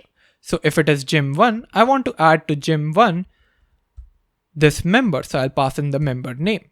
And similarly, in the else condition, if it is not gym1, it is gym2. So I'll add gym2 dot add member name. So this was option 1. Now option 2, if option is equal to 2, then what do I want to do? Well, then I want to remove a member, and if I want to remove a member, I have to ask what is their full name again. So I'll just take this line, paste it over here, and it's going to be a similar structure as this. So if it is gym1, then I want to remove this member name, and if it is gym2, then I want to remove this member name. So I'm asking for the username and then removing it from the set. Then we have option 3, elif option is equal to 3. If it is 3, then I want to display common members. Now if I want to display common members in both the sets, if you remember, we can use intersection. To do that, I can create a variable common members which is equal to gym1 dot intersection gym2. So this will give me all the common members in both the gym. And I don't have to put an if condition over here because gym1 intersection gym2 is the same as gym2 intersection gym1. So now I can print common members and then I'm going to run a for loop. For member in common members, I want to print all of those members. Okay. Now if you want, you can go ahead and print the set. I don't mind that, but this looks much better. Then I have elif option is equal to 4. If the option is equal to 4, what do I want to do? I want to check if it is this gym is a subset of the other gym. And here I'll be using if condition again because I want to use the is subset method that is present on a set. So I'll check if is gym1, then I want to check if gym1 dot is subset of gym2. And if it is, then I'm going to print this gym is a subset of the other gym. And if it is not, then obviously I'm going to print this gym is not a subset of the other gym. So this was the entire thing required for gym1. Now what if it is gym2 that I want to check if it is a subset or not? So if it is gym2, then I'll put in a similar condition, just making a bit of a change. If gym2 is subset of gym1, then this gym is a subset of the other gym, else this gym is not a subset of the other gym. So option 4 is now completed. Now what if we have option 5? What do I want to do then?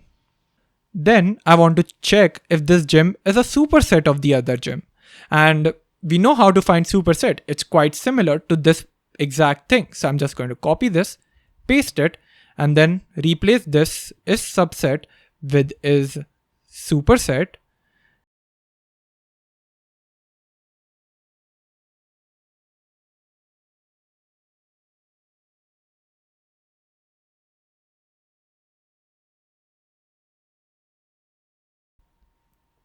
after this is done, we just go ahead and find elif option is equal to 6.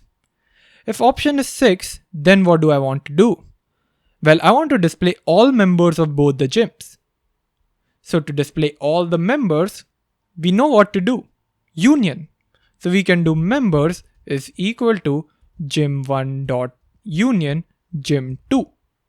And gym2 dot union gym1, gym1 dot union gym2, it's the same thing, so we don't care about it. So we don't have to put in an if condition.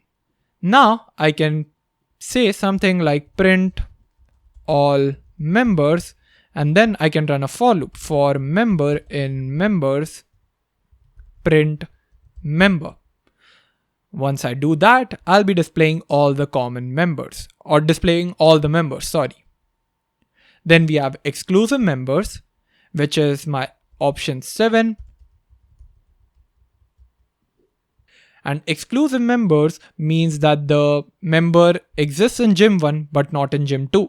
And for that, we can use difference. So again, I'll have to use if condition because order matters in difference. So we can use if is gym1, then exclusive members is equal to gym1 dot difference gym2. Then I print exclusive members, and then I run a for loop for member in exclusive members. I print the member, and then I put an else condition, and then again do the same thing. But this time, instead of doing gym1 dot difference gym2, I'll do gym2 dot difference gym1 and print it.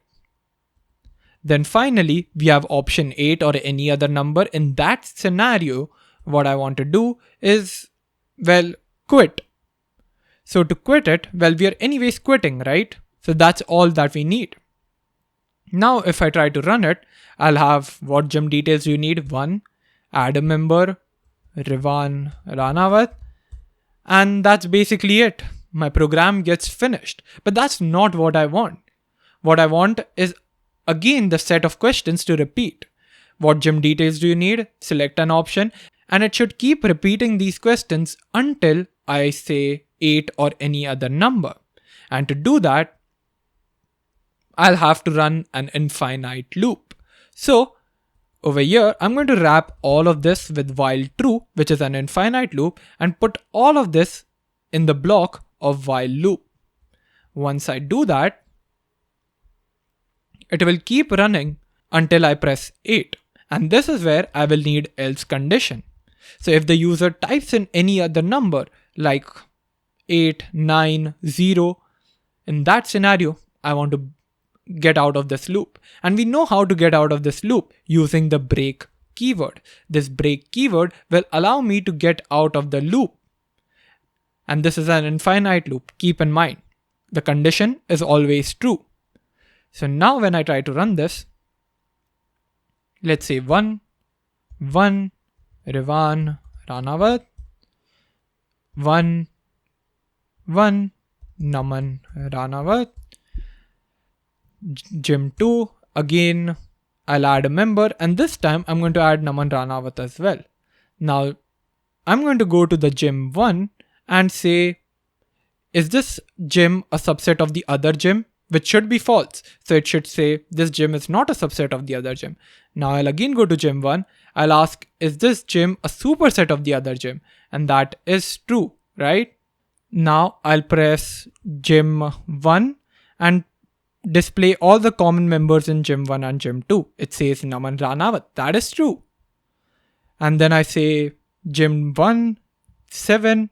It says Rivan Ranawat is an exclusive member. If we do 2 and 7, it will not print out any exclusive member because there aren't any. And then when I finally press 8, it will quit the program and we're out. So this was the entire program and our entire exercise 9. I hope you understood this. There is a lot of repetition in the code and you can definitely improve a lot of things in this. For example, when we have this part over here, if it's gym1 exclusive members, print exclusive members, we can just take this part out, and put it outside the if else block. And this way, the program will work the same as before. So we don't have to repeat a lot of code. But other than that, still we are repeating a lot of code, and we'll see how we can not repeat code in functions. But for now, our next topic is dictionaries. So let's get into them. Dictionary is a type of data structure where elements are stored in a key value format. So suppose we want to store grades of students along with their names. How would we do that? Using our current knowledge of list, we would go about doing something like this: grades in math, which is equal to a list. And inside of this list, we are going to have another list where the first element is my name and the second element is my grade. And like this, I can keep doing multiple things. For example, I can create a second element with the list. First is going to be the name, the second is going to be the grade. The third one is going to be the name and then the grade. And this is how I would store the grades of student along with their names. But there are problems with this approach. The first clear problem is that this is neither readable nor concise. It's not readable because if we have thousands of lists, it would be quite annoying to just read them, and it doesn't tell me what the first element is. Is it my last name? Is it my first name? Is this my full name? It doesn't give a proper knowledge to us. The second problem is that it's a bit difficult to modify this list. For example, let's say I made an error with the grades of Revan. I want to update this. To do so, I'll have to do grades in math. Then I'll have to access the 0th element, make sure this is the 0th element. Then I have to access the first element because this would be the first element. And if I make any incorrect number over here, it will give me an error. And since lists are very index dependent, if the index of the element changes, your code will be messed up. For example, if Revan is put over here, I'll be updating marks of Naman, not Revan. So that's a problem right there. Then I'll have to make sure that I update this part over here because this is not an invalid code. This is a valid code. But the element I want to change is this part, but in reality, this is going to change. So we want something that is not very index dependent.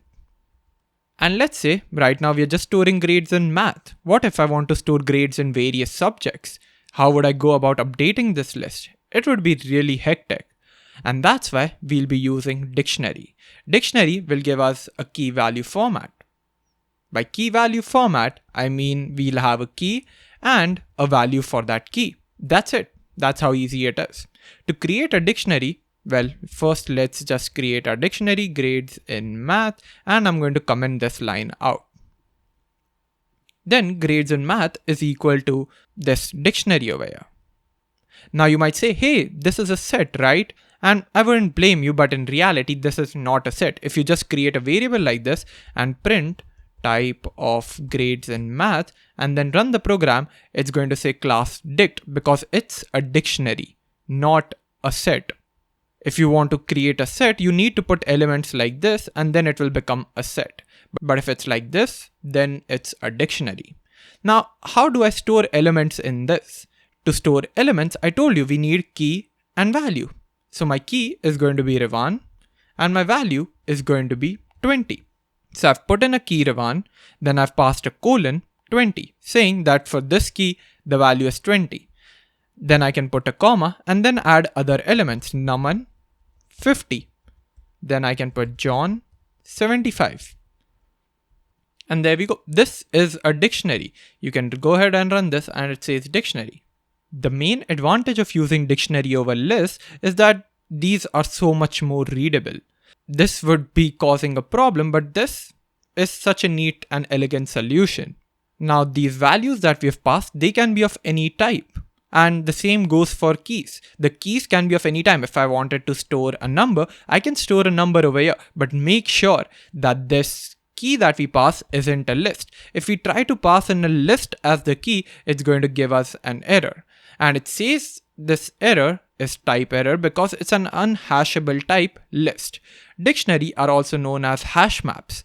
Hash map means they are hashable. If you want to know more about it, I'll mention an article where you can read about hashing.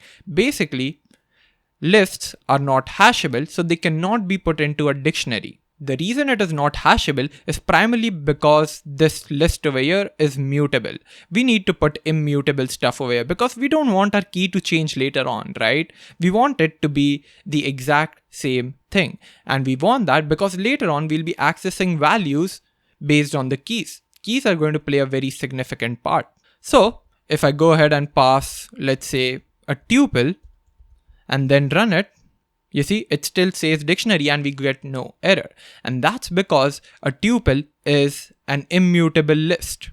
So we want immutable stuff to be present over here. List cannot be put as the key. However, a list can be put as a value because values don't play any part with respect to dictionary. You don't access any value with the help of a value, or you can't access a key based on the value. So this is a key point that you need to remember. An alternative way of creating a dictionary is by using the dict function like this. And here you just need to pass in the key. So I'll pass in Rivan is equal to 20. Then I can pass in Naman equal to 50 and John equal to 75. And if I do this, it will create a dictionary that looks exactly like this. So if I try to print this out, let's do it. And I'll also print grades in math and then run it. We see both of them are the same thing. When you put stuff into this dict function, you don't have to surround it by a single inverted comma or anything. You can just pass in the key is equal to value, key is equal to value. But I generally prefer this way. You can use whatever you want. It's the same thing. Another thing to keep in mind is that in a dictionary, elements are ordered, modifiable, and it does not allow duplicate keys. So if you go ahead and pass two duplicate keys, Rivan and Rivan, and then try to print grades in math, run it, it says Rivan 50, John 75. It ignored this Rivan with 20. And if we change the order over here, Rivan 50, Rivan 20, then it's going to tell that we have a dictionary created of Rivan 20 and John 75. It will remove elements that have duplicate keys. You can have duplicate values, but you cannot have duplicate keys. And if you do have duplicate keys in your dictionary, it will just take the value that was last present in this dictionary. So Rivan 20 basically overrid the value of this Rivan 50. Again, let's change it back to Naman and there we go. Sweet. And as I said, duplicate values are allowed. If Naman and John have the same grades, it's fine. Only the keys need to be different and unique. You can consider it like a many-to-one function. So if I have to draw it, I'll do something like this. So these are my keys, and my keys are Rivan, John, and Naman. And let's say John and Naman both have 75 grades and Rivan has 50. So Rivan is going towards the value of 50, John is going towards 75, and Naman is going towards 75. This is a many-to-one function. Many elements can reference one value. But what's not possible is Rivan having the value of 75 and Rivan also having the value of 50. This is one-to-many, and one-to-many is not allowed. So that's a thing to keep in mind. And as I said, the elements in dictionary are ordered. As a fun fact, starting Python version 3.7, elements are ordered in dictionary. Before that, dictionary elements were unordered, similar to a set. Now, how do I access individual values in this dictionary? To do that, we'll follow a similar procedure as we did with lists. When we had lists, we accessed using the indexes, right? But now, instead of using indexes, we'll be using the keys to access it. We'll have square brackets, and inside of these square brackets, we are going to pass in our keys. So my key is Rivan. I can pass that in, run it, and it will say 50. These keys should be exactly the same. If I pass in Rivan, it's not exactly the same, so it's going to give an error. So case sensitivity is a thing to keep in mind. If I have to access value of Naman, I can do it like this, run it, and there we go. However, what we can't do is grades in math, let's say 2, expecting that we'll get John. That's not what we get. It gives us a key error 2 because it's thinking that we are trying to reference a value which has key as 2, because we can have something like this, right? We can have a key which is 2 and then the value of it 60. If we do this and run, we get the value 60. But since our keys are supposed to be our names, we can't put this in. So make sure you don't use indexes over here. You can only use keys.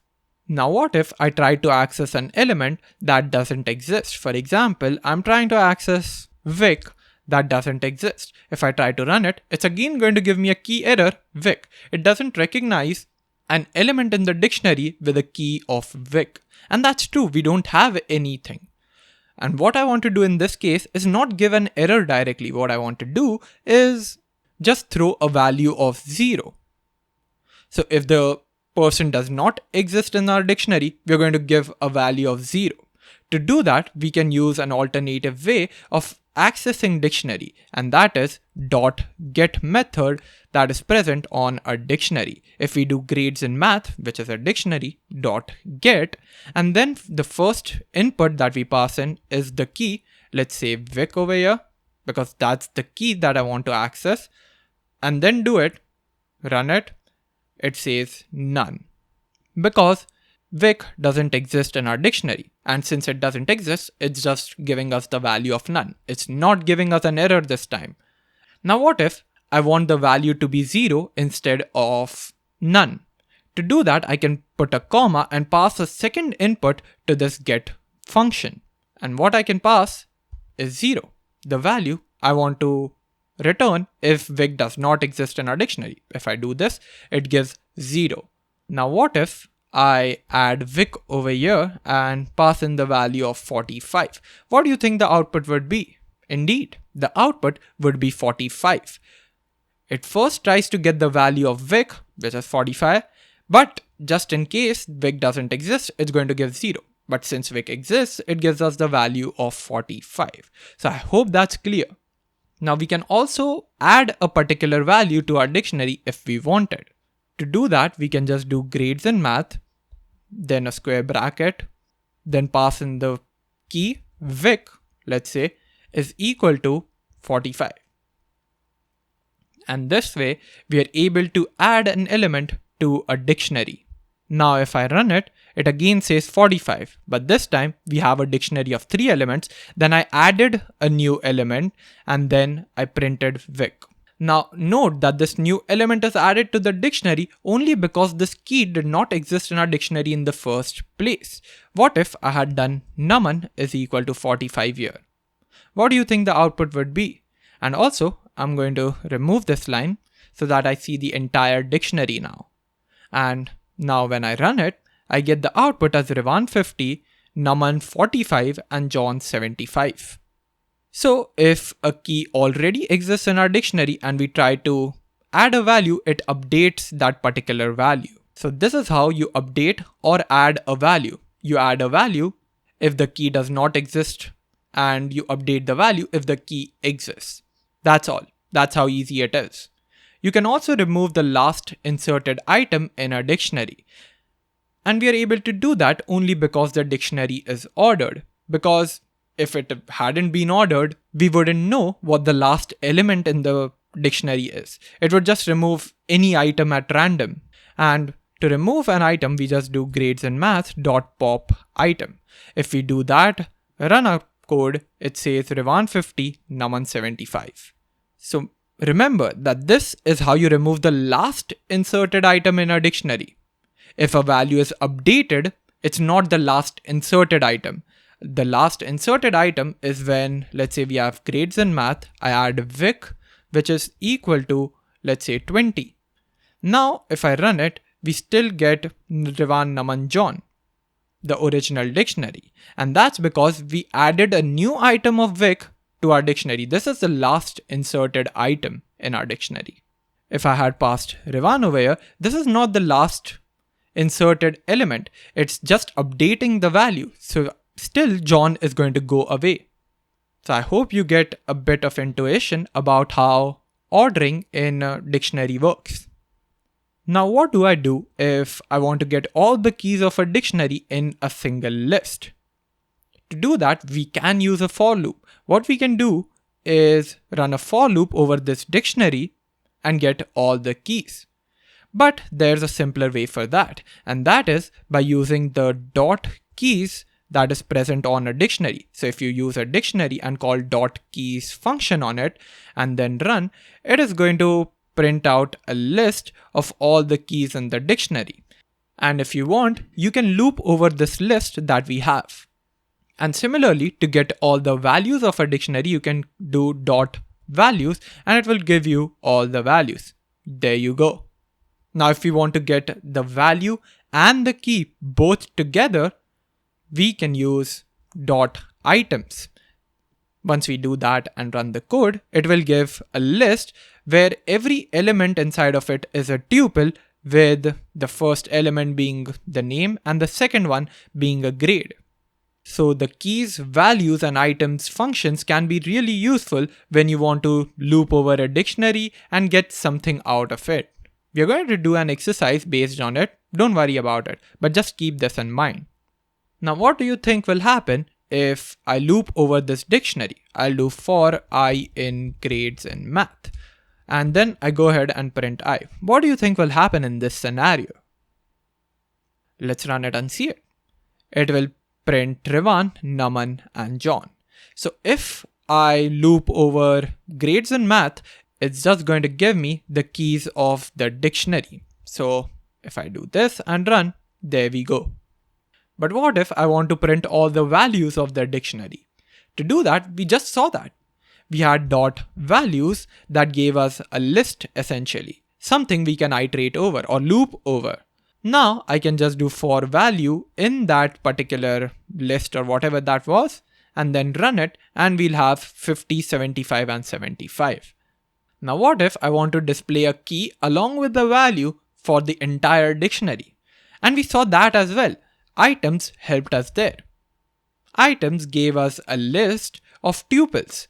Now value contains a tuple. Now if I try to print a value, it says Rivan 50, Naman 75, John 75. And to access the key, we can do value at 0. And to access a value, we can do value at 1. Now when I run it, there we go. We have successfully extracted the key and the value. Now a shorter way to do this can be unpacking the tuple right where it is. So I can do for key comma val in this items, then I can print the key and then the value. Now if I run it, there we go. We have the same output, but now it's much neater. What I've done is, I know I'm iterating over a list that is going to give me a tuple. So I've unpacked the tuple right here itself. We learned about unpacking a tuple, like we had nn equal to, let's say, Rivan 20. We learned that if I do a comma b is equal to nn, a is going to have the value of Rivan, b is going to have the value of 20. Similarly, that's what I'm doing here. It's going to give me a tuple, but instead of using a tuple here, I'm just unpacking the elements, and that helps me write cleaner code. Another way of doing this is by using the enumerate function. I can go inside and type enumerate and pass in the grades in math dictionary inside of this enumerate function. You might remember this enumerate function from lists. So this enumerate function gives us a key and a value. If I run it, it gives me this exact thing. Even in key, even in list, it did the exact same thing. It gave us a key and a value. In list, the key was the index and the value was the element value at that position. Now, how do we sort a dictionary by its keys? What I want to do is make sure that this is alphabetically arranged. So to do that, I can just do sorted grades in math and then print this, okay? And this will give me a dictionary that is sorted. John comes up first, Naman comes up second, and Rivan comes up third. If I try to do grades in math dot sort and then run it, it doesn't exist. Dictionary does not have a dot sort function. All you have to use is the sorted function for a dictionary.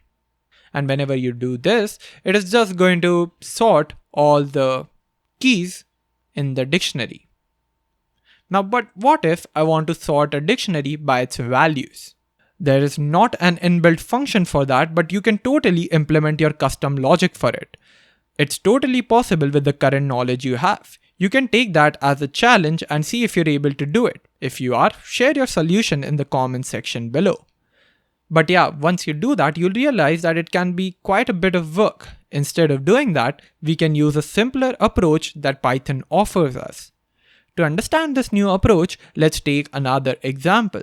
Then we will get back to this particular example that we have. So I'm just going to comment this out, and let's say I have a list called myList which stores the elements like this: apple, banana, orange. And let's add another one, kiwi. Now I want to sort this list based on the alphabetical order. We can simply use the sorted function for this, right? We can do sorted myList and it will automatically do all the sorting for us. There we go, apple, banana, kiwi, orange. And that's what we've seen in the list section as well. But there's more to sorted function than just, passing in one input. You can pass in multiple inputs inside of the sorted function. One input is reverse. So if you want to reverse something, you can pass in reverse equal to true, and it's just going to reverse this entire thing. And if you see it, orange is first, kiwi second, banana third, and apple fourth. So it just makes it in a descending order. If you don't pass this, by default, it is in ascending order. And notice how I had to use reverse equal to true over here. I couldn't just pass true like this. That would give me an error. But if I do reverse equal to true, there's no error. And this is something known as a named key. We're going to talk about this in the function section. So I'm not going to discuss about it in detail over here. But yeah, this is the thing you can do to sort a list in a reverse order. Now let's say I want to sort the values in the list based on the length of each element. I don't want to sort it based on the alphabetical order. Now obviously to do that, I will have to make some changes to each element before sorting it. And there's one input in sorted function that allows us to do it, which is key. This key allows us to make some changes to each of these elements inside this list. This key requires some form of function, and whatever function we pass to this key, it will be applied to every element in the list, and based on the output of that function, we will sort the list.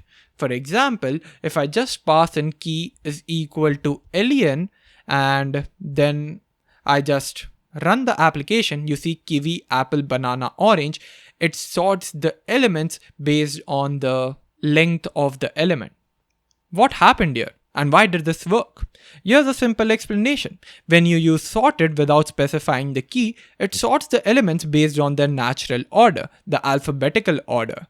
When you provide a key function, it will be applied to each element, and the sorting will be based on the values returned by this key and the function that was passed in. So the key is equal to length specified that the sorting should be done based on the length of each string in the list, and that's what it did.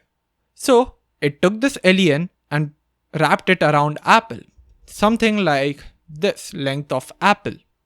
Then it did the same for banana, length of banana, and whatever value it got there, it just put it there and sorted based on that. It's simply wrapping the elements with a function that we provide over here. Then it also wrapped length of orange, and then it also wrapped length with kiwi. And now if I just remove the sorted, what do you think the output is going to be? Obviously the output is going to be 4566 because first it's going to put kiwi, then it's going to put apple, then it's going to put orange, and then banana.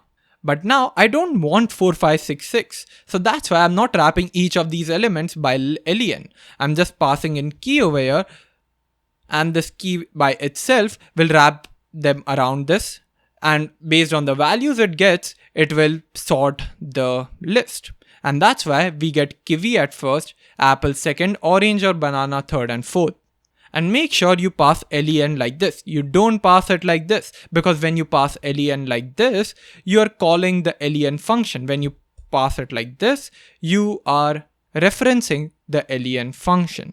So just keep this in mind. If it doesn't make too much sense, don't worry about it, because we'll get into all of this in the function section. Now I'll quickly remove all of these things and show you the output. Now, if that is clear, let's move to our original example of the dictionary. Let's remove this. This was only done so that you understand the dictionary part well. Now to sort this by value, what do we need? We need to tell our sorted function that, hey, you don't need to take a look at our keys, which it is doing by default. Take a look at our values and sort. Now we can create a function of our own that does that, but we have not learned about creating our own functions yet, so we're not going to get into it. Now let's get back into our dictionary. Now to sort this dictionary by value, what do we need? We need to tell sorted function that, hey, you don't need to take a look at our keys, which it does by default. You need to take a look at our values. Now we can create a function of our own that does that, but we have not learned about functions just yet, so we're not going to get into it. And it can be kind of useless to write it on your own when Python can itself provide that function to us. Python doesn't give us access to that function just like that, just like it does for sorted, for print, for dict, for int. Nope. We need to import it. In Python, we call it as importing a module, and it is a very important concept. Later on, when you get into the real world application of Python, you'll be relying a lot on modules and importing them. You might have heard about NumPy, Matplotlib, all of those are modules. What is a module? A module is just a fancy word for a Python file. Now what does importing a module mean then? Importing a module in Python means bringing code from one Python file into another. Doing this, you can bring functions, classes, or variables defined in that module. It helps us organize code into separate files, making it easier to manage and reuse different components.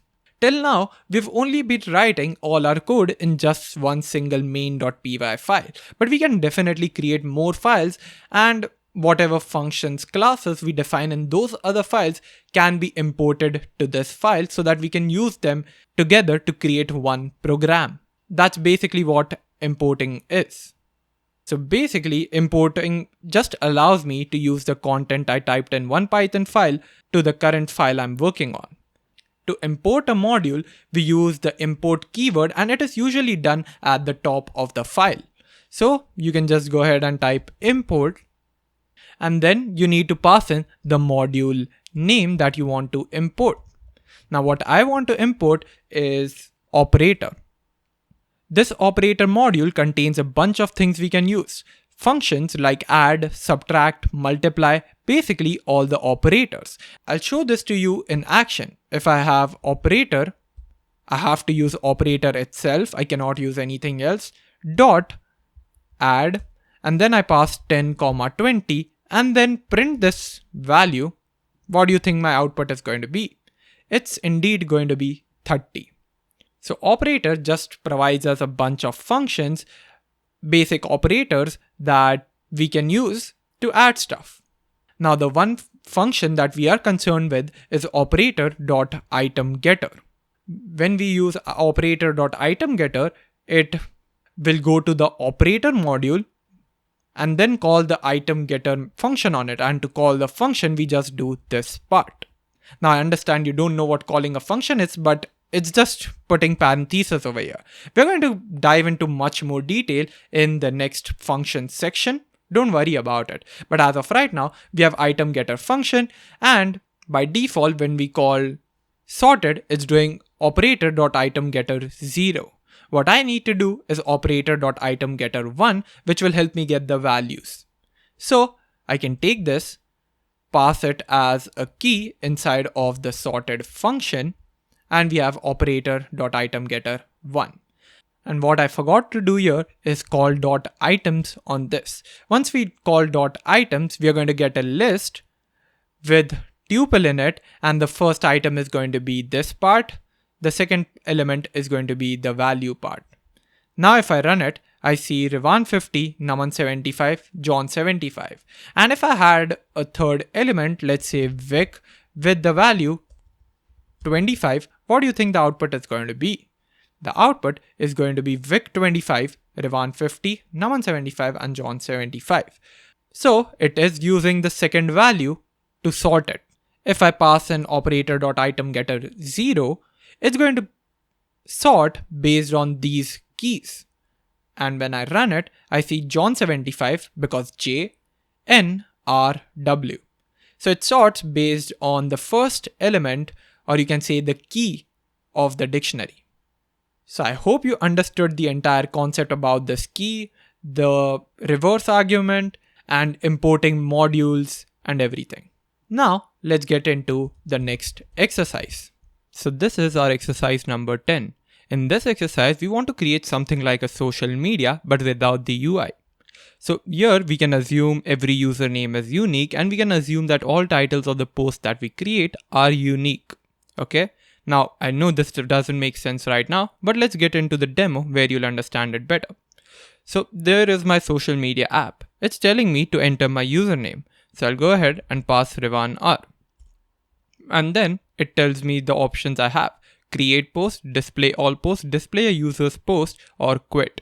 So I'm going to create a post first, and then it asks me for the title of the post. I'm going to pass in cool app, and then I can hit enter and it says description of your post. Now I'll pass in this is a cool app.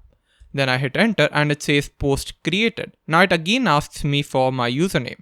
So I'm going to pass in Namanar now and then create a post. And then I can pass in the title saying good.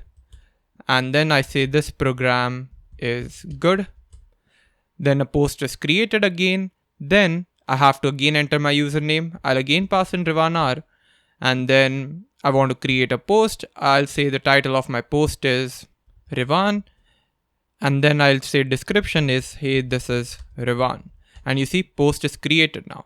Again, I'll pass in Rivan R as the username, but this time I'm going to display all posts. So when I select option 2, it says these are my posts. You see, this is one post, this is another post, then another post, and then it is asking me for my username again.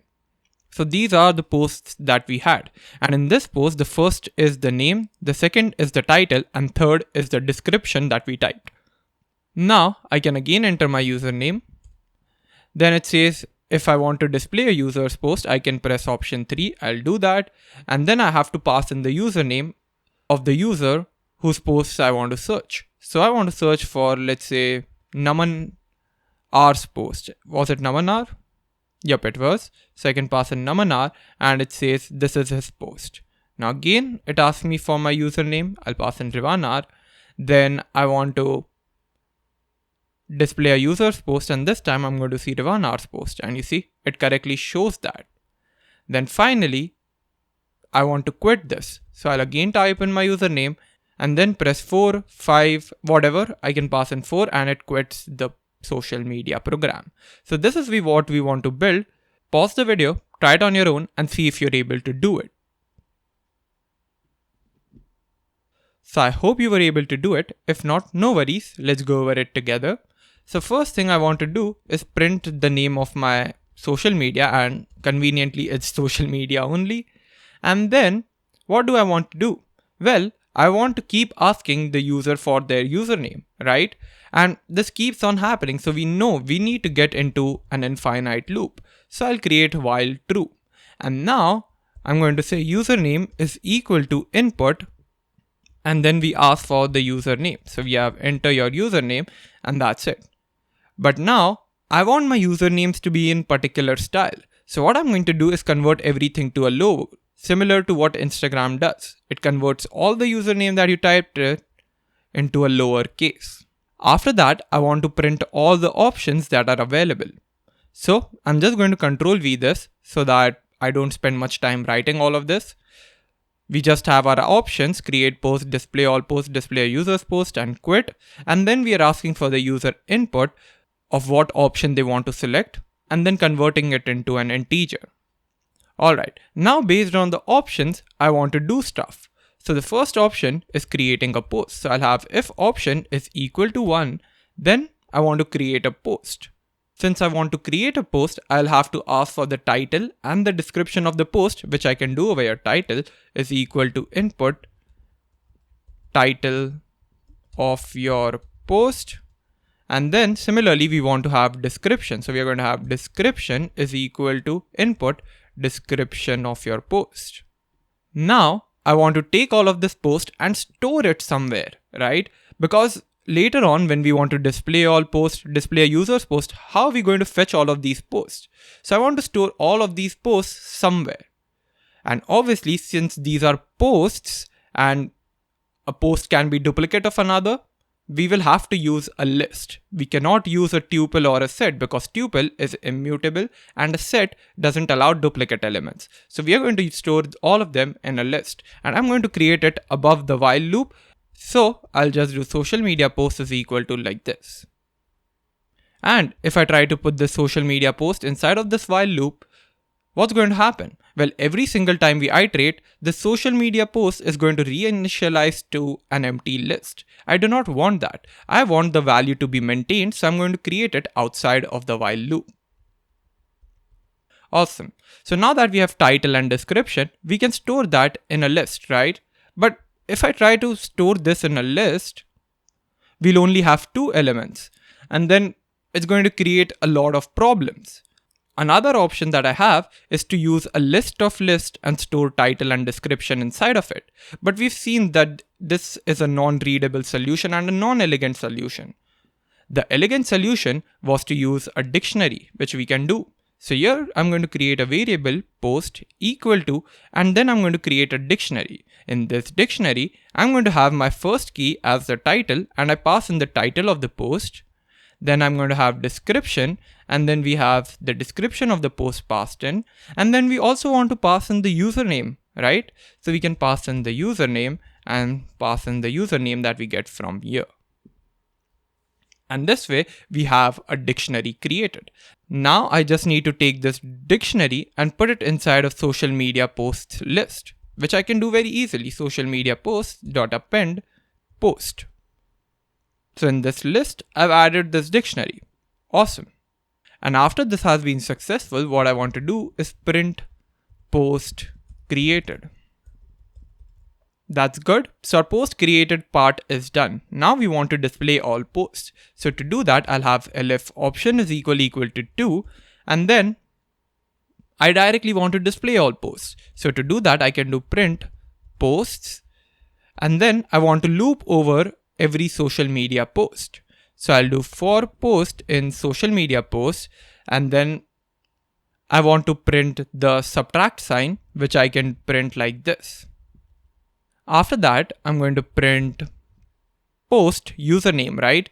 If we just open the run console, we see over here that the first part is the username, the second is the title, and the third is the description. So how do I access the title of the post? Well, we are looping over every single post in social media post. That gives us a dictionary like this. Now I only want to access the title, the description, and the username elements in that. So to do that, I can do post username like this. Simple enough. And similarly, I can do print post title. And then finally print post description. And at the end, again, we want to put this subtract sign, so I can print this part over here. That's good. So our display post option should be working now. The next option that I want to work on is the third option, and that is displaying the user's post. So I can have elif option is equal to 3, and then I ask for the username input. So I have username is equal to input username. And let's capitalize this. You see, we have a name conflict over here, username over here and the username over here. We can either change this variable or keep using it as it is. It won't really matter. Just think of it as if I try to print username over here, it's going to access this username. If this username wasn't mentioned at all, then it would access this username. Or if you just want to be sure of yourself, you can just type search user query. And now we can start finding all the posts of a particular user. Now, how do we do that? Well, to do that, what I'll have to do is loop over every social media post and check if the post username is equal to the username that the user has passed over here. If it is, we can print these lines. Otherwise, we cannot. So let's quickly do that. We can do for post in social media posts, and then we want to check if the post username is equal to the username that passed over here.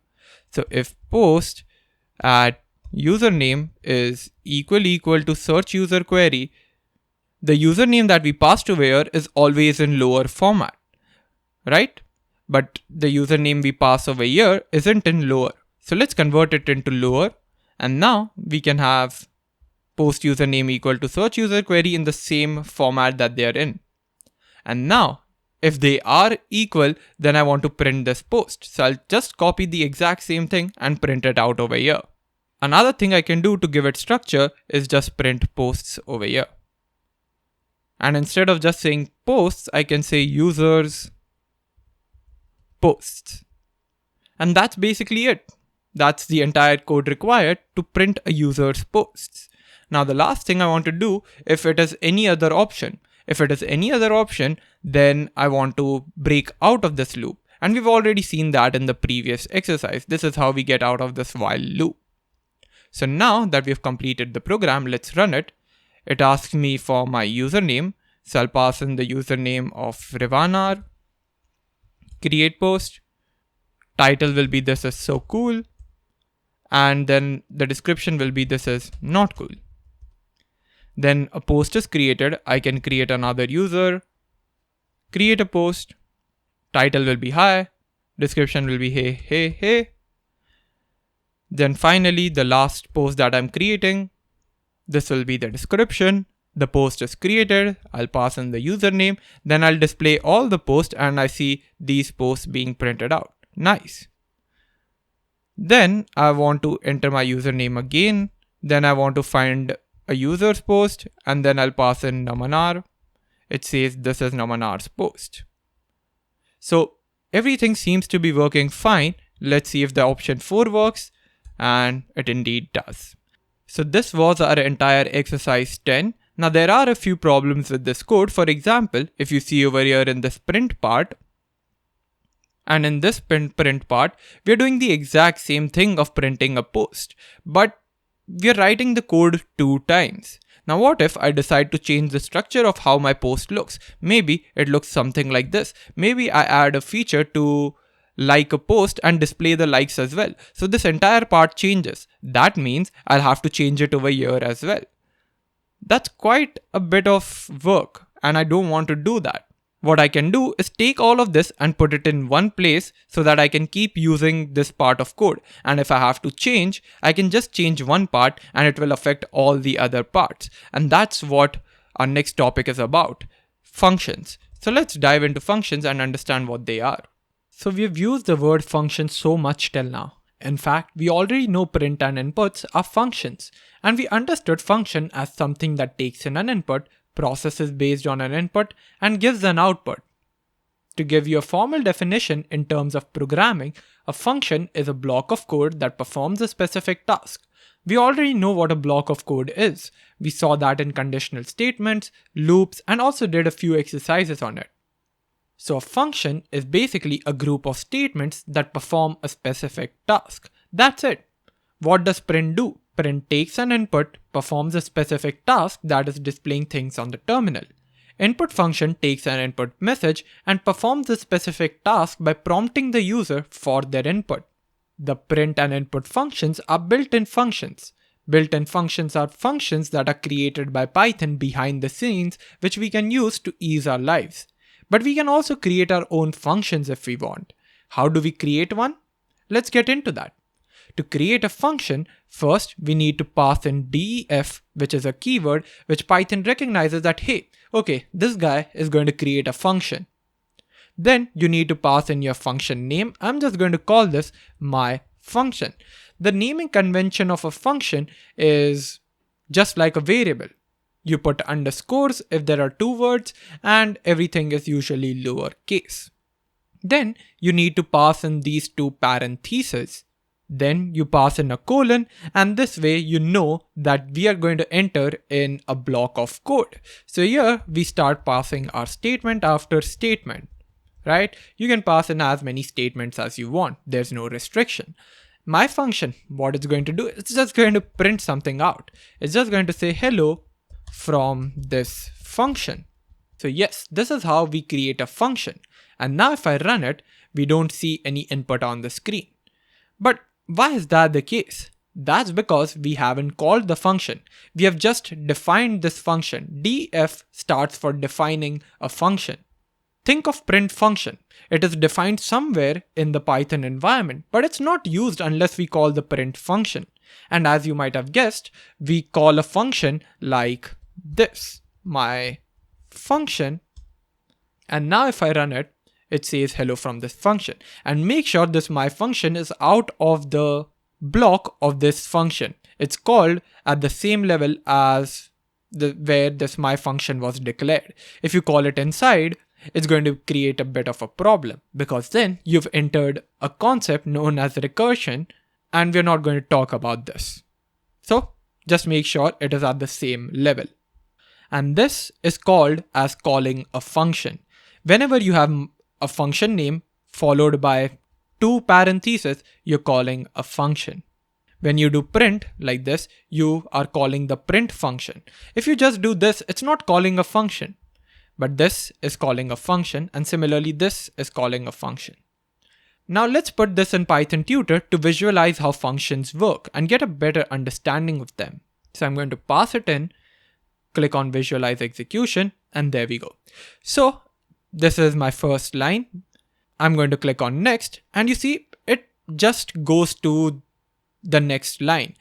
Once it sees def and it says that a function was declared, it just skips the entire function. So if you have multiple statements in this code, it's going to just skip all of those things.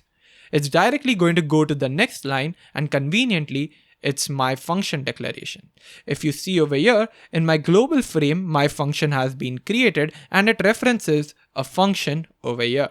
So just to revise, if a function definition is seen by Python, it ignores the entire function and just moves to the next line. Conveniently, my next line is calling this function. So once I do my function, call it, it's now going to get into this my function definition. Python is going to find this my function definition that I created and go into that and execute each of those statements. So it comes over here. Now I'll click on Next. You see, it comes to the print, and then it's going to print this hello from this function. Now, since there's not much to do after this, the program ends with our value hello from this function. So you can think of functions as mini programs. One thing to note is that functions have to be defined first. Only then they can be called. So if we call a function before they're defined, like this, it's going to give us an error. You see, we get a red squiggly line saying that, hey, there's an error. And obviously when I run it, it's just going to say name error, my function is not defined. So you can only declare a function and then call it. Before declaring a function, you cannot call it. Now what if I want to take input from this function? So instead of displaying hello from this function, I want to say hello Revan. And Revan is passed from the input of the function. You know, if I type in print and say hello, it prints that hello, right? That's because we are passing in an input over here. Similarly, I want to pass an input to this my function. So to take input from a function, which is better known as taking parameters, we do something like this. We pass in the parameter that we want. I want to take a name. That's going to be my input. And you can obviously add multiple parameters if you want. So if you want to pass in age as well, you can do that. You can pass multiple parameters over here, but just make sure they're separated by a comma. But I just want my name over here. Then what I'm going to do is hello, comma, name. This name is like a variable. You can use it anywhere in your function, but you can only use it inside of your function, and we're going to talk about it in the topic of scope. So now I've taken a parameter and then printed it. Now if I try to run it, we get an error. A type error saying my function missing one required positional argument, name. And we get this error because we are asking for the name parameter, but we have not passed any input to this function. So it's saying that, hey, you forgot me. So while calling the function inside of these parentheses, we need to pass our name. So I'll just pass in Revan, then click on run, and it says hello Revan. Now I can call this function as many times as I want.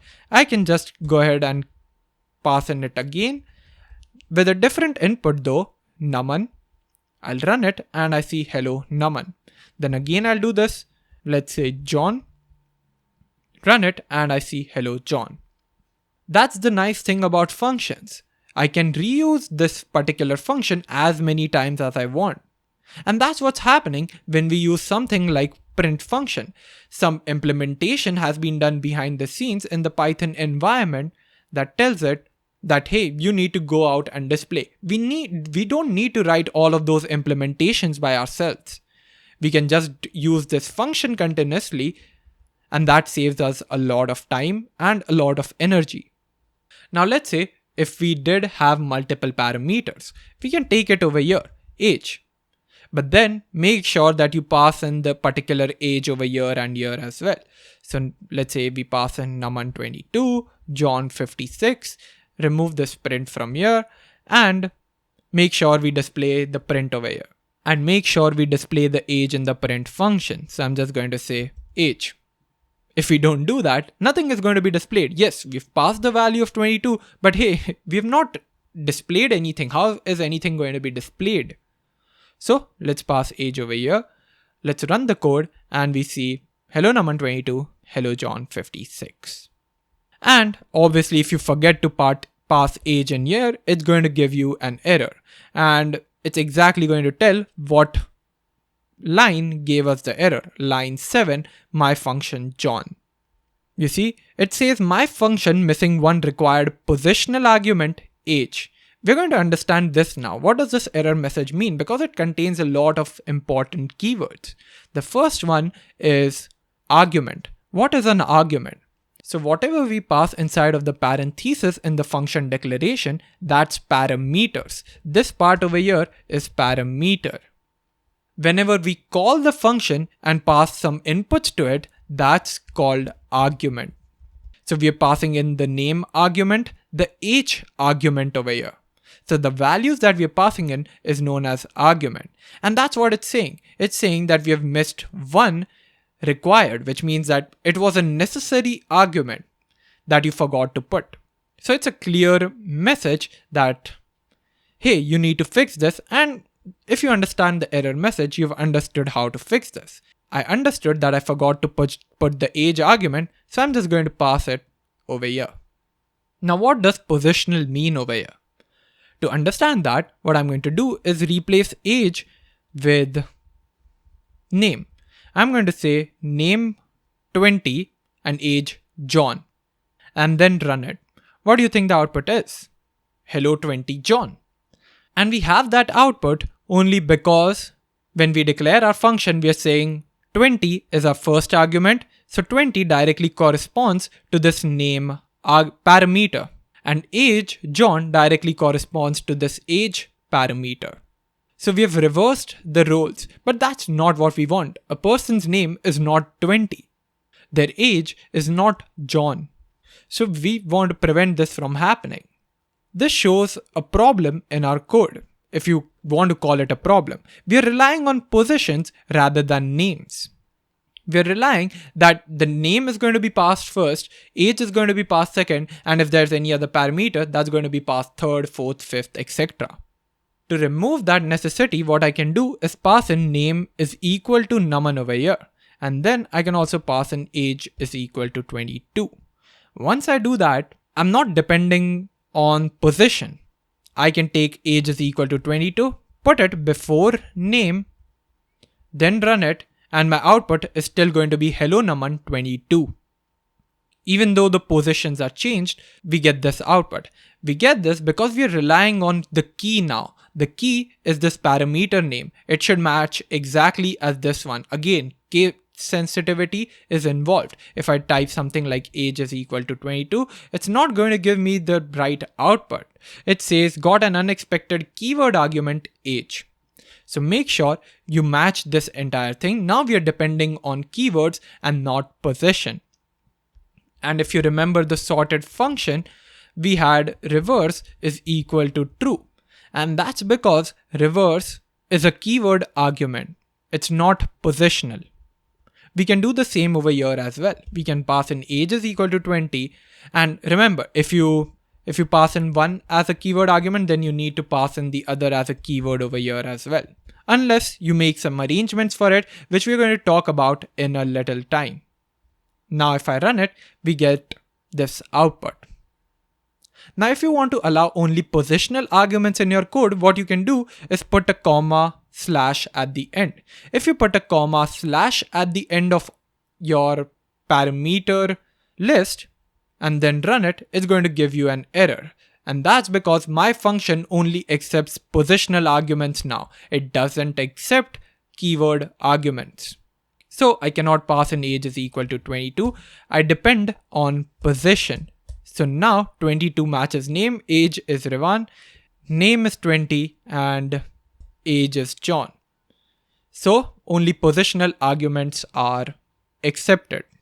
And make sure the slash is at the end of all your parameters. If you just start to put it in between somewhere over here, it's not going to work well. And if you put it in between, then it's going to mean that only name is a positional argument. Age can be positional or keyword, anything. So if I run it, yep, it says this, but I can still pass age is equal to numan and it won't give me an error. So make sure slash is at the end, which says that all of the parameters before it are supposed to be positional. Now, if you want to allow only named arguments, you can use an asterisk. So if I go ahead and use asterisk, comma, name and age, all of these parameters are named only. So if I pass name is equal to numan, age is equal to 22, and the same goes over here, name is equal to John and age is equal to 20, only then this will work. But if I forget to put positional for one or the other, it's going to give me an error. So in positional, you had to put it at the end. In named or in keyword, you need to put it at the beginning. If you put it somewhere in the middle, it's just going to think that age is the only one that is a keyword argument. So if I do this and then pass numan like this, John like this, obviously we'll have to shift it and then run it, we get this output. But if we forget to put keyword argument or named argument for age, it's going to give us an error. So in positional, we need to put a slash and all the arguments before it are going to be considered positional. In asterisk, you need to put it before the arguments. You can keep that in mind, or just remember that a thing like this exists so that you can think about it at the right time. Obviously, you can go ahead and combine both of these things. So you can use asterisk and slash depending on what you want. So if you have a function that has a, b, c, d, e, and you want a and b to be positional only, you can put a slash over here. And if you want CDE to be named only, you can put an asterisk over here. So a and b are positional and CDE are named. So I hope you understood this. I also hope you've understood positional and named arguments. Positional, as the name suggests, depends on position.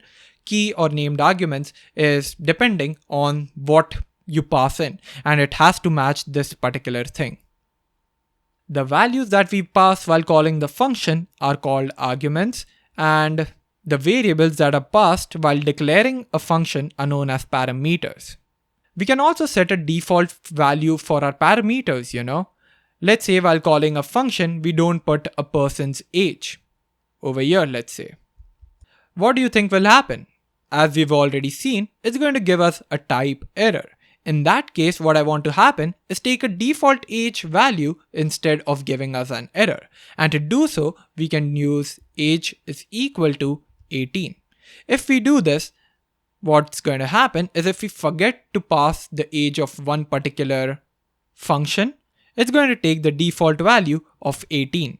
And if you pass in a value, it's going to take that value itself. So age is equal to 18 is just giving it a default value, a fallback value, so to say. If the engineer doesn't pass in the argument, it's going to take this value. And if he does pass it, it's going to be this one. Now let's say we have another function called my siblings, okay? And here I'm accepting the kid argument. And then I'm printing the kid. This function isn't reusable. Why? Because I have only one sibling. Someone might have 2, someone might have 3, others might have 4. But this function allows me to pass only one kid argument. If I change it to 2, let's say kid1, kid2, it's going to be a problem because compulsorily I'll have to pass 2 kids arguments. So is there a way to allow as many arguments as we want to pass? A variable number of arguments, so to say. And that's where arbitrary arguments are going to help us. We can create arbitrary arguments by putting asterisk, kids, and then we can just use the kids variable. We saw earlier in lists that this asterisk sign was used to unpack the list's remaining elements. Here, it's doing a similar thing, allowing us to pass in variable arguments. So if we pass an asterisk, it allows me to pass as many arguments as I want. So if I just pass in my siblings, let's say Revan, Naman, John, run it, it gives us Revan, Naman, John in a tuple format. I can also pass just one argument, Revan, that's it. And when I run it, it says Revan. There's only one element in this tuple. Now what if I want to take the name first from the parameter and then the name of the siblings? So I want to take the user's name and then the name of their siblings. I can do that by putting in name, comma, asterisk kids. And then I can print user's name, comma, name. So it's going to print out the user's name followed by the kids. And over here, as you can see, obviously it molded itself. Revan is the name and the kids or the siblings are Naman and John. Make sure that the arbitrary argument is the last argument over here. Normal arguments always need to be before arbitrary arguments. Why? You can think of it like this. If I pass in asterisk kids, comma, name, does that make any sense to you? I can keep passing whatever name I want and it will just think that I'm passing in all the kids. I'm never going to reach a point where I'm going to pass in name unless I do name is equal to Revan. And usually it's going to be quite tiresome to do so. So usually people just say that, hey, you can just pass in name or the non-arbitrary arguments first, followed by the arbitrary arguments reserved for the last part. This becomes much more understandable and intuitive. Now, of course, in arbitrary arguments, we are depending on position again. We are getting all of our elements in the form of a tuple. Now, you might not want that. You probably don't want to depend on positional variable arguments. You can use keyword for that. Right now, I don't know if Naman is the first child, if John is the first child, or anything else is the first child, right? I can do that by using keyword arbitrary arguments.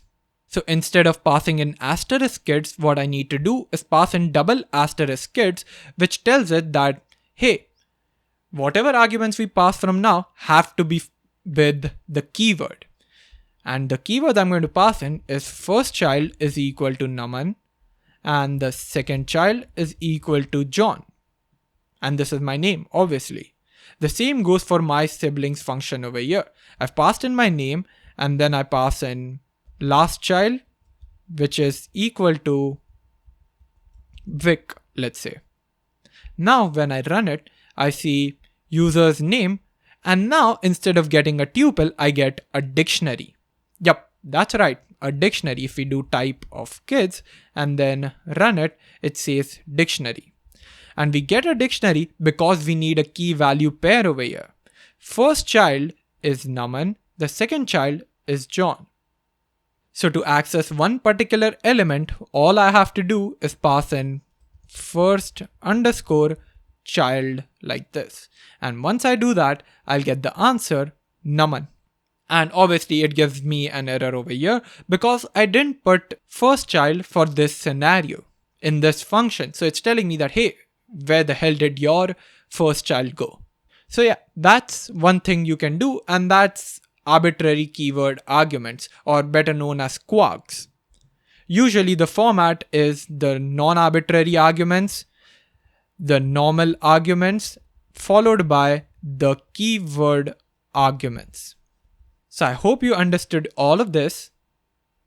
And now I want you to think about this. What will happen if I print my siblings? I've just called this function, but what if I print this function? First of all, what will happen if I just print my siblings like this, as if it were a variable? If I do that, it's going to say that it's a function my siblings at this memory location. But when I call it, it's actually executing all of the statements that are inside of this function. Now, what is the value that this function is going to have? When I run it, it says none. And if you remember, none over here, it is just a placeholder for no value. But why does it print none?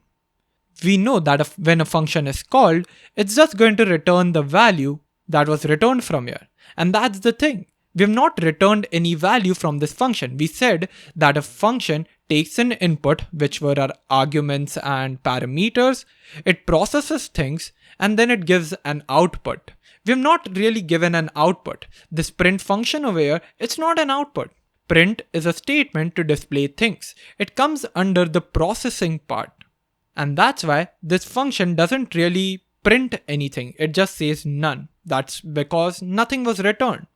To give you more context, if you remember, some functions returned a new value to use for us. For example, many string functions like upper, lower, returned a value to us. For example, if I print Revan dot upper, what do you think the output is going to be? It's going to be Revan in all caps lock. And that's because this upper function is returning a new Revan string to me. But if we had a list like Revan.sort, what did it display? It displayed a value that was none to us. That's because some functions returned a value and some functions didn't. This mySiblings function doesn't return a value. So how do I make it return a value? To make it return a value, all I need to do is type in the return keyword, this thing over here, and then I need to return a value. I can return number, I can return list, I can return actually anything. What I want to return is a string that says your sibling is, and then I'm just going to concatenate this with kids at first child, and obviously in a string. Now, if I try to print this, and I'm going to remove this print below, then run it, it says your sibling is Naman. So what happens is this function is called, so it goes inside of this function, it prints this thing, it prints this thing, then when it sees return, it goes out of the function, and we get to know that a value is being returned, so it just prints that value now. So we have returned a string from this mySiblings function. And of course, any statement after this return will not be executed. For example, if I try to, just go on the next line, you see, Pycharm is smart enough to know that, hey, the function has ended. Anything after return is quite useless. So if I just try to print hello, we get a yellow squiggly line. And even when I run it, it doesn't give me any error. But it is not even printing hello. If you want to put it into Python tutor, we can do that. Let's visualize the execution. it sees the function definition, obviously it's just going to come to this print line. And in the global frame, it's going to store this function definition that, hey, a function like this exists. And you see, it's storing my siblings along with its parameters. Then the print function with my siblings is called. So it goes to the my siblings function. And inside of this, you see, it knows that the name is Rivan, which we passed over here. The kids has a dictionary of first child and second child. Then it's going to print the user's name. We see that over here. Print kids, it prints it over here. Return. And you see, just notice the magic after return is executed. After return is executed, it doesn't move forward. The program stops because there is no more line to execute. It gets out of this function and there's nothing to execute after this function. And you see, even here, it says return value is your sibling is Naman. Now, to understand this better, obviously you can take this function and put it in a variable. Let's say message is equal to this part, and then you can print message, put this in Python tutor, and you'll get a better understanding. Now, if you have understood this, that's an awesome thing. Just remember that a function can only have one return statement. Now, let's say you have a function like this. It just returns your sibling is with the name that we provide over here and then prints it. Obviously, we're going to get an output out of your sibling is Rivan. Now, what if I introduce an if condition? I say if name is equal to Rivan, then I want to return your sibling is Rivan. Okay? Now I'm going to run this and we still get the same output. But what if the name here isn't Rivan? It is, let's say, Naman. What do you think the output is now going to be? The output is going to be none. And that's because in an if condition, you're returning here. But what if the if condition fails? This condition is false. Name is not Rivan. In that scenario, we're not returning anything. And that's why you need to put an else statement. And Pycharm by itself is so smart that when it sees return, it just knows that, hey, this block is over here. I'll put an else over here and then say return, you have a good sibling. And now if you run it, it says you have a good sibling because my sibling is Naman. And again, if I just put Rivan, it's going to say your sibling is Rivan. So if you have an if condition, you can have two return statements, but yeah, each condition is going to have its return statement. And if there's no condition, there's only going to be one return statement. Even if in a for loop, you're returning something, it's just going to exit the entire function. Once it sees return, it just hits a trigger that, hey, I'm going to leave this function. I don't care what. Another good thing to know is that you can return multiple things from one return statement. So example, I can return name. I can also return a message if I wanted to. Let's say a message.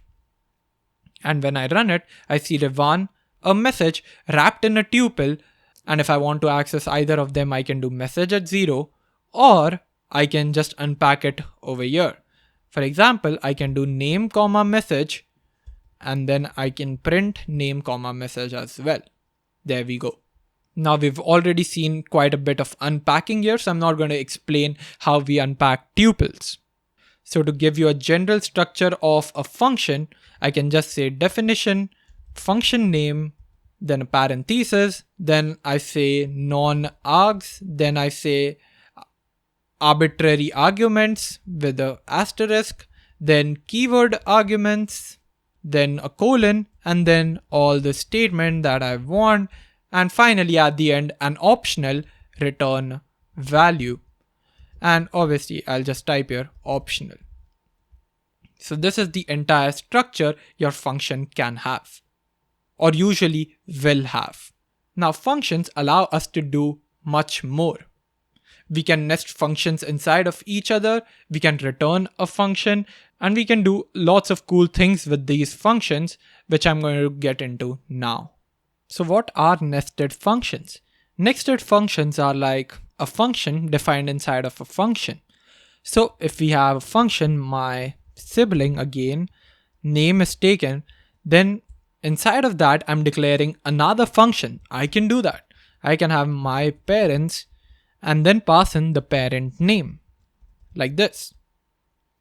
Then I can print that, hey, this is the my parents function. And then outside of this function, the my parents function, I'm going to print my sibling function. So function inside of a function, a nested function. Now, if I want, I can obviously go ahead and call my sibling with Rivan in it. What do you think it will print? It's going to print my sibling. Only this will be printed because it saw this function, okay? It ignored this part. So it again came here. Then name is Rivan now. Then it saw my parents. It went over here, my sibling. And then it printed my sibling. My parents was never called, so my parents function print was never received. If I try to call my parents over here, what do you think the output would be? It gives an error over here. And if I run it, it gives an error of name error, name my parents is not defined.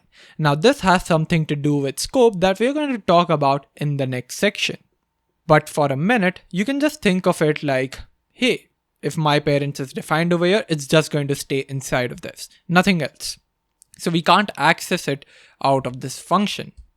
I can definitely call my parents inside of this function, okay? So I can pass in like this and run it. And obviously nothing happens because I've removed the call to my sibling. So I need to pass in my sibling over here and then run it. And this is what happens. Now go ahead, put this in Python tutor to understand this better. But if you want my explanation, it sees my sibling. It just skips all of these statements. It comes over here. My sibling is called. Now name is Rivan. It sees my parents. It ignores the statement. It comes over here. My parents John is called. So this function is invoked. The statement is executed. So we get my parents function. And then finally, when this is over, we print my sibling. So this is a nested function that you can definitely have. Now you can also return a function from a function. So I can go ahead and return my parents John like this. And if I try to print my sibling, what do you think the output would be? The output would be none. And that's because I have my parents over here, which I've called with John. So it prints my parents function. But then when you try to return it, this function doesn't return anything. So essentially this function is returning none. And then from my sibling function also, we are returning none. So we get this none output over here. Now instead of returning my parents function that was called, you can also return my parents like this. What is the difference between this and this? We already saw. When I do this, Python tells us that, hey, yeah, we know this is a function at this particular memory location. But when I do this, we are actually calling the function. So I can return my parents like this. And now if I just see my sibling and print it, I get this output. We get this output because we are returning my parents. And if I just do something like this, it's going to return none again with the print of my parents function. And here it says we missed one required positional argument, and that's the parent name. So let me pass John over here and then run it. Now I know you didn't understand anything, so let me take this out of the print function and explain it to you over here. So what did I do? I called my sibling Rivan, and that returned to me the my parents function address, okay? And then I printed that. Now what I'm doing is message and then passing in John. Because this message is essentially my parents function. Now I'm just calling that my parents function with an argument of John. And then I can just take this my parents John and put it over here. And then I get the output of my parents function and none. So I hope you understood this. A bit tricky to understand, but yep, this is entirely possible. Now let's learn about closures. What is a closure? A closure is a nested function, one that we have right now, that allows us access to variables of the outer function even after the outer function is closed. For example, I have my sibling function, and inside of this, I'm going to create a variable called full name, which is equal to name plus, let's say I want to add DA, district attorney. Then I'm printing the full name instead of parent. What do you think will happen if I print my sibling, pass in Rivan, and then here I'm going to pass in John? What do you think the output is going to be for this? The output is going to be Rivan DA.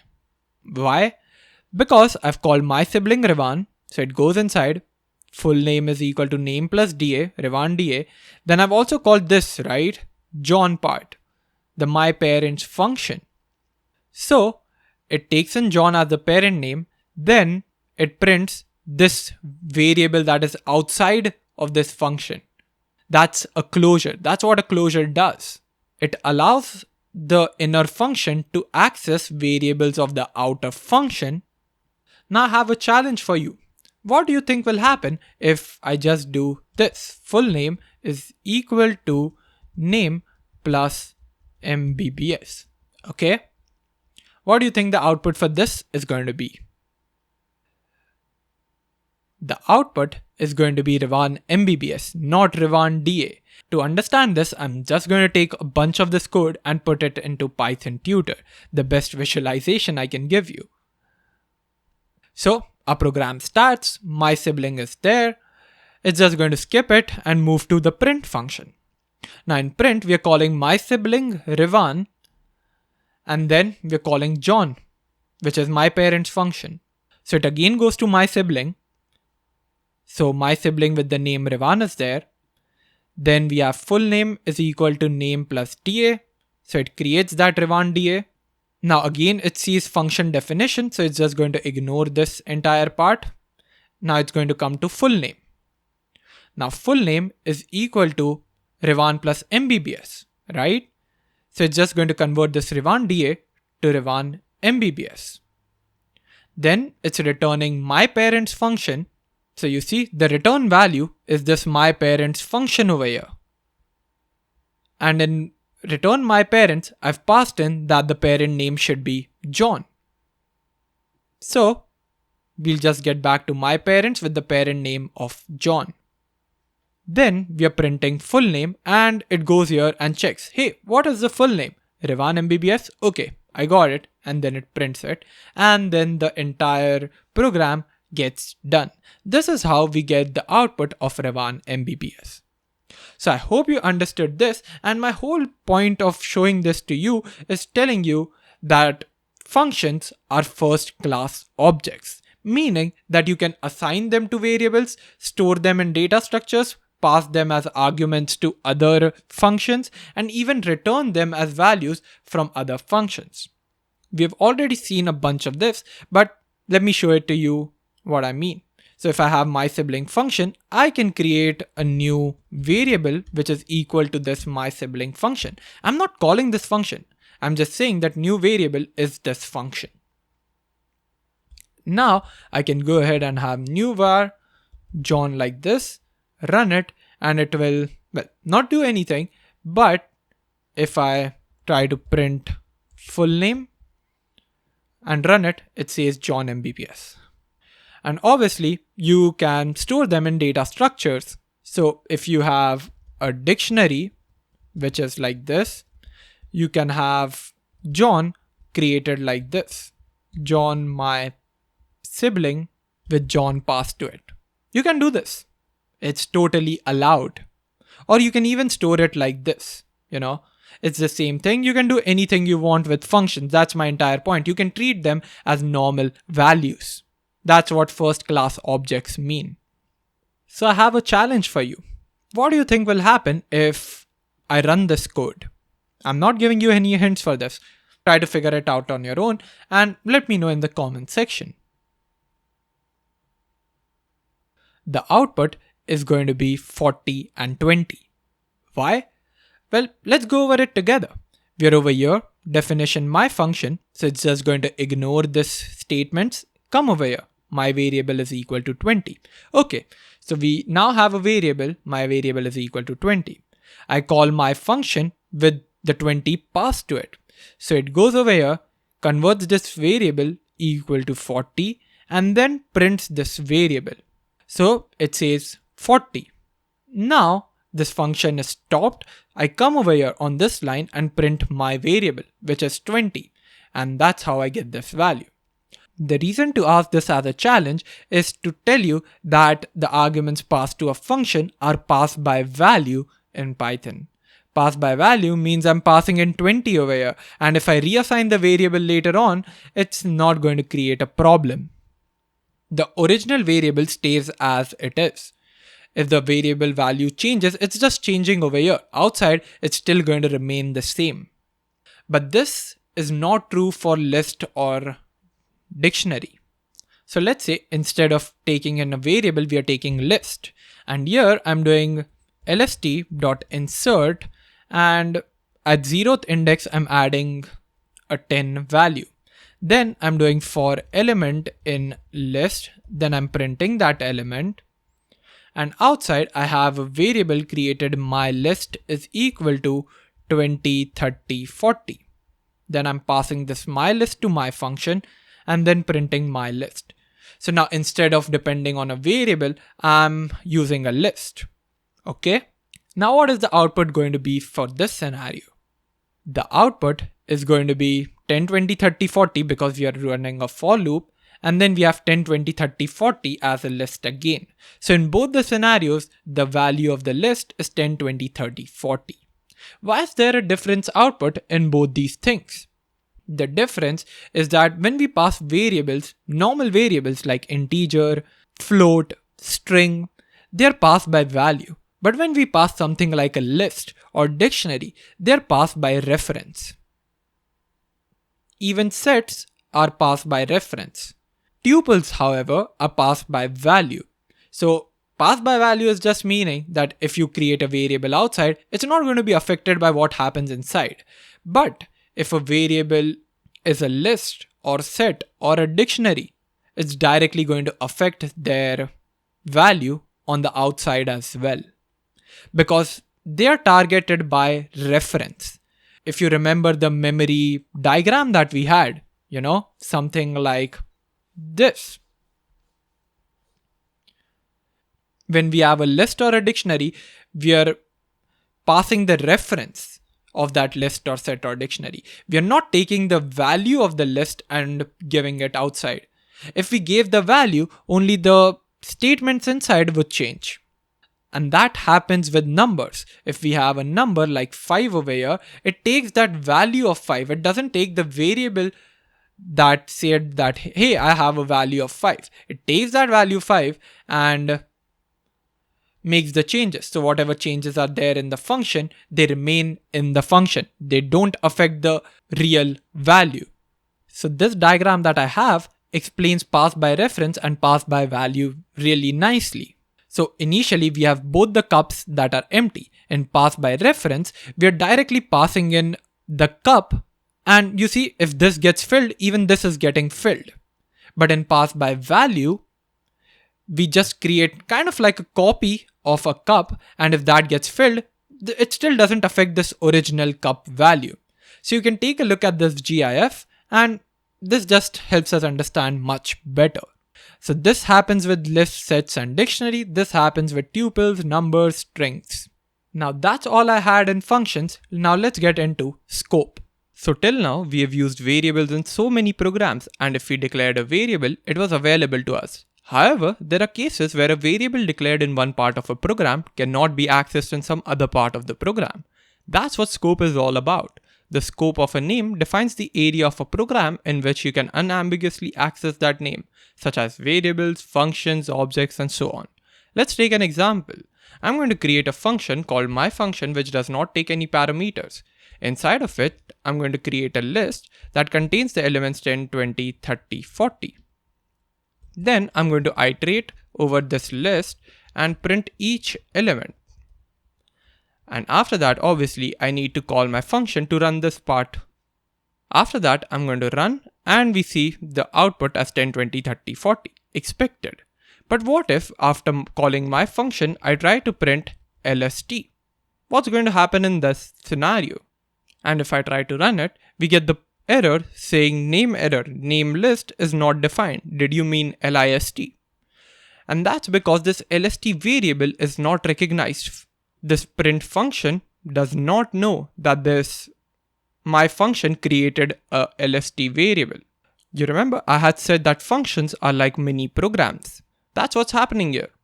This is a mini program, and whatever variables are created inside of it can be used only inside the function. It cannot be used outside the function.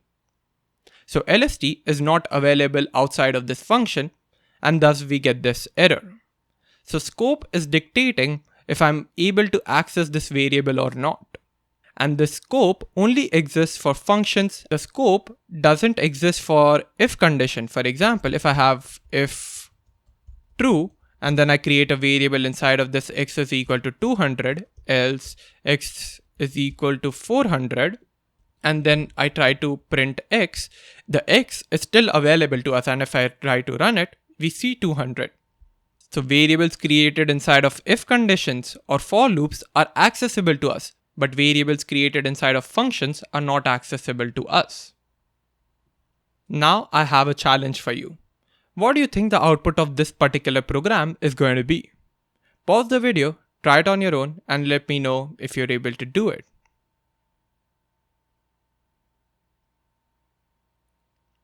So I hope you were able to do it. Now if I try to run this, we see the answer: I am local variable, I am enclosing variable, I am global variable. Now let's understand what these variables in the first place are. So local variable is variable created inside of a function. An enclosing variable is a variable that is created in the outer function in case of nested functions. Suppose we didn't have this inner function, alright? We only had this enclosing variable. Then this would become a local variable because this is a variable created inside of a function. However, since we are inside a nested function, this is an enclosing variable. And global variable is a variable created at the top. It's not inside any class, it's not inside any function, it's not inside anything. That is a global variable. Now, when I try to run this, I obviously get this. And we get this because we try to print first the local variable. So it goes here, it sees local variable, and then it prints that. Then we have enclosing variable. It tries to find the enclosing variable in this function. It doesn't get that, so it goes to the outer part. Then it tries to find over here. Yep, it does find it, so we have enclosing variable and it prints. Then we have global variable. First it tries to search over here, then it tries to search over here, then it goes to the global part and finds that global variable. The reason I'm telling you this is because of a situation you might encounter, something like this. What if I have a global variable that is created over here? I am global inside of inner. Now if I try to run the program, what do you think the output is going to be? The output is going to be local variable, enclosing variable, but this time we have I am global inside of inner. And that's happening because first we try to find the local variable which we find over here, then enclosing variable, again we try to find it over here, we do not find it, so we come over here, we try to find it, and we find enclosing. But now for global, it again searches this function and it finds the global variable. So it's just taking that value. This is the reason why scope is so important. If a variable is created inside of a function, global variable is first going to access that part. It's not going to access anything else. An easier way to remember this is the LEGB rule. LEGB stands for local, enclosing, global, built-in. So this helps you determine the order in which Python searches for a variable. It first searches in local, which is this part, then enclosing, if we are inside of a nested function, then global, and then built-in. Built-in is what Python offers us, like the print function or any other variable that Python might offer us. That's built-in. So this LEGB rule will dictate where Python is going to search for a variable. So I hope this was understandable and you have a bit of an intuition now of how to go about things. Now I have another challenge for you. What if I've created a variable x is equal to 100 globally? Then I have my function created where x is going to be 200. So this is a local variable. Now I'm going to call this my function and then I'm going to print x. What do you think the output is going to be? The output is 100. Why? It should be 200, right? Because we've declared a variable globally, then we have my function called, so x is reassigned to 200 now, should print 200, right? But that's not the case. And this doesn't happen because in this scenario what's happening is x is equal to 100 variable is created. Okay, in my function, a new variable x is equal to 200 is created. It doesn't know that x is equal to 100 variable globally exists. So it just goes and creates a new local variable x which is equal to 200. But what if I wanted to reassign this global variable? I didn't want to create a new variable x is equal to 200 over here. For that, we can use a keyword known as global. What global does is it tells us that this variable x needs to be global. So now you see, if I try to run it, it says 200 because what's happening is local variable x is created. So x is equal to 100. Then global x tells that, hey, we are going to use the global value of x. It's going to be there globally. And then we say x is equal to 200. So it goes and changes the value of the global x. And that's why when I print x, I get 200 as the output. Now what if x is equal to 100 did not exist globally? What is the output then going to be? The output then is going to be 200 still. The reason for that is if global x is called, it's just saying that, hey, I want to use a global value of x. Now if x is already created, then it's just going to modify that global value of x. But if x is not created already, it's going to create x in the global scope. It's not going to create it in the local scope. To help you visualize this better, I'm going to put this in Python tutor. So now if I visualize this execution, we have my function over here. Okay, so it's just going to ignore that. Here we go. We have my function called now, so it's going to get into the function now. It sees global x, you see, it just skipped it. We were over here, and then it directly skipped to x is equal to 200. Because now it knows that it has to reference a global value of x. That's just what global x is telling it. Now we click on next, and you see x is 200 in global frame. It's not there inside of my function. And then when I try to print x, it's just going to print 200 out. Now what if I add x is equal to 100 over here? Let's visualize this as well. So let's go inside. X is equal to 100. It's created in global frame. Then it's going to skip the function. Then we call the function. So it's going to get inside the function. Then we have global x over here. So x is equal to 200. So notice this part. It's going to change. When I click on next, you see now x is 200. That is the power of the global x. So I hope this visualization helped you understand the global keyword better. And this is something you can use if you want to change the global value of a variable. Because by default, if it's inside of a function, it's just going to create a new function. So this can be pretty handy. And just to repeat, if the variable is created inside if, else, elif, for, or while loops, it's still in the same scope as its parent. Just remember that. If it's inside of a function that we are creating an if condition, let's say if true x is equal to 200, else x is equal to 400. Now if I try to print x over here, that is allowed because I'm still using it inside of the function. However, if I try to use it outside of the function, we get an error. Because from the perspective of Python, this x is just created inside of this function. Okay, so this is going to remain in the function. So I hope the entire talk about scope was helpful to you and understandable as well. Now let's get into classes.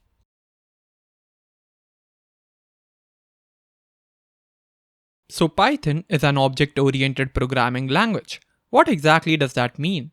An object-oriented programming language is a programming language that represents the elements of a problem as objects, and those objects contain data and behavior. For example, if you're creating a game that consists of various animals, it would be very difficult to create this game without classes, as the process would be more time-consuming and unintuitive. With object-oriented programming, it becomes really easy, as now we need to think of animal as an object with certain properties instead of doing anything mathematical or programmable. All we need to do is think of animal as an object that we do in real world. So let's take an analogy to understand classes and objects. I'm going to continue with our example of multiple animals in a game. If we create an animal class, the class would represent the general characteristics and behaviors of all animals in the zoo. It could be name, species, or any other properties all animals have. An object would be a lion named Simba created using the animal class. Another object could be a penguin named Skipper. You see, a class is like a blueprint or a template for creating objects. An object is an instance of a class. It's a concrete realization of the blueprint defined by the class. I know this can be too many words to understand. Let's take an example in terms of code and we'll understand this better.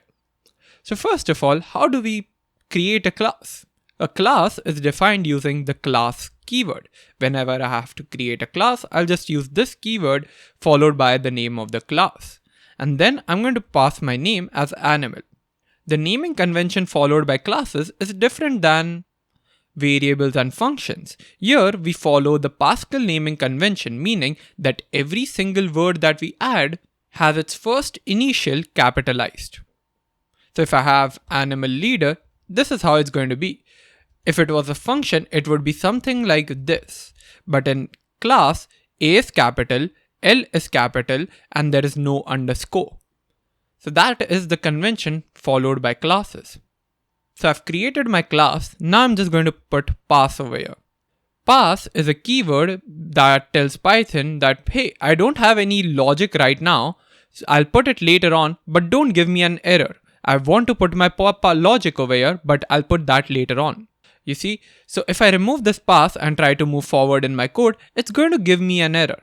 But if I pass and pass, it thinks that, yeah, the logic will be implemented later on, but I'm not going to give this guy any error.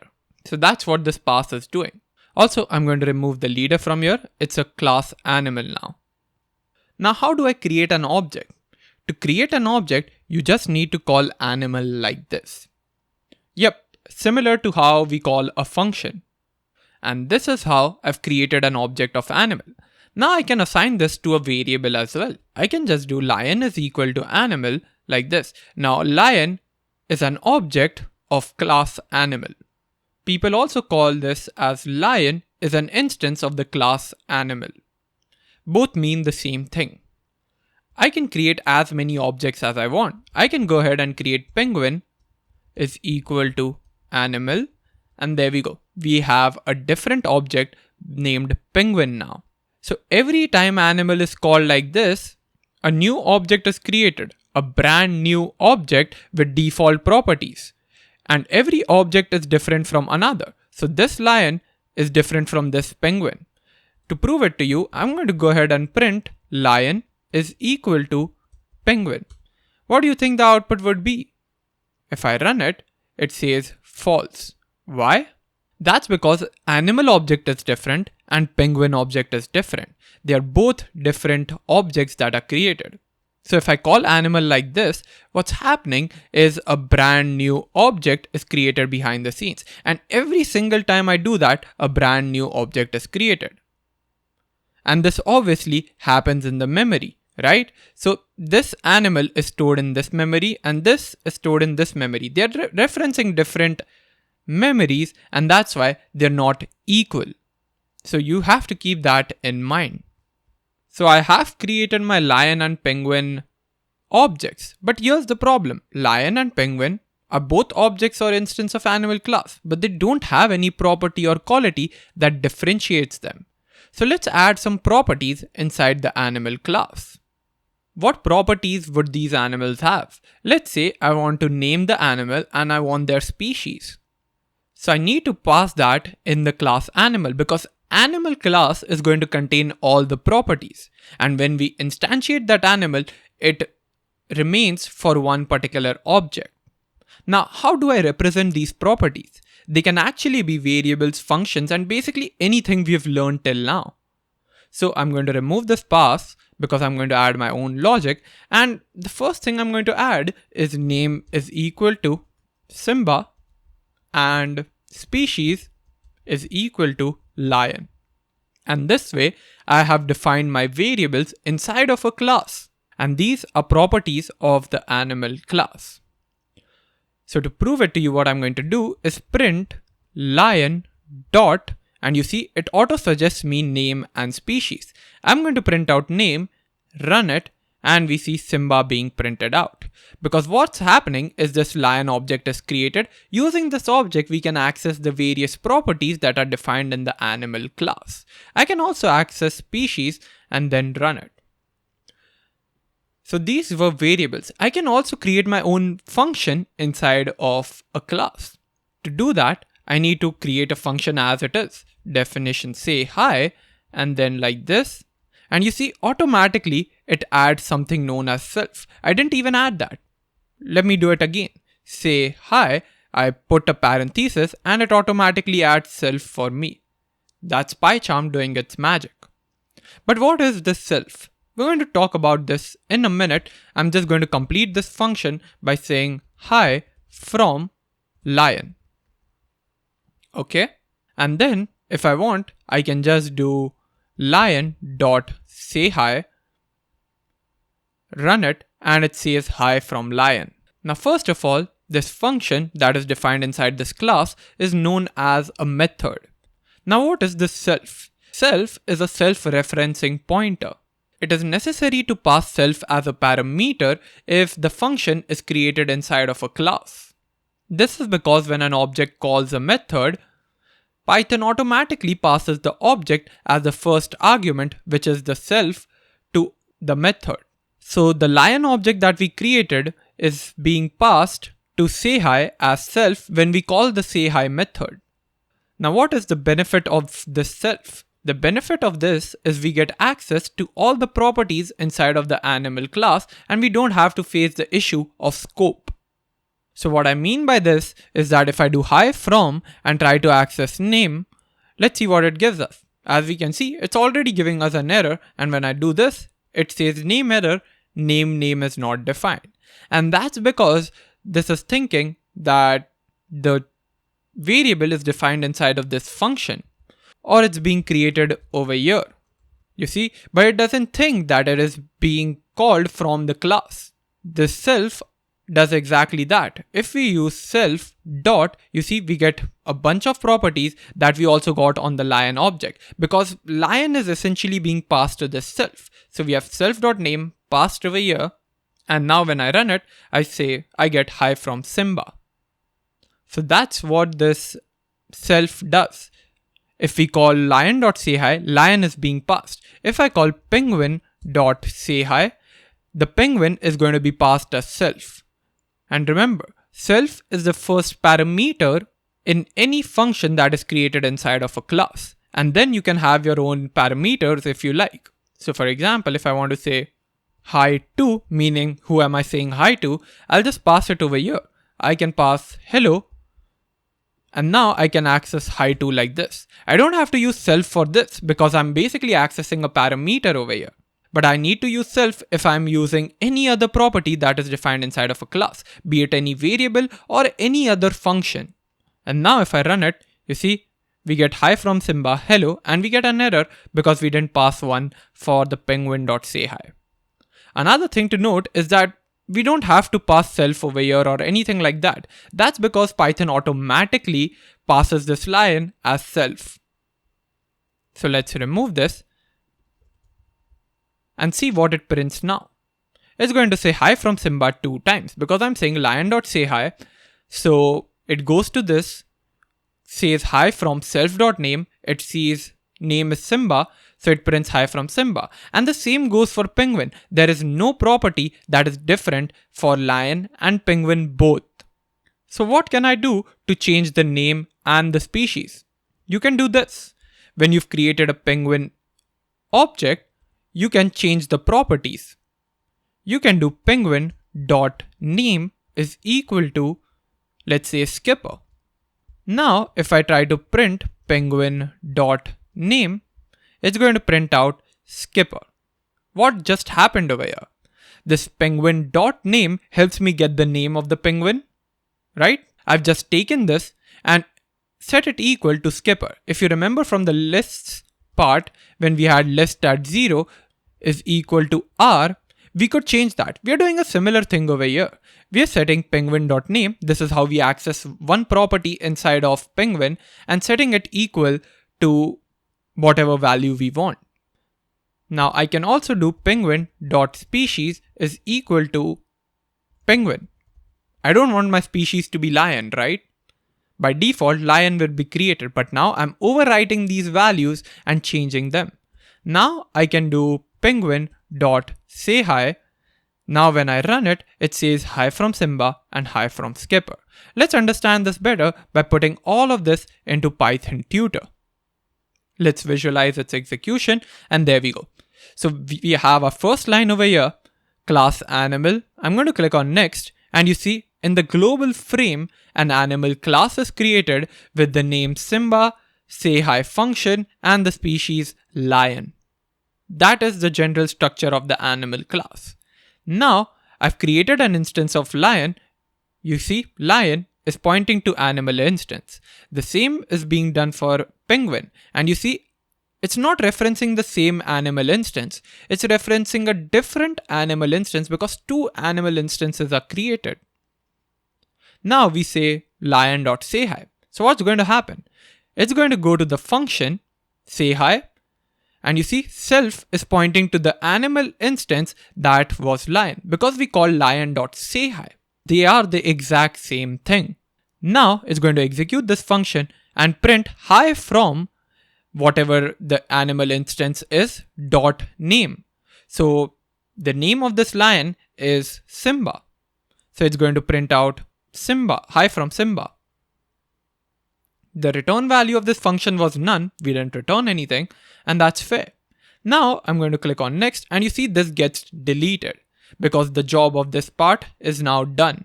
The lion is now completed. Now all there is penguin. So I'm going to say penguin.name is skipper. So we click on next, and you see this animal instance has its name overridden as skipper.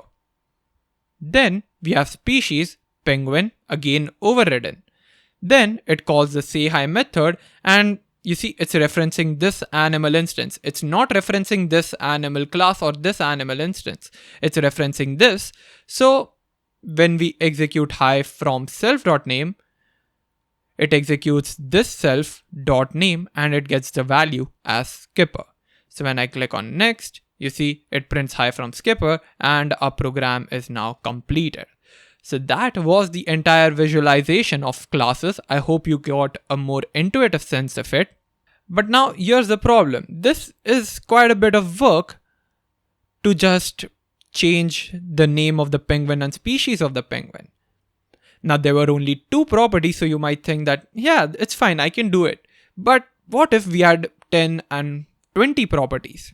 Then it would be quite difficult to change it. Now let's consider you're a hardworking person and you complete that as well. But what if you had not 2 but 5 animals created? So you had 5 objects. You would have to do the same thing for every single one of them. For example, if I have an object Rivan which is equal to animal, now I have to change the name of Rivan as well. Rivan.name is equal to Rivan and Rivan.species is equal to human. So I'll have to keep doing and making these changes, and if I forget, my entire program goes wrong. Is there an easier way to do this? There is. We can take the arguments from this part over here.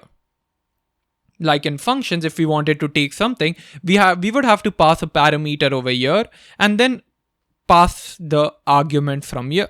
We can do a similar thing in classes as well. If we want to take something from outside, a value from outside of the class when we are creating an object, because the properties are different for each animal, then we can use the built-in method that is provided by Python for classes, and that is the init method. If I put $_init $_, you see, it gets highlighted in purple because this is a built-in method that Python is providing us to help us initialize the state of our objects. The state of our objects are basically these things, the properties. I can take these and put it inside over here and call self.name, self.species. You see, even this built-in method that Python provides us has the self attached to it. And when we attach self, we're just saying that, hey, for this particular object, the name is Simba and the species is lion. For this particular object, name is Simba and species is lion.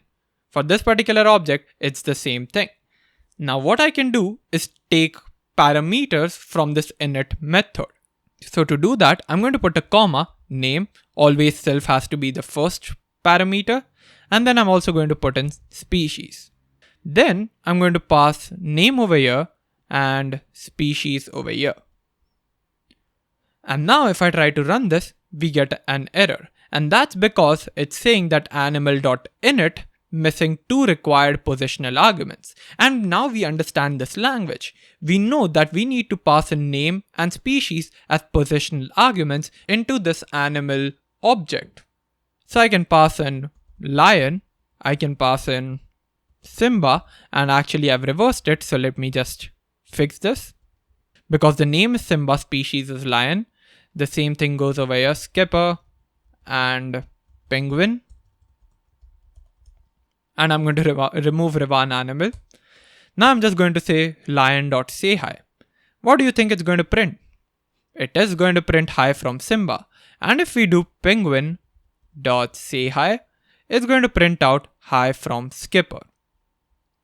So with this, what we've done is initialize the properties that we'll be using in our classes.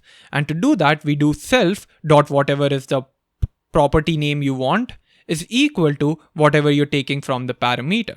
It's not a necessity to take it from the parameter. For example, if I have another property that is the same for all animals, let's say self.number of legs, and let's say all the animals that we have is equal to 4. We can pass this 4 constant value. We don't have to take everything from the parameter.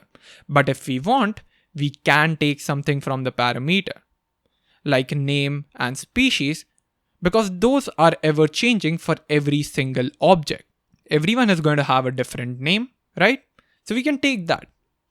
If you want, you can take all of this and put it inside Python tutor so that you get a more intuitive understanding of what this init is doing. Just to recap, what this init method does is initialize the state of the object. It sets the value of the variables that can be used throughout the entire class. And when we ask for parameters from init, we are basically saying we want arguments from the class. Init is a special function that does it for us. It carries a special meaning in a class. We're going to learn more about it in some time, magic methods, but for now, you can just understand that this is a function that carries special meaning. Usually, even when we don't want any values or input from our class, we put values that can be used throughout the entire class in init. We don't really do something like name is equal to Revan like this. What we do is put it inside of init because it gives it more structure. It becomes easier to read and track all the variables that are defined in this class. So I can just take a look at this and know, yeah, okay, name is created. Species is created, number of legs is created, and that's accessible in every single function that I create in this class. These variables that we've created are also known as instance variables. Now, obviously, instead of passing in positional, you can do named arguments as well. So if you want name is equal to Simba, then species is equal to lion, you can do all of the things that we talked about in functions over here as well. Now let's come back to our previous example when we didn't use init. I'm just going to comment all of these lines, and here I'm going to create name is equal to Revan and species is equal to human property. Now we saw that we have to create an animal class for this. Let's comment this out and I'm going to show you another way to access this. When I do animal.name, I can still access the name, And if I run this, it's going to print out Revan. So we can access animal like animal.name, or we can also do print animal.name that we saw earlier. This is creating an object and calling .name. Here we are just doing animal.name. But this part wouldn't work if I had defined all of this inside of the init method instead. So if I have init like this and I try to do animal.name, it's going to give me an error. You see, animal.name, attribute error, type object animal has no attribute name. We can still use animal.name like this by obviously passing the name and species that it's asking. And this is not usable at all. That's because in the first example, when we declared a variable like this, we are creating class attributes. When we use init, we are creating object attributes. So that's a thing to keep in mind. And that's why generally we prefer the init method, because it just allows more structure to our code. So you might always want to create every variable that you have in your class inside of the init method. But this is just another way that I wanted to show it to you. Now, here's the fun fact. Everything in Python is an object. So if you saw integer, float, strings, lists, dictionaries, they are all classes and they are all objects. And that's why when we create a variable, let's say name is equal to Revan. And if I do print name dot, you see we have all of these functions. These functions are called as methods. These are called as methods because string is a class and capitalize is a method that was created inside of a class. Similarly, even upper, even lower is a method. All of these are methods that are created inside of the string class. And the same goes for integer, floats, lists, dictionaries. Everything we've studied till now is basically an object, you can say. So I hope you feel you have a deeper understanding in Python now. Everything we've been using till now comes to all of this that we are learning right now. Now let's talk about this __init method. What is this? This falls under the category of something known as magic or dunder methods.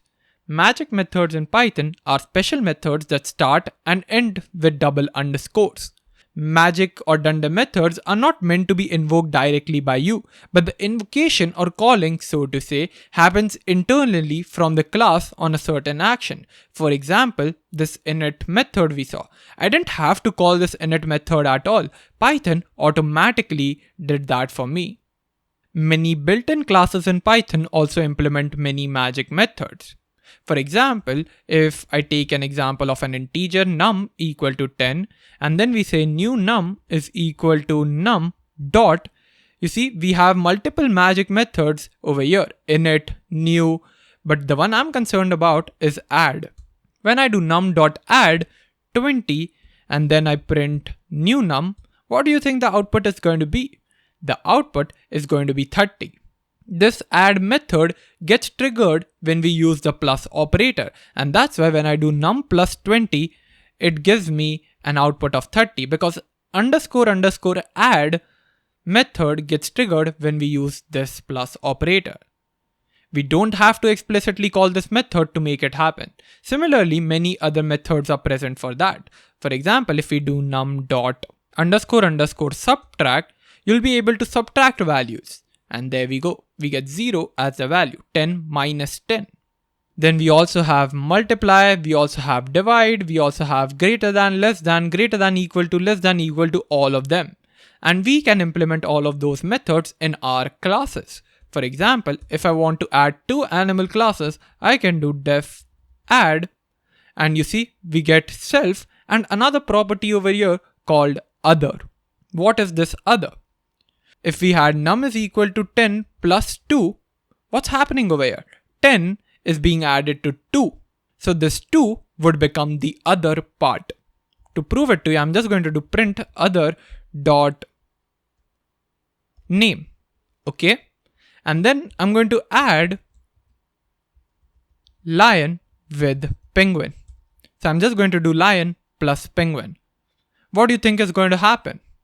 What's going to happen is skipper is going to be printed out, and then we also have none. Let's understand why. When we did lion plus penguin, what we are doing is basically lion dot underscore underscore add penguin. So penguin becomes this other variable. And then I'm calling other.name inside of this function, which gets triggered. So it prints out skipper. And then we are printing lion plus penguin, and this function doesn't return anything, so we return none. So if I try to return, let's say, self.name plus other.name, what do you think the output is going to be? The output is going to be Simba skipper. So this is just the same as lion dot underscore underscore add penguin, and that's why this method is going to return a value to us, and that value is now Simba skipper. Earlier it was none. And we can implement all of these methods. You can find a list of all of these methods if you just go ahead and find Python magic methods. You'll find a bunch of websites that will give you a list of it. But just remember that these magic methods are built in Python and get triggered on certain events. Another most commonly used magic methods are string and REPR. So if I just add underscore underscore string, then add self, then I print self.name, self.species, what do you think the output is going to be? Well, it's not going to be anything because I've not printed. And if I go and try to print lion, then this str is going to be printed out. You see, I get the output Simba lion, and it gives me an error because str method returned non-string. It returned none, and the string method always wants the data type returned from it to be string. So we can just return self.name plus self.species. If I do that, run it, I get Simba lion. What just happened over here? This str is the string representation for end users. It is intended for a human readable informative representation of an object. And this method gets called whenever the str method is called on an object. Like this, str lion, and we get Simba lion again. Or if we just use print for an object, it will still call the str method, which will trigger this part. You remember str4, right? What did this do? It converted this int into a string. That's what we're doing here. A lion is converting this animal class into a string. And this is what it's returning. Now, obviously, you have other methods for it, underscore underscore int. And whenever you try to convert animal to an int, this method will get triggered, and so on. There are multiple methods like this, like dict, like iter, which converts it into an iterable, so it can be anything you can loop over. It can also be underscore underscore float, anything. So all those magic methods are given to us. We are going to talk about this more when we do our exercise number 2 in classes, and you'll have to do a bit of Googling to complete that exercise. Now let's remove all of this and let's take another example. So let's say I'm building a car. So I'm going to create a class car, and that is going to have its init method. Now as of now, this car has only an engine. Now how do I represent this engine? It cannot be a number, it cannot be a string, it cannot be any data type I've learned about till now. So I'll have to create my own data type, and we know whatever data types we've learned till now are classes themselves. So I can create my own class of engine that will help me assign the engine variable with a value. So I have self.engine equal to 0 for now, but I have to change that. So I'm going to create my class engine, and here it has one property called start, which is going to be printing engine started. Now, instead of passing in 0 here, I'm going to pass engine like this. You see, self.engine is equal to engine. Now, if we start a car, it's also going to have a method. And then I'm going to print car is starting. And then I'm also going to have self.engine.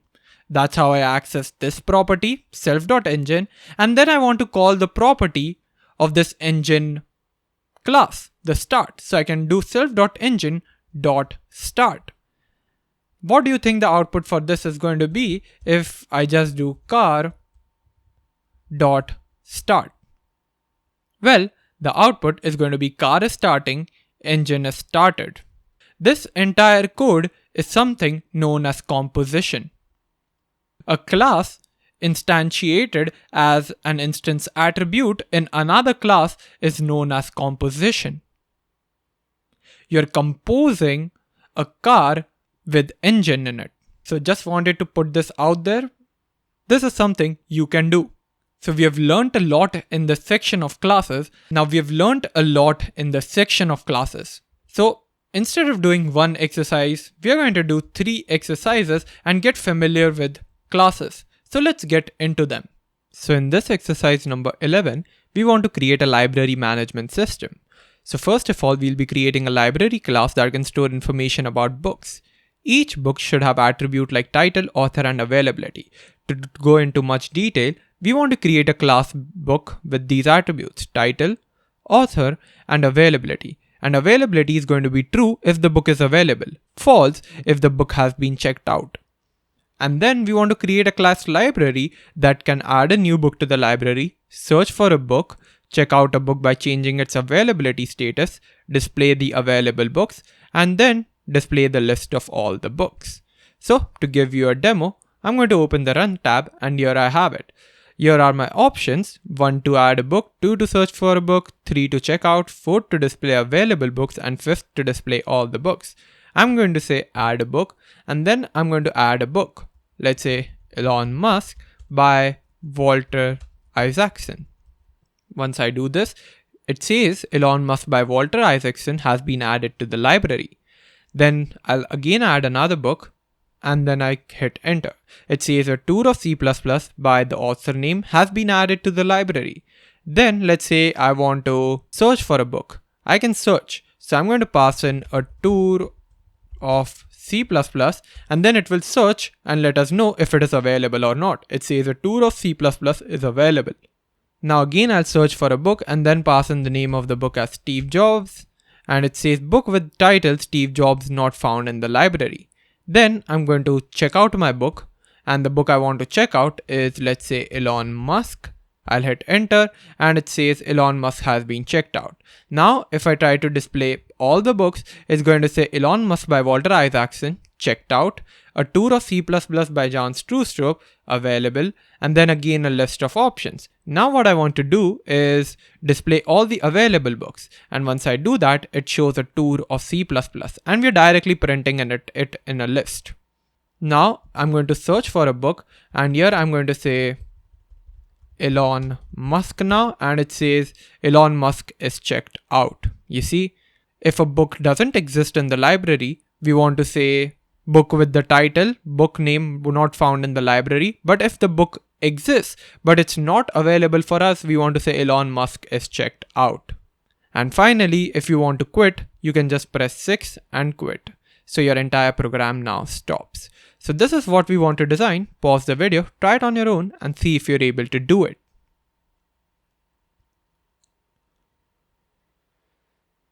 So I hope you were able to do it. If not, no worries. Let's go over it together. The first thing that I'm going to do is follow these guidelines. We want to create a class book with these attributes. So let's get started by doing that. Class, book, and then colon, and then I'm going to have the properties. But before that, I want to have my init method. After that, I'm going to have title, author, and availability. So the title is going to come from the outside because every book will have a different title. Every author is going to be different, but availability is going to be constant. Because every single time we add a book, we can only add the book if it is available.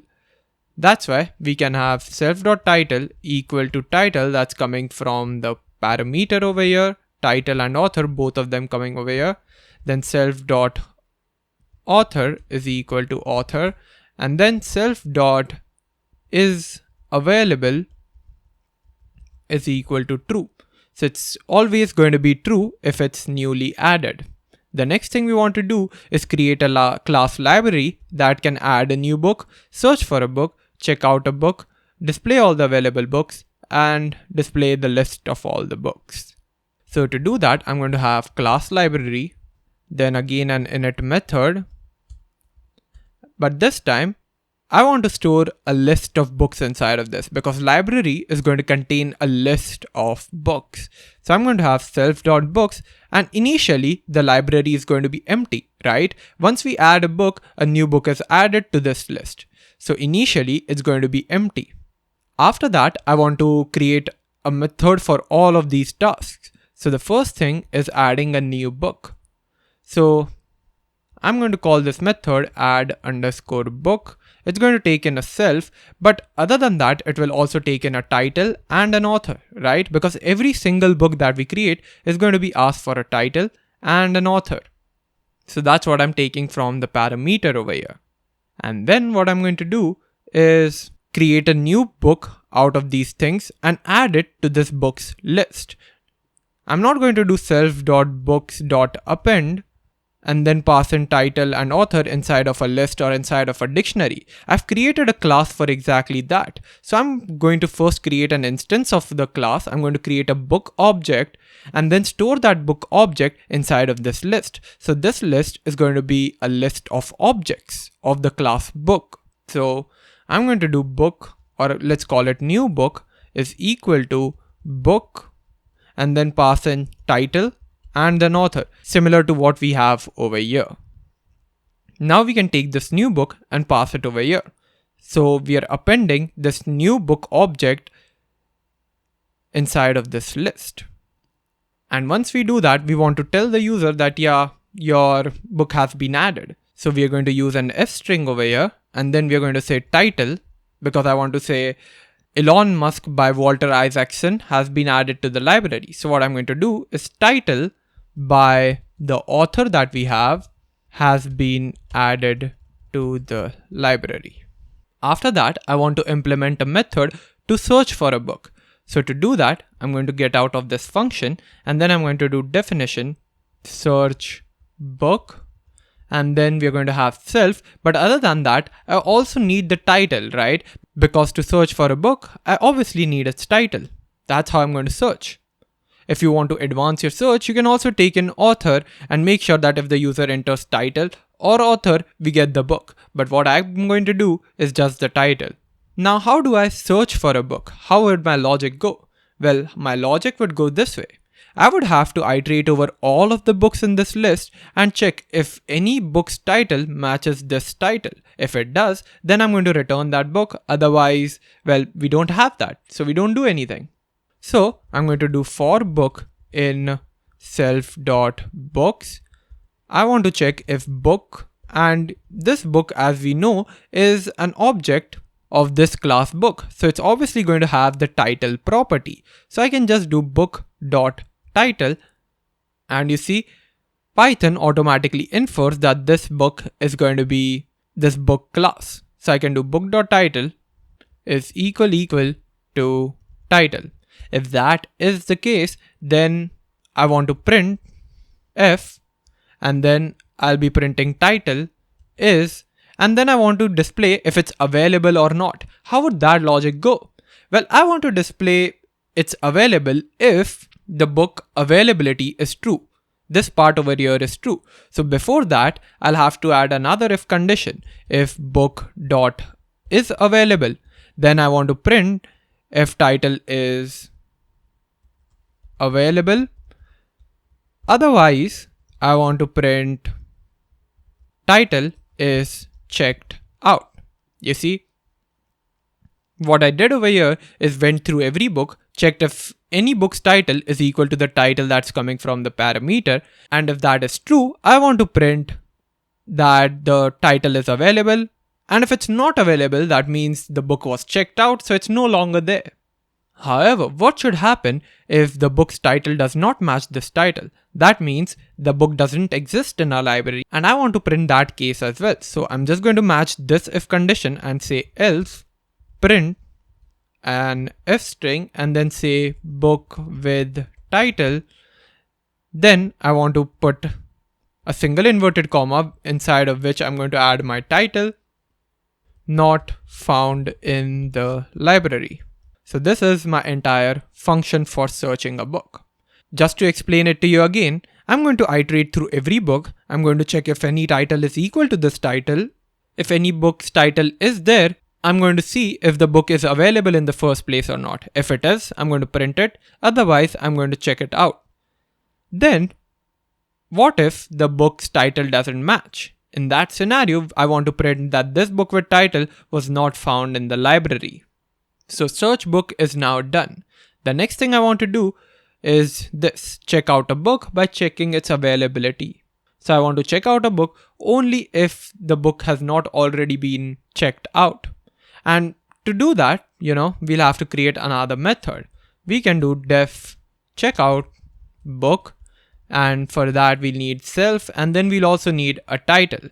And then it's going to be a similar thing, I'll have to loop through every single one of them. I'll have to check if any book's title matches the title that we have, and then check if it is available. If it is available, then we are going to change its status. Otherwise, we are going to say that the book has already been checked out. And if the book doesn't exist in our library, then I want to print this. So it's very similar to this function. So I'm just going to copy this, paste it over here, and then modify this. Till here, everything is fine. Then I'm saying if book is available. So if book is available, I want to check it out. So to check it out, I'm going to do book.isAvailable equal to false. So I've changed its availability status to false now. And now after that, I'm going to say this title has been checked out. However, if the book was not available, so that means it's already been checked out. So we're going to say is currently checked out. And if that's not the case, we are going to print. And if the book's title doesn't match any of our titles, then we are going to say it's not found in the library. Pretty similar. After that, I want to display all the available books. The next function that we want to work on is the display available books function.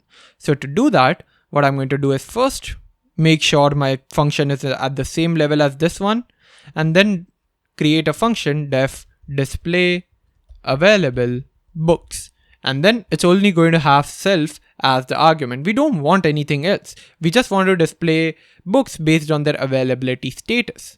Now, what do I want to do over here? I want to loop over every single book, check their availability status, and if it matches, then I want to print that book. Now you see, we're creating a list based on another list. And if you remember, I had said in the list section that if we have such a scenario, we should be using list comprehension. And we're going to do just that. We're going to have available books is equal to, and then a list. Now inside of this list, what do I want to do? Well, I want to loop over every single book in self.books, okay? And then inside of that, I will have an if condition, and then check if that book is available.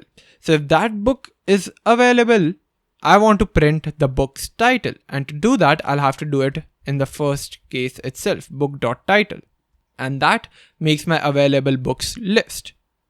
Now what I'm going to do is directly print available books and then pass in the available books over here. Sweet. After that, we finally have to display all the books. So method for that. So we are going to have def display books, and then we are going to have self inside of it. Now I want to loop over every single book in this list and print that book along with their status. So what I want to do is for book in self.books, I want to print an f string with book.title by book.author. Then I'm going to put an hyphen and then display if it's available or not. Now if it's not available, then I want to display checked out. And if it is available, I want to say available. So again, we will need an if condition over here. If book dot is available, and since it's a boolean I can directly pass it over here, then print this with available over here.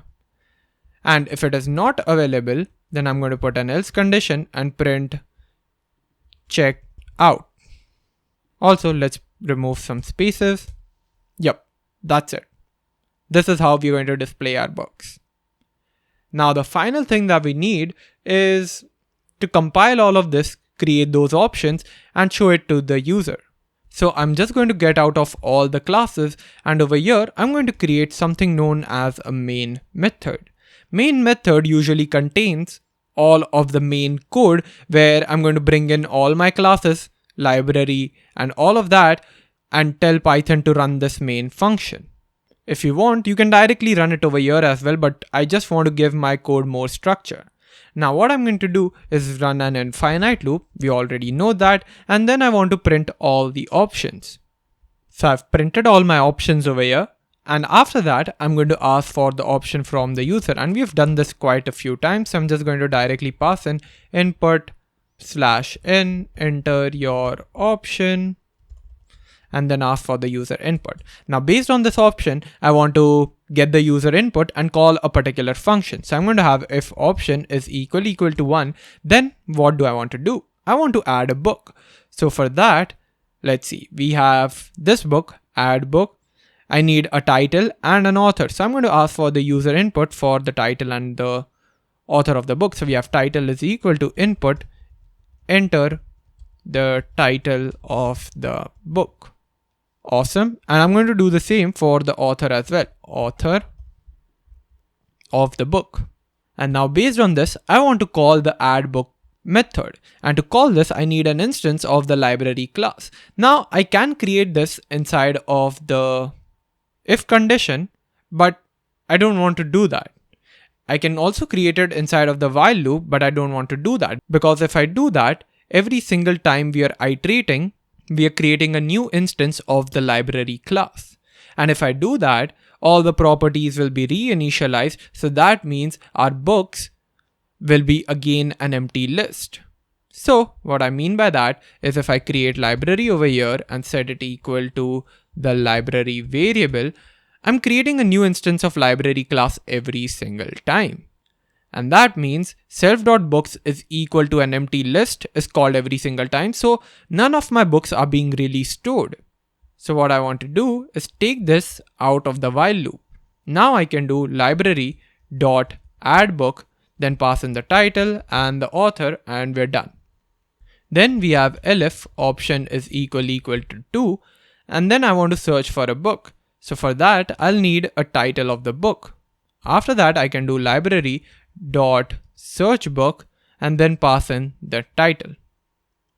After that, we're going to have option is equal to 3, and then I want to check out a book. So to check out a book again, we are going to need the title of the book, and then we can call library dot checkout book. After that, we want to display all the available books. So I'll have option is equal to 4, library dot display available books. Then we have option is equal to 5. Then we have library dot display books, and then an else condition breaking out of the loop, because in option 6 or any other key, we just want to get out of this loop. And then we're done. So this is our entire program. Let's see how it looks. So if I run it, well, nothing happens, and that's because the main function was created but was never called. So let's really quickly call that main like this, and then it should be working fine. Let's see, add a book, yes, Elon Musk, Walter Isaacson. So it says Elon Musk by this has been added to the library, great. Now I can add tour of C++, then the author. So this has been added. Now I'll search for a book, tour of C++. There we go, it is available. Then I'll check out a book, Elon Musk. So when I enter that, it says Elon Musk has been checked out, book with title Elon Musk not found in the library. It's saying both the things. I only want Elon Musk has been checked out display. And that's because our if condition is written over here, but we have not gone out of this function after we find a book. So to go out of a function, I'll just call return over here. So what's happening, if the book title is equal to the title, then we're checking if book is available. So if book is available, we change its status, then it says has been checked out. And if the book is not available, it says it is currently checked out. Then we return, so we get out of this function because we have already searched for a book, right? There's no more use of searching for the book. Now, when I try to run this again and add Elon Musk, then author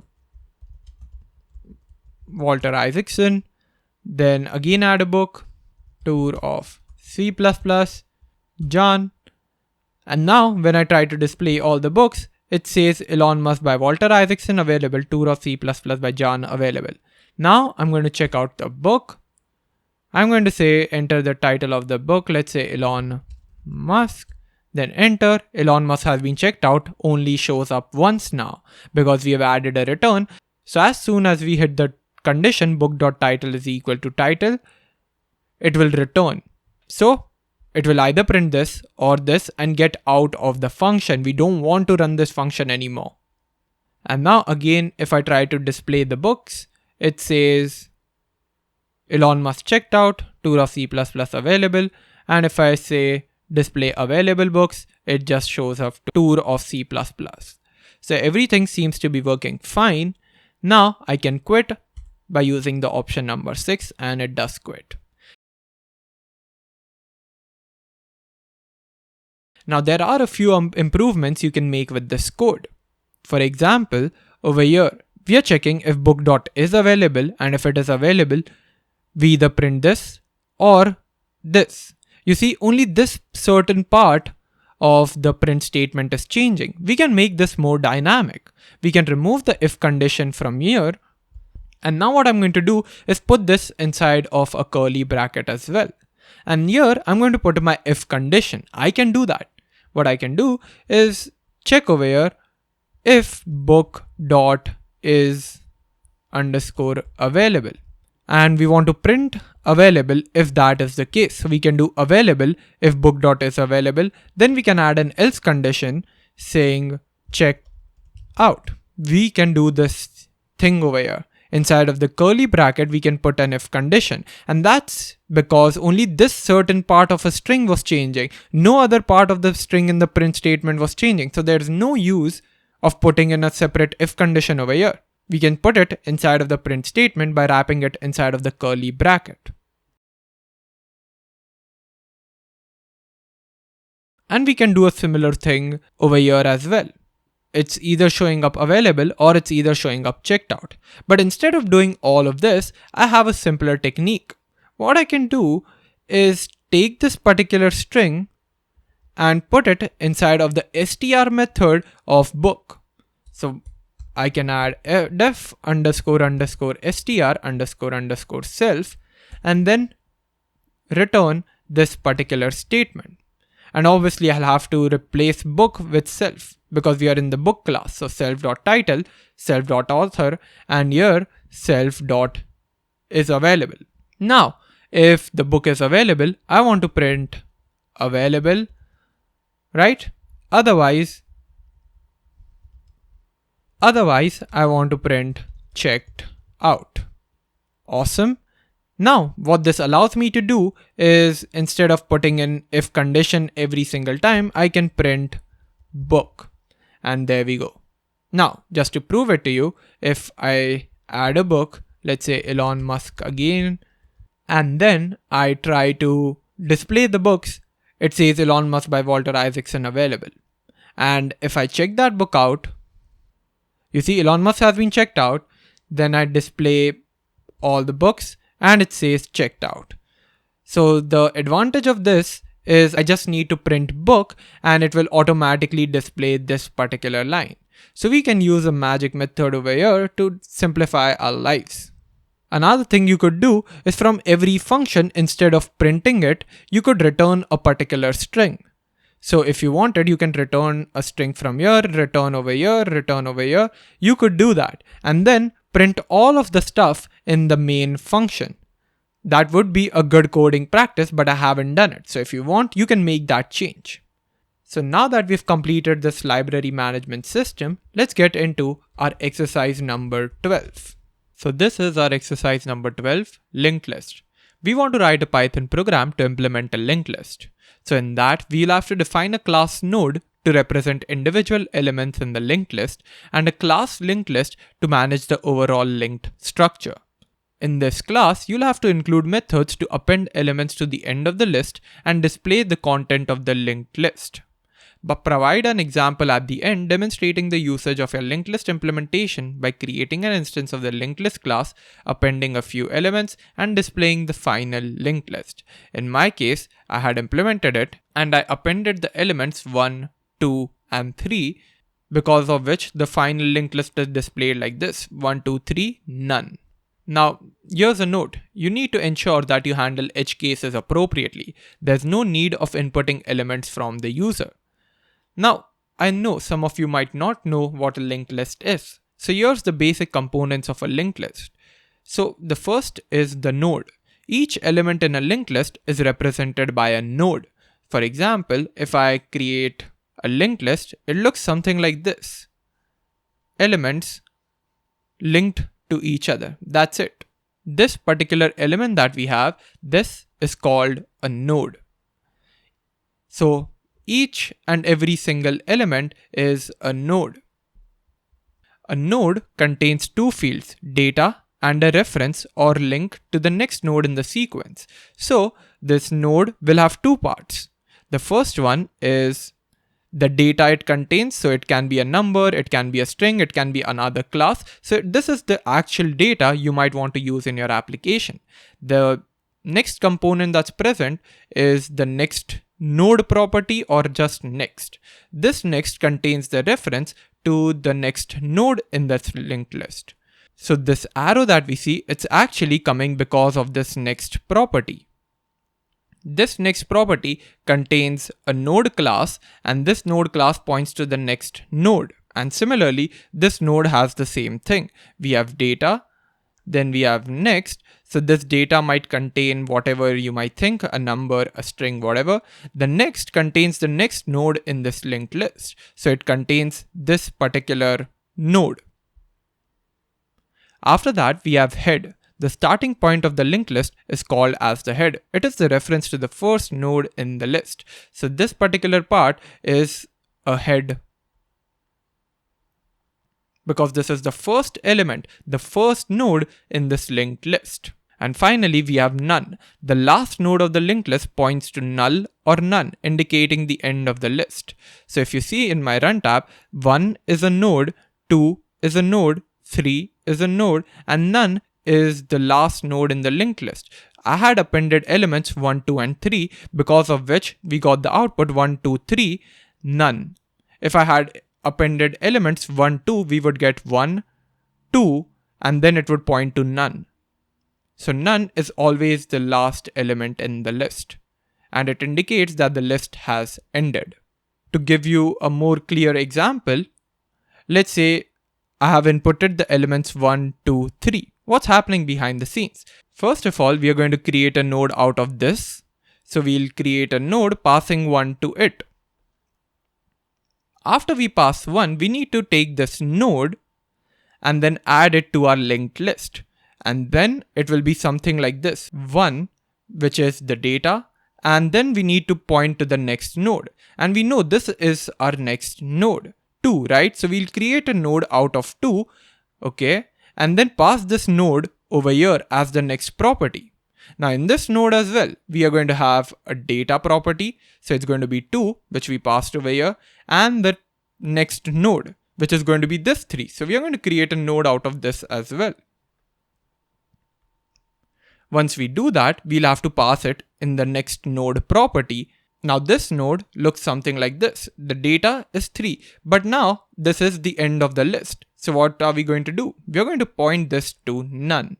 Once we point it to none, that means we have created a node that looks something like this: 1, okay? And then the next property points to 2 node. Then we have 2 and the next property points to 3 node. Then we have none and this points to none, and as a result we get our output 1, 2, 3, none. So I hope this was clear and understandable. Pause the video, try it on your own and see if you're able to do it. If not, there's no worries. So I hope you were able to do it. If not, no worries. This can be a bit tricky to implement.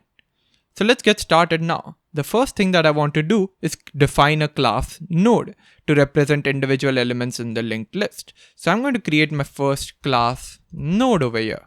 Now we are also going to have an init method, but now what is this init method going to contain? We saw that a node has two properties. The first one is the data property and the next one is the next node property. So what is the next node, or what is the node that is connected to this node? So we can have self.data is equal to something and self.next node equal to something. Now where are we going to get the data from? We're going to get the data from the parameter from the outside, because every node is going to have a different data. So let's paste it over here. Then next node. What is our next node going to be? My next node is going to be none. And it's none because initially I just want it to be none. And in case there is another element that was added, I'll remove this none and add a reference to that element over here. But by default, it should be none. Because at the end, if you see, it is pointing towards none, right? So by default, it should be none. Now the next thing is creating a class linked list. So let's create it. Now inside of this, I will have to create an init method again. So we have def init. Now what should we initialize over here? We only need one thing, head. The head of the linked list. Once we get the head, we don't need anything else. So we're just going to have self.head equal to none initialized. Initially, it's going to be none because we have not added any element yet. But if we add an element, we want to change the head and make some calculations according to that. So now let's add our method. The first method that we're going to talk about is append. So let's get it, def append. Then we have self added automatically. Now what do we need from append? The only thing we need is the data. You see, when I had created node 2, for example, I said we have the data coming from the parameter. In this append method, we only need one parameter, and that is the data, because inside of this, we're going to create a node, and for node, we need this data property. So let's create a new node, which is equal to the initialization of the node class, and then pass in the data that's coming from the parameter. Awesome. Now we have new node. Now what I want to do is set self.head as the new node, because now our linked list is empty, so I want my head to be the new node. To give you a diagrammatic representation, let's say we have something like this. Okay, so our head is right now none. Since it is none and I'm trying to append a node, what should it be? It should take the position of the head, right? So head should be equal to this node. But this should only happen if head is none. If head is not none, that means head is some form of node. Then I want to make sure that this node adds it to the end of the list. So this condition is only valid if the head is not none. So let me check over here. If self.head is none, right? So if self.head is none, then we can do self.head is equal to new node. And remember, we are using is over here, not equal to equal to. You see, when we try to do equal, it says comparison with none performed with equality operators. So make sure whenever you're comparing a class with none, make sure to use is over here. So if self.head is none, we want to make sure that self.head is equal to the new node. So if this is none, this new node will be the head, and that's true. But what if the self.head is not none? That means self.head is this particular node. And now I've decided that I want to add another node with the data 2 to it. How do I make sure that this is added? To do that, what I'll have to do is find the last element or the last node in this linked list. If I find the last node in the linked list, I can just go ahead and change its next node property to this particular node, right?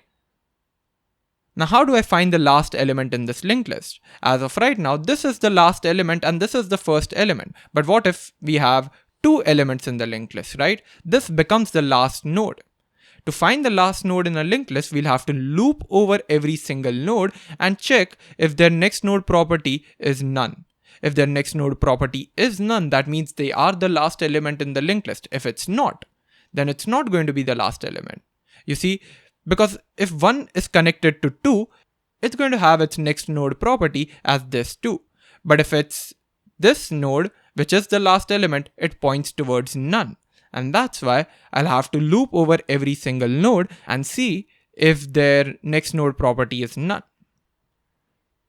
So let's put an else condition, and inside of this, I'm going to do while self.head.next node is not none, right? So I want to keep looping as long as the next node is not none. And then I want to change the value. You see, if I just keep on doing something over here, it's going to be run in an infinite loop. But what I want to do is change the value of self.head to next node. So if it is not none, then I'll go to the next node. Self.head is equal to self.head.next node. So with this, I'm just looping over every single element. So I have 1 over here, then I'm checking, is its next node property not none? And indeed, it is not none. So we are doing self.head. So head right now is this particular node, right? I'm saying head should be this node. It should be whatever the current head is and its next node. So it would become this. This would become the head. Now I'm here checking, is the next node property none? And it is. So this is the last element and we won't enter the loop. So my self.head is the last node now. So what I can do is self.head.next node is equal to the new node.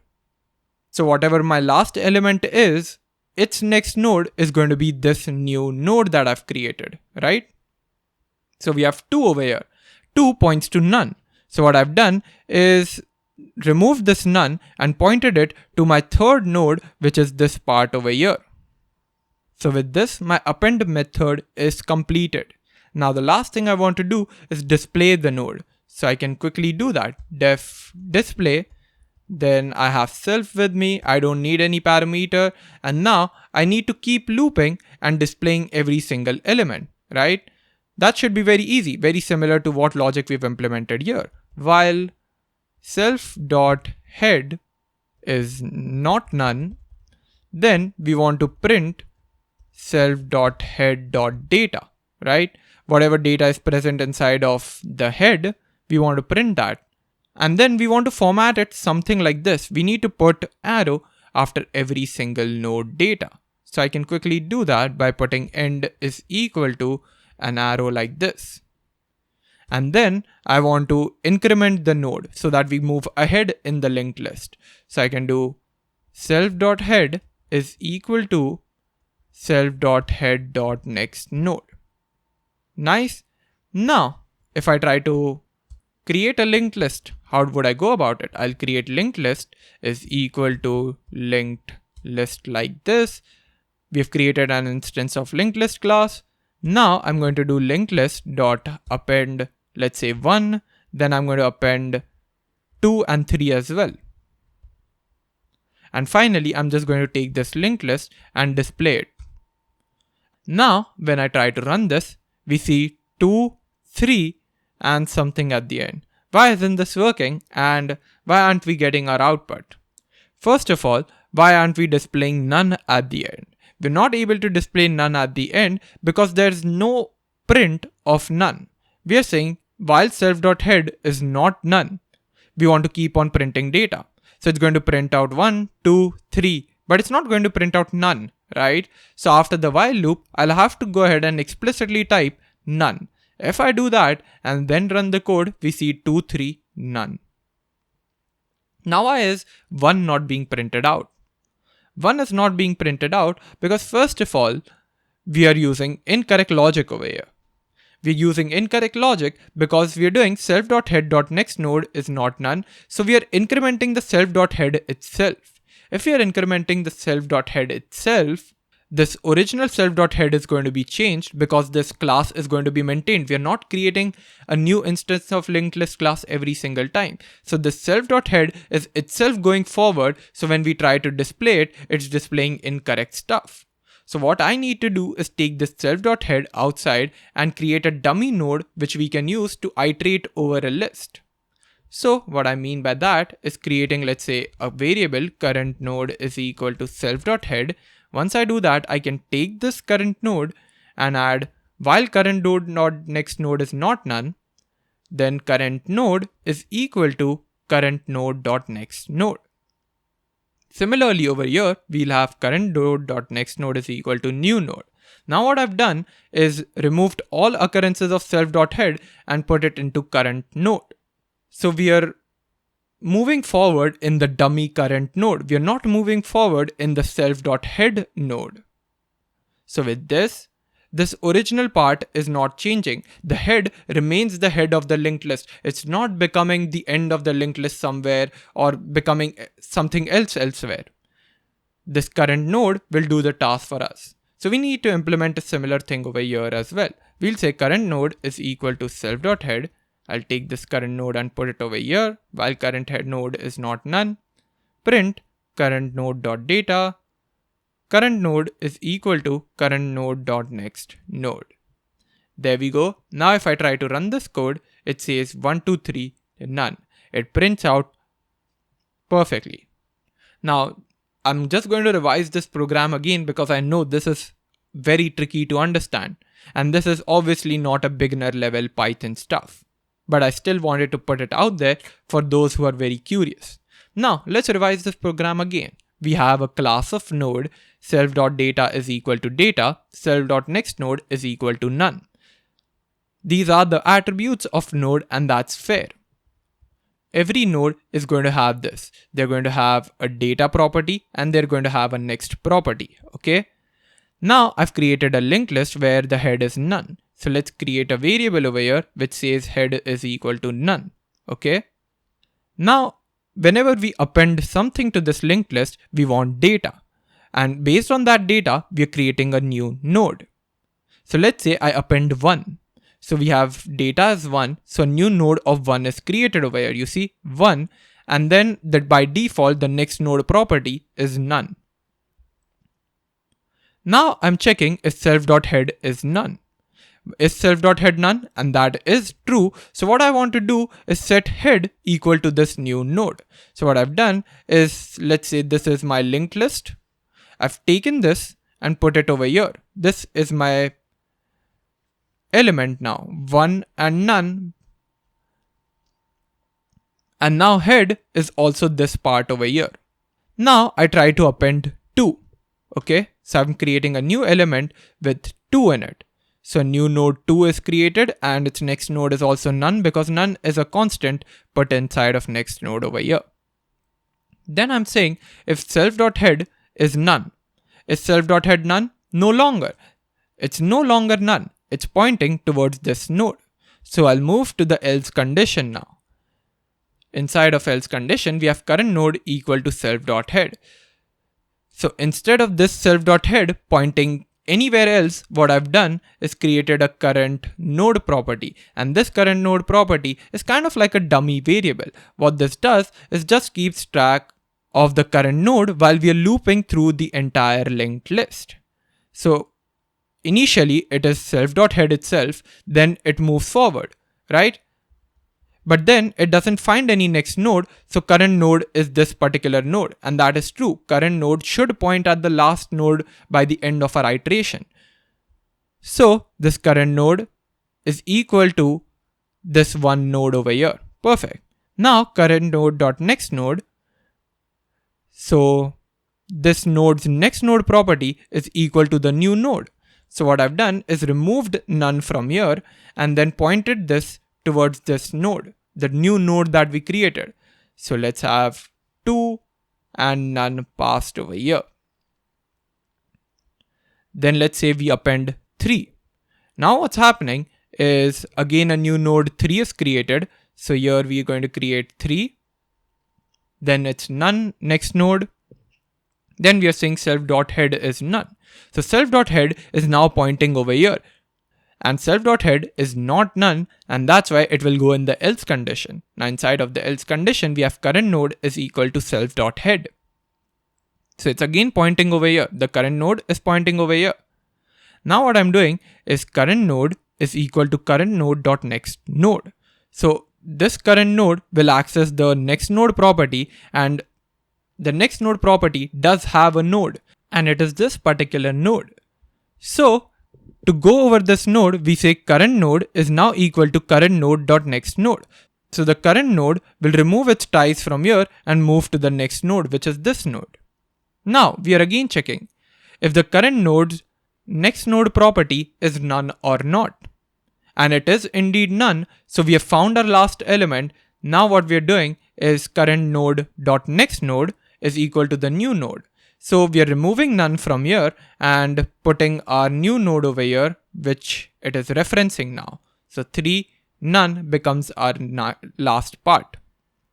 Finally, what we are doing is LinkedList.display. If we try to display it, what's going to happen? Well, this method will be called. Again, we have a current node, and that is equal to the head. So now it's referencing this part. Instead of referencing this part, it is referencing this part. And that's why earlier we got 2, 3 when we did not have the current node variable. We were using head.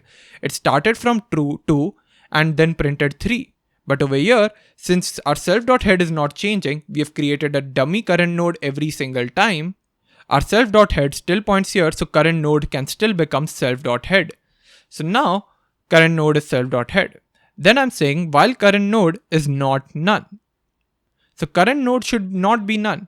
As long as that's not the case, we will print. So we are printing 1. Then we are saying current node is equal to current node dot next. So we come over here. Then we print 2. Then we say current node is equal to current node dot next. So we come over here, we print 3. And then current node dot next node becomes none. So now current node is none. That's why we get out of the while loop and then we go ahead and print none. If we hadn't print none, it wouldn't print at the end none. But we want that to be a part of our linked list, and that's why we are explicitly printing it over here. So that is the entire code. Now I understand some of you might still not have understood exactly what's going on, so I'm going to take this and put it into Python tutor. For those who've understood, skip to the next section. So now I'm going to visualize this execution, and there we go. This is our big code. And you see, we have 57 steps in it. Now I'm obviously not going to go over every single one of them.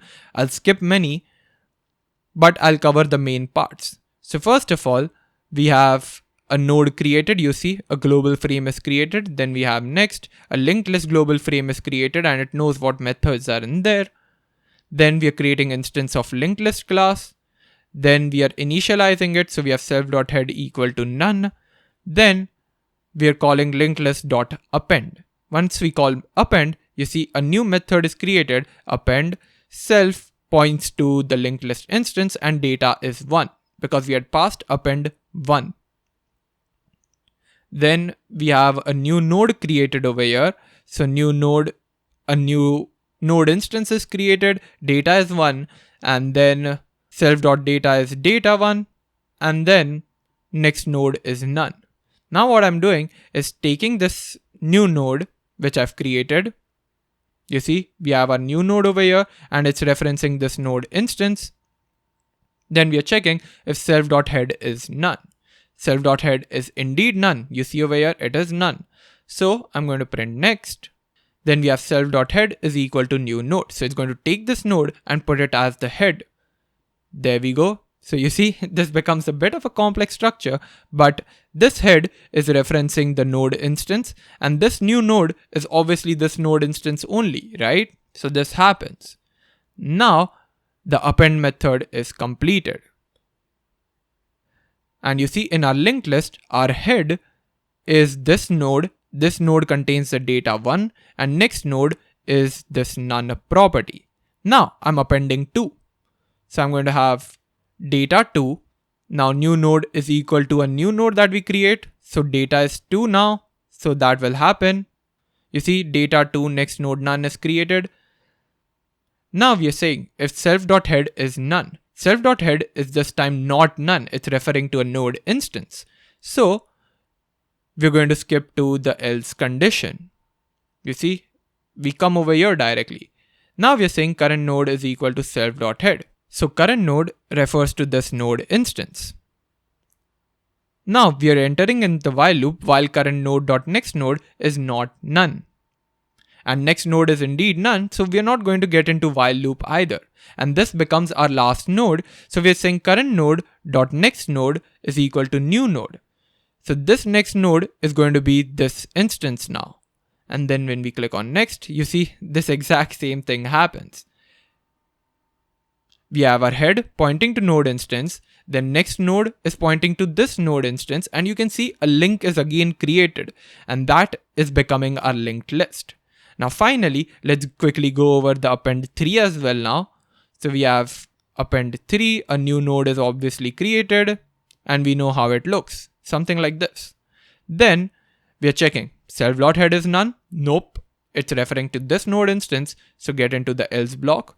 Now current node is equal to self.head. Current node refers to this part. Then we get in the loop, while current node.next node is not none. So current node is currently referring to this node, so its next node property is not none. So current node is equal to current node.next node. So you see, this pointer changes. This pointer goes from here till here. Now it's referring to this node. Now again, we are checking while current node.next node is not none. And this time it is none. So it's going to get out of the while loop and it says current node.next node is equal to the new node. And we again have a linked list created. Finally, we have linked list.display method. So it's just going to go ahead and call this method, and now a similar logic is implemented where we are printing the entire list that we see.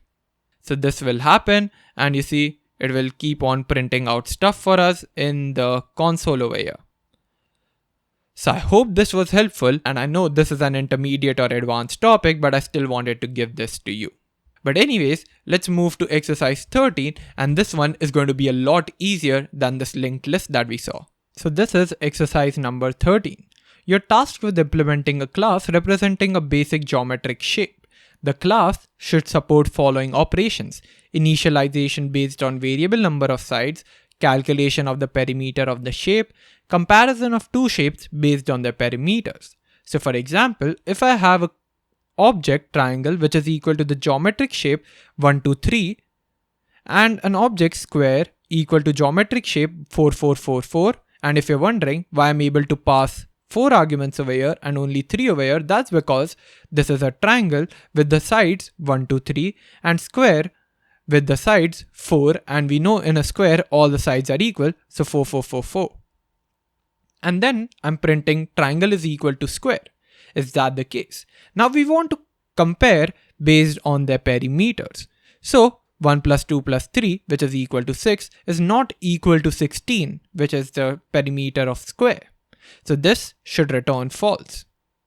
If I do triangle is less than square, it should return true, because 6 is less than 16. Then we have triangle is less than 2. Now we are not comparing with two geometric shapes. We are comparing with an integer. So in that scenario, I don't want to give an error. I want to return true if the perimeter of the triangle is less than true. And 6 is not less than 2, so it's going to return false. Then we have square is less than 15. So this perimeter is 16. 16 is not less than 15, and that's why this is going to return false. And that's why when I run the code, I get false, true, false, false. So this is what we want to do. Initialization based on variable number of sides in the geometric shape class, then calculation of the perimeter of shape, and comparing the two shapes based on their perimeters. And we can also compare a shape with an integer. So go ahead, pause the video, try this exercise on your own and see if you're able to do it. So I hope you were able to do it. The first thing I'm going to do is create the class geometric shape. And inside of this, we want to initialize, right? So I'm going to have def underscore init. And inside of this, I'm going to ask for the first parameter as a variable number of sides. So we have comma asterisk sides, and then I have self dot sides is equal to sides. So with this, a user can add as many sides as they want. So a triangle with 3, rectangle with 4, square with 4, pentagon with 5, etc. Then I want to calculate the perimeter. So to calculate a perimeter, I can create its own function, perimeter, take in self as the first parameter, and that's all. I don't need anything else. Now, how do I calculate the perimeter? To do that, I'll have to go over each of the sides and add it to get the perimeter. So I can create a variable perimeter is equal to 0, and let's call it perimeter sum equal to 0 so that it makes more sense. Then I have for side in self dot sides, then I'll do perimeter sum plus equals side. Once I do that, I'll get the sum of the entire sides list or the entire sides tuple. Now I can just return the perimeter sum, and that's my entire perimeter. Great. Now I want to compare. Now to compare, I'll have to implement magic methods. The first magic method I want to take in is the equal to operator. Now I'm going to have def underscore underscore equal underscore, and then we'll get access to self and other. We've already seen this. Self is the geometric shape itself, and other is the other part that we are equating with the RHS, to say the least. So it can be an integer, it can be a geometric shape. How do I see if it's a geometric shape or an integer? To do that, I have to use a method called isInstance that's given by Python. We've never seen this function. So what this function does is lets us know in a true or false format if what we pass inside of this, let's say other, is an instance of the integer class. So we can do this. Again, it will let me know that if other is instance of this integer class. So the object needs to be passed in first and then the class that we are thinking it is. But first, I don't want to check if it's an integer. I want to check if it's geometric shape, which is this class. I can pass that as well. And then I'll check if is instance other of geometric shape, then what do I want to do? Well, then I want to compare the perimeter of this and the perimeter of the other class, because other class is also geometric shape. So I can do return self.perimeter is equal to other.perimeter. Awesome.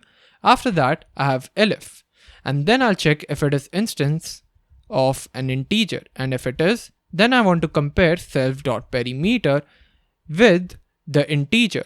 Now integer is not going to have any perimeter function, but I don't want to do that. I directly want to compare with the integer, so I can just pass in other. Self.perimeter is equal to other. And then we have the else condition. What if it is not an instance of geometric shape or an integer? It's something else like a string, tuple, list, whatever. In that scenario, I always want to return false. Or if you want, you can also return none. Either ways, it's your call. I'm just going to return false. After this, we have the less than operator that I want to do. So I'm going to have def underscore less than. Then again, we get self and other parameter, and my condition is going to be very similar to this.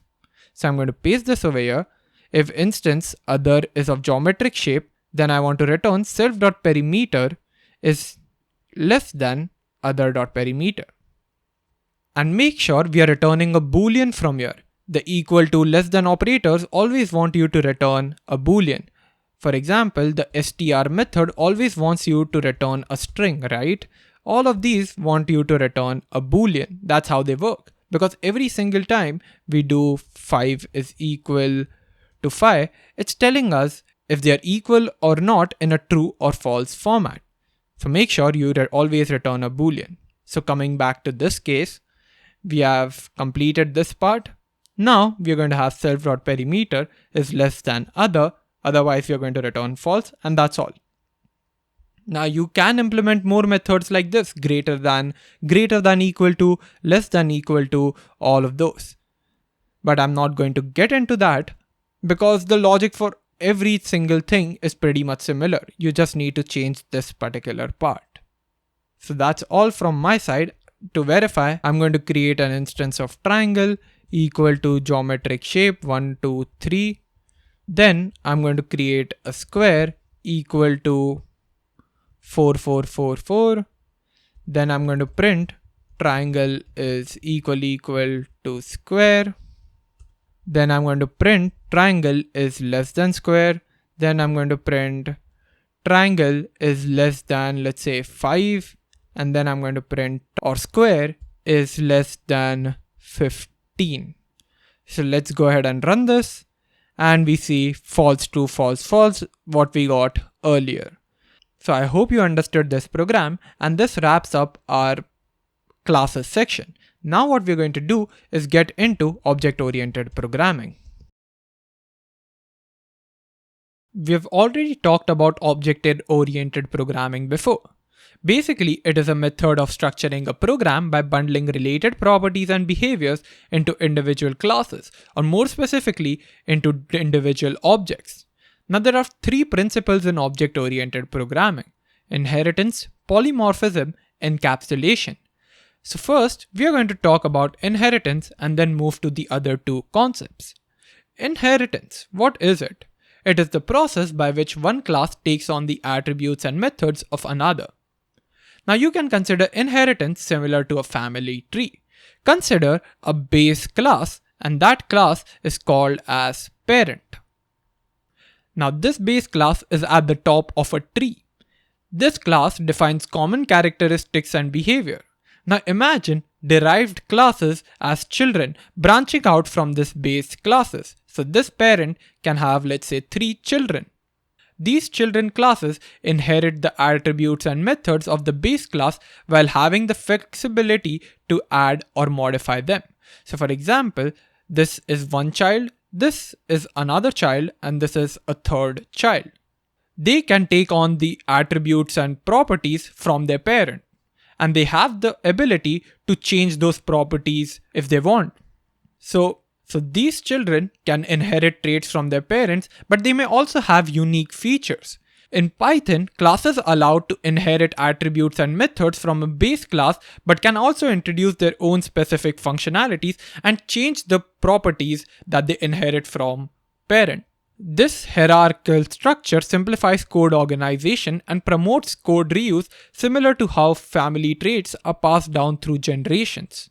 So let's take a quick example. Let's say I have a class parent with the properties of eye color, which is equal to black, and blood type, which is equal to O positive. Now this is the parent. I'm going to create class child, and now I want to inherit this child from this parent. How do I do that? I can just add a parenthesis, and inside of these parentheses I can pass in parent. So this basically means that this child is inheriting from this parent. All I have to do is pass in the parent over here. And then I can put in pass over here. Then I'm going to print parent dot blood type, and I'm also going to print child dot, and you see we already get access to blood type, even though I've not created any property inside of child called blood type. But since this child extends parent, I get that. If I remove it, you see, we get a yellow squiggly line, and if we run it, it gives an error. Child has no attribute blood type. And if I pass in parent like this, it's inheriting from parent. So I run it and we get O positive both the places. But what if the child doesn't have the same blood type as their parents? That's where we learn about overriding attributes. So I can just go ahead, remove this pass first of all, and then I can pass in blood type is equal to, let's say it is B positive. Now I'm going to run this and it says O positive and B positive. So what I've done is overridden the property of this child blood type to be positive. We can still access the eye color property on it, and it's still the same as parent, black. Now what if I put all of these properties inside of the init method? So I can just define init like this, and then put both of them inside of this init method. Obviously, don't forget to put self.eyeColor and self.bloodType. I can do the same for child as well. Def_init and then self.bloodType is equal to be positive. What do you think the output for this is going to be? Well, it's going to give an error because I've used parent.bloodType like this. I need to create an object first for both of them, and then we can access the property. Now, if I run it, I get still an attribute error. Child object has no attribute eye color. But what if I pass in blood type over here? Then we're going to have O positive and B positive.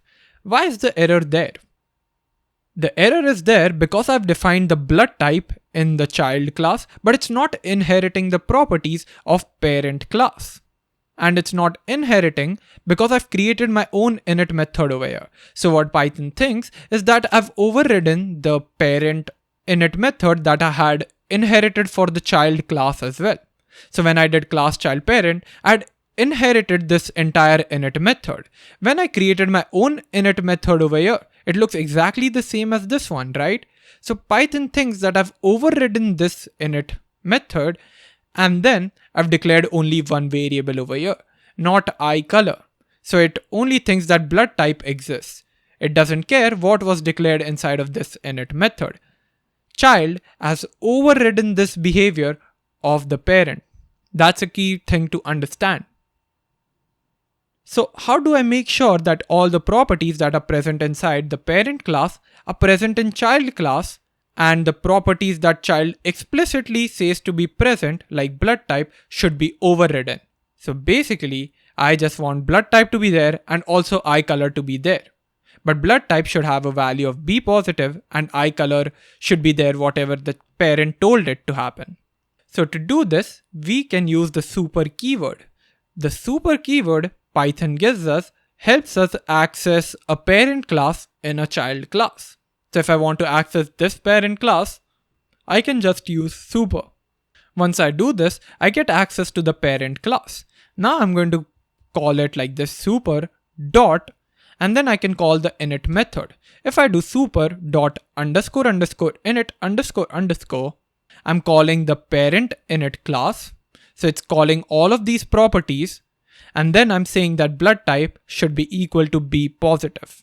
And when I run it, I get B positive, but now if I also pass an eye color, I get access to it, and it says black. So we have successfully inherited from parent. The super keyword helps us refer to the parent class, and this way you do not have to use the name of the parent class like this, parent.init. And this super keyword is not only used to call the magic methods. You get access to all the elements, all the attributes, all the methods that are defined in the parent class. You basically have the entire access to the parent class. Let's see this in Python Tutor to understand the relation better. So we are on line 1, class parent. When I click on next, you see a global frame of parent class is created with an init method in it. Then a child class which extends parent is there, that is executed, and you see a child class with init which extends the parent class is there. Extends parent basically means that child class is inheriting from parent. In other programming languages, when we perform inheritance, we have to write class child extends parent. But in Python, it becomes as easy as just doing this. Now over here, we print parent.bloodType. So we are creating an instance of parent class. So you see an init method is called with self, which refers to parent instance. Now in this parent instance, we have eye color, which refers to black, blood type, which is O positive. We have both the properties created, and now we're calling parent.bloodType, right? So it's going to take this O positive and print it out. There we go. Now we have child.eyeColor. So child instance is being created. So it goes to this part. And you see, It has two properties now, self, which refers to child instance, and class, which refers to the child class. And this happens because we are doing inheritance over here. Now, if I run this, we have super.init. So the parent class is going to be called, and see what's going to happen now. When I click on next, a new global frame is created with init, and this init is from the parent class. This was of the child class, now this init is of the parent class. And its self, the self over here, refers to the child instance. It doesn't refer to the parent instance, it's referring to the child instance. So what's happening is self.iColor is equal to black. So the child instance gets an eye color of black. The self is of child instance. So all the properties are being added to this child class. If I click on next, we have self.bloodType, and blood type is O positive is added over here. Then we go to this line. This has completed. This execution has stopped, right? So now we move to the next line. Self.bloodType is equal to B positive. So it's going to take this blood type and convert it to B positive. And there we go. We have B positive over here. And now when we try to print child.iColor, it prints out black. So I hope you understood behind the scenes how Python manages the inheritance part. The self plays a very crucial part in it. If we want to confirm what we just saw, I can do print type of self. We'll get to see what is the type of self at each particular point. And when I run it, we see class main parent. Because initially when we call parent.bloodType, we're directly referring to this class, and then the self is the parent class. Then we print out O positive, the blood type. Then we have main.child. You see, this time when we are printing, we have child as self. So when we call super.init, self is being passed of the child class that allows properties to be created inside the child class. So I hope you understood this entire part. That's what inheritance allows us to do. Now you can have as many methods or variables you want in this class, but if any definition of any method or if any variable conflicts with the parent class, it will be overridden in the child class. We saw that with init. It was the exact same thing, and that's why it override this entire parent class. To call the parent class method, I use super.init. Now you can also inherit multiple classes from one class. All you need to do is separate them by comma. So let's say I had another class called sibling. I can put comma sibling over here, and child would inherit from parent as well as sibling. Now we are not going to get into multiple inheritance, but I've mentioned a good article to read if you wish to gain more knowledge about it. Now we have understood inheritance. What are the benefits of using inheritance? Inheritance promotes code reuse by allowing a class to inherit attributes and methods from a parent class. This reduces redundancy and avoids duplicating code. So if child inherits from parent, whatever method, whatever variable I add, I can access this from child as well. And it's going to have the same value as well until I override that value in child class.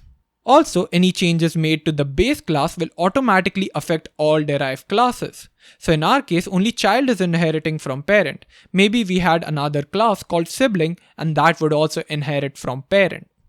And any changes made to this parent class would make changes automatically in child and sibling classes. This simplifies maintenance and updates since modifications are localized to the base class and the changes propagate to all related classes. Think about it from this perspective. I've added a method over here, a variable over here, and so on. Now all of these things are mentioned in all of these derived classes. And this is done automatically. If I add another method or another variable, it will be reflected in all of those classes. So this allows for better readability, more effective code, and more understandable code as well. So this was about inheritance. Now the other concept is polymorphism. Now what is this? The word polymorphism can be divided into two parts. poly and morph. Poly means many and morph means forms. So polymorphism means having many forms. In programming, polymorphism means that the same function name is being used for different types. Take for example the len function. If you pass an len can take Rivan, a string, it can also take a list, it can also take a dictionary, it can also take a set. Hence, len is a function that can be executed for many objects or many classes. We can do a similar thing, and not only for function but also for classes. Let's come back to our previous example of parent and child. Now what I'm going to do is, instead of inheriting from parent, I'm going to put back class child like this. It's not inheriting from parent, and thus we are not having super.init as well. This child is a standalone class now. Now it's only going to have a blood type of its own, so we can print that. And if we run it, we get O positive and B positive, what we expected. Now I'm going to go ahead and create a function called move inside of parent class. And if we print moving, well, we are moving, right? And we can create the same function inside of child class as well. But this time the implementation is a bit different. Instead of saying moving, I'm going to say moving slowly because it's a child, right? It's going to move slowly now. Now what I can do is call move on parent class, and I can also call move on child class. And we see the output moving and moving slowly being printed out for both of them. You see, this is polymorphism. The same move function is implemented for both the classes, so we can call the move function on both of them. But when we call move on parent, it says moving, and when we call it on child, it says moving slowly. This is the advantage of polymorphism. We can execute the same method for both the classes while the implementation is different from both of them. We have already seen polymorphism with inheritance, where we override methods or variables, so we are not going to get into that. And that is the end of the polymorphism concept. Now the last concept that I want to talk about in object-oriented programming is encapsulation. What is this? It is the concept of bundling data and methods within a single unit. How do we implement it? Well, we have already implemented it. When you create a class and add methods and variables to it, you are implementing encapsulation. Because when you wrap all the functions, all the variables by a class, you are bundling the data and methods into a single unit. So does that mean encapsulation concept is over? No. There's more to encapsulation. For example, we can hide an object's internal representation from the outside. What does this mean? Let's say we have this example, the one we saw before. So you see, in this code, we can easily have access to parent class, eye color, and blood type properties. However, what if I want to keep eye color property only visible inside the class? I don't want this eye color property to be visible outside the class. This is called data hiding. To do this, we can use access modifiers. Access modifiers limit access to variables and methods of a class. And there are three types of access modifiers: private, public, and protected. Public members are accessible anywhere from outside the class. Private members are accessible only within the class, and protected members are accessible within the class and their subclasses. All the properties that we declare are public by default. So this is a public property, even this. To make this property private, what I have to do is use double underscores in the beginning. Now this is a private property, accessible only within the class. To make blood type a protected property or a protected member, I can just use a single underscore, and this is protected, meaning that it's accessible within the class and its subclasses. You see, if I try to do dot underscore underscore eye color and then run my code, it says parent object has no attribute eye color.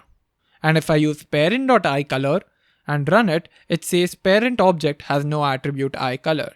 That means this eye color is only accessible inside of this class, and they can be used inside of this function, but it's not accessible outside the class. So that is the entire talk about encapsulation and data hiding. It's called data hiding because I've hidden this data from public view. It can only be inside of this parent class. Think of this as an organization. This data is only kept inside of this organization. Yep, so this was all I had about object-oriented programming. Now we're going to get into file handling. So what does this file handling mean? It means that you can open, read, create, update, and delete your files that are stored on your computer using Python. There are two types of files, text and binary. Text is usually used to store character data, for example, txt files. Binary is used to store binary data such as images, video files, audio files, etc. We are only going to look into text-related files in this tutorial. For binary, I've provided a great article you can refer to know more about it. The key function of working with files is this open function. This open function requires two arguments, file name and mode. Let's understand what they are. The file name is, well, the name of the file, where it's located. And there are two types of file names, absolute and relative.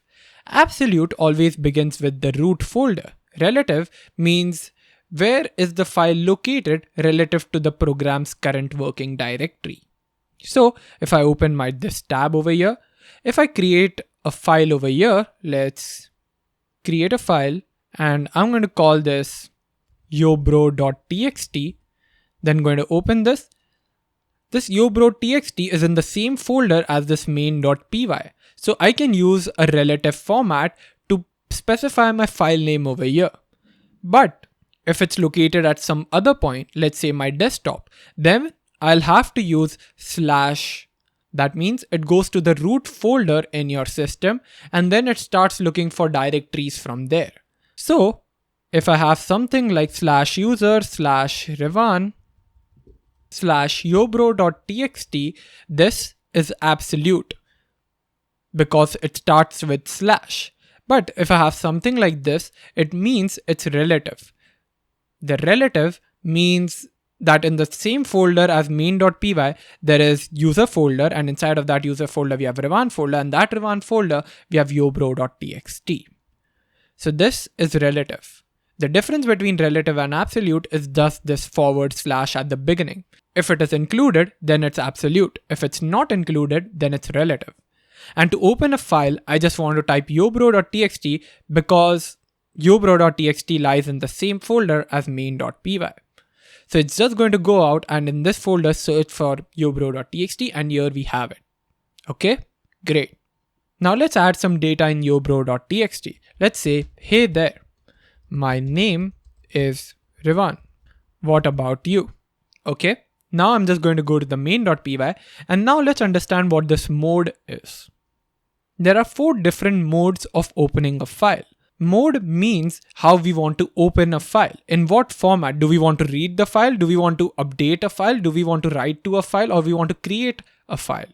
So R stands for reading a file. This is the default value. So if I don't pass anything, just pass open, it's going to read it by default. It opens a file for reading, and if the file does not exist, it's going to throw an error. Then there's A, append. It opens a file for appending. And if the file does not exist, then it's going to create the file. Then we have W. W stands for write. It opens a file for writing and it creates a file if the file doesn't exist. And finally, we have X, which stands for create. It creates the specified file and it returns an error if the file already exists. So if I just try to do this, run, it's going to say error, file exists error. And it says that the file yobro.txt already exists. However, I want to open it in a read format, so I can completely remove this because by default it's read, or I can specify R. Either ways, it's fine. Now, the open function returns a file object to us, so I can just store it in a variable called f. Now, what if I want to read from this file? How would I do that? To do that, I can call f.read.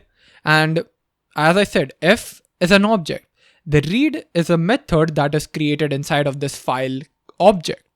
and this read is going to return a string to us. To know if a method or a function returns a string to us or not, you can just hover over this and you see we get the entire function definition. Def read self, we know it's a method, then we have an integer that it's asking for, and then it's going to return a string to us, any string.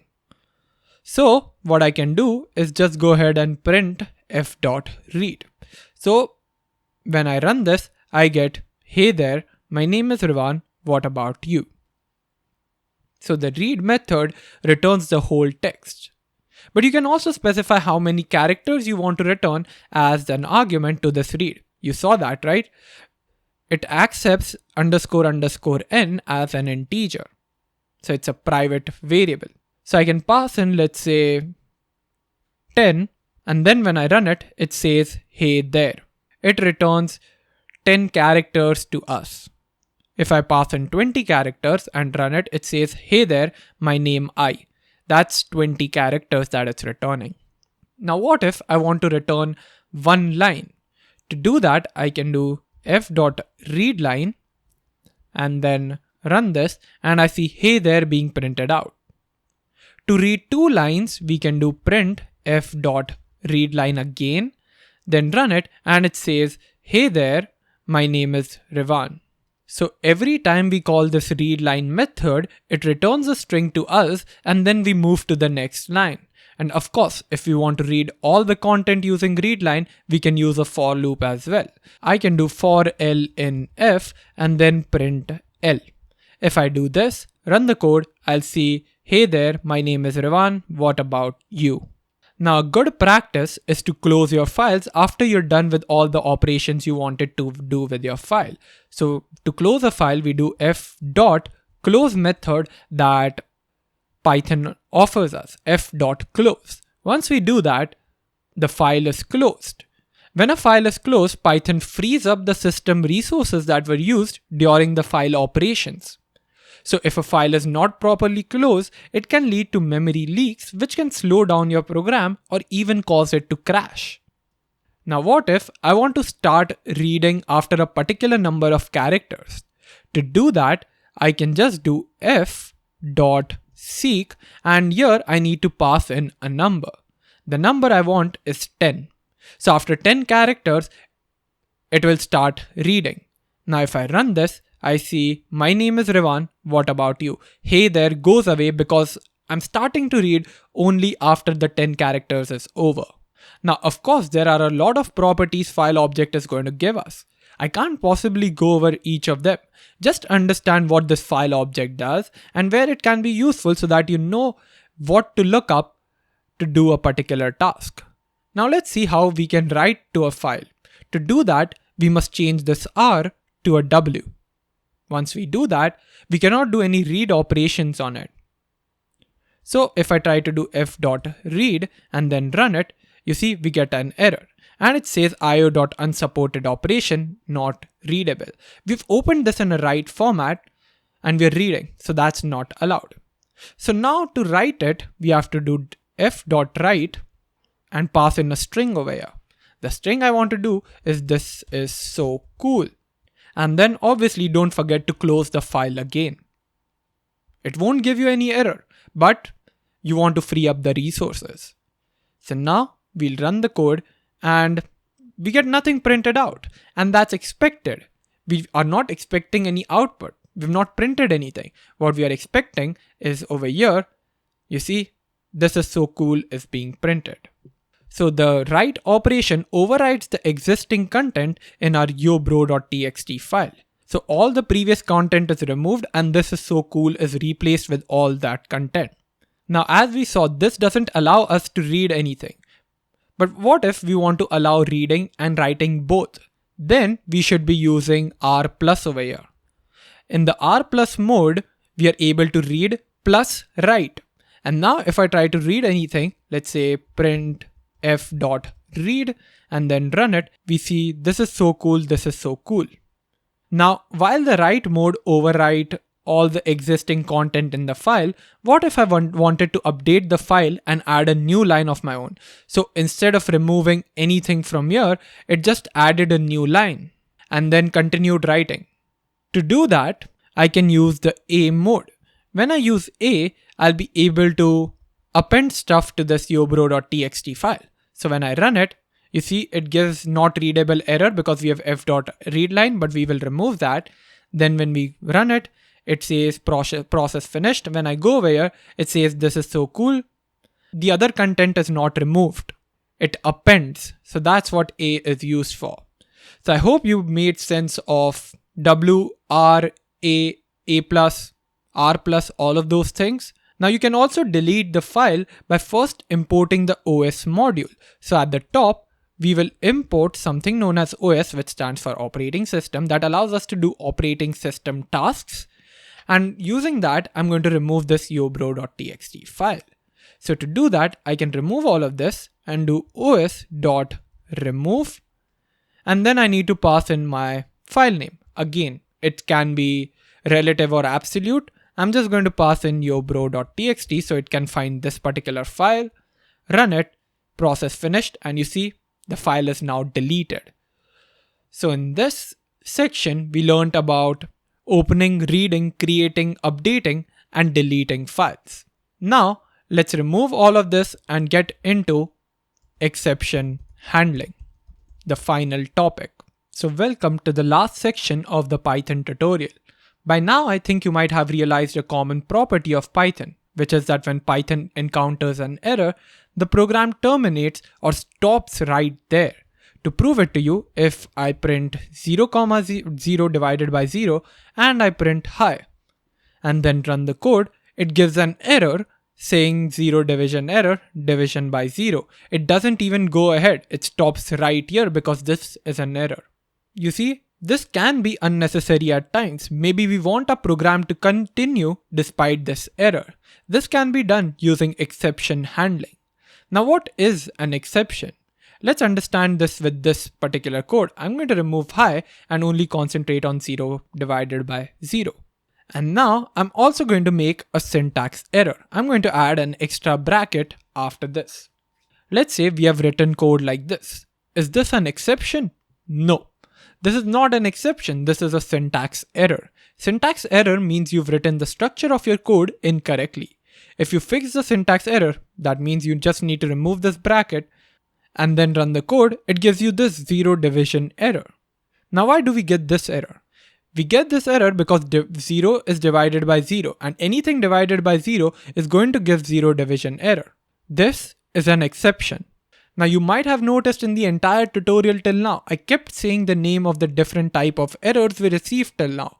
It was for this particular reason. Many of these errors can be caught such that the program termination doesn't happen. Let's see another error. In the previous section, we saw that if a file that doesn't exist is opened in read mode, it will give an error. Let's say I have f is equal to open no file exists.txt and this is being opened in read format. We can stop this error. This line is going to give an error. Let's see. If I run it, it says file not found error, no such file or directory. We can stop this error. All we have to do is use the try except block. The try except block is something like this. You have try, you put a colon, then you have your block. So you have your indentation stuff. Then I'll just pass over here. Then I have except block. Then again a colon, then again my block of code. And I'm going to put pass over here as well. Now all the code that you think will give an exception needs to be passed in the try block. So I think f is equal to open can give me an exception depending on whether this thing exists or not. So I'm going to put this in try block. And the code you want to run if an exception is really given out needs to be passed in the except block. So what is the error message that I want to show if the file doesn't exist? I can say, sorry, this file doesn't exist. And obviously put a backslash over here. Now what do you think the output would be? the output would be, sorry, this file doesn't exist, and we don't get any error. If we don't get any error, that means I can print this value. I can print hello, and this will still execute. It still says hello because it found an exception, it printed this line, and then the normal execution kept happening. Now you can catch a specific type of error as well. Let's say instead of open, we have something else. We have print 0 divided by 0, and now I know this 0 divided by 0 is going to give me 0 division error. I can avoid that by using except 0 division error. So after except, I leave a space and then mention the name of the error, because these errors at the end of the day, the 0 division error, the type error, all of these are classes. So I can use these classes in my code. So I'll just say except 0 division error, print, hey, you divided by 0. And now if I run the code, it says, hey, you divided by 0. So here what I'm doing is catching a particular type of error. And obviously if you don't pass this except, it should be fine. But you can pass this as well. It's no problem. You can add as many except as you want, but make sure try is the first part of your code. So it tries to run this code. If this code gives an error, we give this exception. And if it's not a 0 division error, then this will run. When you don't specify a type of error, this means that if any exception occurs, this line is going to run. And you can also catch different type of errors. For example, except type error. Now, if you want to get the exception message too, you can do as E. So after except 0 division error, you can put as E. That means that all the error message will be stored in E. And to print it, you can do E. This E is basically your argument. Now, if I try to run this, it says, hey, you divided by 0, and division by 0 is the error message that we get. Now let's remove all of this and see how we can raise our own errors. So let's create a function divide numbers, and in this we are going to have a comma b passed to it. And then we are going to check if b is equal to 0. That means we are dividing something by 0. Then we want to raise an error. To raise an error, we can use the raise keyword. This raise keyword allows us to throw an exception, just like we had with our own numbers, 0 divided by 0. So here we are going to raise our error, and we're going to call this value error, and we can pass our own arguments to this, because as I said, these errors are classes by themselves. So we can just use them to throw our own error, and we can say denominator cannot be 0. And that is a value error, right? And if that is not the case, then we want to return a divided by b. And what this raise does is kind of like return only. If this raise is called, it won't execute any further. It will just raise the error and get out of the function. Return does the same thing. If you call return, it doesn't execute any further statements. So we can just do return a divided by b. Instead of putting else, return a divided by b. So yep, that is my function. Now, if I try to do print divide numbers and I pass 10, 2, what do you think the output would be? 5.0. But then if I decided to do 10 divided by 0, then it's going to give us an exception, and this is the exception we ourselves created, raise value error. And it says value error denominator spelled incorrectly cannot be 0. Now of course we can handle this exception using our try except block again. So we can have try, then we try to print this, then we have except, and then we print error. Now when I try to run this, I get 5.0 for the first one, and the second one is error. One thing to remember is that if I try to print 10, 0 first, we won't be getting 5.0 as the output. Let's run and see it. We get only error, and that's because we try to print 10 divided by 0, it raises this value error, so it directly goes out of this try except block. So if some code is necessary to run and it might not give out an exception, you can just put it over here outside the try except block. But if it does give some exception and you want to run it no matter what, you can again put this in a try except block. You can create as many try except blocks as you want. Okay. So if I try to do this, I get error and 5.0. The thing is, if an exception is found in try block, it directly goes to except. It doesn't execute anything else. Now, of course, we also know the type of error we are raising. So we can use except value error as E, and then we can try to print the error message that we passed over here. Denominator cannot be 0. In case your try block doesn't raise any error, such as in case of divide numbers 10 divided by 2, and you want to execute something, then you can use else block. So that means instead of printing this over here, let's say we have a code like this. This is not going to return any exception, right? So I can use an else block that is present after try except, where we can say no error. So that means this code executed without any error. And now if I try to run this, it says no error. However, if I add 10 divided by 0, then try to run it, it's going to say 5.0, error denominator cannot be 0, and this else block doesn't get executed. It only gets executed when there is no error. Now, if you want to run some block of code that runs irrespective of whether there's an error or not, you can use the finally block. This finally block will get executed even if there is an error, even if there is not an error. It's just going to run at the end. So when we try to run this, it says 5.0, denominator cannot be 0, no error. All of this. Now let's put all of this code into Python Tutor as our last visualization, and then visualize the execution. So we are at divide numbers, it sees that function, so it adds it to a global frame. Then we have try block, then it sees our print function, divide numbers 10 divided by 2. So now we call the divide numbers function with a as 10, b as 2. Now if b is equal to 0, which is not the case, so this condition won't be met. So it's just going to go to return a divided by b, and it's going to return out 5.0 as our value. Now we see 5.0 being printed out. Then we have our second print function, 10 divided by 0. When this happens, we again check if b is equal to 0. And it is indeed 0, so we're going to raise a value error saying denominator cannot be 0. And you see, it is underlined that we have returned an exception. So now when I go to the next line, it says return value is none.